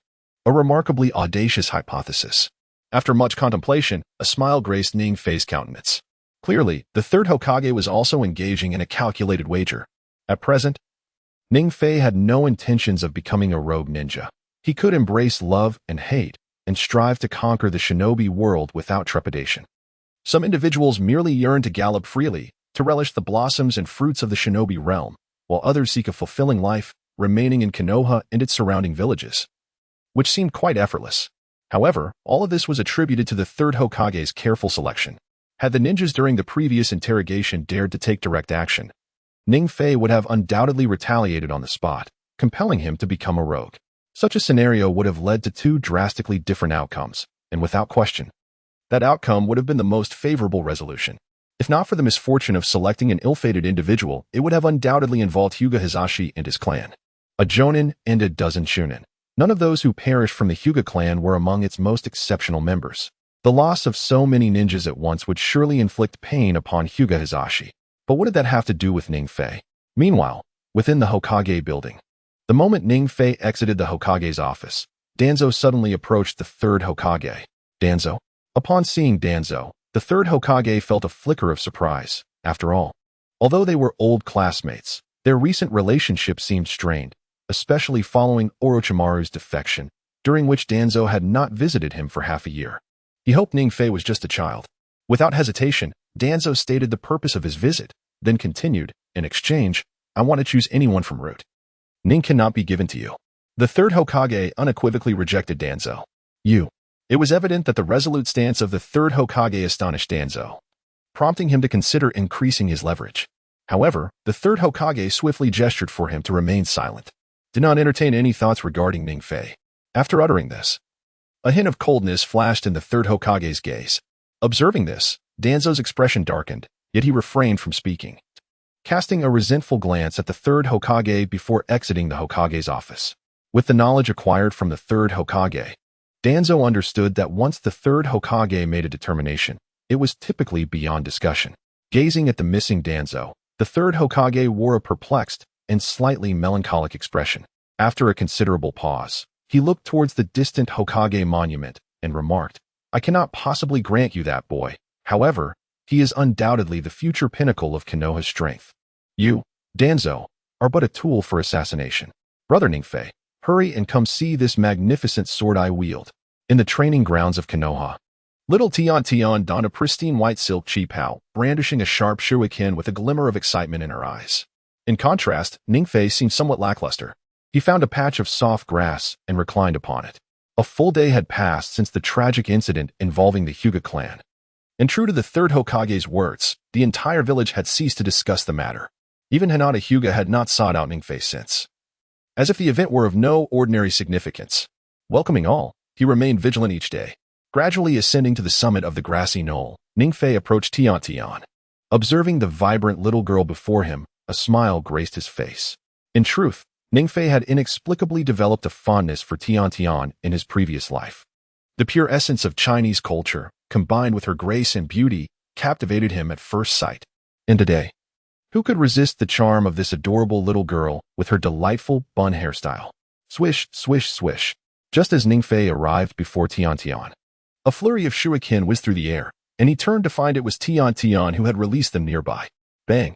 With a series of impactful sounds, the sharp shuriken struck a wooden stump several meters away. "Yay! Brother Ningfei, look! I hit the target!" Tian exclaimed, akin to a proud princess, as she led Ningfei to the stump to share in her joy. "Wonderful!" Ningfei chuckled at the sight, setting aside all else. It was evident she possessed a remarkable talent for throwing ninja tools. Now at the age of 7, she was slightly older than Sasuke. However, when it came to shuriken or other ninja tools, Tian could easily outmatch Sasuke. Not only had she mastered various throwing techniques, but her physical prowess had already reached the level of a genin. She truly was the only ninja in the original narrative to rely on ninja tools as her primary means of attack.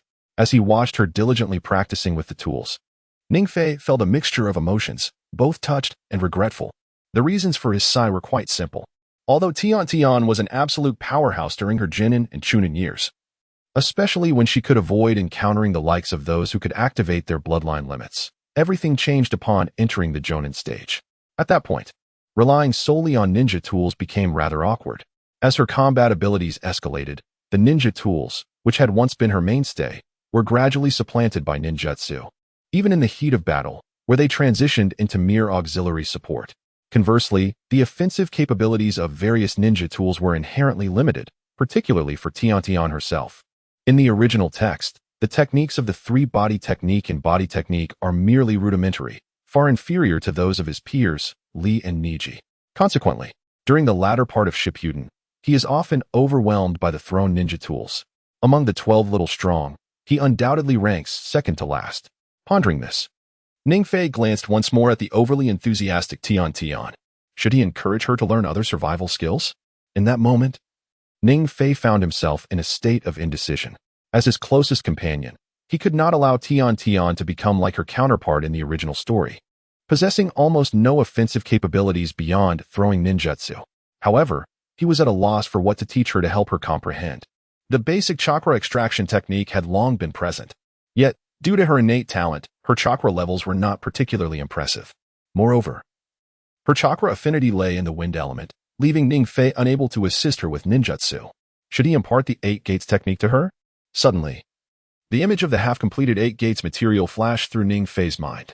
As the Azure Beast of Konoha, Might Guy, his father, Might Dai, had devoted over 20 years to mastering this elite martial art, renowned for its lethality. Typically, at the level of a genin, Might Dai, upon unlocking the 8 Gates, could eliminate more than half of the original 7 ninja swordsmen in a short span. Furthermore, during the 8 Gates state, Might Guy had even been a legendary figure among the Hokage. It was said that even the formidable Madara Uchiha acknowledged the strength of his taijutsu. Yet that was all there was to it. Reflecting on Might Guy, Might Dai, and the later Lee, they all exhibited distinct personalities. After much contemplation, Ningfei quietly dismissed the notion of having Tian learn the 8 Gates technique. After all, she was such an adorable little girl. He certainly did not wish to see her transform into a fierce, robust woman with thick eyebrows and large eyes. While it could not be conclusively proven that mastering the 8 Gates would lead to such a transformation, Ningfei was apprehensive about the gamble. After considerable thought, he decided to postpone this matter for now. After all, Tian had just entered the ninja academy, and there was no rush. Ning Fei, you're being lazy again. At some point, the originally standing Ning Fei had settled onto the grass. Upon noticing this, little Tian rushed over, glaring at him in indignation, even neglecting to ready her shuriken. An inexplicable sense of grievance surged within her. Ning Fei, please don't be lazy. I'm not being lazy. It's just that at last, Ning Fei, under Tian's furious gaze, silently stood up, managing to appease her after sharing a meal. In the afternoon, at Ning Fei's residence, after escorting Tian home, he brought back a chakra attribute testing paper. Despite receiving numerous rewards from the system, which had established fire release as his primary attack method, he still wished to ascertain the classification of chakra attributes within his body. This exploration aimed to diversify his offensive strategies. Indeed, it was merely a fortunate coincidence that Ning Fei happened upon this item while accompanying Tian home, and since it was free, he took the opportunity to bring it along. As Ning Fei gradually infused his chakra into the test paper, a faint flicker of flame ignited the paper for a brief moment. There were no further alterations to this outcome. Indeed, it confirmed his singular affinity for the fire element. With this revelation, a hint of inexplicable melancholy crossed Ning Fei's expression, just as he contemplated immersing himself in training to forget this disheartening matter. A subtle suggestion from the system echoed within his mind, causing a wave of apprehension to wash over him. Simultaneously, there lingered a peculiar sense of anticipation. Ding! Congratulations, host. The divine selection system has successfully evolved. Ding! The evolved system boasts enhanced functionalities, facilitating easier choices and introducing variations in rewards for the host to explore. Warning! The divine system no longer provides fixed selections. All options are now tailored to the host. A barrage of revelations left Ning Fei somewhat bewildered. Gradually, after reviewing each one, he began to comprehend the framework of the evolution. Simply put, post-evolution, the system would continue to offer him choices at critical junctures. Yet these would no longer be confined to a singular option. Ning Fei could now determine his path and task rewards according to his own inclinations. Compared to previous iterations, the system felt markedly more liberating. Upon grasping the completion of the evolutionary process, a flicker of surprise illuminated Ning Fei's face, though it was not entirely foreign to him. Conversely, he remained curious about the system. Setting aside the revelations prior to evolution, the various implications following its completion bore a certain intrigue. Suddenly, a voice calling for Yusho Washi Red Bean broke the silence outside his door, prompting Ning Fei to hasten to answer. Upon opening the door, he noticed the weariness etched on Yusho Washi Red Bean's face, her overall demeanor reflecting a less than ideal state. Red Bean, what troubles you? Observing the precarious state of Yusho Washi Red Bean, Ning Fei embraced her, murmuring softly, "It's only been a day. And yet you appear as if you've been through a storm. Why aren't you taking care of yourself?" Upon hearing this, a glimmer of helplessness flickered in Yusho Washi Red Bean's eyes as she explained, "I couldn't sleep well last night because I was worried about you." After absorbing her explanation, Ning Fei found himself momentarily at a loss for words. Once he gently placed Yusho Washi Red Bean on the bed, he curiously inquired, "How did you manage to find me here?" "You were sleeping soundly at home," she replied casually, showing a comfortable familiarity as she playfully flopped onto him. "Enough of the jesting. What exactly brought you here?" Handing her a cup of tea, Ning Fei took a seat beside the bed, fixing her with a serious gaze as he sought to uncover the truth. "Actually, I need to ask you, what has transpired within the Hyuga clan?" Taking a sip of the warm tea, Yusho Washi Red Bean seemed to regain some vitality, remarking, "For a ninja, a day without sleep doesn't really have much impact. And what of this matter?" Upon witnessing the purpose behind the meticulous washing of red beans, Ning Fei was instantly filled with a sense of surprise. Without further ado, let us expound upon the outcome. In truth, the act of washing the red beans had already led Yusho to ascertain that the matter was nearing resolution, particularly upon observing Ning Fei remaining unscathed at home. Yet, contemplation lingered as to the means employed by Ning Fei to bring about such a satisfactory conclusion. Thus, Yusho made a special trip to Ning Fei's residence to inquire further. As for Ning Fei, one could say that even the third Hokage had recognized his exceptional talent. After a moment of silence, Ning Fei provided us with the most straightforward of responses. At that moment, Yusho continued to wash the red beans, adopting an exceedingly exaggerated expression. Having previously consumed some tea, upon hearing Ning Fei's words, he nearly spewed it out. Are you implying that the third Hokage resolved this matter due to your talents? Then, isn't that merely exposing the situation? In an instant, Yusho's countenance displayed a hint of anxiety. Yet, Ning Fei merely chuckled and replied, in truth, this matter is of little consequence. Rather, it presents a splendid opportunity. Had the third Hokage not been aware of my abilities beforehand, perhaps this situation would not have been so easily resolved, and I indeed underestimated the old man. I suppose it is time to refer to him as Lord Hokage. Because there are ears everywhere. Ultimately, despite Yusho's numerous corrections, Ning Fei continued to refer to the third Hokage as an old man. You will inevitably lead us into trouble. Gazing at the smiling Ning Fei, Yusho's eyes sparkled with a hint of displeasure, which only intensified as she pondered further. And yet, why must you insist on inviting me to dine on dumplings? Having uttered this, Yusho promptly departed, with Ning Fei following silently behind. What to do about the lack of funds, the deadlines, and so forth? He mused, feeling quite anxious. A bittersweet smile crept across Ning Fei's face as he traversed the main street of Konoha. Yusho's appetite had led to a feast of numerous dumplings, exacerbating Ning Fei's already precarious financial situation. I had warned you that indulging would lead to weight gain. As Yusho finished off her dumplings, Ning Fei could not help but exclaim, look at this, you've gained weight. Yusho silently caressed her abdomen, realizing the truth of the matter. Extra flesh had indeed accumulated. Yet, in a stubborn tone, she attempted to reassure herself. Ning Fei, too, had intended to interject, but at that moment, the atmosphere around them suddenly grew quiet. Sensing the shift in circumstances, Ning Fei quickly scanned his surroundings. The once lively main street of Konoha now bore an air of stillness, with some passers-by displaying expressions of distaste and inexplicable fear. The child stepped forth once more into the unknown. The son of the fox spirit, indeed, was the very one who brought calamity upon Konoha many years ago. Children, remember well not to engage with him. Shortly thereafter, whispers from the street reached Ning Fei's ears once more. Turning back to observe, he beheld a young boy clad in a yellow shirt and sporting goggles. The boy's pale blue eyes lacked any vitality, his hands stuffed deep into his pockets, seemingly accustomed to such a scene. Despite being of a similar age to Sasuke, Ning Fei felt an inexplicable melancholy, as if he were marginalized by the entirety of Konoha. What of that child? At this moment, Akatsuki Red Bean also took note of the boy on the street, her expression reflecting surprise. And Ning Fei, you are named Naruto, are you not? By now, Ning Fei had approached Uzumaki Naruto, a gentle smile adorning his face. As he extended his hand, he murmured that his anger was not meant for the villagers to witness, but rather buried deep within his heart. You, gazing upon the unexpectedly appearing Ning Fei and the azure eyes of Uzumaki Naruto, astonishment was the first emotion to wash over him. Yet, even more astonishing was a grand surprise. Naturally, Uzumaki Naruto preferred to refer to himself as the embodiment of the fox spirit. Reclusive, despised, melancholic, and imbued with a murderous intent, these negative descriptors painted his perfect image.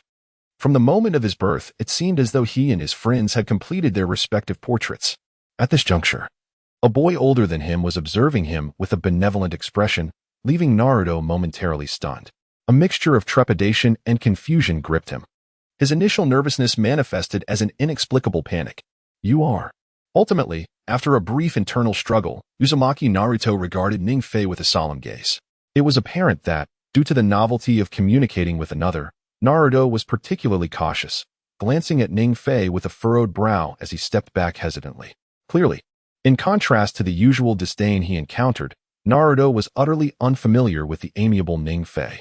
A pitiable protagonist indeed. Observing the oddly cautious Naruto before him, Ning Fei felt a twinge of empathy. His father was the fourth Hokage, and his mother hailed from a prestigious family in the land of whirlpools. Yet, their child's current predicament was thus. After the hero's journey, life was not better than that of an ordinary citizen. Ah, what remarkable legacy you bear, the illustrious third Hokage.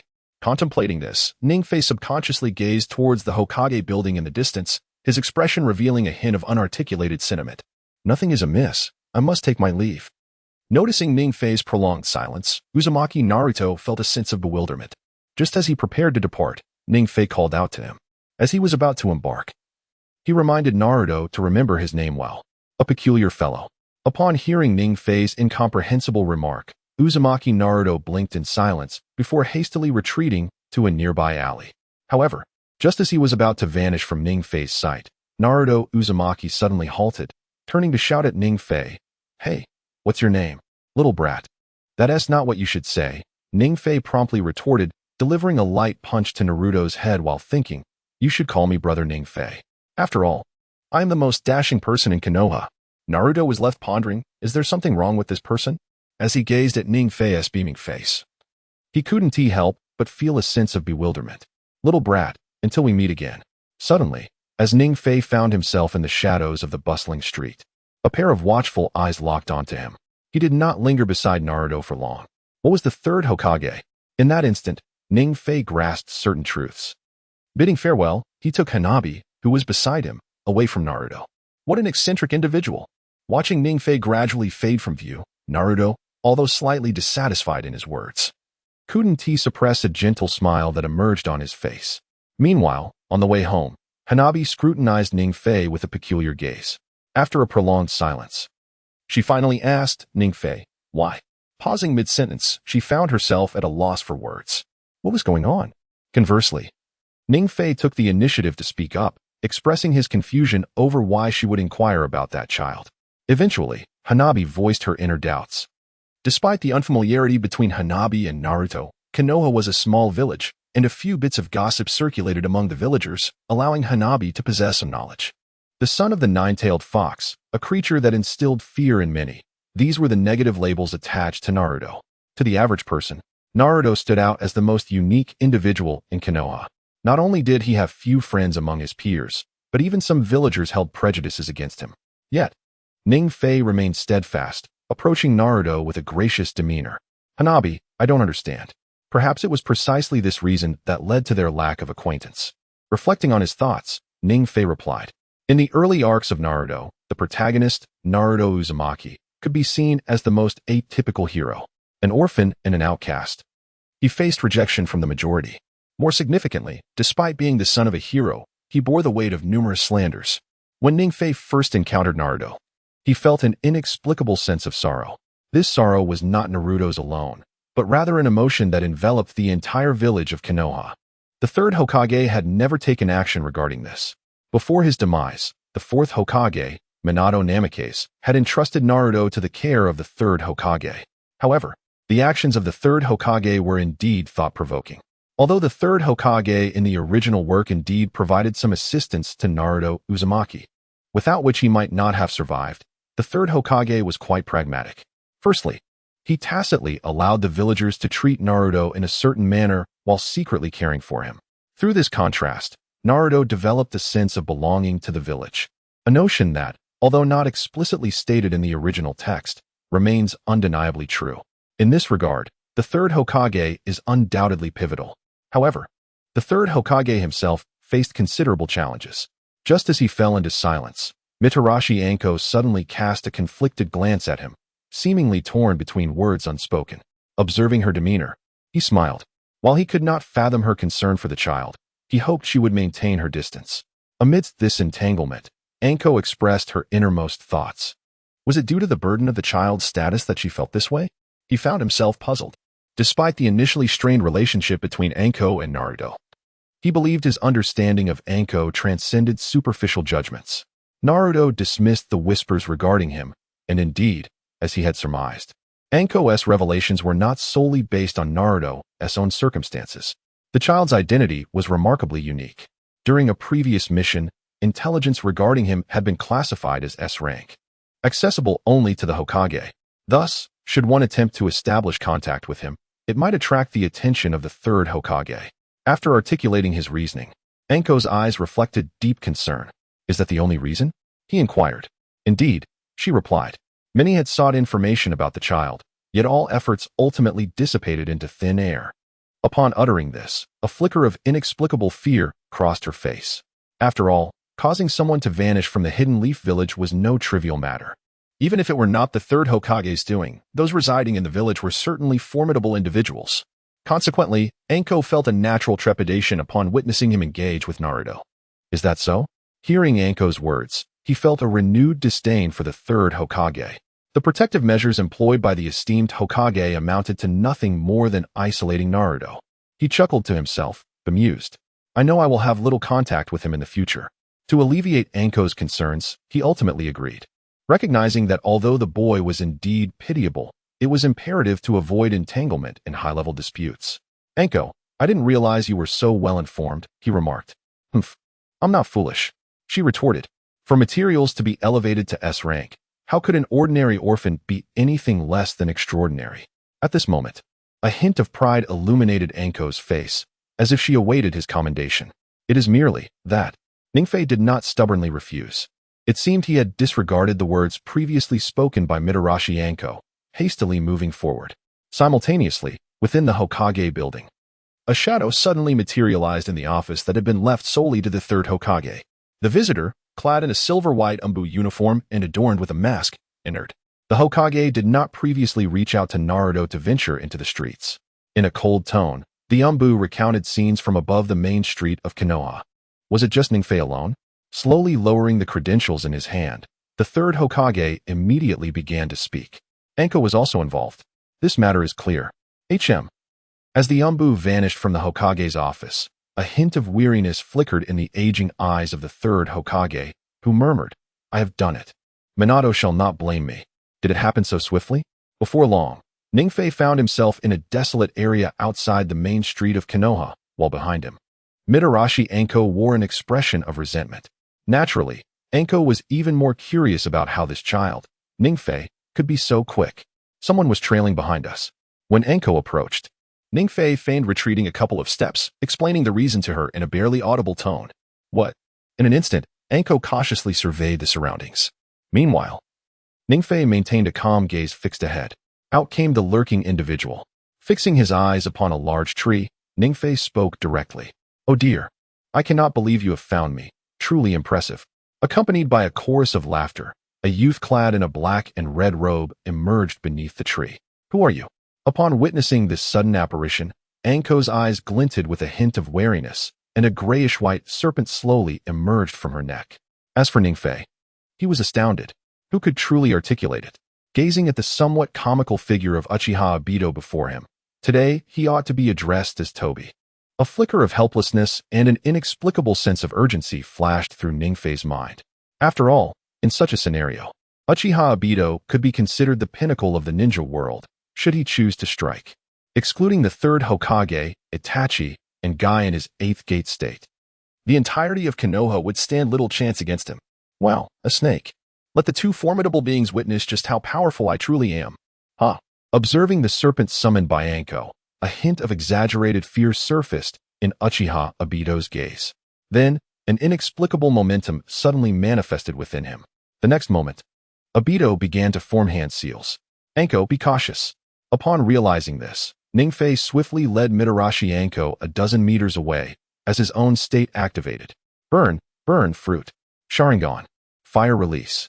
Just as Ningfei was about to exert all his strength to interrupt Uchiha Obito's hand seals, Uchiha Obito performed a handstand on the spot. Huh. Behold my original taijutsu secret technique, the handstand lizard technique. At that moment, Uchiha Obito resembled a comical figure, his hands propped on the ground, while his once stylish black and red robe appeared somewhat ridiculous upside down. It was quite a humorous sight. Meanwhile, Ningfei wore a bitter smile. Why aren't you afraid? That's an incredibly formidable taijutsu secret. Observing the lack of response from both Hongdo and Ningfei, Uchiha Obito's tone carried a hint of displeasure. However, the performance was far from over. Noticing that Ningfei and Hongdo remained indifferent, Uchiha Obito quickly regained his composure, his expression turning serious as he formed hand seals. Water release. As the technique was initiated, a surge of powerful chakra gathered in Uchiha Obito's mouth. Ningfei, upon witnessing this, felt a wave of tension wash over him. Yet he pondered deeply. Uchiha Obito could not possibly execute a water release. As Ningfei suspected, Uchiha Obito paused deliberately before spitting out a mouthful of saliva. It was merely a matter of how much spit, and it did not reach Ningfei and Hongdo. Ah, worthy of the strength of Konoha. Even my water release, super saliva technique can be countered. At this moment, Uchiha Obito bore a semblance of seriousness. Yet, Ningfei refused to entertain any thoughts of continuing the charade. Just as Uchiha Obito was about to utilize a third ninjutsu, Ningfei spoke up. Is a Fei still Uchiha? At this juncture, Ningfei hesitated. Oh. The moment Ningfei's words escaped his lips, Uchiha Obito transformed, his face brimming with curiosity. In an instant, Uchiha Obito, who was initially several meters away, appeared behind Ningfei, a chilling intent of murder grazing his neck. The Uchiha clan is merely a group of children? Knowing too much is dangerous, but it is permissible. Die. With a whoosh, a sound of slicing air resonated. A streak of blood immediately emerged from Ningfei's fair neck. Ningfei. Beside him, Hongdo's eyes flared with fury as she exclaimed, "Shadow snake hands." However, with a mere kick, she was sent flying several meters away. Just as Uchiha Obito aimed to eliminate Hongdo on the spot, Ningfei, who had been lying down, transformed into a wooden stump. At that moment, atop a great tree, the shadows of Ningfei and Uchiha Itachi appeared. When Ningfei and Uchiha Itachi approached Uchiha Obito, a terrifying aura erupted from within him, a stark contrast to his previous clownish demeanor. As if he had become an entirely different person. Unexpectedly, he had become acquainted with them. In the eyes of Uchiha Obito, who had returned to a state of normalcy, a flicker of surprise appeared. It turned out that this infiltration of Konoha was intended to persuade Uchiha Itachi once more. Unexpectedly, a mere child had seen through his intentions. What was even more amusing was that this child was acquainted with Uchiha Itachi. How intriguing. Realizing the extraordinary bond between Ningfei and Uchiha Itachi, Obito's demeanor shifted to one of seriousness. Itachi, your timing is impeccable. Had you arrived any later, I might not have been here. Instead of leading the charge, Ningfei spoke to Itachi in a teasing tone, then turned to the astonished Akatsuki member, Yui Shizune, and said, "You thought you could so easily perish? You fool." Gazing at the unscathed Ningfei, a look of astonishment crossed Shizune's face as she wiped away the tears that had subtly surfaced and approached Ningfei directly. "All right. The next time I encounter this fellow, let us not pretend it was mere coincidence. I thought I was heading home, only to run into him along the way." Ningfei promptly interrupted Itachi, inquiring of Obito, "Should I refer to you as Mr. Akatsuki or Mr. Uchiha Obito? You truly are a perceptive child." As Ningfei unveiled Obito's identity, the latter gradually activated his kaleidoscope Sharingan. This makes surviving all the more challenging. Having concluded his statement, Obito formed hand seals. Fire release. Great fireball technique. Without hesitation, Itachi responded, his hands forming seals with such swiftness that even an illusion manifested. In the following second, two colossal fireballs collided, erupting into breathtaking flames. Only the two of us are insufficient to be adversaries. Undeterred by his initial failure, Uchiha Obito launched another attack on Ningfei. Kamui. The Sharingan in Obito's eye began to rotate slowly, creating a spatial vortex behind Ningfei. Yet, Obito had already vanished. Just as everyone searched for Obito's whereabouts, a familiar silhouette materialized behind Ningfei. "Be careful," Itachi warned immediately, activating his versatile Sharingan. Yui Shizun instinctively thought to push Ningfei aside, but Obito's speed was overwhelming, leaving no time for either Itachi or Shizun to react. Die. A sharp kunai pierced through Ningfei's body once more. However, it was merely a shadow clone. When had he employed such a technique? Seeing his attack miss, Obito retreated, his mind filled with doubt. Before striking, he had failed to notice any jutsu from Ningfei. After all, the adversary he faced was none other than the self-proclaimed Uchiha Madara, which commanded his full attention. As Obito pondered, Ningfei's real form gradually emerged from behind a large tree. Initially, Ningfei's instinct was to retreat before the first attack from Obito, but he soon realized that Itachi was not far from him. Thus, Ningfei discreetly utilized transformation and substitution techniques to conceal his true self nearby. Before Uchiha Itachi made his appearance, Ningfei only sent out clones to confront him, which startled the young ones present. Uchiha Obito, rarely one to make a comment, began to prepare for action. However, from a distance, an ominous sound of numerous footsteps echoed. If I were you, the most prudent choice at this moment would be to depart from Konoha. Observing Uchiha Obito hesitate, Ningfei smiled and then addressed Itachi, stating, "The individual before us is indeed formidable, but do you think he, alongside the third Hokage, could defeat you? I believe not." Uchiha Itachi remained silent, merely casting a cold gaze at Uchiha Obito, while Ningfei provided the answer. This was not due to Ningfei's lack of confidence. Rather, it was the undeniable truth. At this moment, Uchiha Obito had only recently established his organization, and his strength was merely half of what it had once been at its peak. With limited mastery over Kamui, it was evident, as Ningfei spoke, that a hint of apprehension flickered in Obito's eyes. If Uchiha Itachi were truly to ally with the third Hokage, then Obito would likely find himself at a disadvantage, perhaps even facing defeat. Contemplating this, a shadow of gloom crossed Obito's eyes. Itachi, are you truly certain about forming an alliance with this insolent brat? This time, Uchiha Obito refrained from launching an attack on Ningfei, instead questioning Itachi with a hint of resentment in his tone. Originally, Itachi was the most valued piece in his plans, yet unexpectedly, Ningfei had interfered, pulling Itachi to the opposing side. Had it not been for Itachi's presence beside Ningfei, Obito would undoubtedly have killed Ningfei without hesitation. Have we only conversed once? At that moment, Uchiha Itachi appeared to be the most mature among them. In other words, Itachi outright rejected Obito's proposition. You must regret this, Itachi. Only upon reflection will you realize how foolish and tragic this decision truly is. Aligning yourself with me, Uchiha Obito, is what suits you best. Recognizing Itachi's resolute stance, a trace of resentment seeped into Obito's words.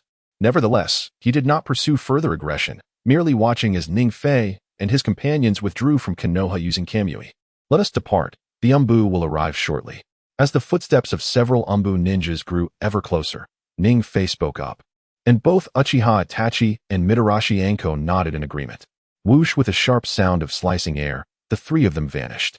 Given the unique identities of Ningfei and Uchiha Itachi, should they be recognized by the Umbu or others on site, it would not lead to disaster. However, it would certainly bring about some complications. Thus, it was prudent to leave. Before the Umbu ninjas arrived, Ningfei and his group made their swift exit. 3 minutes later, the Konoha Umbu personnel arrived at the scene.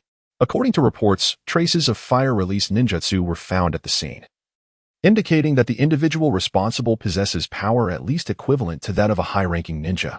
Even so, after relaying the intelligence of their exploration to the team leader, Sarutobi Asuma, the two Umbu Chunin responsible for the investigation wore expressions of sheer terror. Communication was necessary. While Sarutobi Asuma observed his surroundings, he also contemplated the information reported by his subordinates. Fire release, a power above that of a high-ranking ninja. Could this individual be the one? Suddenly, a man's image flickered in Sarutobi Asuma's mind.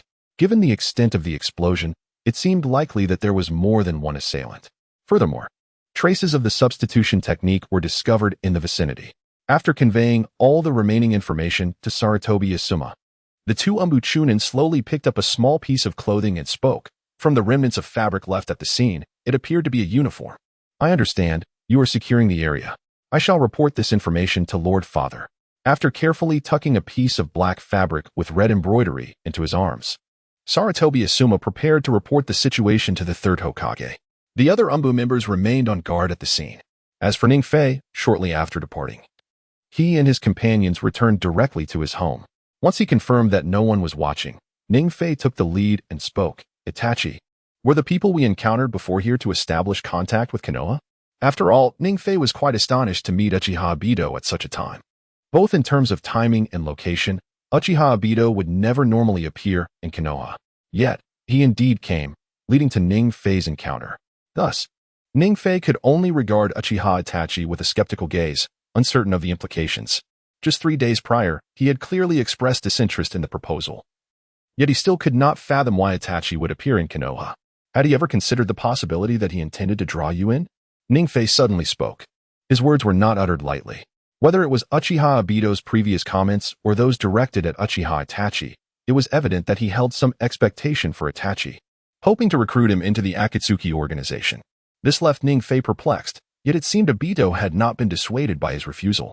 Upon hearing Ningfei's speculation, Uchiha Itachi remained silent for a moment before revealing additional information, stating, moreover, the new target of cooperation is likely Danzo. If he truly exists, it would become quite troublesome. Listening to this detail, which had never appeared in the original narrative, a solemn expression flickered across Ningfei's face. Uchiha Itachi was indeed like this, his eyes brimming with vigilance. What remained most perplexing was Ningfei's peculiar interaction with the red bean soup. At that moment, she wore a bewildered expression. Who exactly was this person, Ningfei, whom she had once known? Ultimately, Yusho Li Hongdo could no longer suppress her insatiable curiosity and inquired of Ning Fei, "Who is Uchiha Obito?" At this juncture, Uchiha Itachi, who was nearby, took notice. After all, aside from the individual who claimed to be Uchiha Madara, Itachi had no acquaintance with Uchiha Obito. After pondering for a considerable time, Ning Fei prepared to disclose the identity of Uchiha Obito to Itachi when an unexpected occurrence transpired. Boom! A loud explosion reverberated from the heart of the village, sending shockwaves through the surroundings.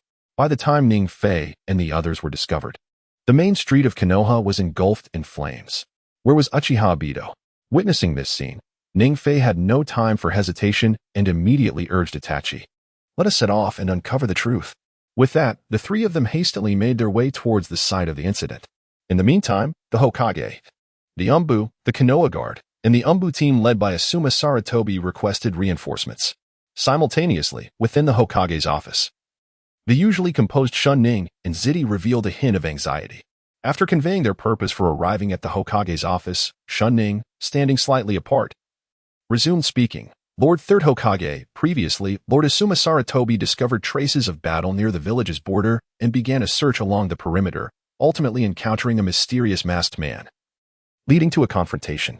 However, it became apparent that this individual's strength was unfathomable, possibly. Shun Ning hesitated momentarily.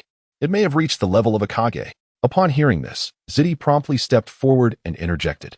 Currently, Lord Asuma Saratobi continues to lead the Umbu and the Konoha Guard in defense and pursuit, dispatching the two of us to seek assistance. After detailing the situation, Ziti and Shun Ning promptly stepped aside to await the third Hokage's orders. Although the third Hokage remained silent, his countenance was grave. According to the intelligence from the two Chunin, a mysterious Kage-level expert had suddenly emerged in Konoha and commenced a violent rampage. This was undoubtedly a grave concern for the village. After all, Konoha was no longer in the era of the Third Great Ninja War. The previous generation not only boasted formidable ninjas such as the legendary Sannin and others, but time had taken its toll. Remarkable ninjas like Tsukumo Hatake, Mito Uzumaki, and Minato Namikaze had all passed away, leaving Konoha in a state of decline. The next generation of ninjas had yet to mature, and the only significant combat power available was the third Hokage himself. Reflecting on this, the third Hokage felt a twinge of sorrow. However, nostalgia aside, he understood that the most pressing matter at hand was to devise a strategy to confront the sudden appearance of the masked man in the village. The entire Hokage office fell into a profound silence, interrupted only by the third Hokage's contemplation. Shun Ning then proceeded to summon the leaders of the Inuzuka, Nara, and Akimichi clans to prepare for battle, before reaching out to the Hyuga and Uchiha clans to ready themselves for the fray. Ziti, return and convey to Asuma that he ought to engage in battle while retreating. With fewer adversaries inflicting damage upon Konoha, I shall follow suit. Within half a minute, the third Hokage devised a corresponding solution. Upon receiving the secret order from the Hokage, Ning and his companions wasted no time, promptly charging into the fray. Indeed, Uchiha Obito had stirred turmoil in Konoha. Just as the third Hokage prepared for action, Ning and his comrades were the first to arrive at the site of the conflict. Given that the location of Uchiha Obito's assault was in the very heart of Konoha, when Ning and his group arrived, they found the streets still scattered with panicked pedestrians and civilians fleeing in haste. The once bustling thoroughfare had been reduced to ruins by Uchiha Obito's formidable fire techniques. Amidst the charred remnants and the wafting smoke, a solemn expression crossed Ning's face. Initially, Ning had not anticipated that the one taking action against Konoha was a man of Uchiha Obito, as he previously seemed intent on departing from the village. Logically, it appeared improbable that he would launch an offensive against Konoha.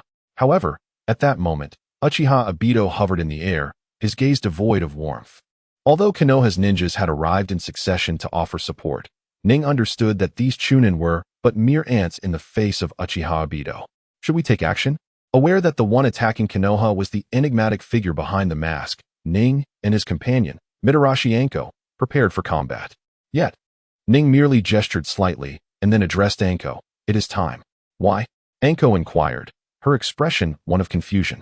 Because it would be unwise for us to intervene. Uchiha Itachi elucidated Ning's reasoning to Anko. He then approached Ning, who was hesitating, and spoke decisively. There is no need for haste. Saratobi Asuma is also present. indicating that the third Hokage is already aware of the situation. Itachi gestured towards Sarutobi Asuma, who stood at a distance, watching Uchiha Obito. I hope this is the case. Otherwise, we may indeed be compelled to act. This was not to say that Ning was unwilling to protect Konoha. The truth was rather straightforward. Should Ning and Uchiha Itachi engage Uchiha Obito, it would inevitably reveal some of their hidden capabilities. Ning was already a focal point for the third Hokage, and with Danzo and the Hyuga clan keeping a close watch on him. Such conspicuous actions would undoubtedly draw attention to Ning's true strength, especially following the recent tragedy involving the Hyuga clan. Ning, not being a saint, could not disregard the interests of Konoha. Uchiha Itachi understood this. At present, the relationship between the Uchiha clan and Konoha was in a precarious state. It was likely that the Uchiha clan had developed certain opinions about Itachi, who had once taken the initiative against his own clan. Ding. Congratulations to the host for activating the selection system, guard observed.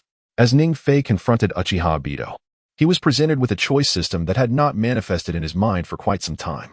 To his astonishment, the system now allowed for the option to forfeit, granting him considerable freedom in decision-making. This newfound functionality appeared to be a result of the system's evolution. Before him lay three options, and although surprised, Ning Fei was reluctant to abandon this opportunity, recognizing the necessity of the second reward. Uchiha Obito had mastered numerous ninjutsu techniques, having eliminated the need for the Rinnegan and Sage mode, which were only attainable later. His proficiency encompassed would release cells, the formidable Meijiki Sharingan, and various powerful ninjutsu. Securing any of these abilities would undoubtedly enhance Ning Fei's strength significantly. With this realization, Ning Fei promptly declared, I choose the second option. Ding. Congratulations. The host has successfully made a selection, randomly acquiring a ninjutsu mastered by Uchiha Obito. Congratulations, host has obtained. The first Hokages would release cells. As he spoke, a pale light, visible only to Ning Fei, appeared before Uchiha Obito, only to vanish in an instant back to Ning Fei. The reward elicited a sense of surprise within him. The first Hokages would release cells, though a first-rate bloodline within the ninja world. Known for their exceptional self-healing capabilities and the ability to perform powerful would-release jutsu, seemed to offer little utility to Ning Fei.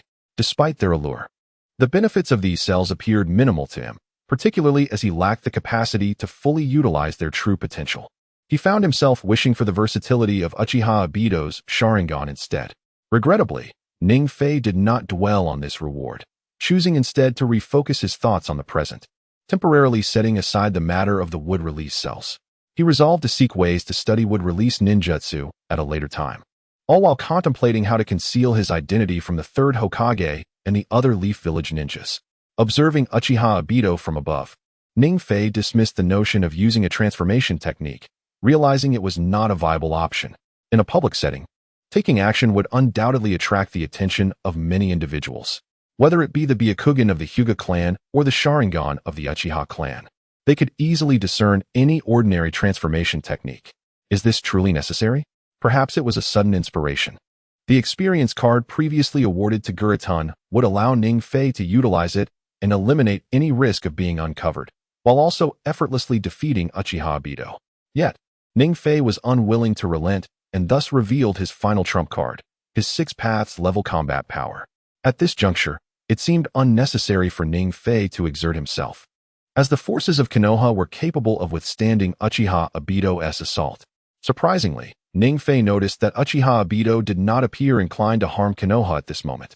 Given Uchiha Obito's formidable power, it was clear that he far surpassed the combined strength of Sarutobi Asuma and a handful of Anbu ninjas. Intriguingly, it seemed that Uchiha Obito had been compelled to act only after being inadvertently discovered by Sarutobi Asuma. From the current situation, Ning Fei had almost concluded that this incident was purely coincidental. Had Uchiha Obito left Konoha without being detected by Asuma's Anbu squad, he would likely not have launched an attack at this time. Feeling somewhat fortunate, Ning Fei reflected on this scene, choosing to divert his attention from the battlefield to contemplate how to navigate his choices.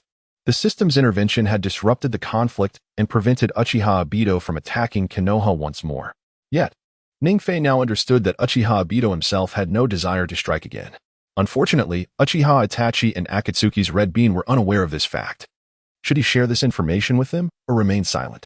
At that moment, Ningfei instinctively glanced at Uchiha Itachi and Akatsuki's red bean. One bore a solemn expression, prepared for action, while Uchiha Itachi appeared slightly more relaxed, yet still wore an air of vigilance. With both present, Ningfei resolved to confide in Uchiha Itachi and Akatsuki's red bean. What? He questioned. You mean to say that this mysterious masked man is unwilling to strike against Konoha? Upon hearing this revelation from Ningfei, Akatsuki's red bean expressed a look of astonishment, mirrored by Uchiha Itachi. The memory of the previous explosion lingered vividly. How could Ningfei assert that Uchiha Obito harbored no intent to attack? What should they do now? Merely observe.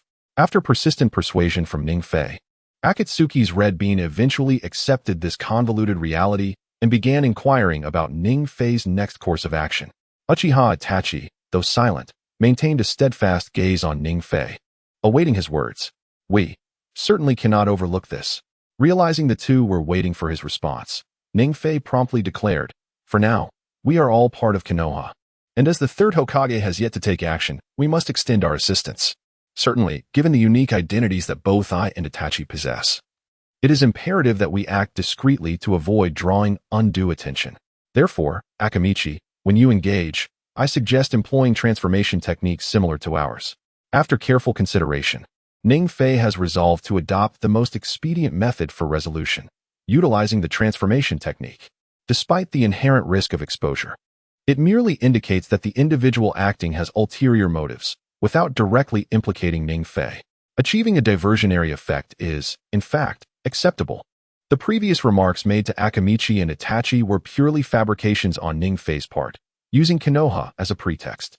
It would be rather implausible for Ningfei to candidly disclose to Itachi and Akamichi that their involvement was merely a means to an end. One must appeal to both emotion and reason. However, Ningfei's anxieties now seem somewhat excessive. Upon hearing Ningfei's reluctance to speak, Itachi and Akamichi's attention shifted entirely to Uchiha Obito, who was observing us intently. At that moment, the first to successfully complete the transformation was Akamichi, who suddenly spoke up.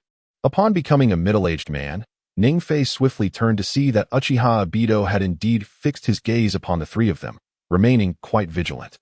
Ningfei seized upon Uchiha Obito, and as the trio completed their transformation, they concentrated all their efforts on themselves, disregarding Sarutobi Asuma and the others. They sprang into action, unhesitatingly approaching Uchiha Obito. Who are you? At this juncture, Uchiha Obito had yet to respond significantly, while Sarutobi Asuma and the others were visibly tense, with even the dozen or so Anbu standing behind Sarutobi Asuma preparing for confrontation.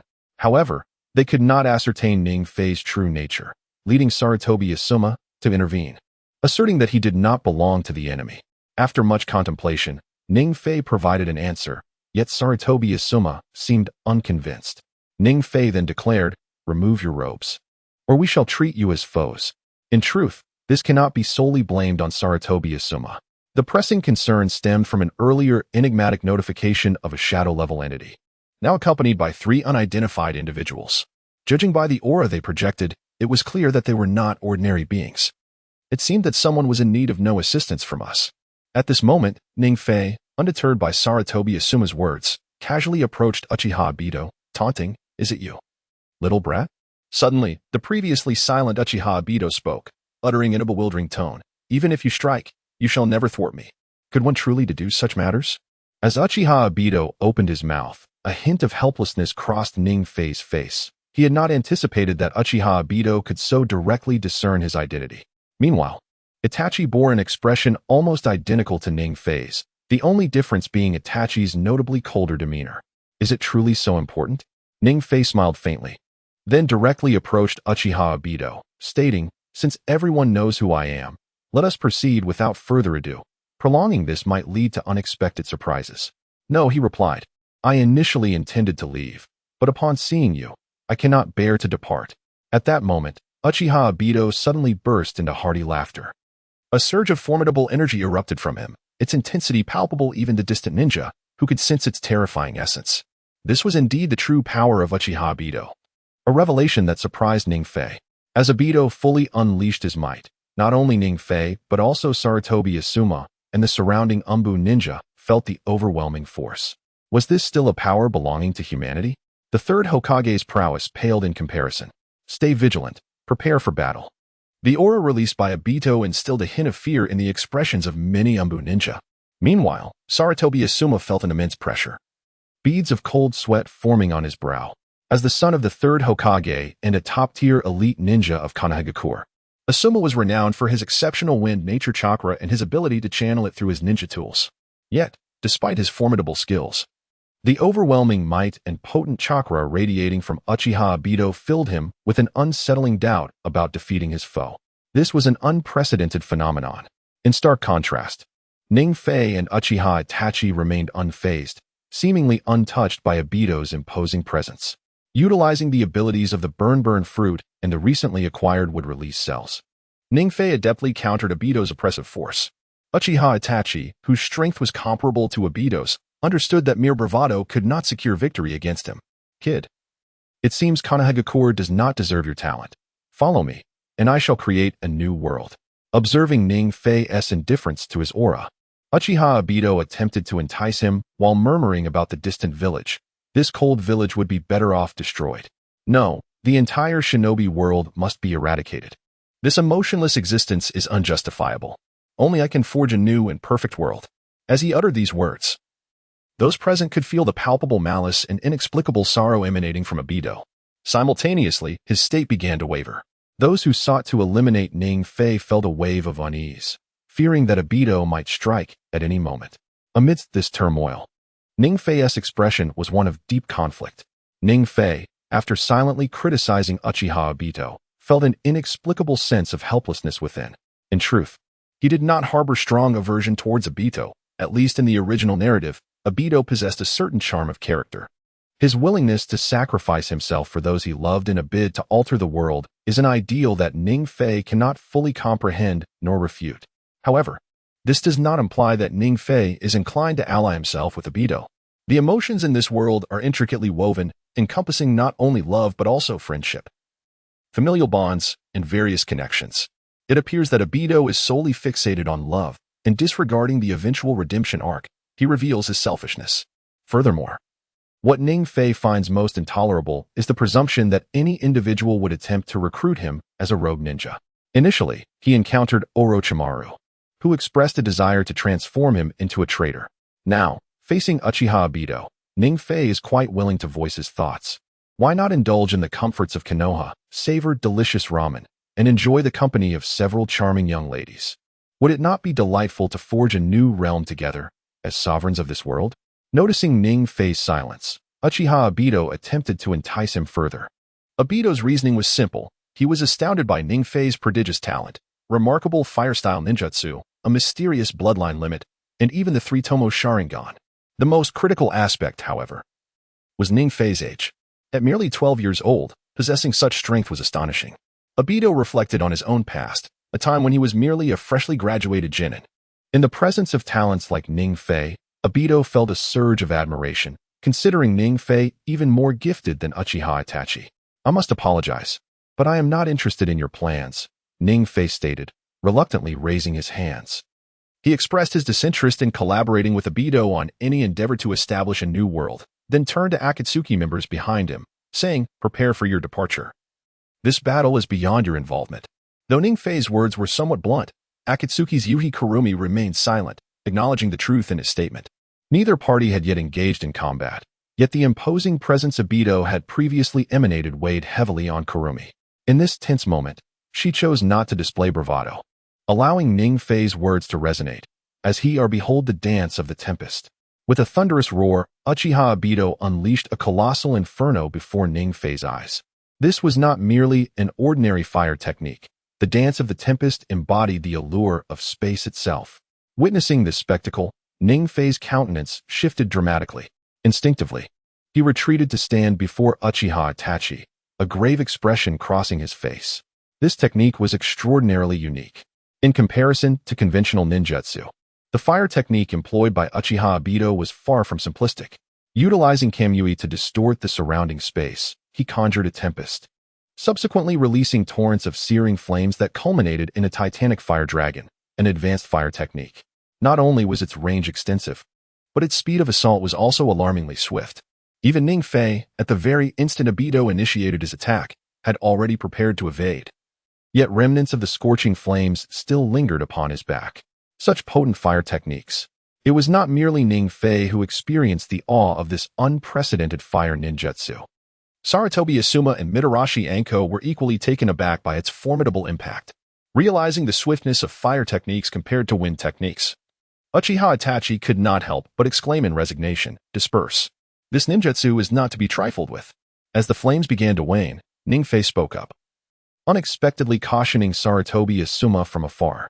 The residual embers of the Dance of the Tempest were far from innocuous, as they did not simply extinguish. From the original work of Naruto, Ning Fei recalled that this technique was not solely about inflicting harm through fire. It also possessed an additional offensive capability, leveraging the lingering power of Kamui to inflict damage upon nearby adversaries. Withdraw. At Ning Fei's urging, Sarutobi Asuma resolutely commanded the Umbu to retreat, while Ning Fei guided Mitarashi Anko to a secure location. As anticipated, just moments after their departure, the seemingly extinguished flames reignited, culminating in a tremendous explosion mere seconds later. When the dust and smoke began to settle, the surroundings were littered with debris. Children. Who has spoken to you of all this? At an unexpected moment, Uchiha Obito materialized behind Ning Fei, questioning him in a monotonous tone. Initially, Ning Fei revealed his identity, a question Obito had long wished to ask, but had never managed to articulate. It was only after employing the Dance of the Tempest that Obito discovered Ning Fei's understanding of this technique. This ninjutsu was not something that an ordinary leaf ninja could wield. To dismantle the Dance of the Tempest, one must possess the Manjiki Sharingan imbued with Kamui, allowing the infusion of its power into the rapidly spinning flames. In truth, only Uchiha Obito himself could execute such a technique within the entire ninja world. Furthermore, this was the first time Obito had unleashed this ninjutsu within the Hidden Leaf Village. Under normal circumstances, no one would comprehend the intricacies and characteristics of this formidable technique. However, the imp before him not only recognized him but seemed to possess an acute understanding of the situation, which only intensified Uchiha Obito's curiosity. Take a guess. Ning Fei taunted, distancing himself from Uchiha Obito as he drew a kunai from his shinobi tool pouch to launch a counterattack. Sharingan, activate. At that moment, Uchiha Itachi had already made his move. In an instant, a pair of crimson Sharingan reflected in Itachi's pupils, and he turned to face Uchiha Obito. The moment their gazes locked, Obito, who had intended to launch an assault, was momentarily stunned. The genjutsu took effect.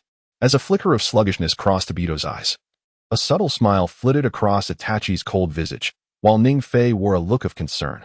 Itachi, this person is not so simple. Ultimately, Ning Fei took the initiative to break the stalemate. While Itachi's genjutsu was undoubtedly the epitome among the Uchiha clan, Obito also possessed a Sharingan capable of myriad transformations. Though susceptible to genjutsu, he would not be easily subdued by Itachi's illusions. As expected, just as Itachi was conversing with Ning Fei, Obito, who had been gradually closing his eyes, suddenly awakened. True to his reputation as a genjutsu prodigy of the Uchiha clan, he even managed to ensnare me in this illusion. Thus, Uchiha Obito activated his ever-changing Sharingan. The crimson Tomoe in Obito's eyes spun slowly, radiating a murderous intent. What a gaze! Was it truly a kaleidoscope? During their previous encounters, Itachi had been aware that Obito possessed a Sharingan, yet he had never anticipated that this impersonator of Uchiha Madara would genuinely wield a kaleidoscopic Sharingan. Fire style, Phoenix Fire Jutsu. Without hesitation, Ning Fei unleashed a torrent of Phoenix Fire Jutsu to cover Itachi the moment Obito broke free from the genjutsu. Under Ning Fei's full power, even a mere C-rank fire style, Phoenix Fire Jutsu erupted with astonishing force. Each flame resembled a bomb.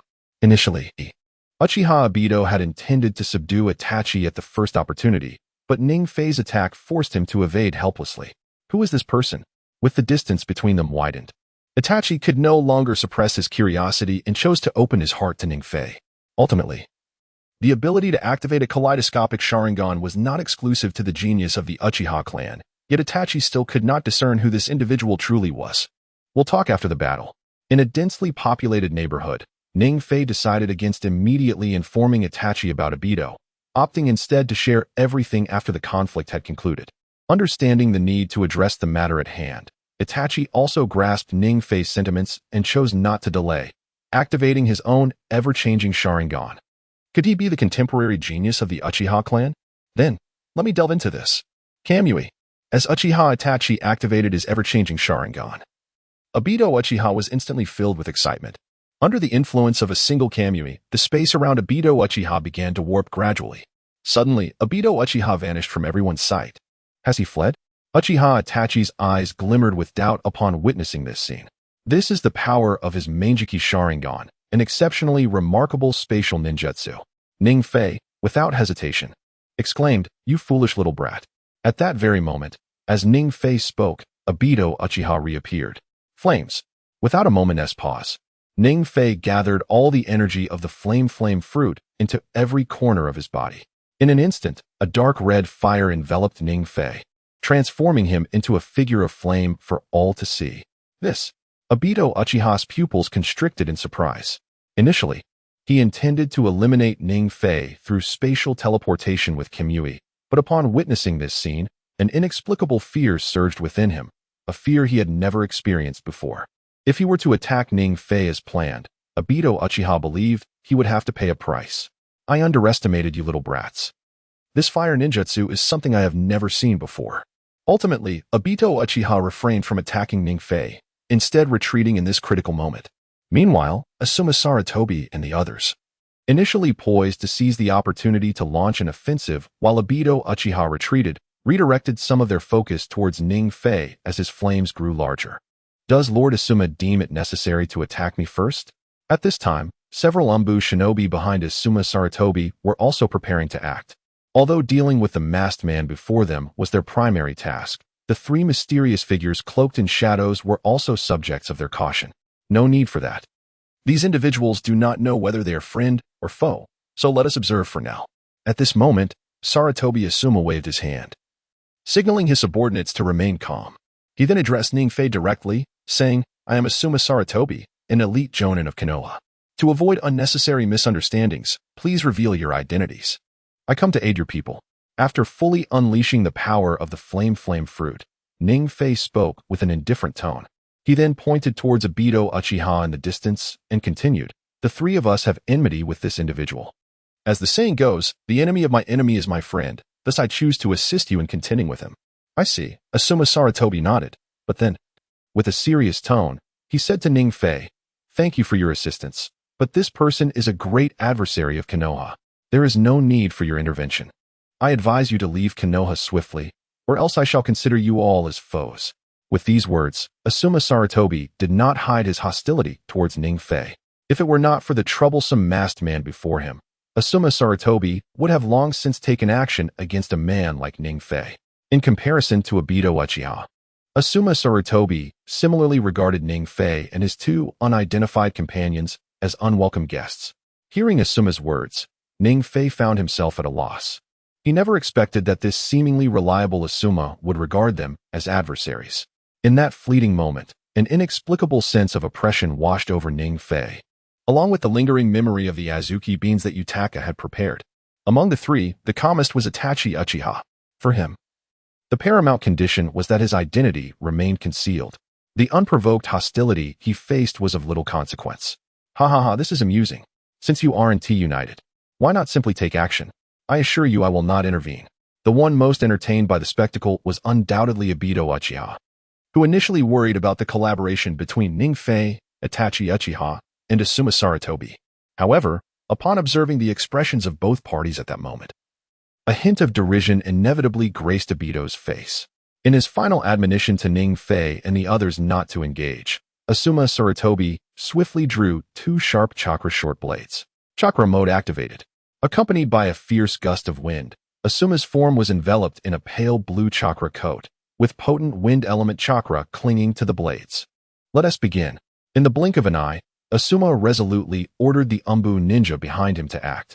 His demeanor was serious. The chakra blades were imbued with the essence of wind release, producing two beams of immense power, glimmering blue and sharp enough to slice through iron as if it were clay, a unique ninjutsu of wind release. They were powerful enough to easily pierce trees and shatter boulders, while also capable of executing expansive, continuous slashing strikes. As Asuma, enhanced by wind-release chakra, surged forward like a bolt of pale blue lightning towards the distant Obito Uchiha, he unleashed a torrent of jutsu, fire release, grand fireball technique, earth release, Earth Dragon Bullet Technique. Fire Release, Great Fireball Technique. At the moment Asuma struck, the Umbu ninja surrounding Obito had already closed in, simultaneously unleashing a multitude of diverse ninjutsu in an attempt to eliminate Obito on the spot. True to his status as an elite jonin, well-versed in the transformation of wind-release chakra, he moved with astonishing speed. However, no matter how swift one may be, they cannot transcend the bounds of space. Amidst the tempestuous close-quarters assault from Asuma and the overwhelming barrage of jutsu from the Konoha Umbu, a flicker of surprise glimmered in Obito Uchiha's gaze. However, after a sudden distortion in space, Uchiha Obito appeared on a tree across the way, a hint of mockery evident in his gaze. How infuriating. It had been so close. The moment they witnessed their target escape their encirclement in such an uncanny manner, Sarutobi Asuma's face betrayed a flicker of murderous intent. Despite having pushed his speed to its utmost limit, it yielded little effect.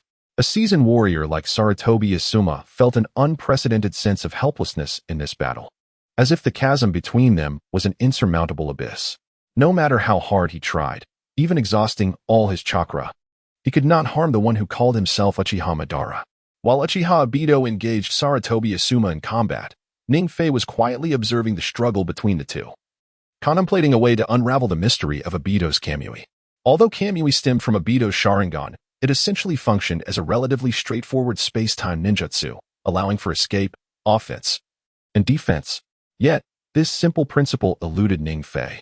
He found himself in a quandary, for unlike traditional space ninjutsu, Kamui was uniquely Obito's, as it did not involve actively allowing others to enter its realm. Only with the transplant of Obito's Sharingan could Kakashi freely traverse in and out. However, Ning-Fei had little familiarity with Kakashi, and crucially, Kakashi had yet to awaken his Manjiki Sharingan, rendering his participation in the battle futile. He would be unable to hinder Obito, who wielded Kamui at will. In an instant, a headache began to plague Ning-Fei. The greatest cheat in the world of Hokage, Ning-Fei himself, struggled to conceive a solution. The reason he referred to Kamui as the greatest cheat was straightforward. As a technique of the Manjiki Sharingan, Kamui was exceptionally formidable.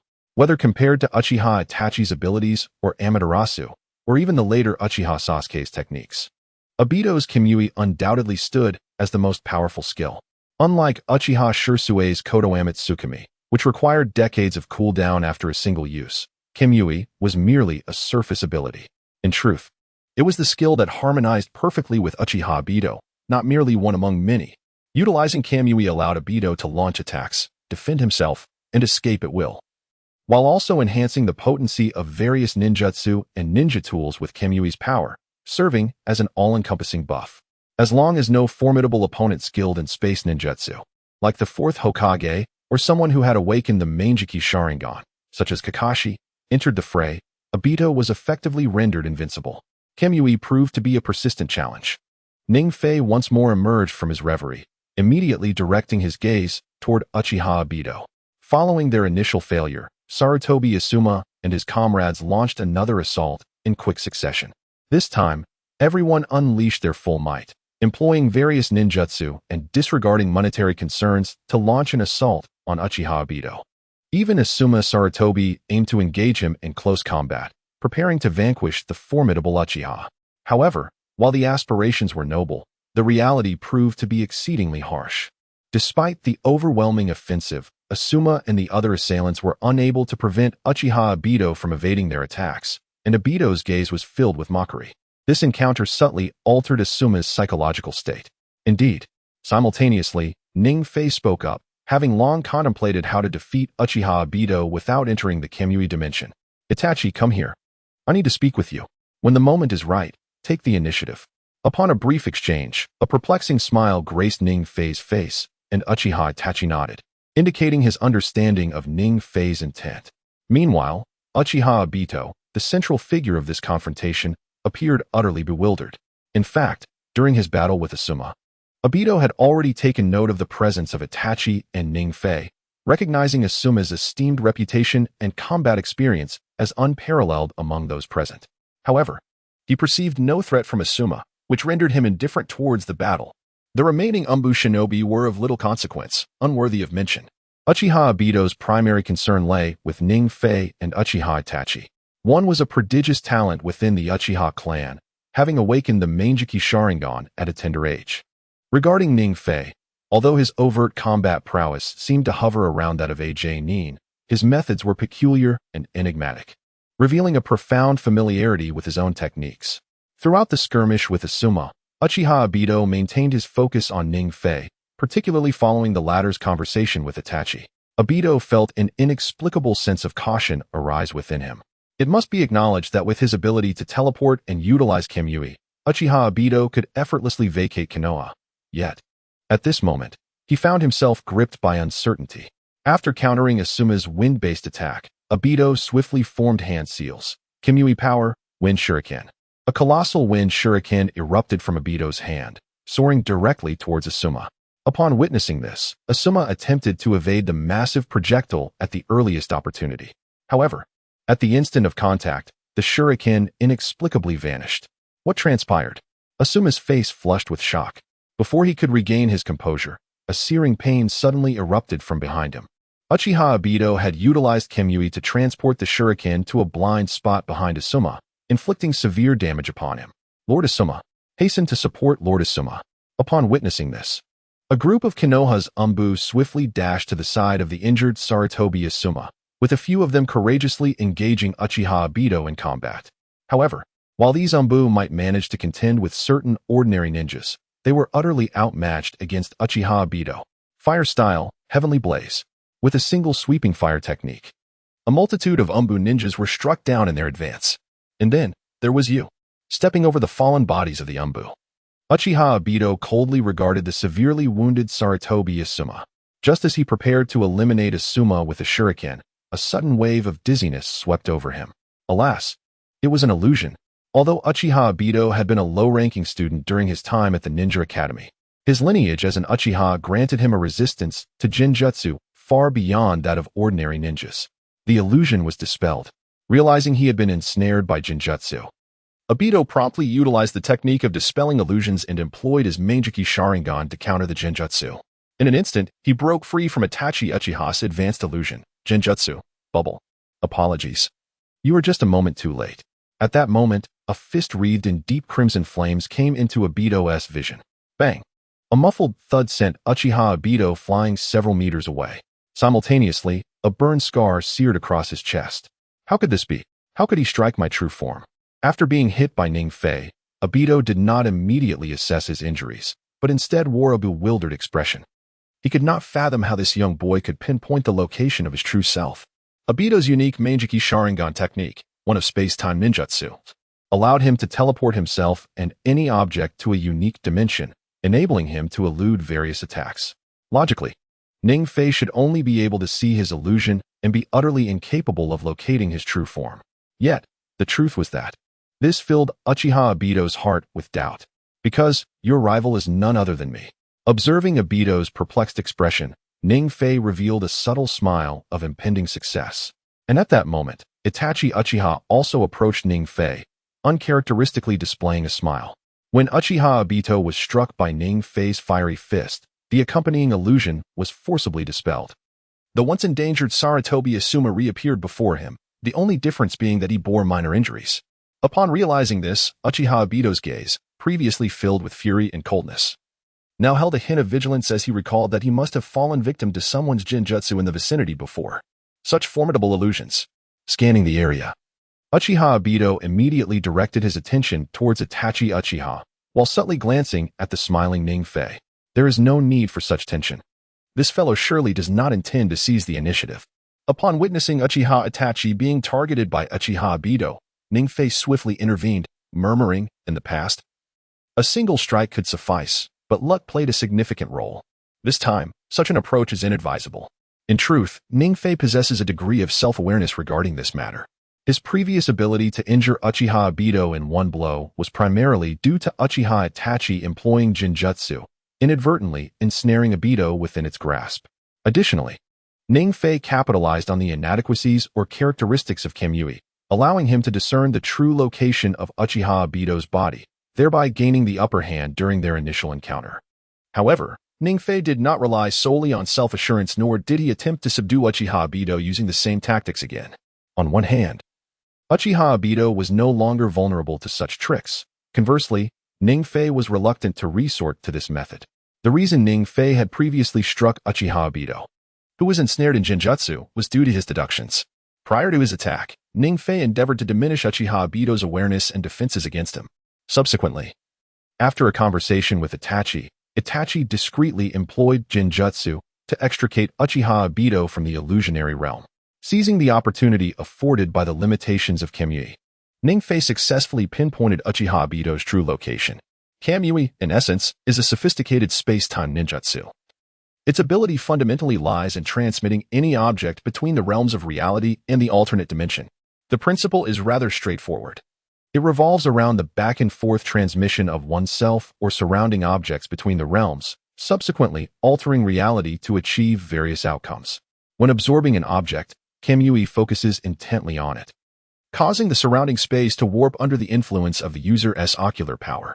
The practitioner's control over this technique determines the extent and intensity of the distortion, drawing all entities within the range of their ocular power into the warped space of the alternate dimension, representing a highly advanced form of space-time ninjutsu.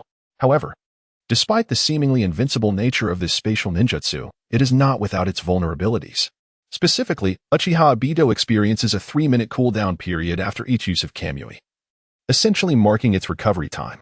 Furthermore, prior to executing a teleportation, he must expend a certain duration to gather chakra, which allows Uchiha Obito to teleport over short distances within a brief time frame. Previously, Ning Fei had exploited the window of opportunity during Uchiha Obito's Kamui cooldown, striking him with a fiery fist. It was a fortunate amalgamation of luck and skill. Yet, let us take a moment to reflect on this. The element of luck has decidedly increased. Such occurrences are indeed serendipitous. Noticing Uchiha Itachi's puzzled expression after hearing his words, Ning Fei resumed his explanation. Gradually approaching Itachi as he spoke, he did not take the initiative to employ Kamui. It is generally quite challenging to retain such a technique. In such circumstances, rather than engaging in direct confrontation, it is preferable to focus on restraining Uchiha Obito. Ultimately, Ning Fei offered his opinion, asserting, in conclusion, the mission of this alliance is to prevent Uchiha Obito from annihilating Konoha. Now, I have achieved my objective. A little idleness is permissible. Though he could not fathom why Ning Fei harbored such a conservative plan, Uchiha Itachi refrained from pressing for answers. After all, his own resolve for battle was not particularly fervent at present. Uchiha Obito observed this peculiar dynamic, his heart brimming with skepticism. He had long been prepared to confront the two before him. Yet at that moment, they unexpectedly called for a halt, seemingly indifferent as they spectated. This exchange led Uchiha Obito to momentarily question the situation. Previously, he had been deceived once, and he was not inclined to fall for a ruse again.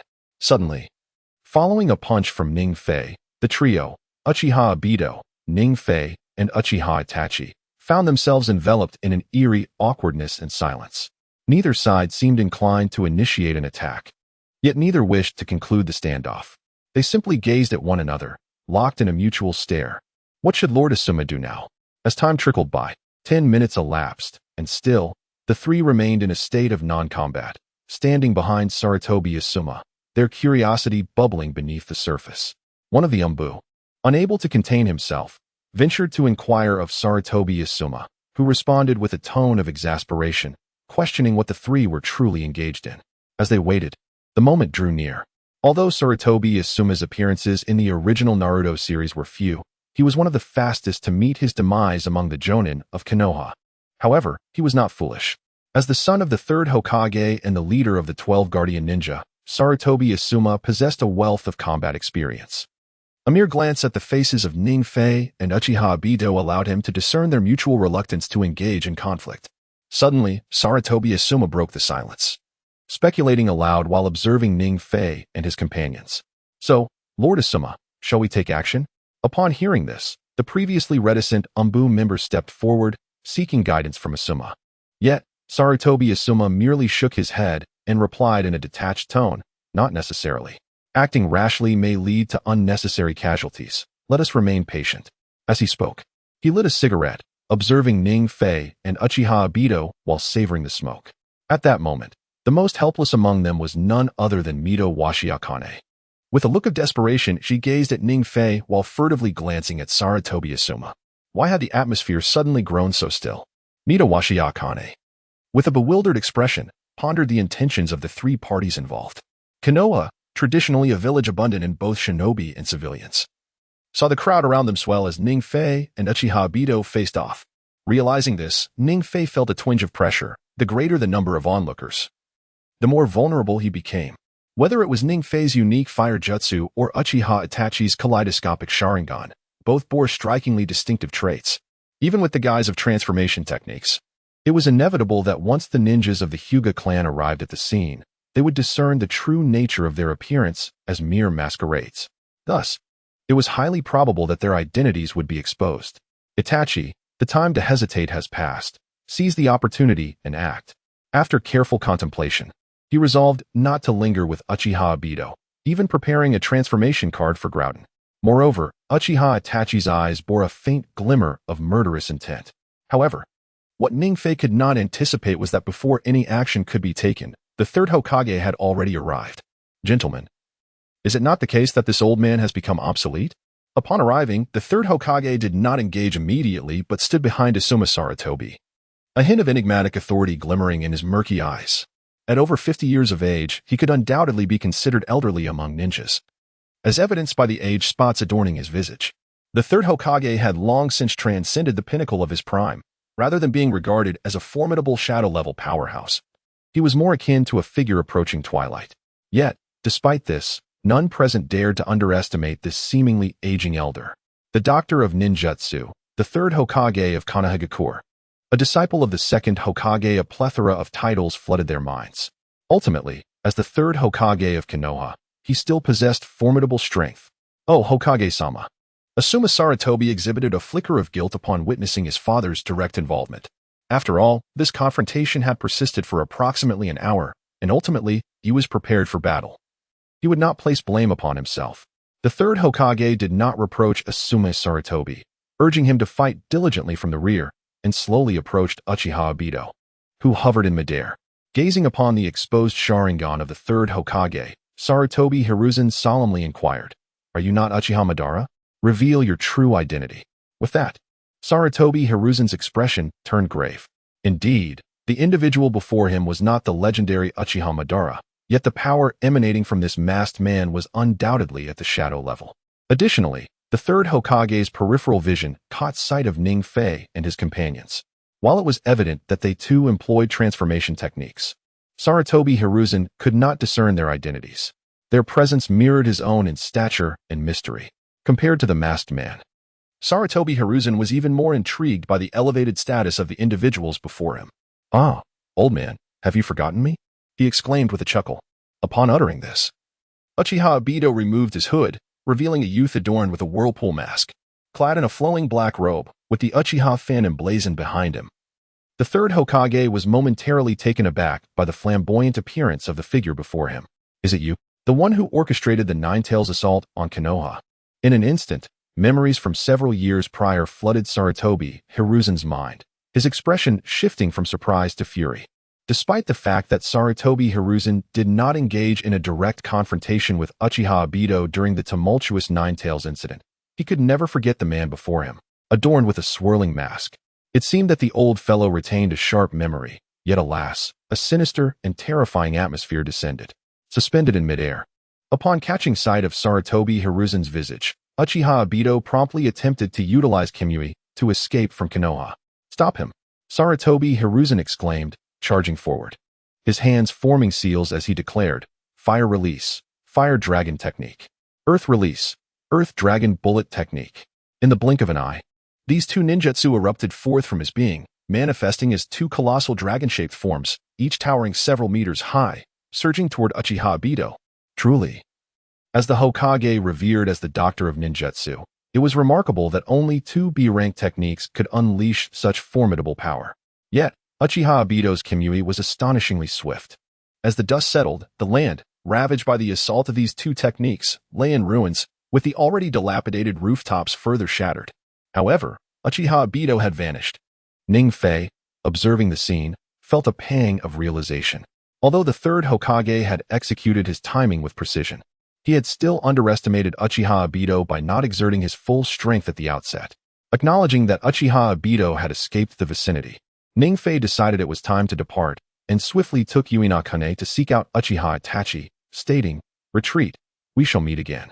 Uchiha Itachi nodded in response, casting a cold gaze in the direction where Uchiha Obito had disappeared, leading the way forward. Simultaneously, Ning Fei vacated his original position. "Stop! Who are you? Come!" Halt the trio. Due to the unawareness of numerous Konoha shinobi, including Sarutobi Asuma, regarding Ning Fei's actions, by the time they reacted, the trio had vanished without a trace. "Do not pursue. Clear the battlefield." It was evident that the third Hokage, at that moment, bore the weight of his age and a sense of bitterness, prioritizing the release of those who had previously attacked Konoha. Now, even the other three mysterious figures could not be detained. Yet, I seem to possess knowledge of the masked man's existence. Were we truly allowing their escape so easily? Upon hearing the third Hokage's orders, Sarutobi Asuma was taken aback, immediately voicing his thoughts. To his astonishment, the third Hokage, who intended to leave this place, suddenly turned and remarked, "There is no need for a relentless pursuit. I have a premonition. They will inevitably return to Konoha. I hope they are allies." Thus, the third Hokage departed, casting a glance with his murky eyes toward the distant borders of Konoha. In early autumn, Konoha appeared somewhat different from its portrayal in the Naruto anime. The bustling main street was absent, replaced by a hint of golden embellishment. Moreover, the ninja academy located within Konoha was about to commence its new term. Regardless of whether they belong to prestigious clans such as the Hyuga or Uchiha, or are simply commoners, all gather at the entrance of the Konoha Ninja Academy to enroll their children. One might wonder why Ning Fei suddenly wishes to attend the ninja school. Today, Yui Kurenai appears rather exasperated, having been rudely awakened in the early hours by Ning Fei and Xiao Tian from beneath the covers after a long day of rest. When inquiring about the reason, Ning Fei calmly responds to Kurenai, "To school." Xiao Tian, standing beside him, nods eagerly in agreement. However, Ning Fei remains perplexed. He has been engaged in battle with Uchiha Obito for 3 days, and apart from the increasingly fortified defenses of Konoha, he has not observed anything particularly unusual. Furthermore, the third Hokage has not dispatched any ninjas to inquire about Ning Fei, which suggests that his identity, along with those of others, has not been compromised. Just as Ning Fei begins to feel relieved, the system unexpectedly presents him with a new choice yesterday. Ding! Congratulations to the host for activating the option, the rise of Konoha's 12 young powers. Will it become the 13th? Option 1. Indeed. Immediately enroll in Konoha Ninja Academy as a new student.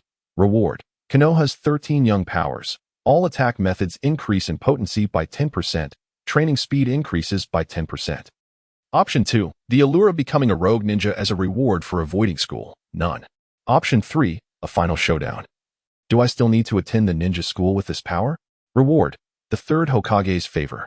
Upon contemplating the 3 options that manifest in his mind, Ning Fei finds himself momentarily speechless. He never anticipated that the system, upon evolving, would concoct the notion of becoming a rogue ninja, and with no reward to boot. Ultimately, after weighing the pros and cons, Ning Fei resolutely decides to embrace the opportunity and return to school. Without the system's rewards, he would certainly not consider resuming his studies. As for why he must take Xiao Tian along each day, it is simply because Ning Fei has forgotten the route to school after such a long absence. While Xiao Tian has been attending for a year, he merely wishes to ask for directions. To his surprise, upon hearing that Ning Fei is heading to school, the little girl stubbornly refuses to leave his side. Thus, in his exasperation, Ning Fei has no choice but to bring her along in search of Yui Kurenai. Where's Itachi? After a morning routine, Yui Kurenai, rubbing her eyes, follows Ning Fei and inquires. Since their last encounter with Uchiha Obito, Ning Fei, Yui Kurenai, and Uchiha Itachi have grown acquainted. With Ning Fei sharing some information regarding Uchiha Obito, Kurenai has developed a certain awareness of Itachi. Having not seen him for 3 consecutive days, Kurenai naturally feels a tinge of curiosity. What about him? Ning Fei notices Kurenai's inquisitive expression, tinged with a hint of frustration, and slowly responds, "Unbeknownst to us, isn't it?" Hearing Ning Fei's remark, Kurenai refrains from probing further and walks ahead with Xiao Tian, while Ning Fei quietly trails behind. On that fateful night when Uchiha Obito departed from Konoha, Ning Fei had already conferred with Uchiha Itachi regarding the timing of their impending actions. However, Uchiha Itachi merely shook his head, leaving behind a remark that he would speak to Ning Fei before taking any decisive steps. and then departed. Even now, there remained an unsettling stillness. Contemplating this, an inexplicable sense of unease began to stir within Ning Fei. After all, the timeline of the Uchiha clan's massacre in the original narrative occurred prior to Uchiha Sasuke's enrollment. Yet now Sasuke was on the verge of registering at the Konoha Ninja Academy. The fact that the massacre had yet to unfold piqued Ning Fei's insatiable curiosity. As Ning Fei savored his dumplings, the early autumn breeze was particularly delightful, neither hot nor cold, gently caressing his face like the tender touch of a maiden's hand. At that moment, Mitsuhashi Anko presented him with a freshly made red bean dumpling. "Thank you." Ning Fei accepted it, wiping his hands clean before expressing his gratitude. What was he thinking about? Nothing.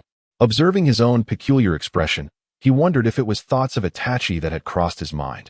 No, he pondered whether it was simply a perpetual state of discontent. Was it always like this? Hearing Ning Fei's cryptic musings, Anko, while washing the red beans, exhibited a hint of confusion, yet upon noticing Ning Fei's reluctance to elucidate his thoughts, she muttered, "You seem odd today, perhaps it's just the dumplings." Haha. It's nothing unusual, merely a matter of empathy. With that, Ning Fei tossed aside the bamboo skewer, chuckling as he remarked, "It's been ages since I last attended school. I hope this time I can graduate from the Ninja Academy." Indeed, Ning Fei felt a profound sense of unfamiliarity. Observing Ning Fei quicken his pace, Anko, who was following him, pondered little and simply murmured to herself before trailing behind him. The crowd was indeed substantial. He could not ascertain whether it was due to the main characters of the story being enrolled or if such a turnout was customary during each enrollment period. But Konoha's school was exceptionally bustling. Aside from Irika, Ebisu, and other educators with whom Ning Fei was acquainted, he also encountered a multitude of significant figures from the original tale. Among them were the white puppy Inuzuka Kiba, the new generation of Ino Shikacho, Hinata, Ino, and Sakura. Is that little brat part of this year's freshman class? Suddenly, Anko, standing beside him, spoke up. Ning Fei turned to see Uzumaki Naruto navigating through the throng, his expression betraying a hint of anxiety. "Come on, let us approach him." With a glance at Naruto, who appeared somewhat out of place among the crowd, Ning Fei, accompanied by Tian and Anko, made his way forward. "Hey, kid, you remember me, right?"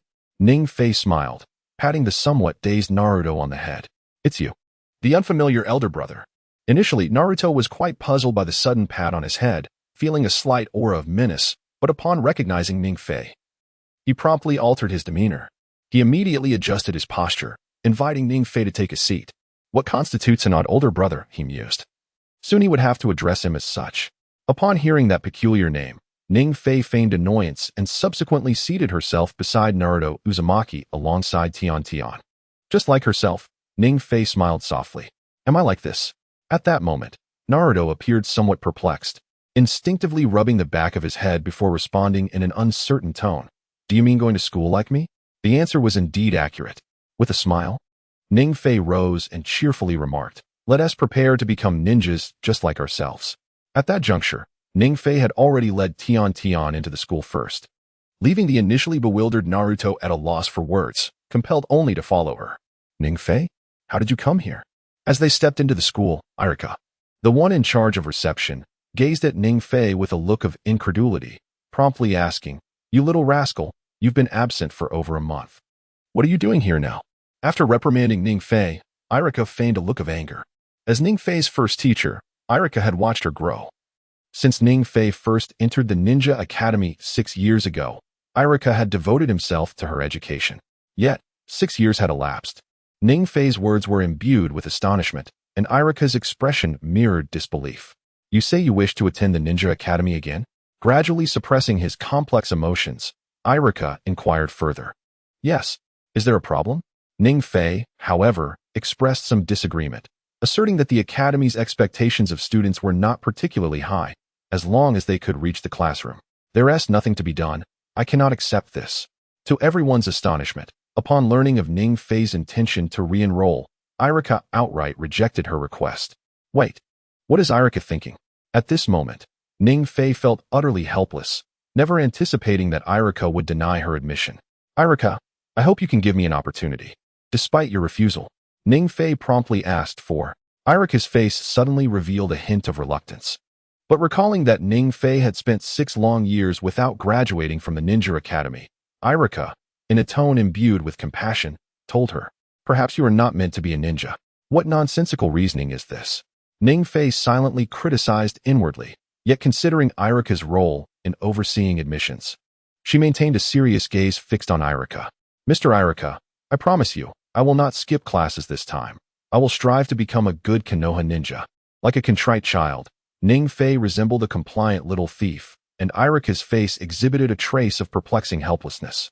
Ahem, Ning Fei, I am not questioning your attitude towards learning. Becoming a ninja may not be suitable for you. In an effort to spare Ning Fei's feelings, Irika chose his words carefully. In truth, Irika was reluctant to abandon any student. Even when faced with those lacking innate talent, he consistently refrained from undermining their confidence.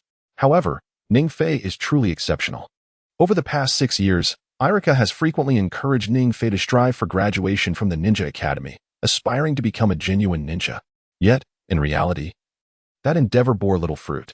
It was only a month ago that Irika discovered Ning Fei was unprepared for school, and for a fleeting moment, he felt a sense of secret delight. But unexpectedly, today, Ning Fei re-emerges, causing Irika's heart to race as if it were galloping wildly. Perhaps, being an ordinary citizen would suit him better. Noticing Ning Fei's silence, Irika attempted to persuade him once more. Mr. Irika understood. Ning Fei gradually lifted his head, fixing a serious gaze upon Irika. Is that true? Irika believed that Ning Fei had grasped the essence of his words, and a hint of joy illuminated his face as he hesitantly replied, understanding is essential. After registration, let us indulge in some Ichiraku ramen. With that, Irika's face radiated happiness as he prepared to leave. Yet, Ning Fei spoke again. Mr. Irika seemed to believe that at my age, I should not remain in the freshman class, fearing I might feel embarrassed. In truth, there is no need for such concern. I am merely a newcomer. As he spoke, an inexplicable smile crept onto Ning Fei's face. You brat. Irika's expression turned helpless at Ning Fei's remark. He wished to argue, but found himself momentarily at a loss for words. In that instant, both Ning Fei and Irika fell into silence. Irika's opposition to Ning Fei attending school stemmed from a simple rationale. He neither despised nor excluded Ning Fei. However, he genuinely felt that Ning Fei's talents were ill-suited for the path of a ninja. Although it is true that one must become a ninja to thrive in this world, forcing oneself into that role without sufficient talent could lead to a swift demise. As the most inept among Konoha's ranks, Irika would rather see Ning Fei as an ordinary citizen than as a formidable yet incompetent ninja. Irika proceeded to complete the enrollment process. Suddenly, a seemingly casual inquiry reached their ears. Where is the Hokage? Turning around, Irika saw the third Hokage standing behind them. Upon hearing the previous conversation, Irika immediately spoke with urgency. Hokage-sama, Ning Fei is not someone who hastily wishes to attend school despite knowing he is unfit to be a ninja. Only one's heart can truly discern what is suitable. The third Hokage interrupted Irika's words, casting a bland gaze toward Ning Fei. However, Irika, glancing at Ning Fei, felt compelled to express his thoughts. Yet, before he could speak, Ning Fei stepped forward, addressing the somewhat anxious Mr. Irika. Let us give it another try. Perhaps this time I can graduate. With that, Ning Fei turned his gaze toward the distant third Hokage. In truth, Irika's inner thoughts were well understood by Ning Fei. He simply wished to avoid the path of a ninja to prevent the risk of death due to power inadequacies in missions or on the battlefield. Such concerns were solely borne by Irika among all the Hokage. However, at this moment, Ning Fei had transformed entirely from his past self. He no longer cared for brawls. Thank heavens, I shall take charge. Irika remained silent as Ning Fei feigned interest in glancing at him once more. Well, I will enroll you. Whether it was due to the pressure from the third Hokage or Irika's own considerations, this time he did not continue to persuade Ning Fei but simply acquiesced. Thank you, Grandpa Hokage. After Irika departed, Ning Fei smiled and approached the third Hokage, expressing his gratitude. After all, if it weren't for the third Hokage's insistence, Irika would not have so readily agreed to Ning Fei's enrollment in the school. Very well, I shall no longer skip classes carelessly after school this time. The stance of the third Hokage did indeed surprise Ning Fei. He merely provided a few brief instructions before being the first to enter the campus. Ning Fei regarded the scene with a puzzled expression. He was not at all curious about the third Hokage's appearance here, as Sarutobi Hiruzen. As the third Hokage presiding over the annual enrollment ceremony, would undoubtedly be the one to officiate the school's opening ceremony. However, What intrigued Ning Fei was the third Hokage's demeanor towards him, which was rather ordinary. When visiting Ning Fei, there was a moment of dissonance. Yet, Ning Fei did not dwell on it. At the very least, it was a good thing that the third Hokage was not concentrating his energy on them. Hey, are you Ning Fei? Just as Ning Fei was pondering, Naruto Uzumaki suddenly spoke up. Upon seeing him, Ning Fei, puzzled, responded, "Is there a question?" No. It just feels strange to refer to these two words. Naruto immediately clarified. What is so strange about it, you foolish fellow? Don't you know that her so-called everyday is merely two characters? Concurrently, Ning Fei pointed at the daily companion of Mitarashi Anko. There are always dumplings in hand. At that moment, Ning Fei noticed that both Anko and Tintin were holding a skewer of dumplings, and he promptly exclaimed, "How inconsiderate. You didn't bring me one. Sister Anko bought them for me, so don't blame me." In light of Ning Fei's feigned anger, Tintin resolutely shifted the blame onto the nearby Anko. "Ahem, I forgot," Anko said with an awkward smile as she finished the last dumpling in her hand. "Next time, I will definitely bring some for everyone. No more eating. Let us go to class." After some playful banter, Ning Fei led Naruto among the teachers. Tintin, being a student in a larger class, did not share a class with Ning Fei, while Anko, as a nin, had to wait for Ning Fei at the entrance. Many familiar faces awaited. Upon entering the room, Ning Fei and Naruto found a corner to sit down. It was uncertain whether it was a deliberate act by the third Hokage or merely coincidence. But the majority of this year's first-year students hailed from the prominent families of Konoha. The new generation of Inoshikacho, the Inuzuka clan, the Yamanaka clan, and members from various esteemed clans were all part of this cohort. "Excuse me, what is your name?" As Ning Fei silently observed the children. A boy clad in a white shirt, leading a small white dog, approached him. Could this be Inuzuka Kiba? Gazing at the boy's somewhat arrogant expression, Ning Fei pondered how the boy would suddenly inquire about him. However, before Ning Fei could speak, Kiba exclaimed, "Why are you asking so many questions? There are adults sitting in our classroom too. What an impudent little rascal." Despite Ning Fei's generally good temperament, he felt a flicker of irritation upon hearing Kiba's words. He lifted his head, only to see Kiba placing Akamaru right in front of him, followed by a hasty proclamation. "Go on, take a bite." This fellow seemed to require a lesson in manners. Ning Fei was somewhat taken aback. Kiba's temperament in the series was known to be quite fiery. Yet he did not expect this boy to genuinely provoke Akamaru to attack him. Remember to respect your elders and care for the young. The Inuzuka clan is the only family in Konohagakure that raises Ninken, possessing unique jutsu to engage in combat alongside their canine companions.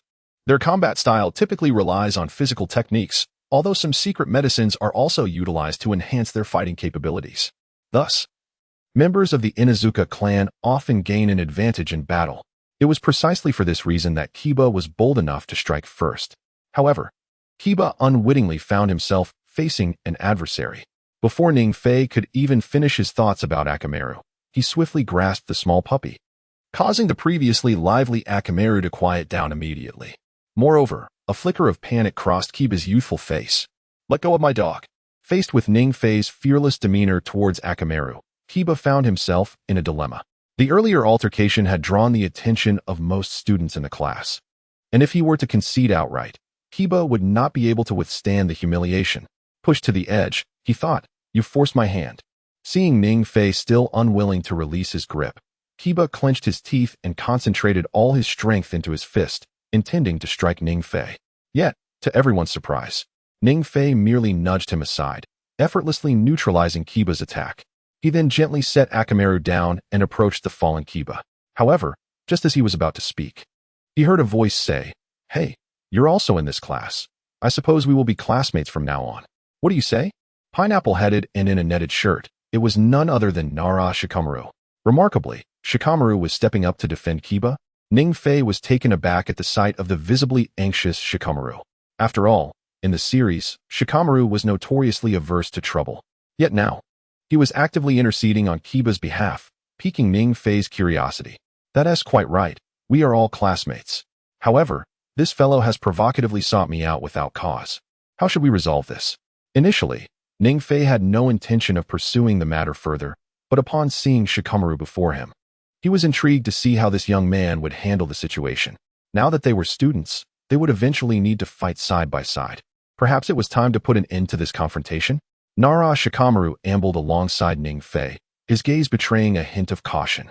For Shikamaru, there were three things he detested the most: women, bothersome matters, and those troublesome women. Had it not been for his father's insistence on enrolling him in this ninja academy, he would have gladly avoided it altogether. The only reason he spoke at all was the presence of his childhood friend, Inuzuka Kiba. I don't care, Ning Fei said with a smile. Shikamaru, you will stop me. I will triumph over him. At that moment, Inuzuka Kiba rose, a flicker of anger crossing his face as he recalled past events, almost ready to strike at Ning Fei. Before he could act, Ning Fei approached him, glancing at Shikamaru with a smile. However, it seemed that this individual had no intention of backing down. Ning Fei, let me assist you. Uzumaki Naruto, who had been seated beside Ning Fei, rushed over, his eyes betraying a hint of fear, yet he instinctively positioned himself in front of Ning Fei. As Ning Fei's most devoted admirer, Naruto naturally rushed to his side whenever trouble arose. Just as Naruto prepared to take action, Ning Fei pulled him back and admonished. Sit down quietly. Naruto, puzzled, complied without further inquiry, resuming his seat. Inuzuka Kiba, right? At that moment, Ning Fei approached Kiba, wearing a slight smile. I have something to say. What do you think? Although his words bore no hint of concession, Kiba's face revealed a flicker of fear. After all, he was merely a 6-year-old child, and facing Ning Fei instilled a sense of panic within him, causing him to subconsciously inch closer to Shikamaru. There is nothing to fear. I simply wish to tell you, do not be so arrogant in the face of absolute power, or else you may meet your demise. After advising the bewildered Kiba, Ning Fei patted the visibly anxious boy and then approached Shikamaru, laughing heartily. You must understand, I am not jesting. Shikamaru instinctively swallowed hard, his previously indifferent demeanor suddenly transforming into one of acute tension. Had Ning Fei not indicated he would not pursue further, Shikamaru would have reached for his shuriken. Additionally, within the classroom, Shikamaru sensed a subtle yet palpable aura of menace. A chill swept through the air. Not just Shikamaru, but the once boisterous classroom fell eerily silent after Ning Fei's words. Oil Woman Shino, Haruno Sakura, Ino, and the majority of the students collectively quieted. In the face of the hushed classroom, Ning Fei, the center of attention, merely smiled at the children before calmly stating, I am Ning Fei, barring any unforeseen circumstances. I shall be your next instructor. With that, he returned to his seat. This creature has truly become one of our classmates. Among the new students of this cohort, Shikamaru undoubtedly stands as a formidable presence, having mastered the transformation technique into a genin and the secret arts of his clan even before enrollment. However, upon sensing the murderous intent emanating from Ning Fei, Shikamaru found himself rather intimidated. What perplexed him even more was the fact that someone so extraordinarily powerful, even more so than a genin, was in the same class as himself. Inuzuka Kiba, come with me. After several twists and turns, Shikamaru still could not ascertain the specific reasons behind this anomaly and could only allow Kiba to return to his original seat. This individual's prowess should have enabled him to graduate long ago, should it not? Indeed, sharing a class with such a monster. I wish to request the teacher to transfer him. His aura is terrifying, just one glance. This matter concluded with Kiba's voluntary concession. Yet the inquiry into Ning Fei's identity was only just beginning. Aside from Shikamaru and Kiba, some commoners were also whispering amongst themselves, the majority casting fearful glances at Ning Fei. As for Ning Fei himself, he lay sprawled at his desk, feigning sleep. Initially, he had enrolled in this ninja academy solely to repay a debt, and coasting through classes had become a commonplace endeavor. Ah, those sluggards. Deepening bonds with the protagonists of this narrative was Ning Fei's true intention. Yet, he had not anticipated that he would have to assume the guise of a sluggard himself. In truth, this was not entirely Ning Fei's fault. The crux lay in the unforeseen provocation from Kiba. The third Hokage, that old man, should be aware of this situation. Never mind, what does it matter? Gazing at the distant Hokage building, Ning Fei silently pondered. Nevertheless, he did not pay this matter much heed. After all, events unfold as they must, and the passage of time renders such concerns trivial to him. Hey, Ning Fei. 10 minutes later, Uchiha Sasuke, clad in a white top, entered the classroom. Upon spotting Ning Fei seated at the back, the initially cold expression on Sasuke's face softened as he approached, saying, I didn't expect to see you here, Ning Fei. It was as if he had been jolted awake from a dream. Ning Fei, still somewhat dazed, lifted his head to find none other than Uchiha Sasuke before him. Where's your brother? Noticing Sasuke had come to school, Ningfei immediately inquired. He had intended to wait until the enrollment ceremony to locate Itachi, but seeing Sasuke's arrival suggested that Itachi was likely already at the school. Outside, Sasuke replied, pointing toward the window, his expression somewhat complicated. Ningfei turned to see Itachi standing outside the window, his gaze fixed on Naruto. Take your little brother with you. I will go see what's outside. Witnessing this scene, Ningfei swiftly slapped Naruto awake from his slumber, uttering a few words before striding out of the classroom. Could this person truly know of him? Orochimaru had indeed begun to take note of Ningfei. Upon realizing that Ningfei had befriended the most exceptional genius of the Uchiha clan, Itachi, Shikamaru's face revealed a flicker of surprise. At the moment of conflict between Ningfei and his teeth, a question flickered through Shikamaru's mind. This was the true identity of this individual. Witnessing Ningfei's acquaintance with Uchiha Itachi left Shikamaru with a hint of astonishment. Meanwhile, the majority of female classmates in the classroom directed their gazes towards Uchiha Sasuke. At that moment, Ningfei emerged from his room and noticed Uchiha Itachi lost in thought. He approached silently, standing beside him, both gazing at the distant dawn. Unexpectedly, the revelation came that they had actually enrolled in the Ninja Academy. Gradually withdrawing his gaze, Uchiha Itachi turned to face Ningfei, a subtle smile gracing his lips, accompanied by a flicker of surprise in his eyes. Although Ningfei's current strength may not yet rival his own, it was only a matter of time before Ningfei would reach or even surpass that power. Attending this ninja academy seemed an utter waste of time. You wouldn't understand, Ningfei replied, shaking his head, and in a calm tone murmured, each has their own wounds. I know what I am here for. To choose or not to choose. Uchiha Itachi appeared burdened with thoughts. After a moment of inexplicable silence, he smiled wryly and said, perhaps you have already made a decision. As for me, it seems not. Each choice feels overwhelmingly difficult. At that moment, Uchiha Itachi hesitated, contemplating whether an incident had occurred. Noticing Itachi's mood seemed somewhat dismal, Ningfei promptly inquired, recalling that Itachi had erased the memories of the clan massacre. It seemed there was no alternative.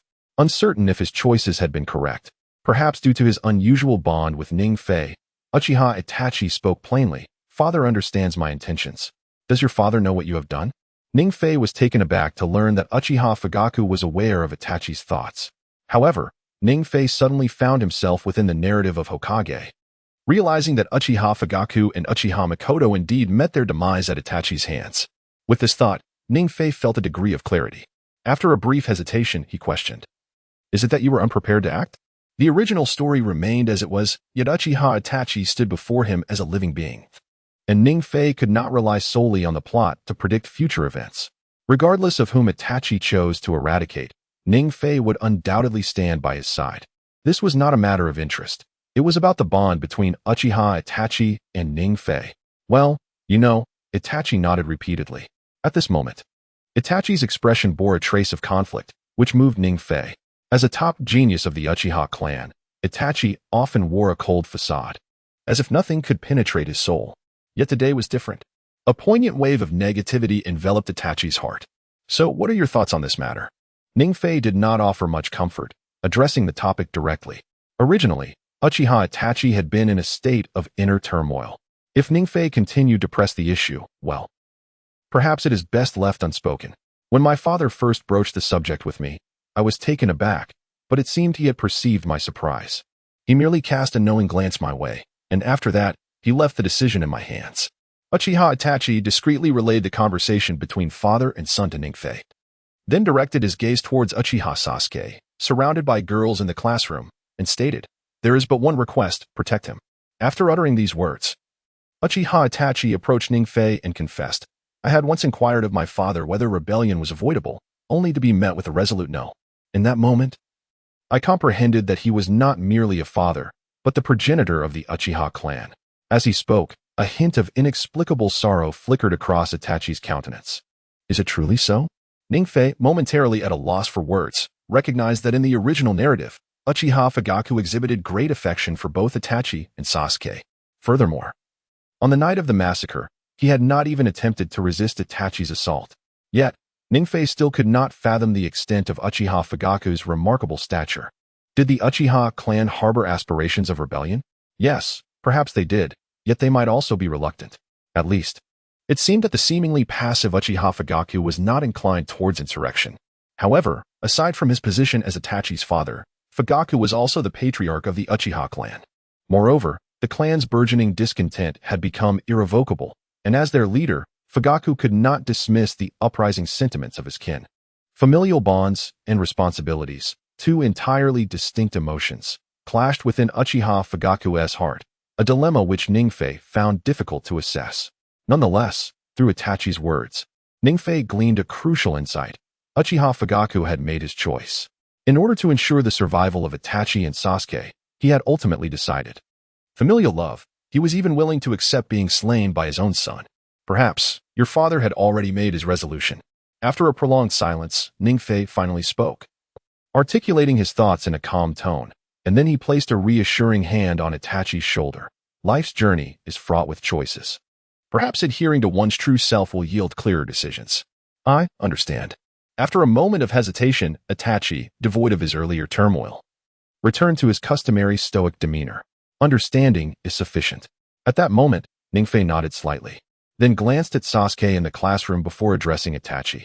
If Sasuke expresses a desire to be protected, would you be willing to do so? At last, Sasuke, somewhat taken aback, appeared in this moment of uncertainty. In the next instant, Itachi's presence faded, as if he had vanished. It seemed the time to act was now. As Ningfei gazed at the distant Hokage monument, a subtle shift in his thoughts occurred. He had once contemplated intervening to prevent Itachi from committing the massacre, but now he had reconsidered. Ultimately, Ningfei seemed to have accomplished numerous tasks, yet found himself feeling as though he had achieved nothing. The massacre of the Uchiha clan continued unabated. Perhaps this was a choice made by all. Thus, Ningfei slowly made his way back to the classroom. A gentle breeze swept through, hinting at the turbulent undercurrents within Konoha. Where was his brother? Upon seeing Ningfei return to class, Uchiha Sasuke suddenly emerged from a group of young girls, his youthful visage betraying a flicker of surprise. Itachi? Ningfei inquired, only to feign contemplation before responding. He has returned home. Upon hearing Ningfei's answer, Uchiha Sasuke's face visibly fell, yet he quickly regained his composure. At that moment, Ningfei paid little attention to Sasuke, instead standing alone in his place. Would Itachi make his move today? The memory of past conversations with Uchiha Itachi lingered in Ningfei's mind, accompanied by a slight pang of regret. The current circumstances had completely diverged from the original narrative. Uchiha Obito was missing, Danzo remained in the shadows, and Uchiha Itachi faced his own choices.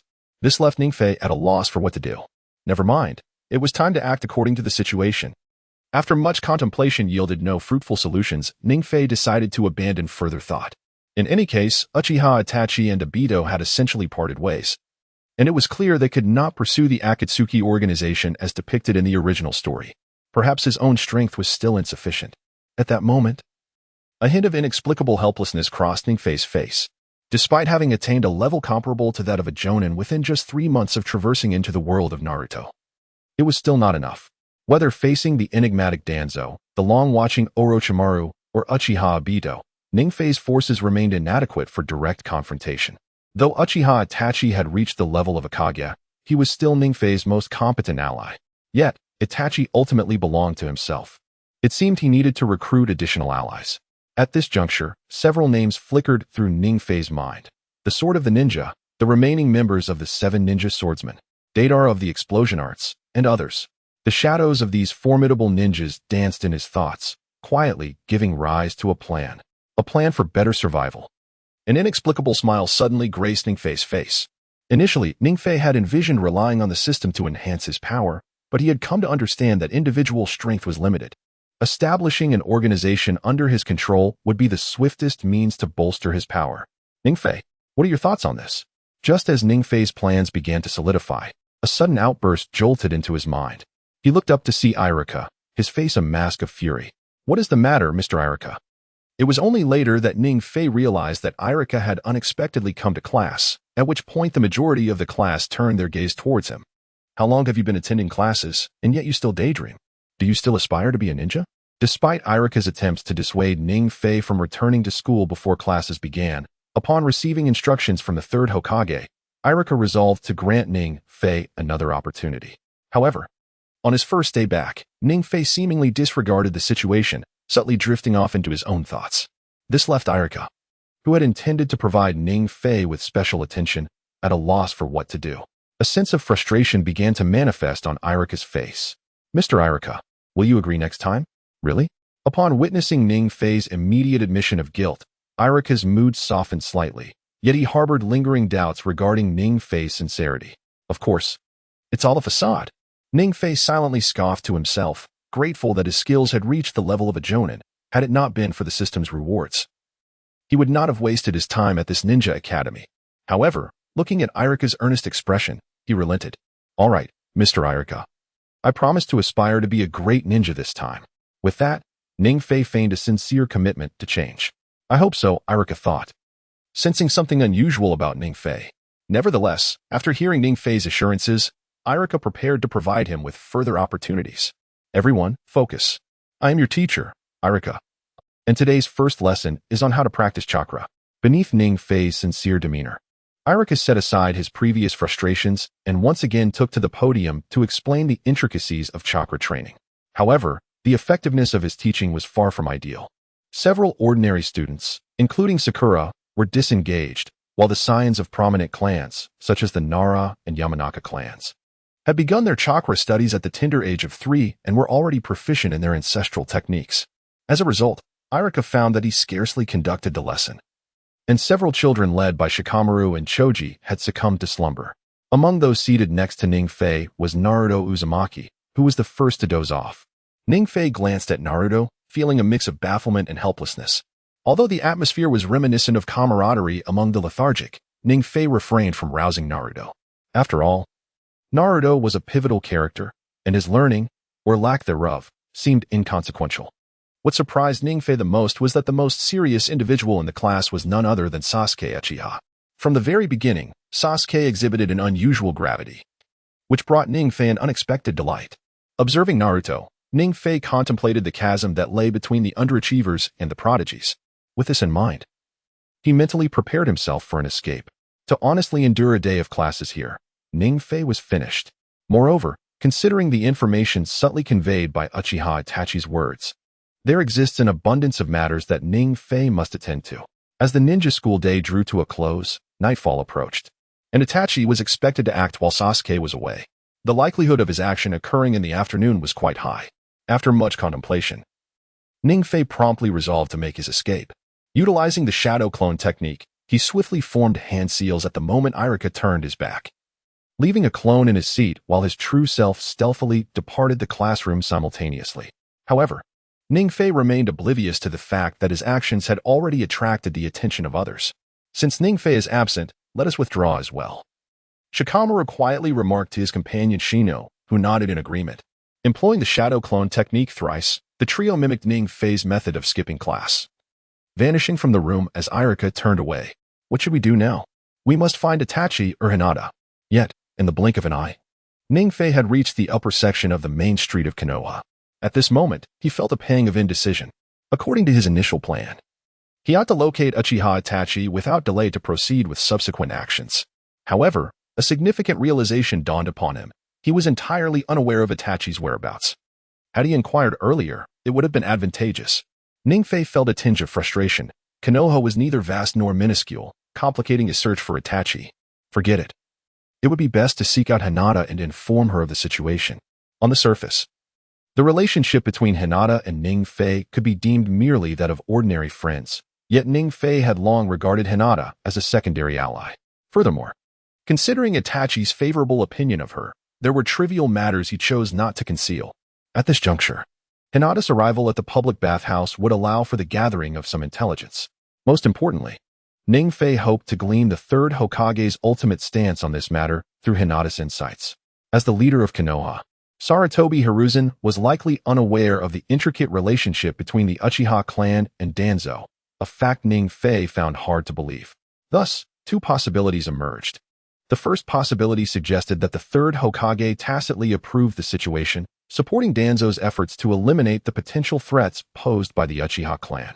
The second possibility indicated that the third Hokage might be deeply conflicted about whether to protect the Uchiha clan. Both perspectives were indeed feasible. Despite Ning Fei's understanding from the original narrative that the third Hokage had once sought a peaceful resolution, harboring no significant animosity towards the Uchiha clan. It was reasonable to deduce that he might lean towards the latter sentiment. Nevertheless, one must not forget Danzo's final words. You bask in the bright leaves, while I remain hidden, rooted in darkness. Such passionate declarations could only emerge from Danzo's lips. The existence of clandestine dealings between the third Hokage and Danzo was something Ning Fei found utterly plausible. After all, Danzo had indeed aided the third Hokage in accomplishing tasks that were beyond his reach. Thus, Ning Fei found himself in a state of profound turmoil. It would be prudent to locate Akamami first. After all, Yusho-Washi Akamami was a direct subordinate of the third Hokage, yet due to Orochimaru's interference, she currently existed in a state of limbo. Despite possessing the strength of a J-Nin, she might as well be regarded as a Ch-Nin, leisurely wandering the village, far more unburdened than several freshly graduated genin. Nevertheless, Ning Fei firmly believed that his mouth harbored valuable information. As for why he was so confident, well, he had his reasons. Gazing at the 10 skewers of assorted dumplings in his hand, a hint of pride graced Ning Fei's visage. Without hesitation, he promptly made his way to the Hokage building. Finding Akamami would be significantly simpler than locating Uchiha Itachi. Akamami frequented 3 main places: her home, the Hokage building, and, of course, Ning Fei's residence. Previously, when Ning Fei did not encounter Akamami at the Ninja Academy, it required no further contemplation. Given what Ning Fei knew of her circumstances, it was highly probable that she was napping in one of the vacant offices within the Hokage building. Awaken now, for the place ahead is where you ought to be waiting for me at school. Sure enough, Ning Fei's conjecture was accurate. Akamami was indeed slumbering within the Hokage building. Faced with the disoriented Akamami, Ning Fei felt somewhat at a loss. You actually skipped school yesterday. Akamami rubbed her eyes, stifling a yawn, her expression reflecting disbelief. She too believed that Ning Fei had sincerely turned over a new leaf, mentally preparing himself to diligently embrace the role of a good Konoha genin. Yet unexpectedly, as soon as she awoke, Ning Fei entered her line of sight. Don't cause a ruckus. I had no intention of attending school. At this moment, Ning Fei extended the dumplings in his hand, casually inquiring, May I ask you a question? Wow, I thought you were being kind by bringing me dumplings. But it turns out I was mistaken. Holding the dumplings offered by Ning Fei, Akamami wore an expression of astonishment, yet she waved her hand dismissively, saying, seeing the dumplings, I must ask. I merely wish to inquire if there are any plans from the third Hokage in the near future. Without hesitation, Ning Fei articulated his intent, then continued. For instance, have a large number of Umbu shinobi been mobilized? Akamami's demeanor shifted to one of seriousness upon hearing Ning Fei's inquiry, and she gradually set the dumplings down. Is it related to Itachi? Ning Fei refrained from divulging the specifics directly, opting instead to hint at the matter. Akamami was well aware of the plans between Ning Fei and Uchiha Itachi, yet the particulars remained elusive to her. That was all. Upon hearing Ning Fei's direct question regarding the third Hokage, Akamami's expression revealed a perplexing conflict. As the question of whether the third Hokage had issued any missions arose, Akamami, being a direct subordinate of the third Hokage, naturally leaned towards Konoha, and Ning Fei could perceive the turmoil etched upon her face. Thus, Ning Fei did not insist on having Yoshinwashi Akane clarify his doubts.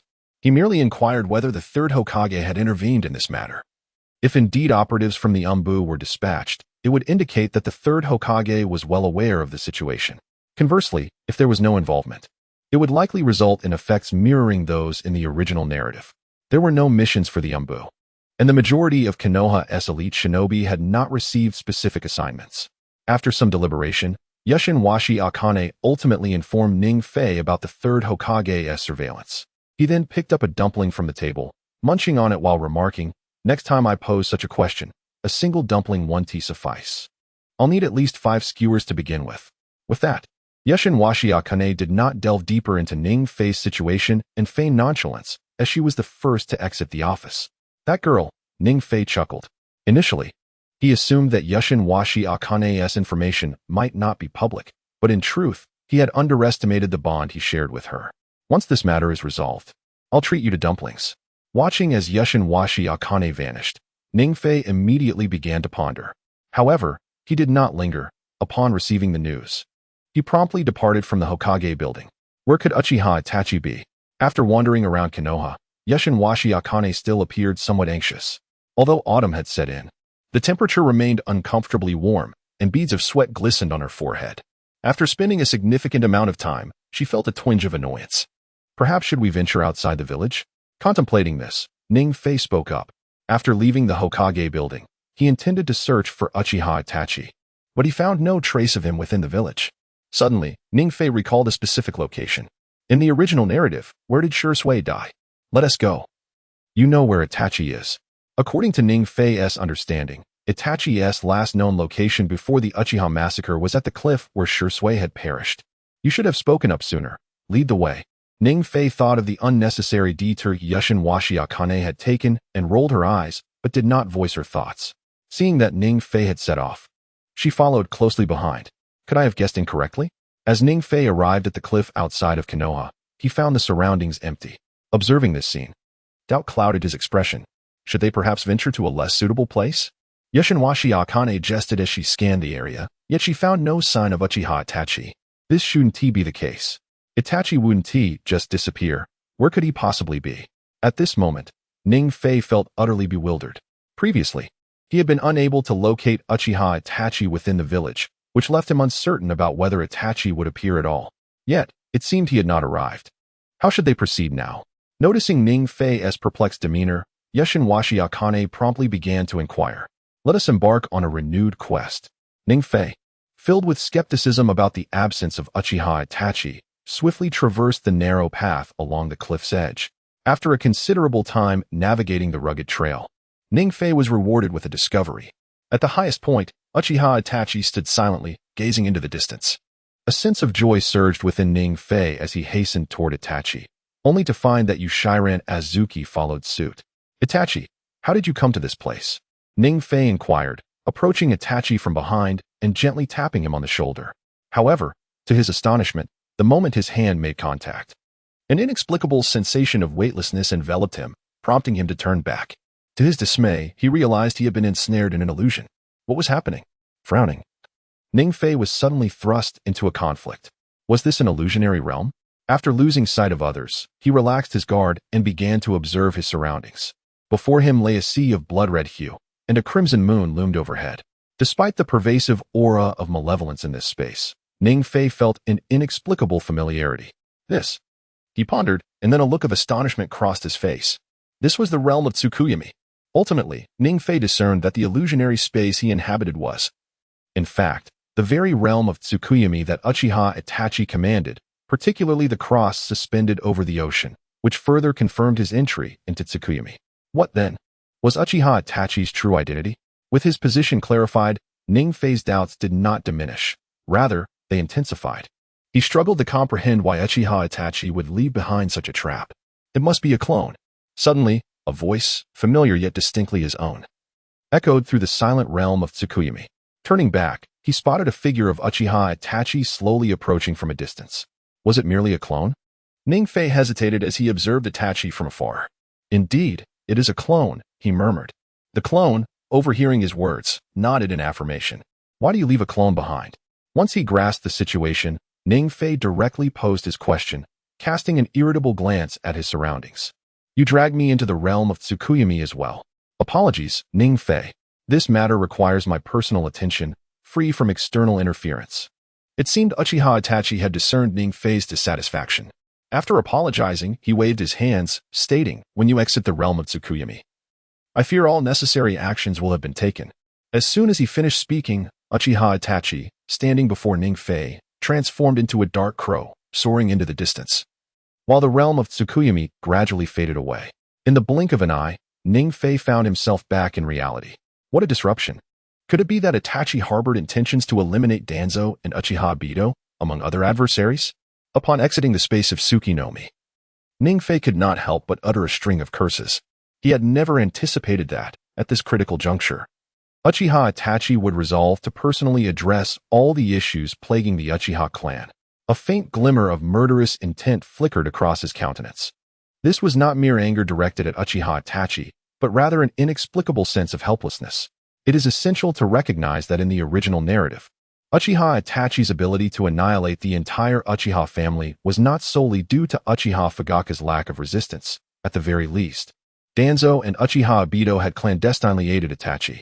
However, today, it appeared that Danzo had undergone some subtle transformation regarding the Uchiha clan, while Uchiha Obito had seemingly vanished without a trace. At this moment, Uchiha Itachi could be considered to be fighting a solitary battle. Furthermore, should a conflict erupt, it was entirely plausible that the subordinates of the third Hokage might also intervene in this melee. Red Bean, awaken, Ning Fei implored, sensing the oddity of the situation. He sought to rouse Yamanaka Ino, yet, to his dismay, the entrapped Ino was not easily roused from her genjutsu-induced slumber. Given the urgency of the situation, Ning Fei refrained from wasting any more time and hoisted the entranced Ino onto his shoulder, promptly making his way back to the Uchiha clan stronghold. Ning Fei understood now. If he were to assist Uchiha Itachi directly, the narrative would undoubtedly trend towards a significant rewrite. Even Uchiha Itachi might meet his demise within Konoha. Analyzing the Uchiha clan's annihilation from Itachi's perspective reveals a choice between loyalty to the village or to his family. However, this matter was far from straightforward, be it Danzo, Uchiha Obito, or Uchiha Itachi. Ning Fei himself was already deeply ensnared in this web. Each party sought to extract their desired outcome from this event. Danzo aimed to exploit the situation to eliminate the Uchiha clan and seize control of the Konoha Guard along with a plethora of Sharingan. Uchiha Obito aspired to become Uchiha Itachi, to embody genius and become one of the third Hokage. The various clans of Konoha, whether directly involved or not, all harbored intentions of reaping some benefit from this affair. Yet, Uchiha Itachi, in his solitary pursuit, sought to extinguish his own lineage. Upon learning of Itachi's intentions, Ning Fei was filled with a sense of futility. Indeed, it was so. Uchiha Itachi's combat prowess was undoubtedly top tier among the shinobi of Konoha. With his ever-changing Sharingan, techniques like Amaterasu and Tsukuyomi, coupled with his mastery of various potent jutsu, Itachi was an unstoppable force among the younger generation of ninja. Yet, one must not forget that this situation was mired in complexity. Itachi, indeed, was still rather young. As Ning Fei hastened his departure from Konoha, he could not help but lament Itachi's predicament. From the earlier words of his shadow clone, it seemed that Itachi did not wish to involve Ning Fei in this matter. Little did he know that from the very beginning, Ning Fei had been faced with a choice. Had Ning Fei's wishes been heeded, perhaps matters would have been more manageable. However, he found himself entangled in Itachi's convoluted machinations. Ning Fei also felt an overwhelming pressure mounting. Wait a moment. Surely the third Hokage must have been aware that Uchiha Itachi required preparation for his impending actions long before now. Suddenly, the words previously spoken by Mitarashi Anko flashed through Ning Fei's mind. Recently, there had been little work to attend to. The majority of the Jonin were present in the village. These two statements struck like a bolt from the blue. As the foremost among the 5 great shinobi villages, Konoha was supposed to undertake numerous missions daily. Yet, in many instances, the ninjas in the village found themselves overwhelmed by the sheer volume of tasks. However, what Mitarashi Anko had conveyed to Ning Fei was utterly incongruous with reason. If there were no hidden motives at play, Ning Fei would certainly not have believed it. Surely, the third Hokage had no intention of involving himself in this matter? The more Ning Fei pondered, the more he felt an inexplicable tension. He needed to return promptly. Ultimately, unable to decipher the third Hokage's intentions, Ning Fei resolved to cease his ruminations and hasten towards Konoha. Meanwhile, in the Hokage building, Kakashi, Might Guy, and a dozen other elite shinobi gathered around the third Hokage. Why had they all been summoned back to Konoha? Unbeknownst to them, the Hokage, who had initially planned to undertake a B-rank escort mission, had instead called them together. Without uttering a word, they awaited the Hokage's address. At that moment, a flicker of doubt crossed the faces of the assembled shinobi. Clearly, nothing significant had transpired in the village. Yet it was rare for the third Hokage to gather them all in one place. At that juncture, Nara Shikaku, the seasoned strategist of Konoha, remained silent but stood with a serious expression before the third Hokage. It was evident that, despite their lack of specific knowledge about the situation, they possessed some understanding of certain information. Is everyone gathered? The third Hokage slowly lifted his gaze, casting a serious look over the multitude of shinobi assembled around him. Very well, aside from the 6 Jonin tasked with protecting the Land of Fire, the remainder are present. Nara Shikaku, stepping forward, replied in a grave tone. The primary reason for this assembly is for convenience. Before he could finish, the third Hokage gradually raised his head. His eyes filled with complexity as he gazed towards the distant Uchiha compound. Before continuing, Konoha is under martial law. All of you are to prepare for the first phase of combat readiness. Mike Guy, you are to lead the 1st and 2nd Umbu squads to secure the Eastern Front. Kakashi, you will lead the Umbu assassination squad to patrol the village. The Ino Shikacho trio remains undecided. As for the other Jonin, to describe the 3rd Hokage at this moment, resolute is most fitting. After swiftly assigning tasks, he refrained from further elaboration, casually gesturing for them to prepare for battle and departing the Hokage building. Why was this the case? Was there a grave situation at hand? Such a mission should not fall upon the Konoha Guard, should it? Could it be? After the 3rd Hokage's departure, the expressions of those in the Hokage's office shifted as they began to speculate about the implications of this mission. However, for instance, Asuma Sarutobi and Kakashi did not engage in conversation. Instead, they exchanged glances and departed. Moments later, the few ordinary Jonin remaining in the office seemed to have inferred certain matters, falling silent as they began to execute the tasks assigned by the 3rd Hokage. It was merely that, in this quiet moment, a root ninja suddenly appeared outside the window, and upon noticing the absence of others nearby, he swiftly left. Outside the village of Konoha, he finally arrived, hoping he was not too late. It took him over 10 minutes to reach Konoha, and as he gazed towards the main street, he found it devoid of any panic, significantly alleviating his inner tension. At the very least, this indicated that Itachi Uchiha had not yet commenced his actions. What was happening? It was just that. Yet, an inexplicable pressure weighed upon him, and upon closer inspection, he noticed not only numerous Umbu patrolling the streets, but also a substantial number of Chunin stationed at the village gates. The defensive presence was at least double that of ordinary Konoha. Even he spotted Kakashi at another entrance to the village, akin to the ominous calm before a storm. The elder Sarutobi Hiruzen was indeed not to be underestimated. Witnessing this, the initially relaxed Ning Fei felt a surge of anxiety, given Konoha's current arrangements. The 3rd Hokage seemed to have a strategy in place. For now, he could only proceed cautiously and observe. At this moment, Ning Fei was not in a particularly favorable position, yet he remained composed. He possessed his own trump card, 10 minutes of power at the level of the 6 paths. Even if the situation deteriorated, Ning Fei firmly believed he could maintain control. The current Konoha was markedly different from the past. Umbu ninjas were virtually omnipresent, and a palpable tension lingered in the air throughout the streets and alleys. However, Ning Fei was not preoccupied with this concern. He was focused on arriving at Konoha as swiftly as possible. Halt! Who goes there? Just as he stepped through the gates of Konoha, 2 solemn-faced Umbu Chunin approached him abruptly, calling him to a stop. I am a student at the Konoha Ninja Academy, and I wish to return to the village. Despite the urgency, Ning Fei stated his identity truthfully, promptly producing a document to verify it. However, the 2 Umbu merely examined the credentials in his hand, glanced at them dismissively, and tossed them aside, showing no intention of allowing him to pass. Not allowed in. Observing their silence, Ning Fei hurriedly inquired, his face betraying a hint of urgency. Apologies. The 3rd Hokage has issued an order. Konoha officially entered a state of heightened alert half an hour ago, and no one is permitted to enter or exit the village. After relaying this information to Ning Fei, the 2 Umbu ignored him further, slowly making their way toward Konoha, preparing to expel him from the village. Am I truly barred from entry? A glimmer of coldness flashed in Ning Fei's eyes. It appeared he still had some resolve. In this current predicament, Ning Fei wore a displeased expression. It is not permissible. To enter Konoha, one must have the decree of the 3rd Hokage. As they spoke, impatience crept onto their faces. Very well. Ning Fei nodded, seemingly preparing to depart. The 2, seeing this, ceased to pay him any heed and resumed their patrol duties. Activate the Sharingan. Before Ning Fei could take more than a couple of steps, he suddenly turned back, and a pair of blood-red eyes manifested within his gaze. Could this child truly belong to the Uchiha clan? Though merely Nin. These 2 were members of the Umbu, and were not unfamiliar with the Sharingan that gleamed in Ning Fei's eyes. Coupled with the rumors that had circulated previously, the 2 Umbu Nin naturally deduced certain intelligence. Stay right there. Do not move. Otherwise, we shall treat you as a rogue ninja. With a visage as cold as ice, one of the older Umbu Nin spoke, simultaneously retrieving a heavy and sharp kunai from his weapon pouch.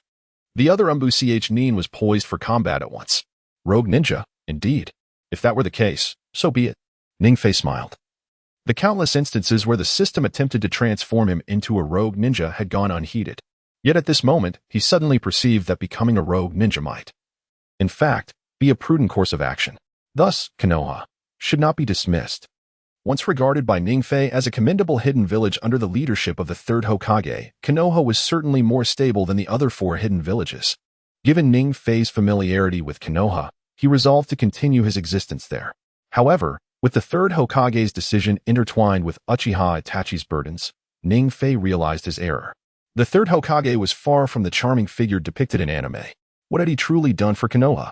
The so-called genius was, in his eyes, merely a pawn. The White Fang of Konoha was no different. Uchiha Itachi was the same.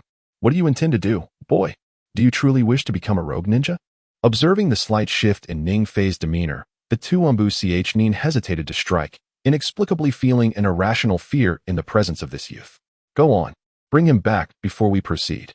After a moment's hesitation, the older Nin resolved to take action. The 2 exchanged knowing glances and nodded in unison. Then, they dashed towards Ningfei at great speed. Without a moment's hesitation, they swung their kunai to attack him. Had they succeeded? Seeing Ningfei remain still, seemingly stunned by the sudden onslaught, they felt an overwhelming sense of triumph within. Yet, in the next second, Ningfei's shadow vanished entirely. They were taken aback, their faces etched with astonishment. Regardless of the outcome, today, entry into Konoha was imperative. Upon the great tree, Ningfei bore an enigmatic smile upon his visage, while the 3 Tomoe Sharingan in his eyes spun slowly. And you too have fallen first. Ningfei's eyes sparkled with excitement. Initially, they appeared as 2 cautious Nin, who collapsed before they could respond. Itachi, perhaps I too might make the same choice as you. Casting a fleeting glance at the fallen duo, Ningfei promptly ventured into Konoha. Before taking action, Ningfei had not intended to infiltrate Konoha in such a manner, yet found himself compelled to do so. At last, he set his plan into motion. Ding.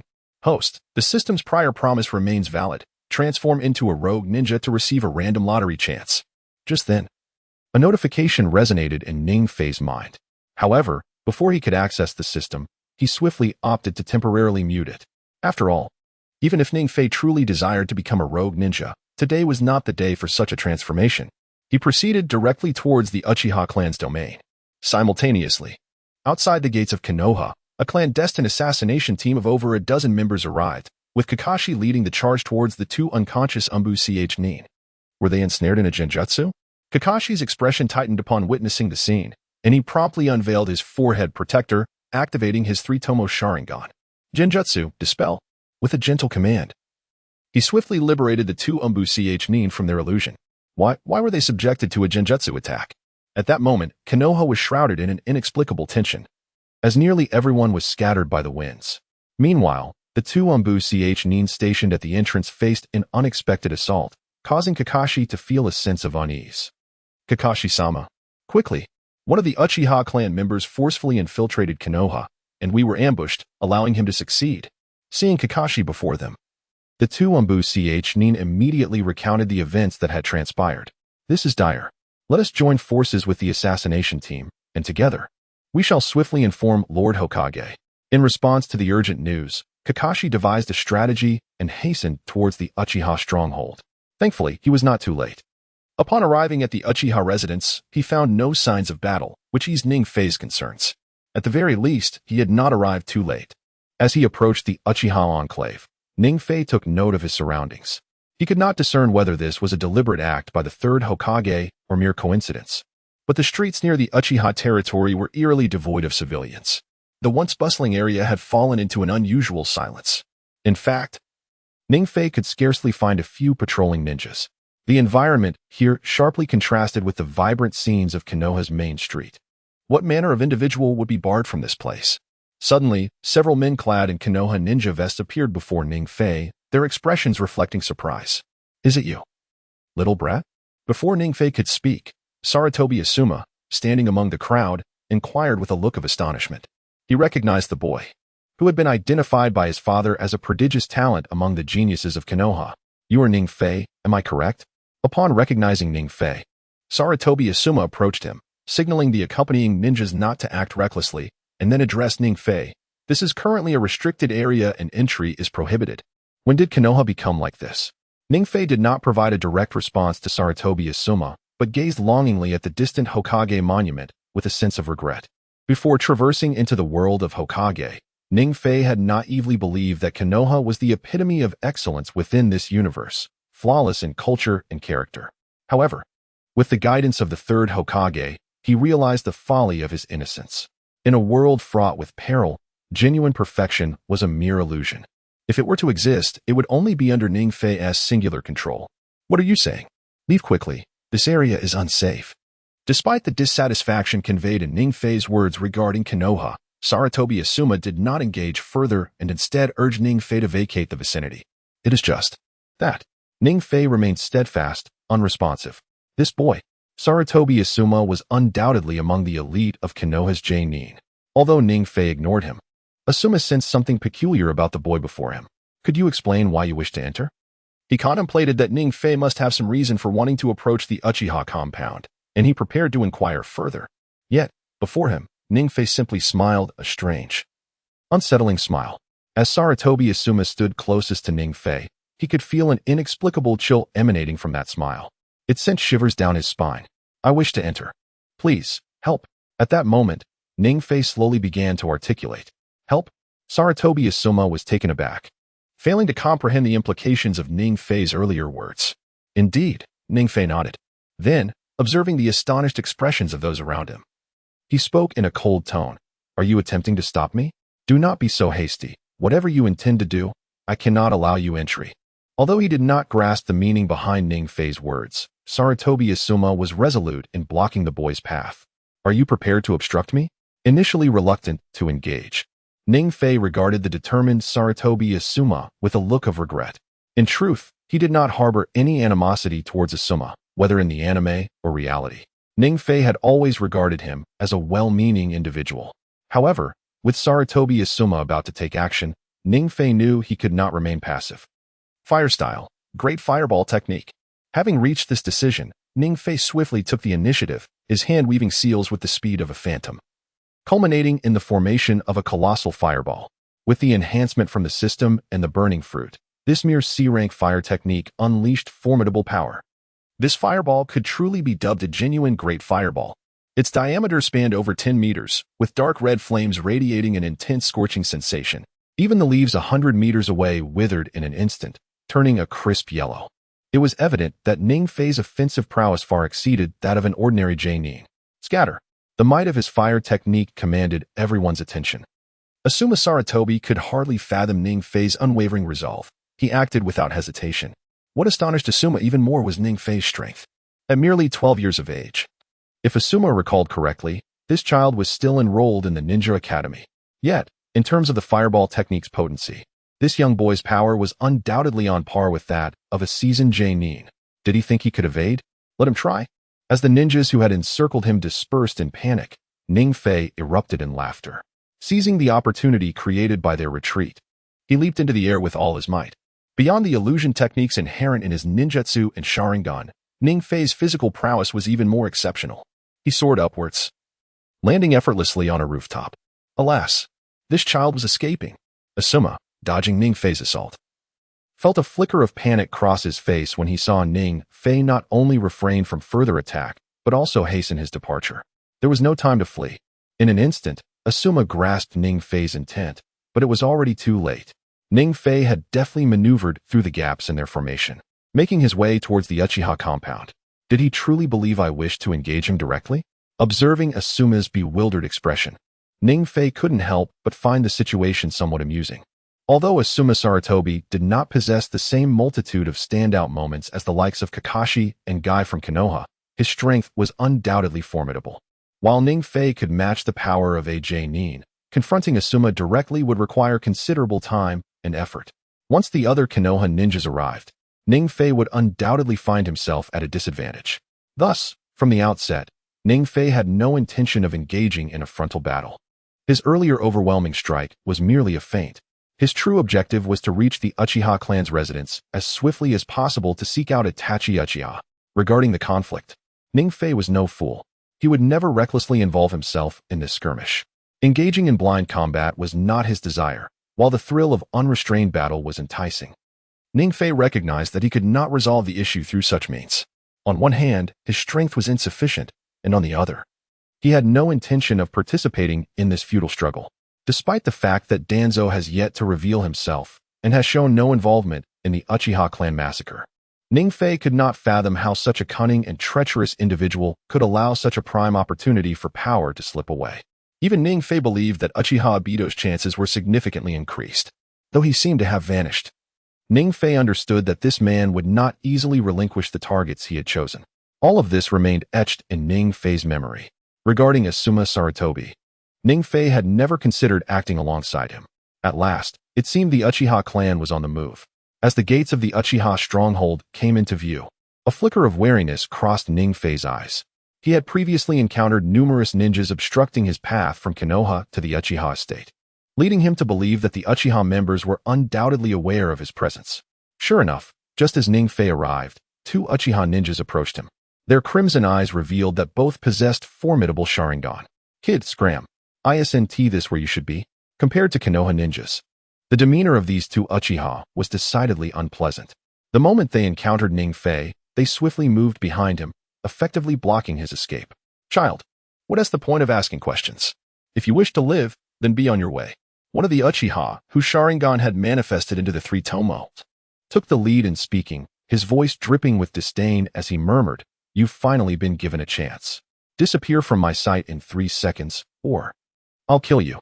In an instant, a chilling aura of murder enveloped Ningfei. It was as Itachi had said, the Uchiha clan had long since rotted away, and these individuals were utterly oblivious to their own limitations. Mere refuse.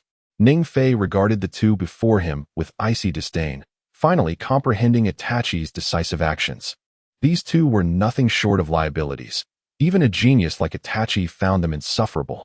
Who the hell are you, kid? Upon hearing the name Uchiha Itachi from Ningfei's lips, the two Uchiha were momentarily taken aback. Whatever, this guy is a bit odd. Just kill him. At that moment, one of them, his expression drastically shifting, swiftly retrieved a shuriken from his ninja tool pouch and hurled it towards Ningfei. As the shuriken left his hand, they no longer paid any heed to Ningfei. Although the weapon had yet to strike, the two were already preparing to depart, believing Ningfei to be as good as dead. After all, he was merely a 12-year-old brat. There was no way he could evade this assault. However, just then, an unexpected chill swept over the scene. Shadows glimmered with light.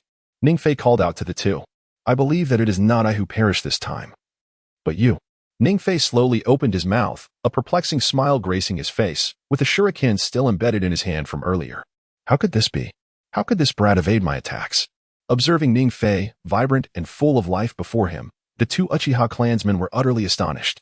They could not fathom that their previously confident assault had failed to strike Ningfei.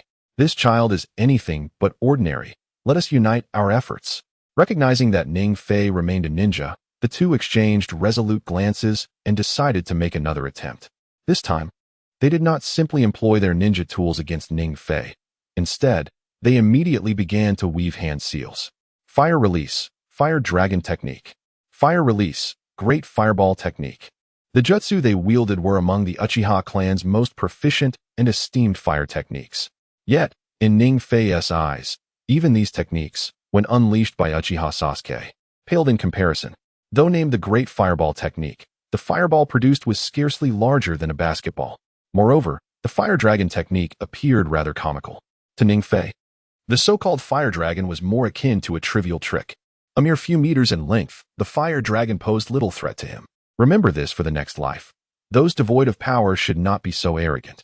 Before the two fire techniques could even reach Ningfei, a cold remark echoed in their ears. Ningfei concentrated all the power of the flame fruit into his fist, and a radiant blaze immediately manifested upon it. Let us all witness what true flames are. Fire Fist. Although Ningfei had not mastered the flame fruit for long, under the enhancement of his extraordinary fire release talent, he was now capable of perfectly executing fire techniques. The flames above his fist exceeded the total output of the two Uchiha's fire techniques. Boom. As Ningfei struck the two, a thunderous explosion reverberated through the air. How could this be? Such power could not possibly emanate from a mere child. In their final moments, disbelief filled the eyes of the two Uchiha clansmen. They could not accept that such formidable strength could arise from a child.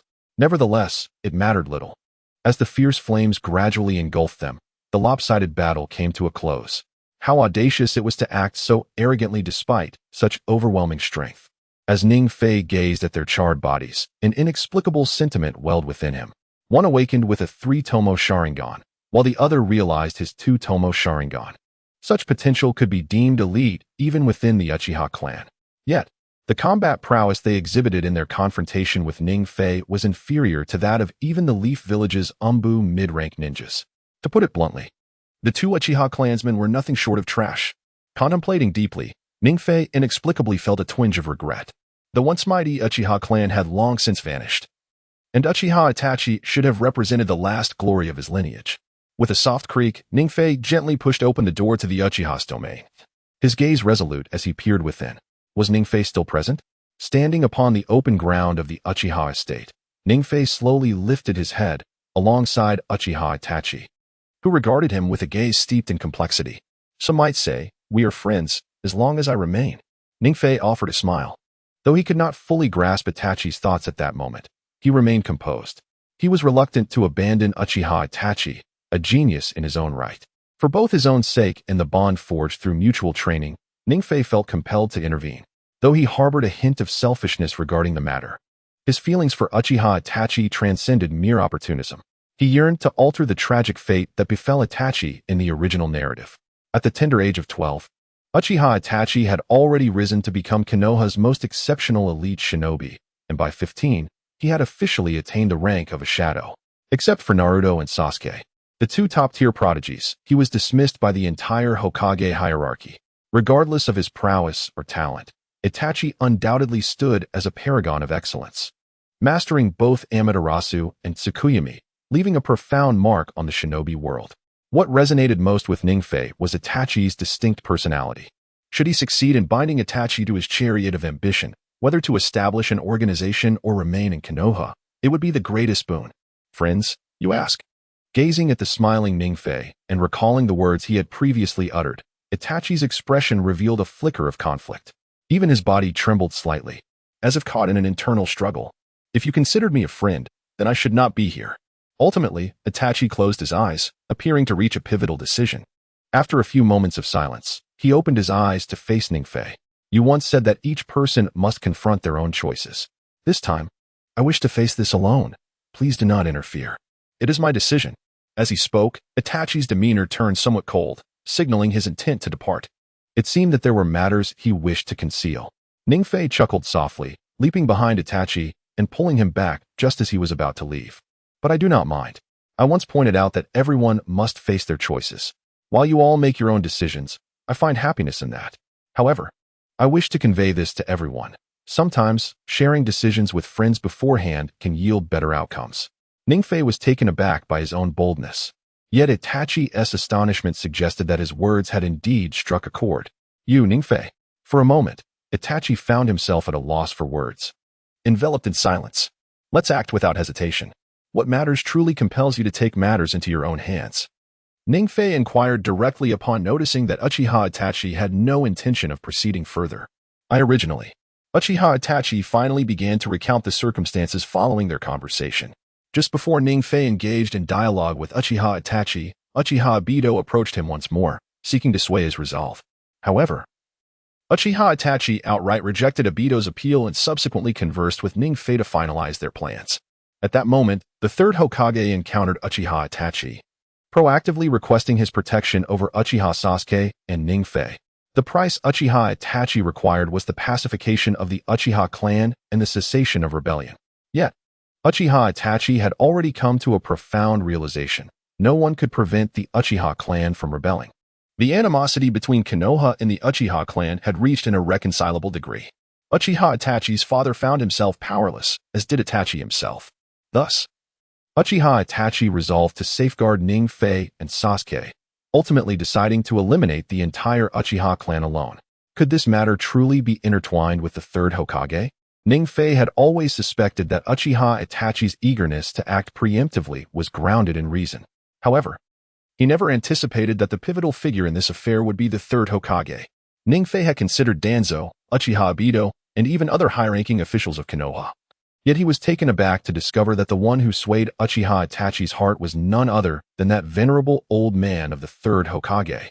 Suddenly, the visage of the third Hokage flashed in Ning Fei's mind. He had indeed underestimated the old man's influence. At this juncture, Ningfei could only shake his head in resignation. It was undeniably true.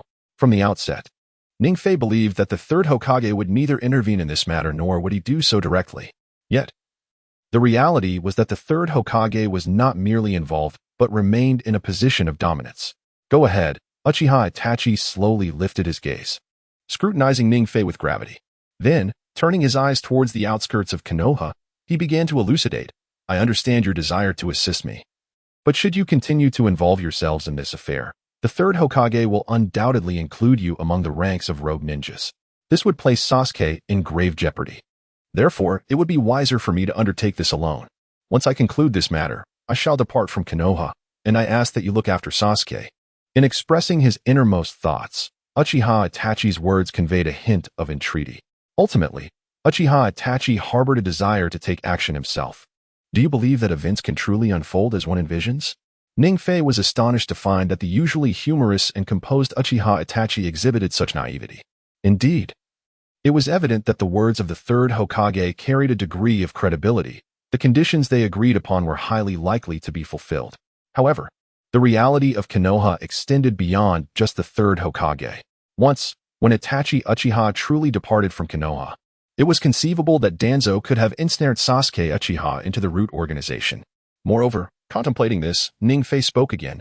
Often, thoughts are merely thoughts. One should trust oneself above all others. Furthermore, the involvement of others in this matter might complicate resolutions. Gradually, Ningfei divulged his thoughts to Itachi, who listened with an expression of astonishment. What do you mean? Itachi pondered aloud. Ningfei nodded before pointing towards a distant shadow, stating, if I am not mistaken, someone has already made their move. Turning to look, a chill swept over Itachi. In the far distance, hundreds of cloaked ninjas were advancing. Is this really happening? The sudden appearance of these peculiar ninjas heightened Itachi's anxiety. Although, from an outward perspective, most of these incoming ninjas appeared to possess the strength of Chunin, Itachi would typically harbor no concerns. A mere Amaterasu could effortlessly eliminate them. However, today was different. Itachi was not fearful of these Chunin. He was apprehensive of the power lurking behind him. If I am not mistaken, these individuals belong to Danzo. At this moment, Ningfei slowly opened his mouth. Danzo. Upon hearing Ningfei's words, Itachi's face was shrouded in confusion. He had ceased communication with Danzo over a week ago and believed that Danzo had not intervened in this matter. Yet, given the current situation, Danzo was not merely involved. He was directly participating. An inexplicable pressure suddenly descended upon Itachi. Then, Itachi's gaze turned towards the Ninja Academy in Konoha, filled with unease. Was Danzo now targeting Sasuke Uchiha? Ningfei noticed Itachi's focus and inquired. Itachi nodded. Do not worry. Danzo's intentions should not be directed at this, but rather, it must be the Sharingan. Reflecting on this, Ningfei shared Danzo's possible objectives with Itachi, adding, though the third Hokage may lack a sense of shame, he is unlikely to renege on his promises so swiftly. Sasuke will also be protected. It seemed that Danzo's current intentions were likely to acquire the Uchiha clan's bloodline limit. The Sharingan. Danzo truly is. After hearing Ningfei's analysis, Itachi's face instantly darkened with murderous intent. In truth, Itachi harbored certain sentiments towards Danzo. Recalling an instance when Uchiha Shirsui's eye had fallen into Danzo's possession, yet he never anticipated such insatiable greed from him. What should be done now? For the first time, Itachi, as a ninja, felt a sense of confusion. The power struggles and deceit among the upper echelons of Konoha left Itachi unable to decipher the intricacies of this village. Subconsciously, Uchiha Itachi relinquished the power of decision to Ningfei. What to do? It was simple. Eliminate these individuals entirely. As he spoke, a murderous intent flickered across Ningfei's face. In his view, no matter how elaborate the schemes, they crumbled in the face of absolute power. Moreover, these individuals had come as mere cannon fodder, seeking their own demise. Thus, Ningfei felt no trace of sympathy. Then, the slaughter commenced. Uchiha Itachi slowly parted his lips. And a moment later, his own murderous intent vanished. Haha, let us act. Upon witnessing this, Ningfei immediately followed Itachi's lead. Who were they? The root ninjas stationed outside the Uchiha stronghold were taken aback. Their expressions blank in response to the sudden appearance of Uchiha Itachi and Ningfei, the very men who had come to end their lives. Seizing the opportunity before these individuals could react, Ningfei decisively unleashed his attack. Fire Release, Great Fire Dragon Technique. He first condensed the flames of the burning fruit and then swiftly formed the necessary hand seals to summon the Fire Dragon Technique. Ultimately, he achieved a perfect amalgamation of these two forces, liberating himself in the process. This unique ninjutsu, crafted by Ning Fei, made its debut in the world of ninjas. A towering fire dragon, exceeding 10 meters in height, surged forth with blistering heat and ferocity, charging directly into the crowd. Quick evade. What ninjutsu could they employ? Water Release, Water Dragon Bullet Technique. The crowd hastily retreated, as the two before him initiated their attack without a word of disagreement. Many root ninjas were left in a state of utter shock, especially upon witnessing Ning Fei's offensive tactics. Their expressions shifted to one of bewilderment. This fire release technique surpassed even the might of standard Nin fire techniques. Realizing this, the frontline root Nin promptly employed various defensive measures in an attempt to thwart Ning Fei's assault. In an instant, an array of earth and water release techniques manifested before Ning Fei. Yet, they had gravely underestimated the power of Ning Fei's unleashed fire dragon technique. More than a dozen water release techniques evaporated entirely before even making contact with the fire dragon, consumed by its searing heat. Techniques such as earth release, earth wall were obliterated in a heartbeat. How formidable. Just how powerful is this boy? What is the intelligence department doing? Why is there such an impressive youth beside Uchiha Itachi? Faced with the realization that their defensive strategies were utterly ineffective, a flicker of fear crossed the faces of some root ninjas. They had no time to respond before being engulfed by the flames. Until this moment, Ning Fei had publicly showcased all of his strength. You have regained your power. Standing beside Ning Fei, Uchiha Itachi could not help but cast a surprised glance at him. Reflecting on half a month prior, Ning Fei's strength had been at best that of a genin. Today, even an ordinary jonin pales in comparison. Such extraordinary talent leaves Uchiha Itachi in awe. Not even close to you all. At this moment, Ning Fei also chuckled. Indeed, it is as such. Nowadays, Ning Fei has developed a means of self-preservation within the ninja world, allowing him to stand firm even against formidable opponents like Momochi Zabuza. He can now rival the likes of Uchiha Itachi. However, he is still far from reaching that pinnacle. Ning Fei is acutely aware of this, especially since Uchiha Itachi has yet to unlock his Manjiki Sharingan, undoubtedly making him stronger than Ning Fei. Nevertheless, this is merely a fleeting moment. Ning Fei is confident and has devised a plan to surpass Uchiha Itachi in the latter half of the year. As for the other insignificant foes, they are of no concern to him. Observing the scattered remnants of the enemy, Uchiha Itachi slowly rose to his feet. Kaleidoscopic Sharingan. Activate, he murmured softly. A Manjiki Sharingan materialized in his eyes, once more focusing on the distant crowd. With a snap, a malevolent aura surged within Uchiha Itachi as he opened his eyes. Amaterasu. In an instant, a torrent of pure black flames erupted, engulfing the fleeing masses. Let us see how the rest fare. Uchiha Itachi's gaze shifted towards the distant Amaterasu, locking onto his clan members who were entranced by the battle. Are you ready to strike? He queried. Regardless of Uchiha Itachi, Amaterasu, Ning Fei, or the Fire Dragon technique, the ensuing commotion was nothing short of monumental. As Amaterasu dispatched the last of the root ninjas in the arena, Ning Fei noticed a multitude of ninjas surrounding him and Uchiha Itachi, completely encircling them, with the legacy of the third Hokage behind him. Accompanied by a throng of root ninjas, there were also renowned figures like Kakashi Hatake, a master of copying techniques, the Genjutsu prodigy, Yugao Yuzuki, the 12 Guardian Ninja led by Asuma Saratobi, the interrogator Ibiki Marino, and the formidable Might Guy.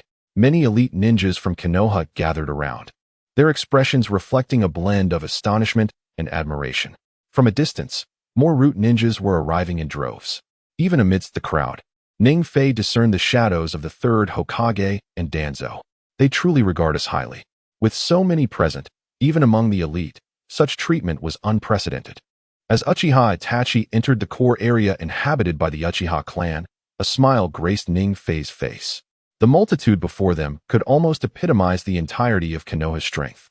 While Ning Fei might have been able to resist any single opponent among them, collectively, they were beyond his capability. Yet, Ning Fei did not shy away. Instead, an inexplicable fighting spirit ignited within him. With this opportunity, Ning Fei yearned to witness the limits of his potential. Ning Fei, stop right there. But to everyone's surprise, Akatsuki Mitarashi suddenly burst forth from the crowd, her spirited visage revealing a hint of urgency. Red Bean, how did this individual come to be? Upon encountering the visitor before him, it was indeed Yashitai Red Bean, which left Ning Fei somewhat astonished. He recalled that previously, Yashitai Red Bean had fallen into a deep coma, and it was certain she would not awaken within half a day. Yet now, inexplicably, Ning Fei found himself feeling a bit perturbed. He hesitated to involve Yashitai Red Bean in this matter, as he did not wish for their friendship to be marred by it. After all, Yashitai Red Bean was a direct descendant of the third Hokage. During Orochimaru's betrayal, she had been approached with the proposition of leaving Konoha, to which she had firmly refused. Thus, Ning Fei understood that Konoha still held some significance in her heart. As he had once conveyed to Uchiha Itachi, everyone has the right to make their own decisions. Regarding the notion of Yashitai Red Bean, Ning Fei had not elaborated much. Even Orochimaru, her master, could not forge a bond closer than what he shared with Yashitai Red Bean. Ultimately, before Ning Fei could assist Uchiha Itachi, he had brought Yashitai Red Bean along. He never anticipated her presence beside him at this moment. You are not their rivals. Do not resist. Seeing Ning Fei remain silent, Yashitai Red Bean urged him once more. For Ning Fei, his feelings towards Yashitai Red Bean were rather intricate. Due to a particular task, she had come to know this seemingly eccentric youth. Initially, she had merely regarded Ning Fei as a subject of her mission. However, as time passed and their interactions deepened, her curiosity towards him blossomed. Time and again, they shared conversations, leaving Yashitai Red Bean unable to articulate her feelings for Ning Fei. Perhaps there existed a bond of friendship between them, or perhaps the stirrings of youthful affection. Nonetheless, one thing was certain. Yashitai Red Bean did not wish for any harm to befall Ning Fei. Thus, upon his fainting, she rushed to Konoha at the earliest opportunity. You rascal, you owe me a few dumplings. Ning Fei still remained reticent, yet an inexplicable glint of menace flickered across Yashitai Red Bean's countenance. In that instant, a profound stillness enveloped the scene. The onlookers below refrained from speaking, their earnest gazes fixated on Ning Fei. Red Bean. After much contemplation, Ning Fei finally spoke. All right, shall we make a decision? Yashitai Red Bean responded eagerly, her expression tinged with hope. I apologize. The dumpling debt may be repaid in the future. As he spoke, Ning Fei erupted into laughter. Simultaneously, he darted from the eaves, swiftly approaching Yashitai Red Bean and rendering her unconscious with a single blow, gently cradling her in his arms. Ning Fei advanced towards the closest figure, the sunset-hued Hinata. Halt. Prepare for battle. What does this little brat intend to do? No one expected Ning Fei to act with such determination, and they all began to murmur in surprise. Even some of the hidden ninjas in the rear were preparing for battle, but Asuma Saratobi signaled them to refrain from hasty actions. You? As Ning Fei appeared before him, holding the precious red bean dessert, Kurenai Yuhi curiously inquired. Take her away, and remember to tell her that Ning Fei has debts to repay when she awakens. Thus, Ning Fei finally caught a glimpse of the red bean dessert in his arms, then handed it to Kurenai Yuhi beside him. Kurenai was momentarily at a loss for words upon seeing this. At that moment, the Konoha ninjas nearby, whether having received some information or witnessing the scene before them, seemed stirred.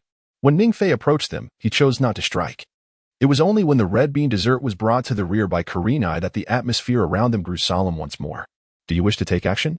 As they drew nearer, Ning Fei began to murmur. Then, let me witness the true strength of Konoha's elite jonin. Ning Fei did not linger. He slowly lowered his hand and prepared for combat. Konoha and Kakashi Hitaki, you should not involve yourselves in this matter. The first to reach Ning Fei was the elite jonin, Kakashi Hitaki. His indifferent gaze revealed a hint of relaxation. Yet Ning Fei sensed a trace of tension emanating from Kakashi, truly worthy of his self-proclaimed title, the boy who is 50-50. As he silently criticized Ning Fei in his heart, Kakashi began to retreat. Ning Fei understood. In the face of Kakashi, who excelled in close combat, it was best to maintain distance. Finally, an opportunity presented itself. Seeing that Ning Fei had no intention of surrendering, Kakashi finally spoke. Konoha is impressive. However, I have come to realize that this place does not suit my taste. Ning Fei's words seemed somewhat perplexing, yet Kakashi, standing before him, comprehended. Not to your taste? Then I cannot allow you to depart from Konoha unscathed. As Kakashi's words echoed, a palpable killing intent surged forth. Truly worthy of himself, Kakashi. Hearing Kakashi's declaration, Ning Fei remained unfazed, a smile gracing his face. Kakashi's words reminded Ning Fei of how Kakashi had interacted with Sasuke after the Chunin exams, equally stubborn, with a similar tone, and even the same expression on his face. "Do not regard me with such eyes," Ning Fei said as he slowly approached Kakashi, smiling. "Ning Fei, is it? You should not be entangled in this matter. It has finally given you an opportunity. Lay down your weapons." At that moment, Kakashi drew a sharp kunai from his bag. His expression grave. Despite having met Ning Fei only twice before, Kakashi did not wish for such a talent to withdraw from Konoha. Influenced by Ning Fei's earlier impact on him and his displayed prowess in battle. Though Ning Fei had not openly declared himself a rogue ninja, Kakashi was well aware. Had Ning Fei not intervened directly in this matter, even with his remarkable talents, the third Hokage's disposition would never permit him to remain in Konoha. Thus, this was the final attempt to persuade Ning Fei. There was no need for further elaboration. He was acutely aware of his own thoughts. Ning Fei once desired to linger in Konoha, yet he had become cognizant of the myriad events unfolding around him. What Konoha represented was merely this. What if Ning Fei, once a ninja of the great shinobi world, were to become a rogue? Facing Ning Fei, Kakashi felt an inexplicable surge of joy, astonished that the young boy would utter such words. Taking the initiative, Ning Fei was the first to speak. Very well. It seemed Kakashi recognized the unwavering resolve within Ning Fei, prompting him to refrain from further words. Slowly, he removed his forehead protector. And the atmosphere between Ning Fei and Kakashi became charged with potential conflict. Meanwhile, in the distance, the third Hokage closed his eyes, as though he too understood Ning Fei's contemplations. With a decisive gesture, the third Hokage's large hand waved, prompting many Umbu ninjas to spring into action. One squad sealed off the Uchiha clan's residence, while the remaining forces followed his lead. At this juncture, Zeit, standing behind the third Hokage, led a contingent of ninjas to confront the Uchiha forces. On another front, Kakashi and Ning Fei had already aligned themselves, demonstrating formidable strength. True to the legacy of the Hitaki clan, Kakashi, though not perfectly inheriting the techniques of the White Fang, exhibited remarkable prowess in close combat.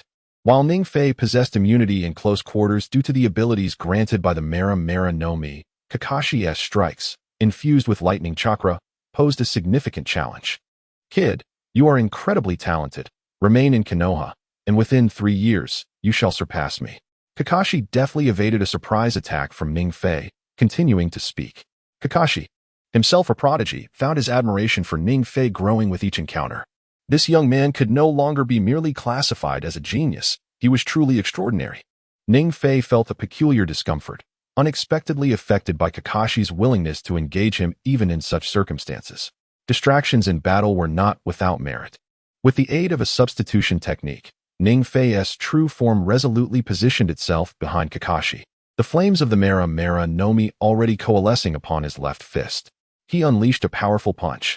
A thunderous roar erupted, followed by a colossal inferno that illuminated the entire venue. Had he succeeded? Ning Fei felt a twinge of surprise, not anticipating the accuracy of his strike against Kakashi. Yet he had no time to revel in triumph. As the flames dissipated, Ning Fei found no trace of Kakashi, only a charred piece of wood where he once stood. The substitution technique. Upon spotting the charred stump, Ning Fei, who had initially relaxed, felt a renewed surge of tension. In an instant, a considerable distance was created between the two parties as they withdrew. There was no shame in being pushed to the brink of defeat by you. At this moment, Kakashi Hitaki appeared before Ning Fei, yet he bore a somewhat altered demeanor. The usual warmth and familiarity that he often exhibited had vanished without a trace. His eyes now filled with solemnity. "Thank you for your compliment." Ning Fei smiled briefly before beginning to pace restlessly, providing Kakashi with no opportunity for attack. However, Kakashi remained unperturbed. Observing Ning Fei with his eyes closed, he suddenly declared, "Today is the day." In an instant, a kaleidoscope-like Sharingan manifested within Kakashi's eye socket. Utilizing the Sharingan, he directly locked onto the path Ning Fei occupied, having preemptively predicted his successful trajectory. Kakashi channeled his lightning chakra into his palm, and in a heartbeat, a pale blue lightning coalesced at his fingertips. Without hesitation, Kakashi surged towards Ning Fei like a bolt of lightning. In the process, it was unclear whether he moved too swiftly or if he had unleashed a shadow during his assault. To Ning Fei's ears, it seemed as though hundreds of birds were chaotically chirping. Raikiri? As Kakashi charged towards Ning Fei, he instantly recognized the technique being employed. Raikiri, an A-rank lightning attribute ninjutsu, was one of Kakashi's signature moves. Without the Sharingan, Raikiri could be regarded as his most formidable weapon. To his astonishment, Kakashi found that Ning Fei had discerned his technique. Aside from the third Hokage, a few members of Kakashi's Zanbu, and his close friend Might Guy, few had witnessed this original ninjutsu. Moreover, this was the first time Kakashi had used Raikiri as an offensive technique in Konoha. In that fleeting moment, Kakashi began to question whether Ning Fei might be a spy sent from another ninja village. That is not surprising. I am indeed familiar with this ninjutsu. In the face of Kakashi's probing inquiry, Ning Fei remained composed, yet he was simultaneously preparing his counterattack. Let me see whether today it is the fire release ninjutsu that prevails, or if your Raikiri holds the greater power. Fire release, great fireball technique, multi-strike version. In the blink of an eye, Ning Fei resolutely activated his Sharingan, channeling its power into the burning fruit. Simultaneously, he gathered every ounce of fire release chakra within him, his hands swiftly forming hand seals. 3 massive fireballs, each with a diameter exceeding 10 meters, materialized out of thin air before him. What is this? Kakashi was left speechless, utterly astonished by Ning Fei's strike. As an elite J-nin of Konoha, Kakashi had witnessed countless forms of fire release ninjutsu, yet he had never encountered anything akin to this. Previously, he had merely assumed that Ning Fei could only utilize basic fire release techniques. However, the fire release technique displayed before him was at least on par with S-rank ninjutsu. This is not good. Feeling the intense heat emanating from his surroundings, Kakashi had no choice but to abandon his offensive. After forcibly canceling his lightning cutter, Kakashi immediately retreated to his side. Although the lightning cutter is an A-rank lightning release technique, its offensive capability and penetration far surpass those of conventional fire release techniques. However, based solely on the appearance and temperature of the fireball, Kakashi realized that if he charged in recklessly, the only outcome would be certain death. This terrifying fire release technique left Kakashi devoid of both courage and justification to engage head-on. Such a powerful fire release could not possibly be unleashed by a mere child. Ning Fei could not possibly be just 12 years old. If he had spent his entire time at the bottom of the class in the Leaf Village Academy, then most of the people present had indeed heard of the name Ning Fei. For a full 6 years, I had been unable to graduate from the ninja school. Languishing at the bottom, the village had its share of gossip. Yet now, with this single technique, Ning Fei had created his own ninjutsu, striking countless faces with undeniable force. Water release wall. After abandoning his attack, Kakashi immediately began to form hand seals, intending to use the water release wall to counter Ning Fei's fireball assault. However, Kakashi was not particularly adept at water release, and with an already meager amount of chakra, the water wall he conjured merely enveloped him. Yet within 3 seconds, an intense mist erupted into the eyes of the onlookers. At that moment, those nearby understood that Kakashi's defensive measure against the extreme heat had proven futile. It had failed to even provide any resistance against the intense heat before being completely evaporated by Ning Fei's 3 fireballs. Be careful. Kakashi is retreating west. As the fireball threatened to explode, Narashikaku, closest to Kakashi, took the lead in speaking, while Might Guy, who had been watching from the sidelines, urged Kakashi to retreat first. Might Guy, with astonishing agility, swiftly pulled Kakashi out of Ning Fei's attack range. This child is frighteningly powerful. After being separated from the battle, Kakashi's expression grew grim. Had Might Guy been any slower, Kakashi might have vanished into the flames entirely. Well, when it comes to fire release techniques, it is unlikely that any ninja in the Leaf Village surpasses my prowess. At this moment, Might Guy nodded in agreement. Understanding Kakashi's strength as his old rival and dear friend, to single-handedly employ fire release techniques and force Kakashi into such a dire situation, Might Guy acknowledged Ning Fei's might. The blue beast in Might Guy, seeing Kakashi evade his attack, Ning Fei wore a look of regret, though he had not intended to kill Kakashi initially. The near miss left him somewhat uncomfortable. The arrival of Might Guy at this juncture also stirred a sense of excitement within Ning Fei. After executing the fire release, Super Fireball multi-strike technique, Ning Fei's chakra reserves were gradually dwindling. If another Leaf Ninja had come to intervene, Ning Fei might have considered retreating. However, with Might Guy approaching, Ning Fei remained entirely unperturbed. This did not imply that Might Guy was any less formidable. Despite being a formidable powerhouse, almost on the verge of being cast aside, even the eccentric Uchiha Madara acknowledged that Might Guy's taijutsu is unparalleled. In comparison, among the many elite jonin of Konoha, Might Guy undoubtedly ranks as a top-tier warrior. However, Ning Fei remains unperturbed by Might Guy. Firstly, the Mera Mera no Mi grants immunity to physical attacks. Secondly, Ning Fei surmises that Might Guy would not employ his full strength against him. Thus, Ning Fei still harbors the hope of defeating Might Guy. As he observes Ning Fei's beaming smile, Might Guy promptly relinquishes Kakashi and positions himself before Ning Fei, preparing for combat. Ning Fei, however, refrains from excessive words, merely stating his name and remaining composed. Does this child possess proficiency in taijutsu? Witnessing Ning Fei's intent for close combat, Might Guy feels a surge of astonishment. From their earlier skirmish, it appeared that Ning Fei was solely adept in fire-style ninjutsu. Aside from the remarkably potent fire techniques he displayed, no other offensive maneuvers were evident. Subconsciously, Might Guy believed Ning Fei to be a specialist in a singular elemental ninjutsu. Yet, given the current circumstances, it seems Ning Fei can also engage in taijutsu, which brings a modicum of surprise to Might Guy. Indeed, there is a hint of truth in that, Ning Fei acknowledges, seemingly reading Might Guy's thoughts. This statement astonishes the onlookers. The reasoning is quite simple. Taijutsu and ninjutsu are distinctly different disciplines. Acquiring ninjutsu swiftly can be achieved through various means, primarily reliant on innate talent. Provided one's talent and the affinity of internal chakra reach a significant threshold, mastering the corresponding ninjutsu becomes a natural progression. Therefore, after Ning Fei unleashed two formidable fire-style techniques, the spectators were merely impressed by his talent, without delving deeper into other considerations. Conversely, taijutsu is a different matter. Excluding innate talent, taijutsu necessitates a prolonged accumulation of experience and the guidance of a master. Furthermore, in Might Guy's recollection, Ning Fei seemed not to have systematically studied taijutsu. Yet now, he dares to engage in a taijutsu contest with him. Good heavens, had you not been embroiled in this matter, I might have guided your hands. But alas, we are now adversaries. With these words, a serious expression crosses Might Guy's face as he swiftly dashes around Ning Fei. So fast. Although Ning Fei manages to lock onto Might Guy immediately, in the blink of an eye, all he perceives is Might Guy's fleeting silhouette. Truly, he is the pinnacle of Konoha, excelling in taijutsu. Realizing the futility of trying to pinpoint Might Guy, Ning Fei ceases his pursuit and stands still. What could be going through this child's mind? While Might Guy runs, he observes Ning Fei's stillness with a sense of perplexity. Here comes the Konoha whirlwind. Upon observing that Ning Fei remained utterly motionless before him, Might Guy ceased his hesitation and began to angle himself for a tentative strike against Ning Fei. As a surge of energy coalesced around Might Guy, a tempestuous flurry of punches and kicks erupted from him. With a resounding thud, Might Guy was taken aback.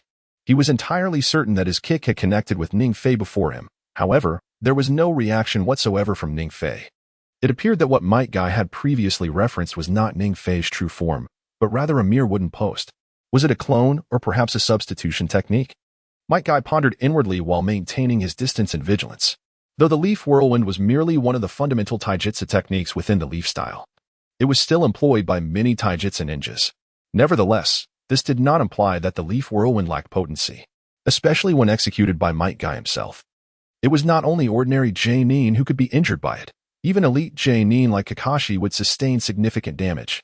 Thus, after witnessing Ning Fei's display, Might Guy began to suspect that the figure before him was not the original. What? Could this child also strike? Just as Might Guy contemplated whether to continue his offensive or adopt a defensive stance, Ning Fei unexpectedly launched an attack. With the power of the blaze fruit amassed around him, Ning Fei transformed into a fiery figure. Admittedly, Ning Fei lacked proficiency in taijutsu. However, with the augmentation provided by the blaze fruit, he felt no need for elaborate techniques. He merely needed to land a hit on Might Guy. In truth, Ning Fei was not a clone, but his true self. As this revelation struck Might Guy, Kakashi, whose chakra was depleted, quickly voiced a warning. Previously, during Ning Fei's confrontation with Might Guy, Kakashi had already been attentive to him. He was certain that the Ning Fei before him would not be employing any form of substitution technique. At that moment, Ning Fei was indeed the original. Was this truly the case? Such an outcome was beyond my expectations. Despite the shock of Kakashi's words, Might Guy, having known Kakashi for many years, would never question his analysis. A youth capable of wholly resisting his leaf whirlwind solely through physical prowess. Might Guy erupted into laughter. The vigor of youth. Your adolescent spirit has piqued my profound interest. Let us engage in a clash befitting men. In the face of the oncoming Ning Fei, Might Guy stood unflinching. The flame swirling above Ning Fei could pose a slight threat to him. However, Ning Fei's attack was simply too slow. The power was commendable, but you have struck me. In the blink of an eye, Might Guy, who had stood several meters away, suddenly appeared beside Ning Fei, slightly narrowing his eyes. Might Guy declared, I wonder if you can bear this heavy responsibility. The Leaf Great Whirlwind is upon you.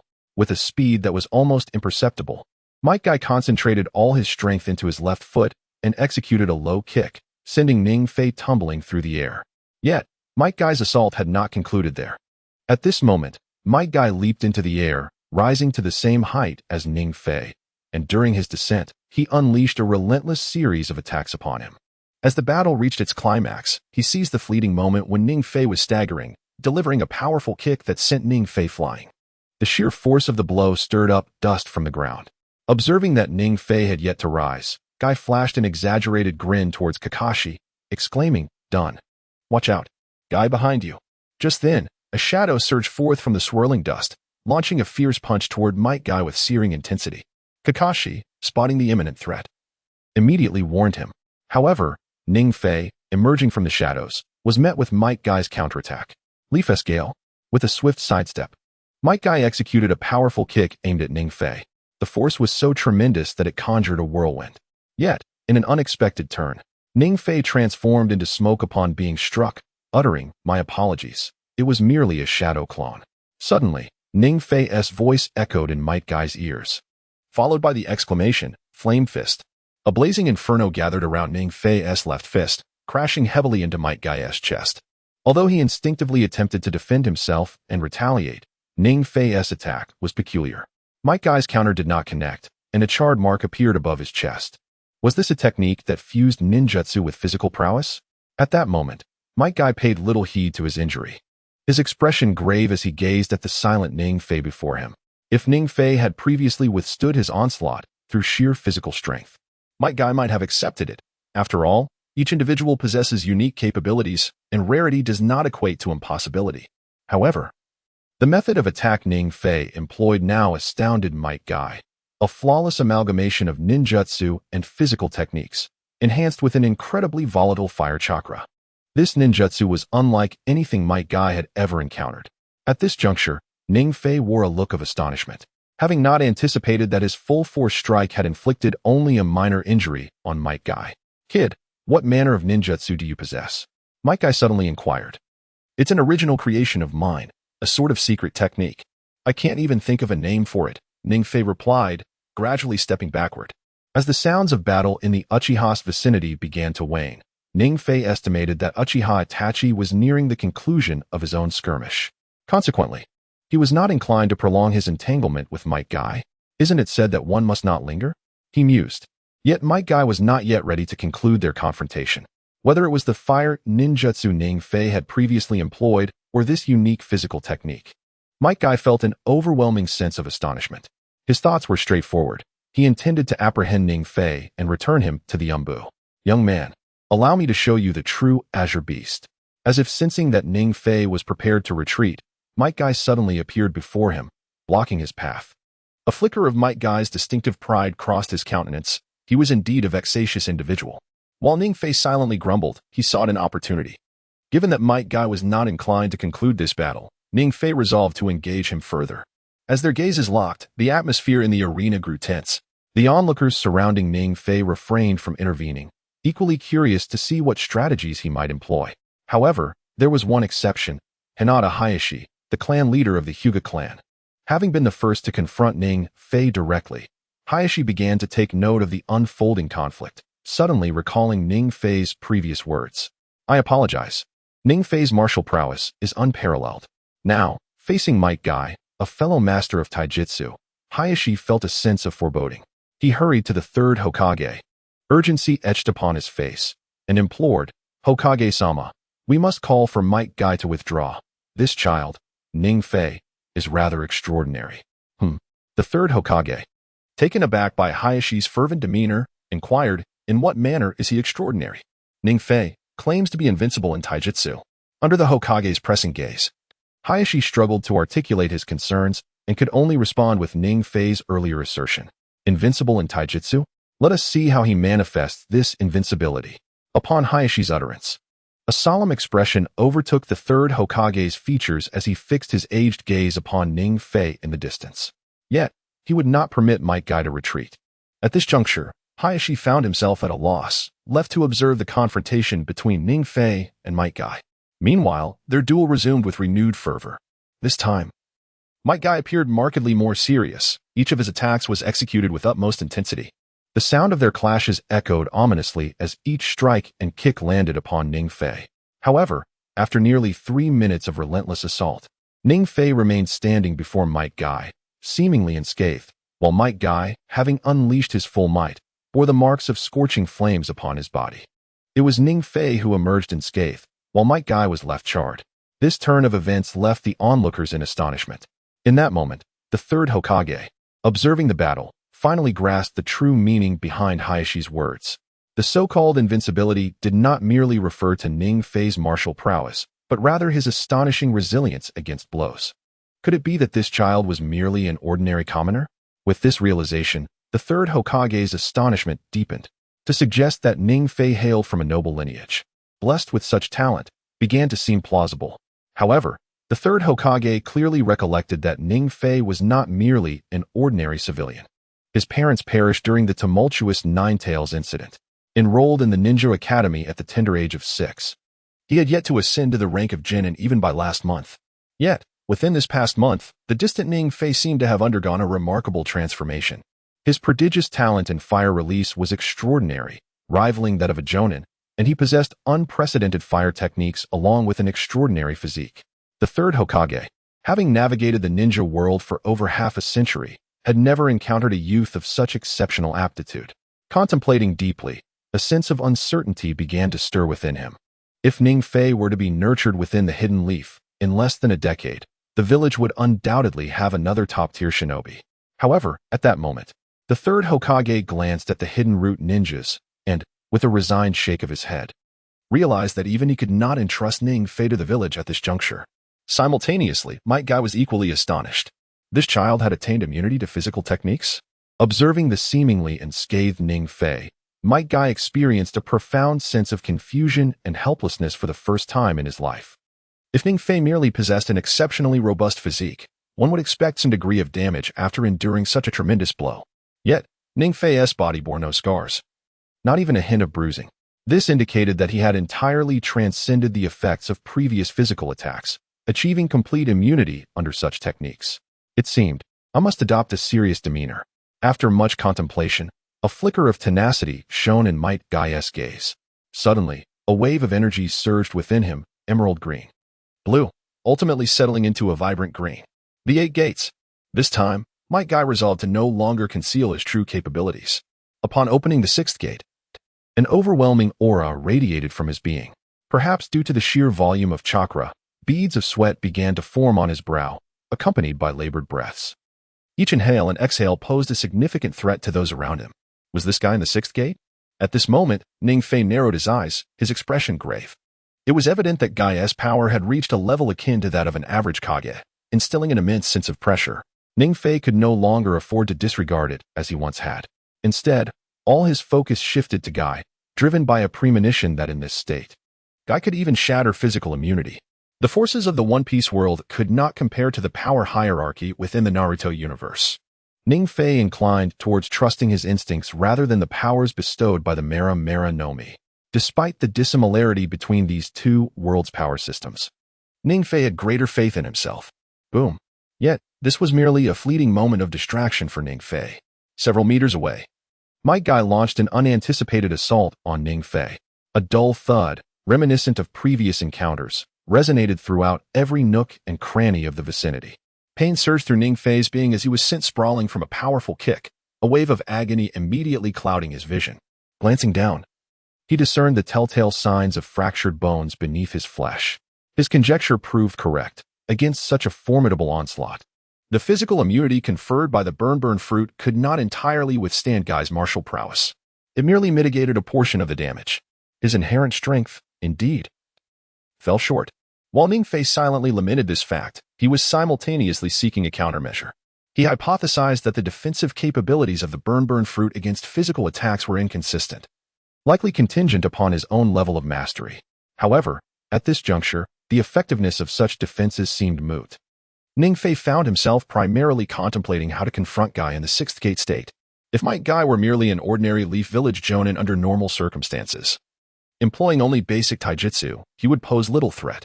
Yet, once Guy unleashed the 8 gates, his power would surge dramatically, and upon entering the 8th gate, he would undoubtedly ascend to a level of strength akin to that of the 6 paths. Even in the 6th gate, Guy remained a formidable adversary. Judging from the original narrative's power dynamics, Guy was at least comparable to the Akatsuki's Kisame Hashigaki. Realizing this, Ningfei felt an inexplicable weight of pressure. Was it necessary to resort to his trump card? As he fixated intently on Might Guy, he stealthily retrieved the Kyogre transformation card from his system space.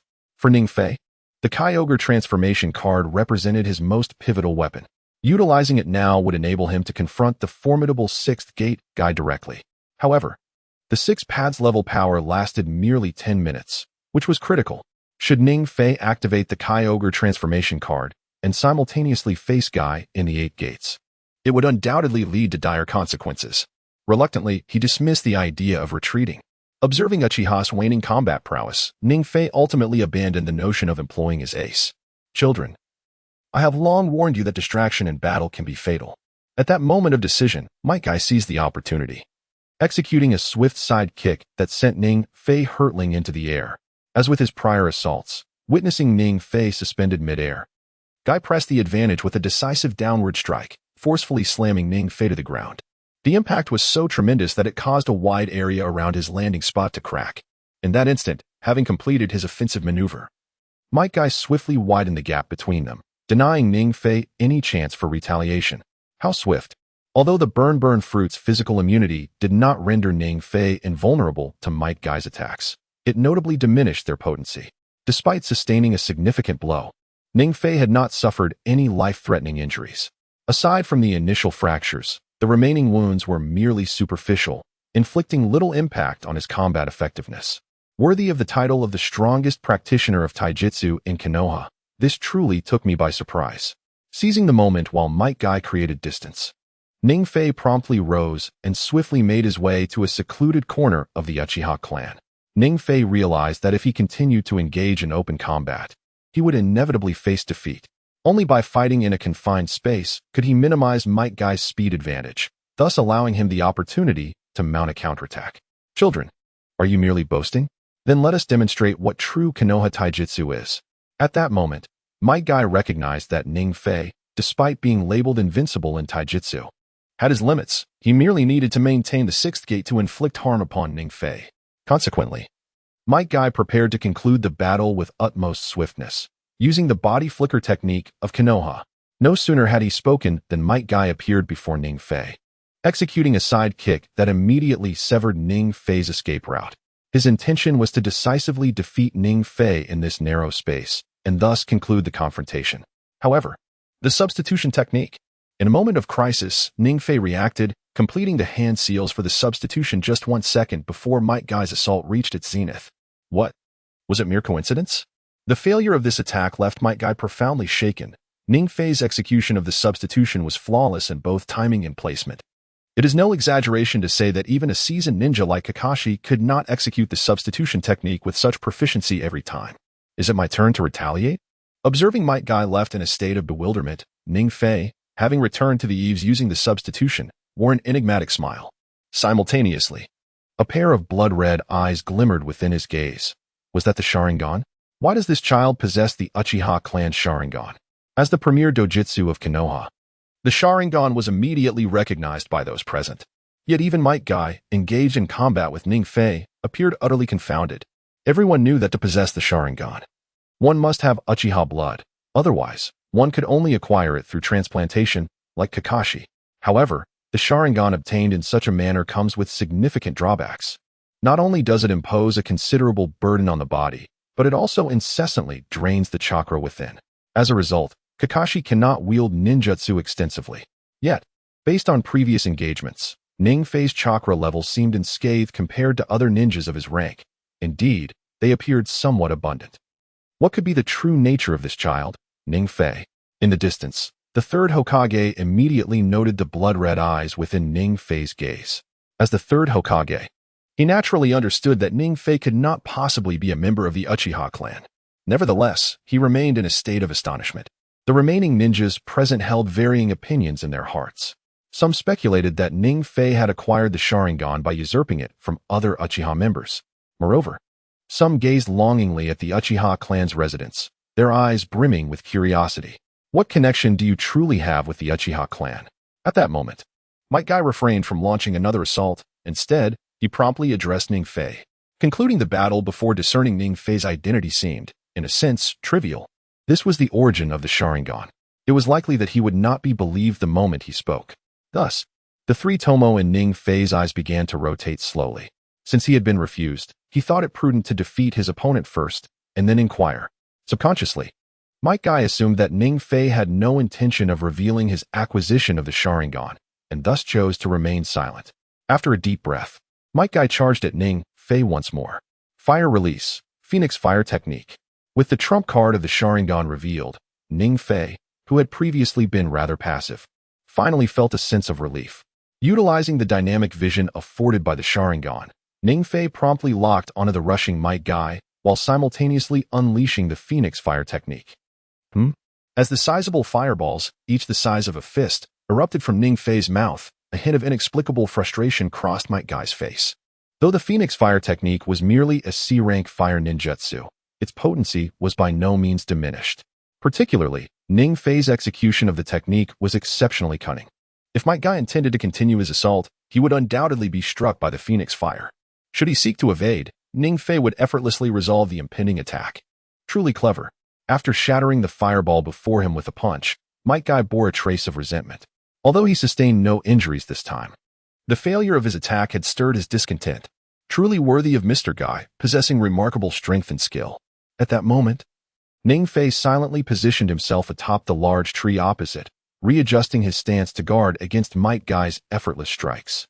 Children, just wait and see. I shall show you what true body techniques are. In the blink of an eye, Might Guy had repositioned himself, swiftly retrieving a pair of nunchaku from his bag as a weapon, and charged again at Ning Fei. Fire release, Phoenix Fire technique. Due to his limited chakra, Ning Fei resorted once more to the Phoenix Fire technique, aiming to fend off Might Guy's assault, as he had previously done with this simple ninjutsu. This is bad. However, as soon as he unleashed the Phoenix Fire technique, Ning Fei sensed something amiss. This defense was not as effective as the last. Drawing his nunchaku, Might Guy swiftly dispelled the Phoenix Fire, and in a critical moment, hurled the nunchaku toward Ning Fei. This, before Ning Fei could utter a word. He recognized Might Guy's impending attack, promptly locking his Sharingan onto the airborne nunchaku, while he rapidly evaded in all directions. Yet, just as Ning Fei landed, Might Guy had already appeared from the very spot Ning Fei had intended to retreat to. Child, you are still too young. Suspended in midair, Ning Fei had yet to adjust his posture when he was unceremoniously kicked away by Might Guy. Just as Ning Fei was about to rise, Might Guy approached him slowly and lifted him effortlessly into his arms. Children, the battle has concluded. Observing Ning Fei's somewhat disheveled state, a youthful smile radiated from Might Guy's face. However, Ning Fei was not one to concede easily. Unexpectedly, he was prepared to unveil his trump card. Ning Fei suddenly spoke, and upon hearing his words, Might Guy appeared cautious. The previous battle had been so fierce that the flames within Ning Fei seemed to have extinguished. Yet for some inexplicable reason, Might Guy felt a subtle heat emanating from his hands.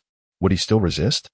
Might Guy seemed to sense something amiss and immediately lunged at Ning Fei's neck with the knife in his hand, albeit with a slight hesitation. At the moment Might Guy raised his hand, a faint flicker of flame erupted from within Ning Fei. The intense heat compelled Might Guy to instinctively release his grip. Seizing the fleeting opportunity, Ning Fei executed a substitution technique, freeing himself from Might Guy's control. Thus began his counterattack. Fire gun.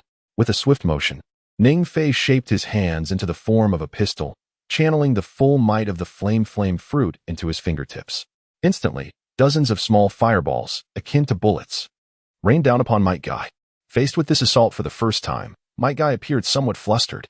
Initially, he intended to evade Ning Fei's fiery onslaught with agility, but the dense barrage of fireballs rendered evasion nearly impossible. Each time a fireball struck him, a faint explosion echoed in the air. Perhaps once or twice. Might Guy could withstand these attacks with his formidable physique, but as a minute passed, he ultimately found himself unable to endure the relentless barrage and opted to distance himself from Ning Fei. "You still possess chakra?" he remarked, lightly brushing the charred skin on his face, a hint of disbelief in his voice. Considering Ning Fei's previous battles with Kakashi, it was evident that within the span of half an hour, he had executed at least 2 S-rank ninjutsu techniques. As for other techniques, they were beyond counting. While many believed that Ning Fei's chakra had diminished, he once again unleashed an unprecedented fire-release ninjutsu. Might Guy estimated that the fire-release ninjutsu Ning Fei used against him was at least equivalent to an A-rank technique. Although its individual potency might not surpass the C-rank Phoenix Fire technique, its sheer volume and explosive impact significantly elevated its rank. The continuous explosions and overwhelming output rendered this technique comparable to any A-rank fire-release ninjutsu. Though this technique might not be a one-hit kill weapon, in the context of team combat, it certainly qualified as a divine skill. Most critically, Might Guy discerned the hand signs for the technique prior to Ning Fei's execution, indicating that this new fire-release ninjutsu was an unmarked technique. As Might Guy stood there in astonishment, every individual present wore expressions of incredulity. The birth of any new ninjutsu requires a considerable amount of time, especially when it comes to high-level techniques. Kakashi's Raikiri took a full 3 years from conception to completion. The 4th Hokage's Rasengan demanded immense resources to develop such an S-rank ninjutsu with no hand signs. However, during the mere half hour that Ning Fei engaged, he continuously unveiled new fire-style techniques. Even Might Guy, who was not particularly adept at ninjutsu, could sense a tinge of terror, as could the remaining Leaf Village ninjas. Many of them, particularly those skilled in fire-style techniques, began to question their own efforts. After painstakingly honing their skills for over 6 months to grasp new ninjutsu, they watched Ning Fei execute an S-rank large-scale destructive fire-style technique alongside an A-rank fire-style technique without hand signs, as well as an enigmatic secret technique of unknown caliber. Perhaps he was the true genius. Even the observing 3rd Hokage could not help but express his astonishment, self-proclaimed as a master of ninjutsu. For he discovered that there were still numerous techniques in the ninja world that he had never encountered. The effectiveness of this skill appeared remarkable. As he noticed the fear his actions instilled in others, Ning Fei pondered silently. In truth, what Ning Fei had employed previously was not fire-style ninjutsu, but rather the powers of the flame fruit. Over the past month, he had not only practiced chakra, but also honed his physical abilities through the fruit's powers, leading to his growth. After an extended battle, Ning Fei found his chakra reserves dwindling. However, this did not imply a lack of combat prowess. In the weeks following his arrival in the Naruto universe, Ning Fei had acquired the ability to refine chakra and wield the powers of the flame fruit, which he held dear. Although his focus was not solely on the devil fruit, he still reaped considerable rewards. The firearms he previously used were a testament to this. Stop him. After forcing Might Guy back with his firearm, Ning Fei instinctively retreated to create distance. Unexpectedly, the 3rd Hokage, standing at a distance, suddenly spoke.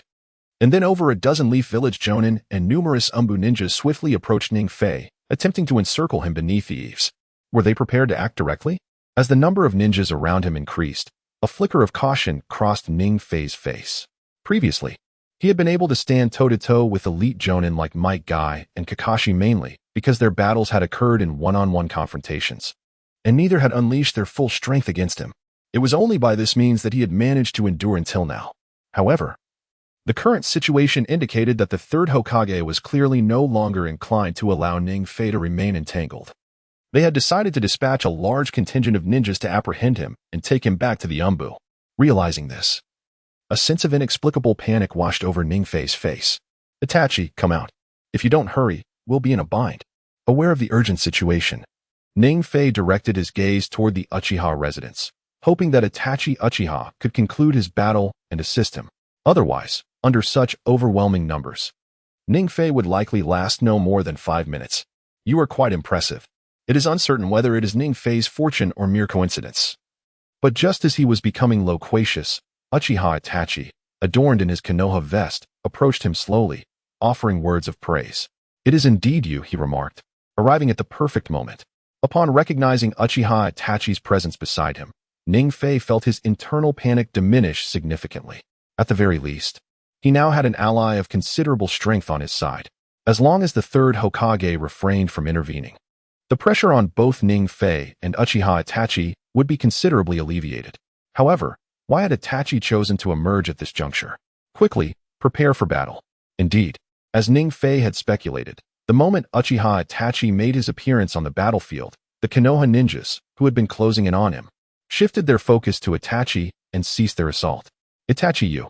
At this moment, Kakashi, also a member of the Umbu, stepped forward, gazing at the icy demeanor of Uchiha Itachi, seemingly yearning for something unattainable. Yet, in the end, Kakashi remained silent, a trace of regret lingering in his expression. Despite their strained relationship, Kakashi was unwilling to witness a remarkably youthful prodigy from Konoha finally turning his allegiance to the village. Thank you for your past care, Kakashi. He mused, but the past is past. There is no turning back now. As Uchiha Itachi regarded Kakashi, he was taken aback by Kakashi's unexpected resolve in such a critical moment. Nevertheless, Uchiha Itachi did not cast aside his inner thoughts. After expressing his gratitude, he braced himself for confrontation. Ning Fei, can you see? It was a question that lingered in the air. Itachi then discerned a striking pair of Tomoe within Ning Fei's eyes, a pair of mesmerizing three Tomoe Sharingan. In that fleeting moment, Itachi's tranquil heart stirred with ripples of surprise. He had never anticipated that Ning Fei possessed a Sharingan, let alone one of such caliber. Even among the Uchiha clan, not every member could boast such an extraordinary Sharingan. Moreover, Itachi could sense that those eyes belonged unequivocally to Ning Fei, untouched by others. A profound connection, resonant with the bloodline of the Sharingan, fortified Itachi's resolve. Yet, it was undeniable that Ning Fei did not belong to the Uchiha clan, leaving Itachi in a state of inner turmoil amidst this seemingly contradictory outcome. Let us wait for the battle to unfold, he thought, observing the situation. It appeared that the third Hokage also sought to understand why Ning Fei possessed a pair of three Tomoe Sharingan. After Itachi spoke, the Hokage refrained from instructing the Konoha ninjas to attack immediately, instead waiting for Ning Fei to respond. Well, this is rather complicated, Ning Fei pondered, caught off guard by Itachi's inquiry. When he had intended to activate his three Tomoe Sharingan, he had already contemplated his response. However, given the urgency of the situation, had he not unlocked the Sharingan, even Might Guy would have remained oblivious to his presence. In a moment of desperation, Ning Fei resolved to reveal his true intentions. Presently, troubles began to overwhelm him. For others, Ning Fei might have managed to obfuscate the matter, but when it came to Uchiha Itachi, he simply could not deceive him. Within this ninja realm, aside from Uchiha Madara, Kuro and Shiro, and Uchiha Obito, the individual most well-versed in the Sharingan was undoubtedly Uchiha Itachi, standing before him. Not only was he familiar with the complete form of the Sharingan, but he also understood the methods of its evolution. If Ning were to fabricate some flimsy excuse, the repercussions could very well outweigh the benefits. Itachi, I find myself at a loss on how to explain the matter concerning the Sharingan. However, you must trust that the origin of this gaze is wholly pure and not derived from any other branch of the Uchiha clan. Ultimately, Ning Fei could only persuade Uchiha Itachi through such assurances. Very well, I trust you. To everyone's astonishment, upon hearing Ning Fei's abrupt rationale, Uchiha Itachi not only ceased his inquiries, but also readily accepted Ning Fei's words. Was this belief genuine? Ning Fei was utterly astonished. He had not anticipated that under such circumstances, Uchiha Itachi would place his trust in him so effortlessly, appearing to have no intention of further questioning him. Instead, he directed his focus towards the third Hokage amidst the throng. Halt! Do not approach any further. Umbu, prepare for action. As Uchiha Itachi moved closer to the third Hokage, an inexplicable calm washed over all present. Ning Fei could distinctly hear the anxious heartbeats of those men, while Uchiha Itachi, the focal point, disregarded the shouts of those around him, advancing directly toward the third Hokage. Ning Fei observed, seemingly able to fathom Uchiha Itachi's inner thoughts, and promptly followed in his wake. Itachi you. As Ning Fei opened his mouth to speak, Itachi gestured for him to remain silent.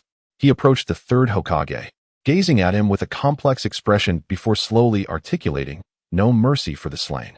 I trust you will agree. I hope everyone will act accordingly." At this point, Uchiha Itachi cast a bewildered glance towards the distant ninja academy. Ning Fei comprehended. Until now, the deepest concern in Uchiha Itachi's heart remained Uchiha Sasuke. After a prolonged silence, The third Hokage finally nodded solemnly, his age reflecting a certain resoluteness. At that moment, the gathered ninjas began to grasp the gravity of the situation. Yet no one dared to voice their thoughts. The conversation between Itachi and the third Hokage was laden with profound implications, so abundant that it rendered them speechless. Go. Ning-Fei. After receiving assurances from the third Hokage, Uchiha Itachi slowly turned his gaze towards Ning-Fei. All right, let us depart. Behind him, a flicker of inexplicable nostalgia crossed Ning-Fei's countenance. From the very beginning of his journey in Konoha, he had harbored a steadfast desire to live well within the village. Yet, unexpectedly, he was now on the brink of becoming a rogue ninja alongside Uchiha Itachi. Life felt akin to a theatrical performance, and Ning-Fei found the absurdity of it all somewhat amusing. The one who was most unwilling to become a traitorous ninja has indeed become one.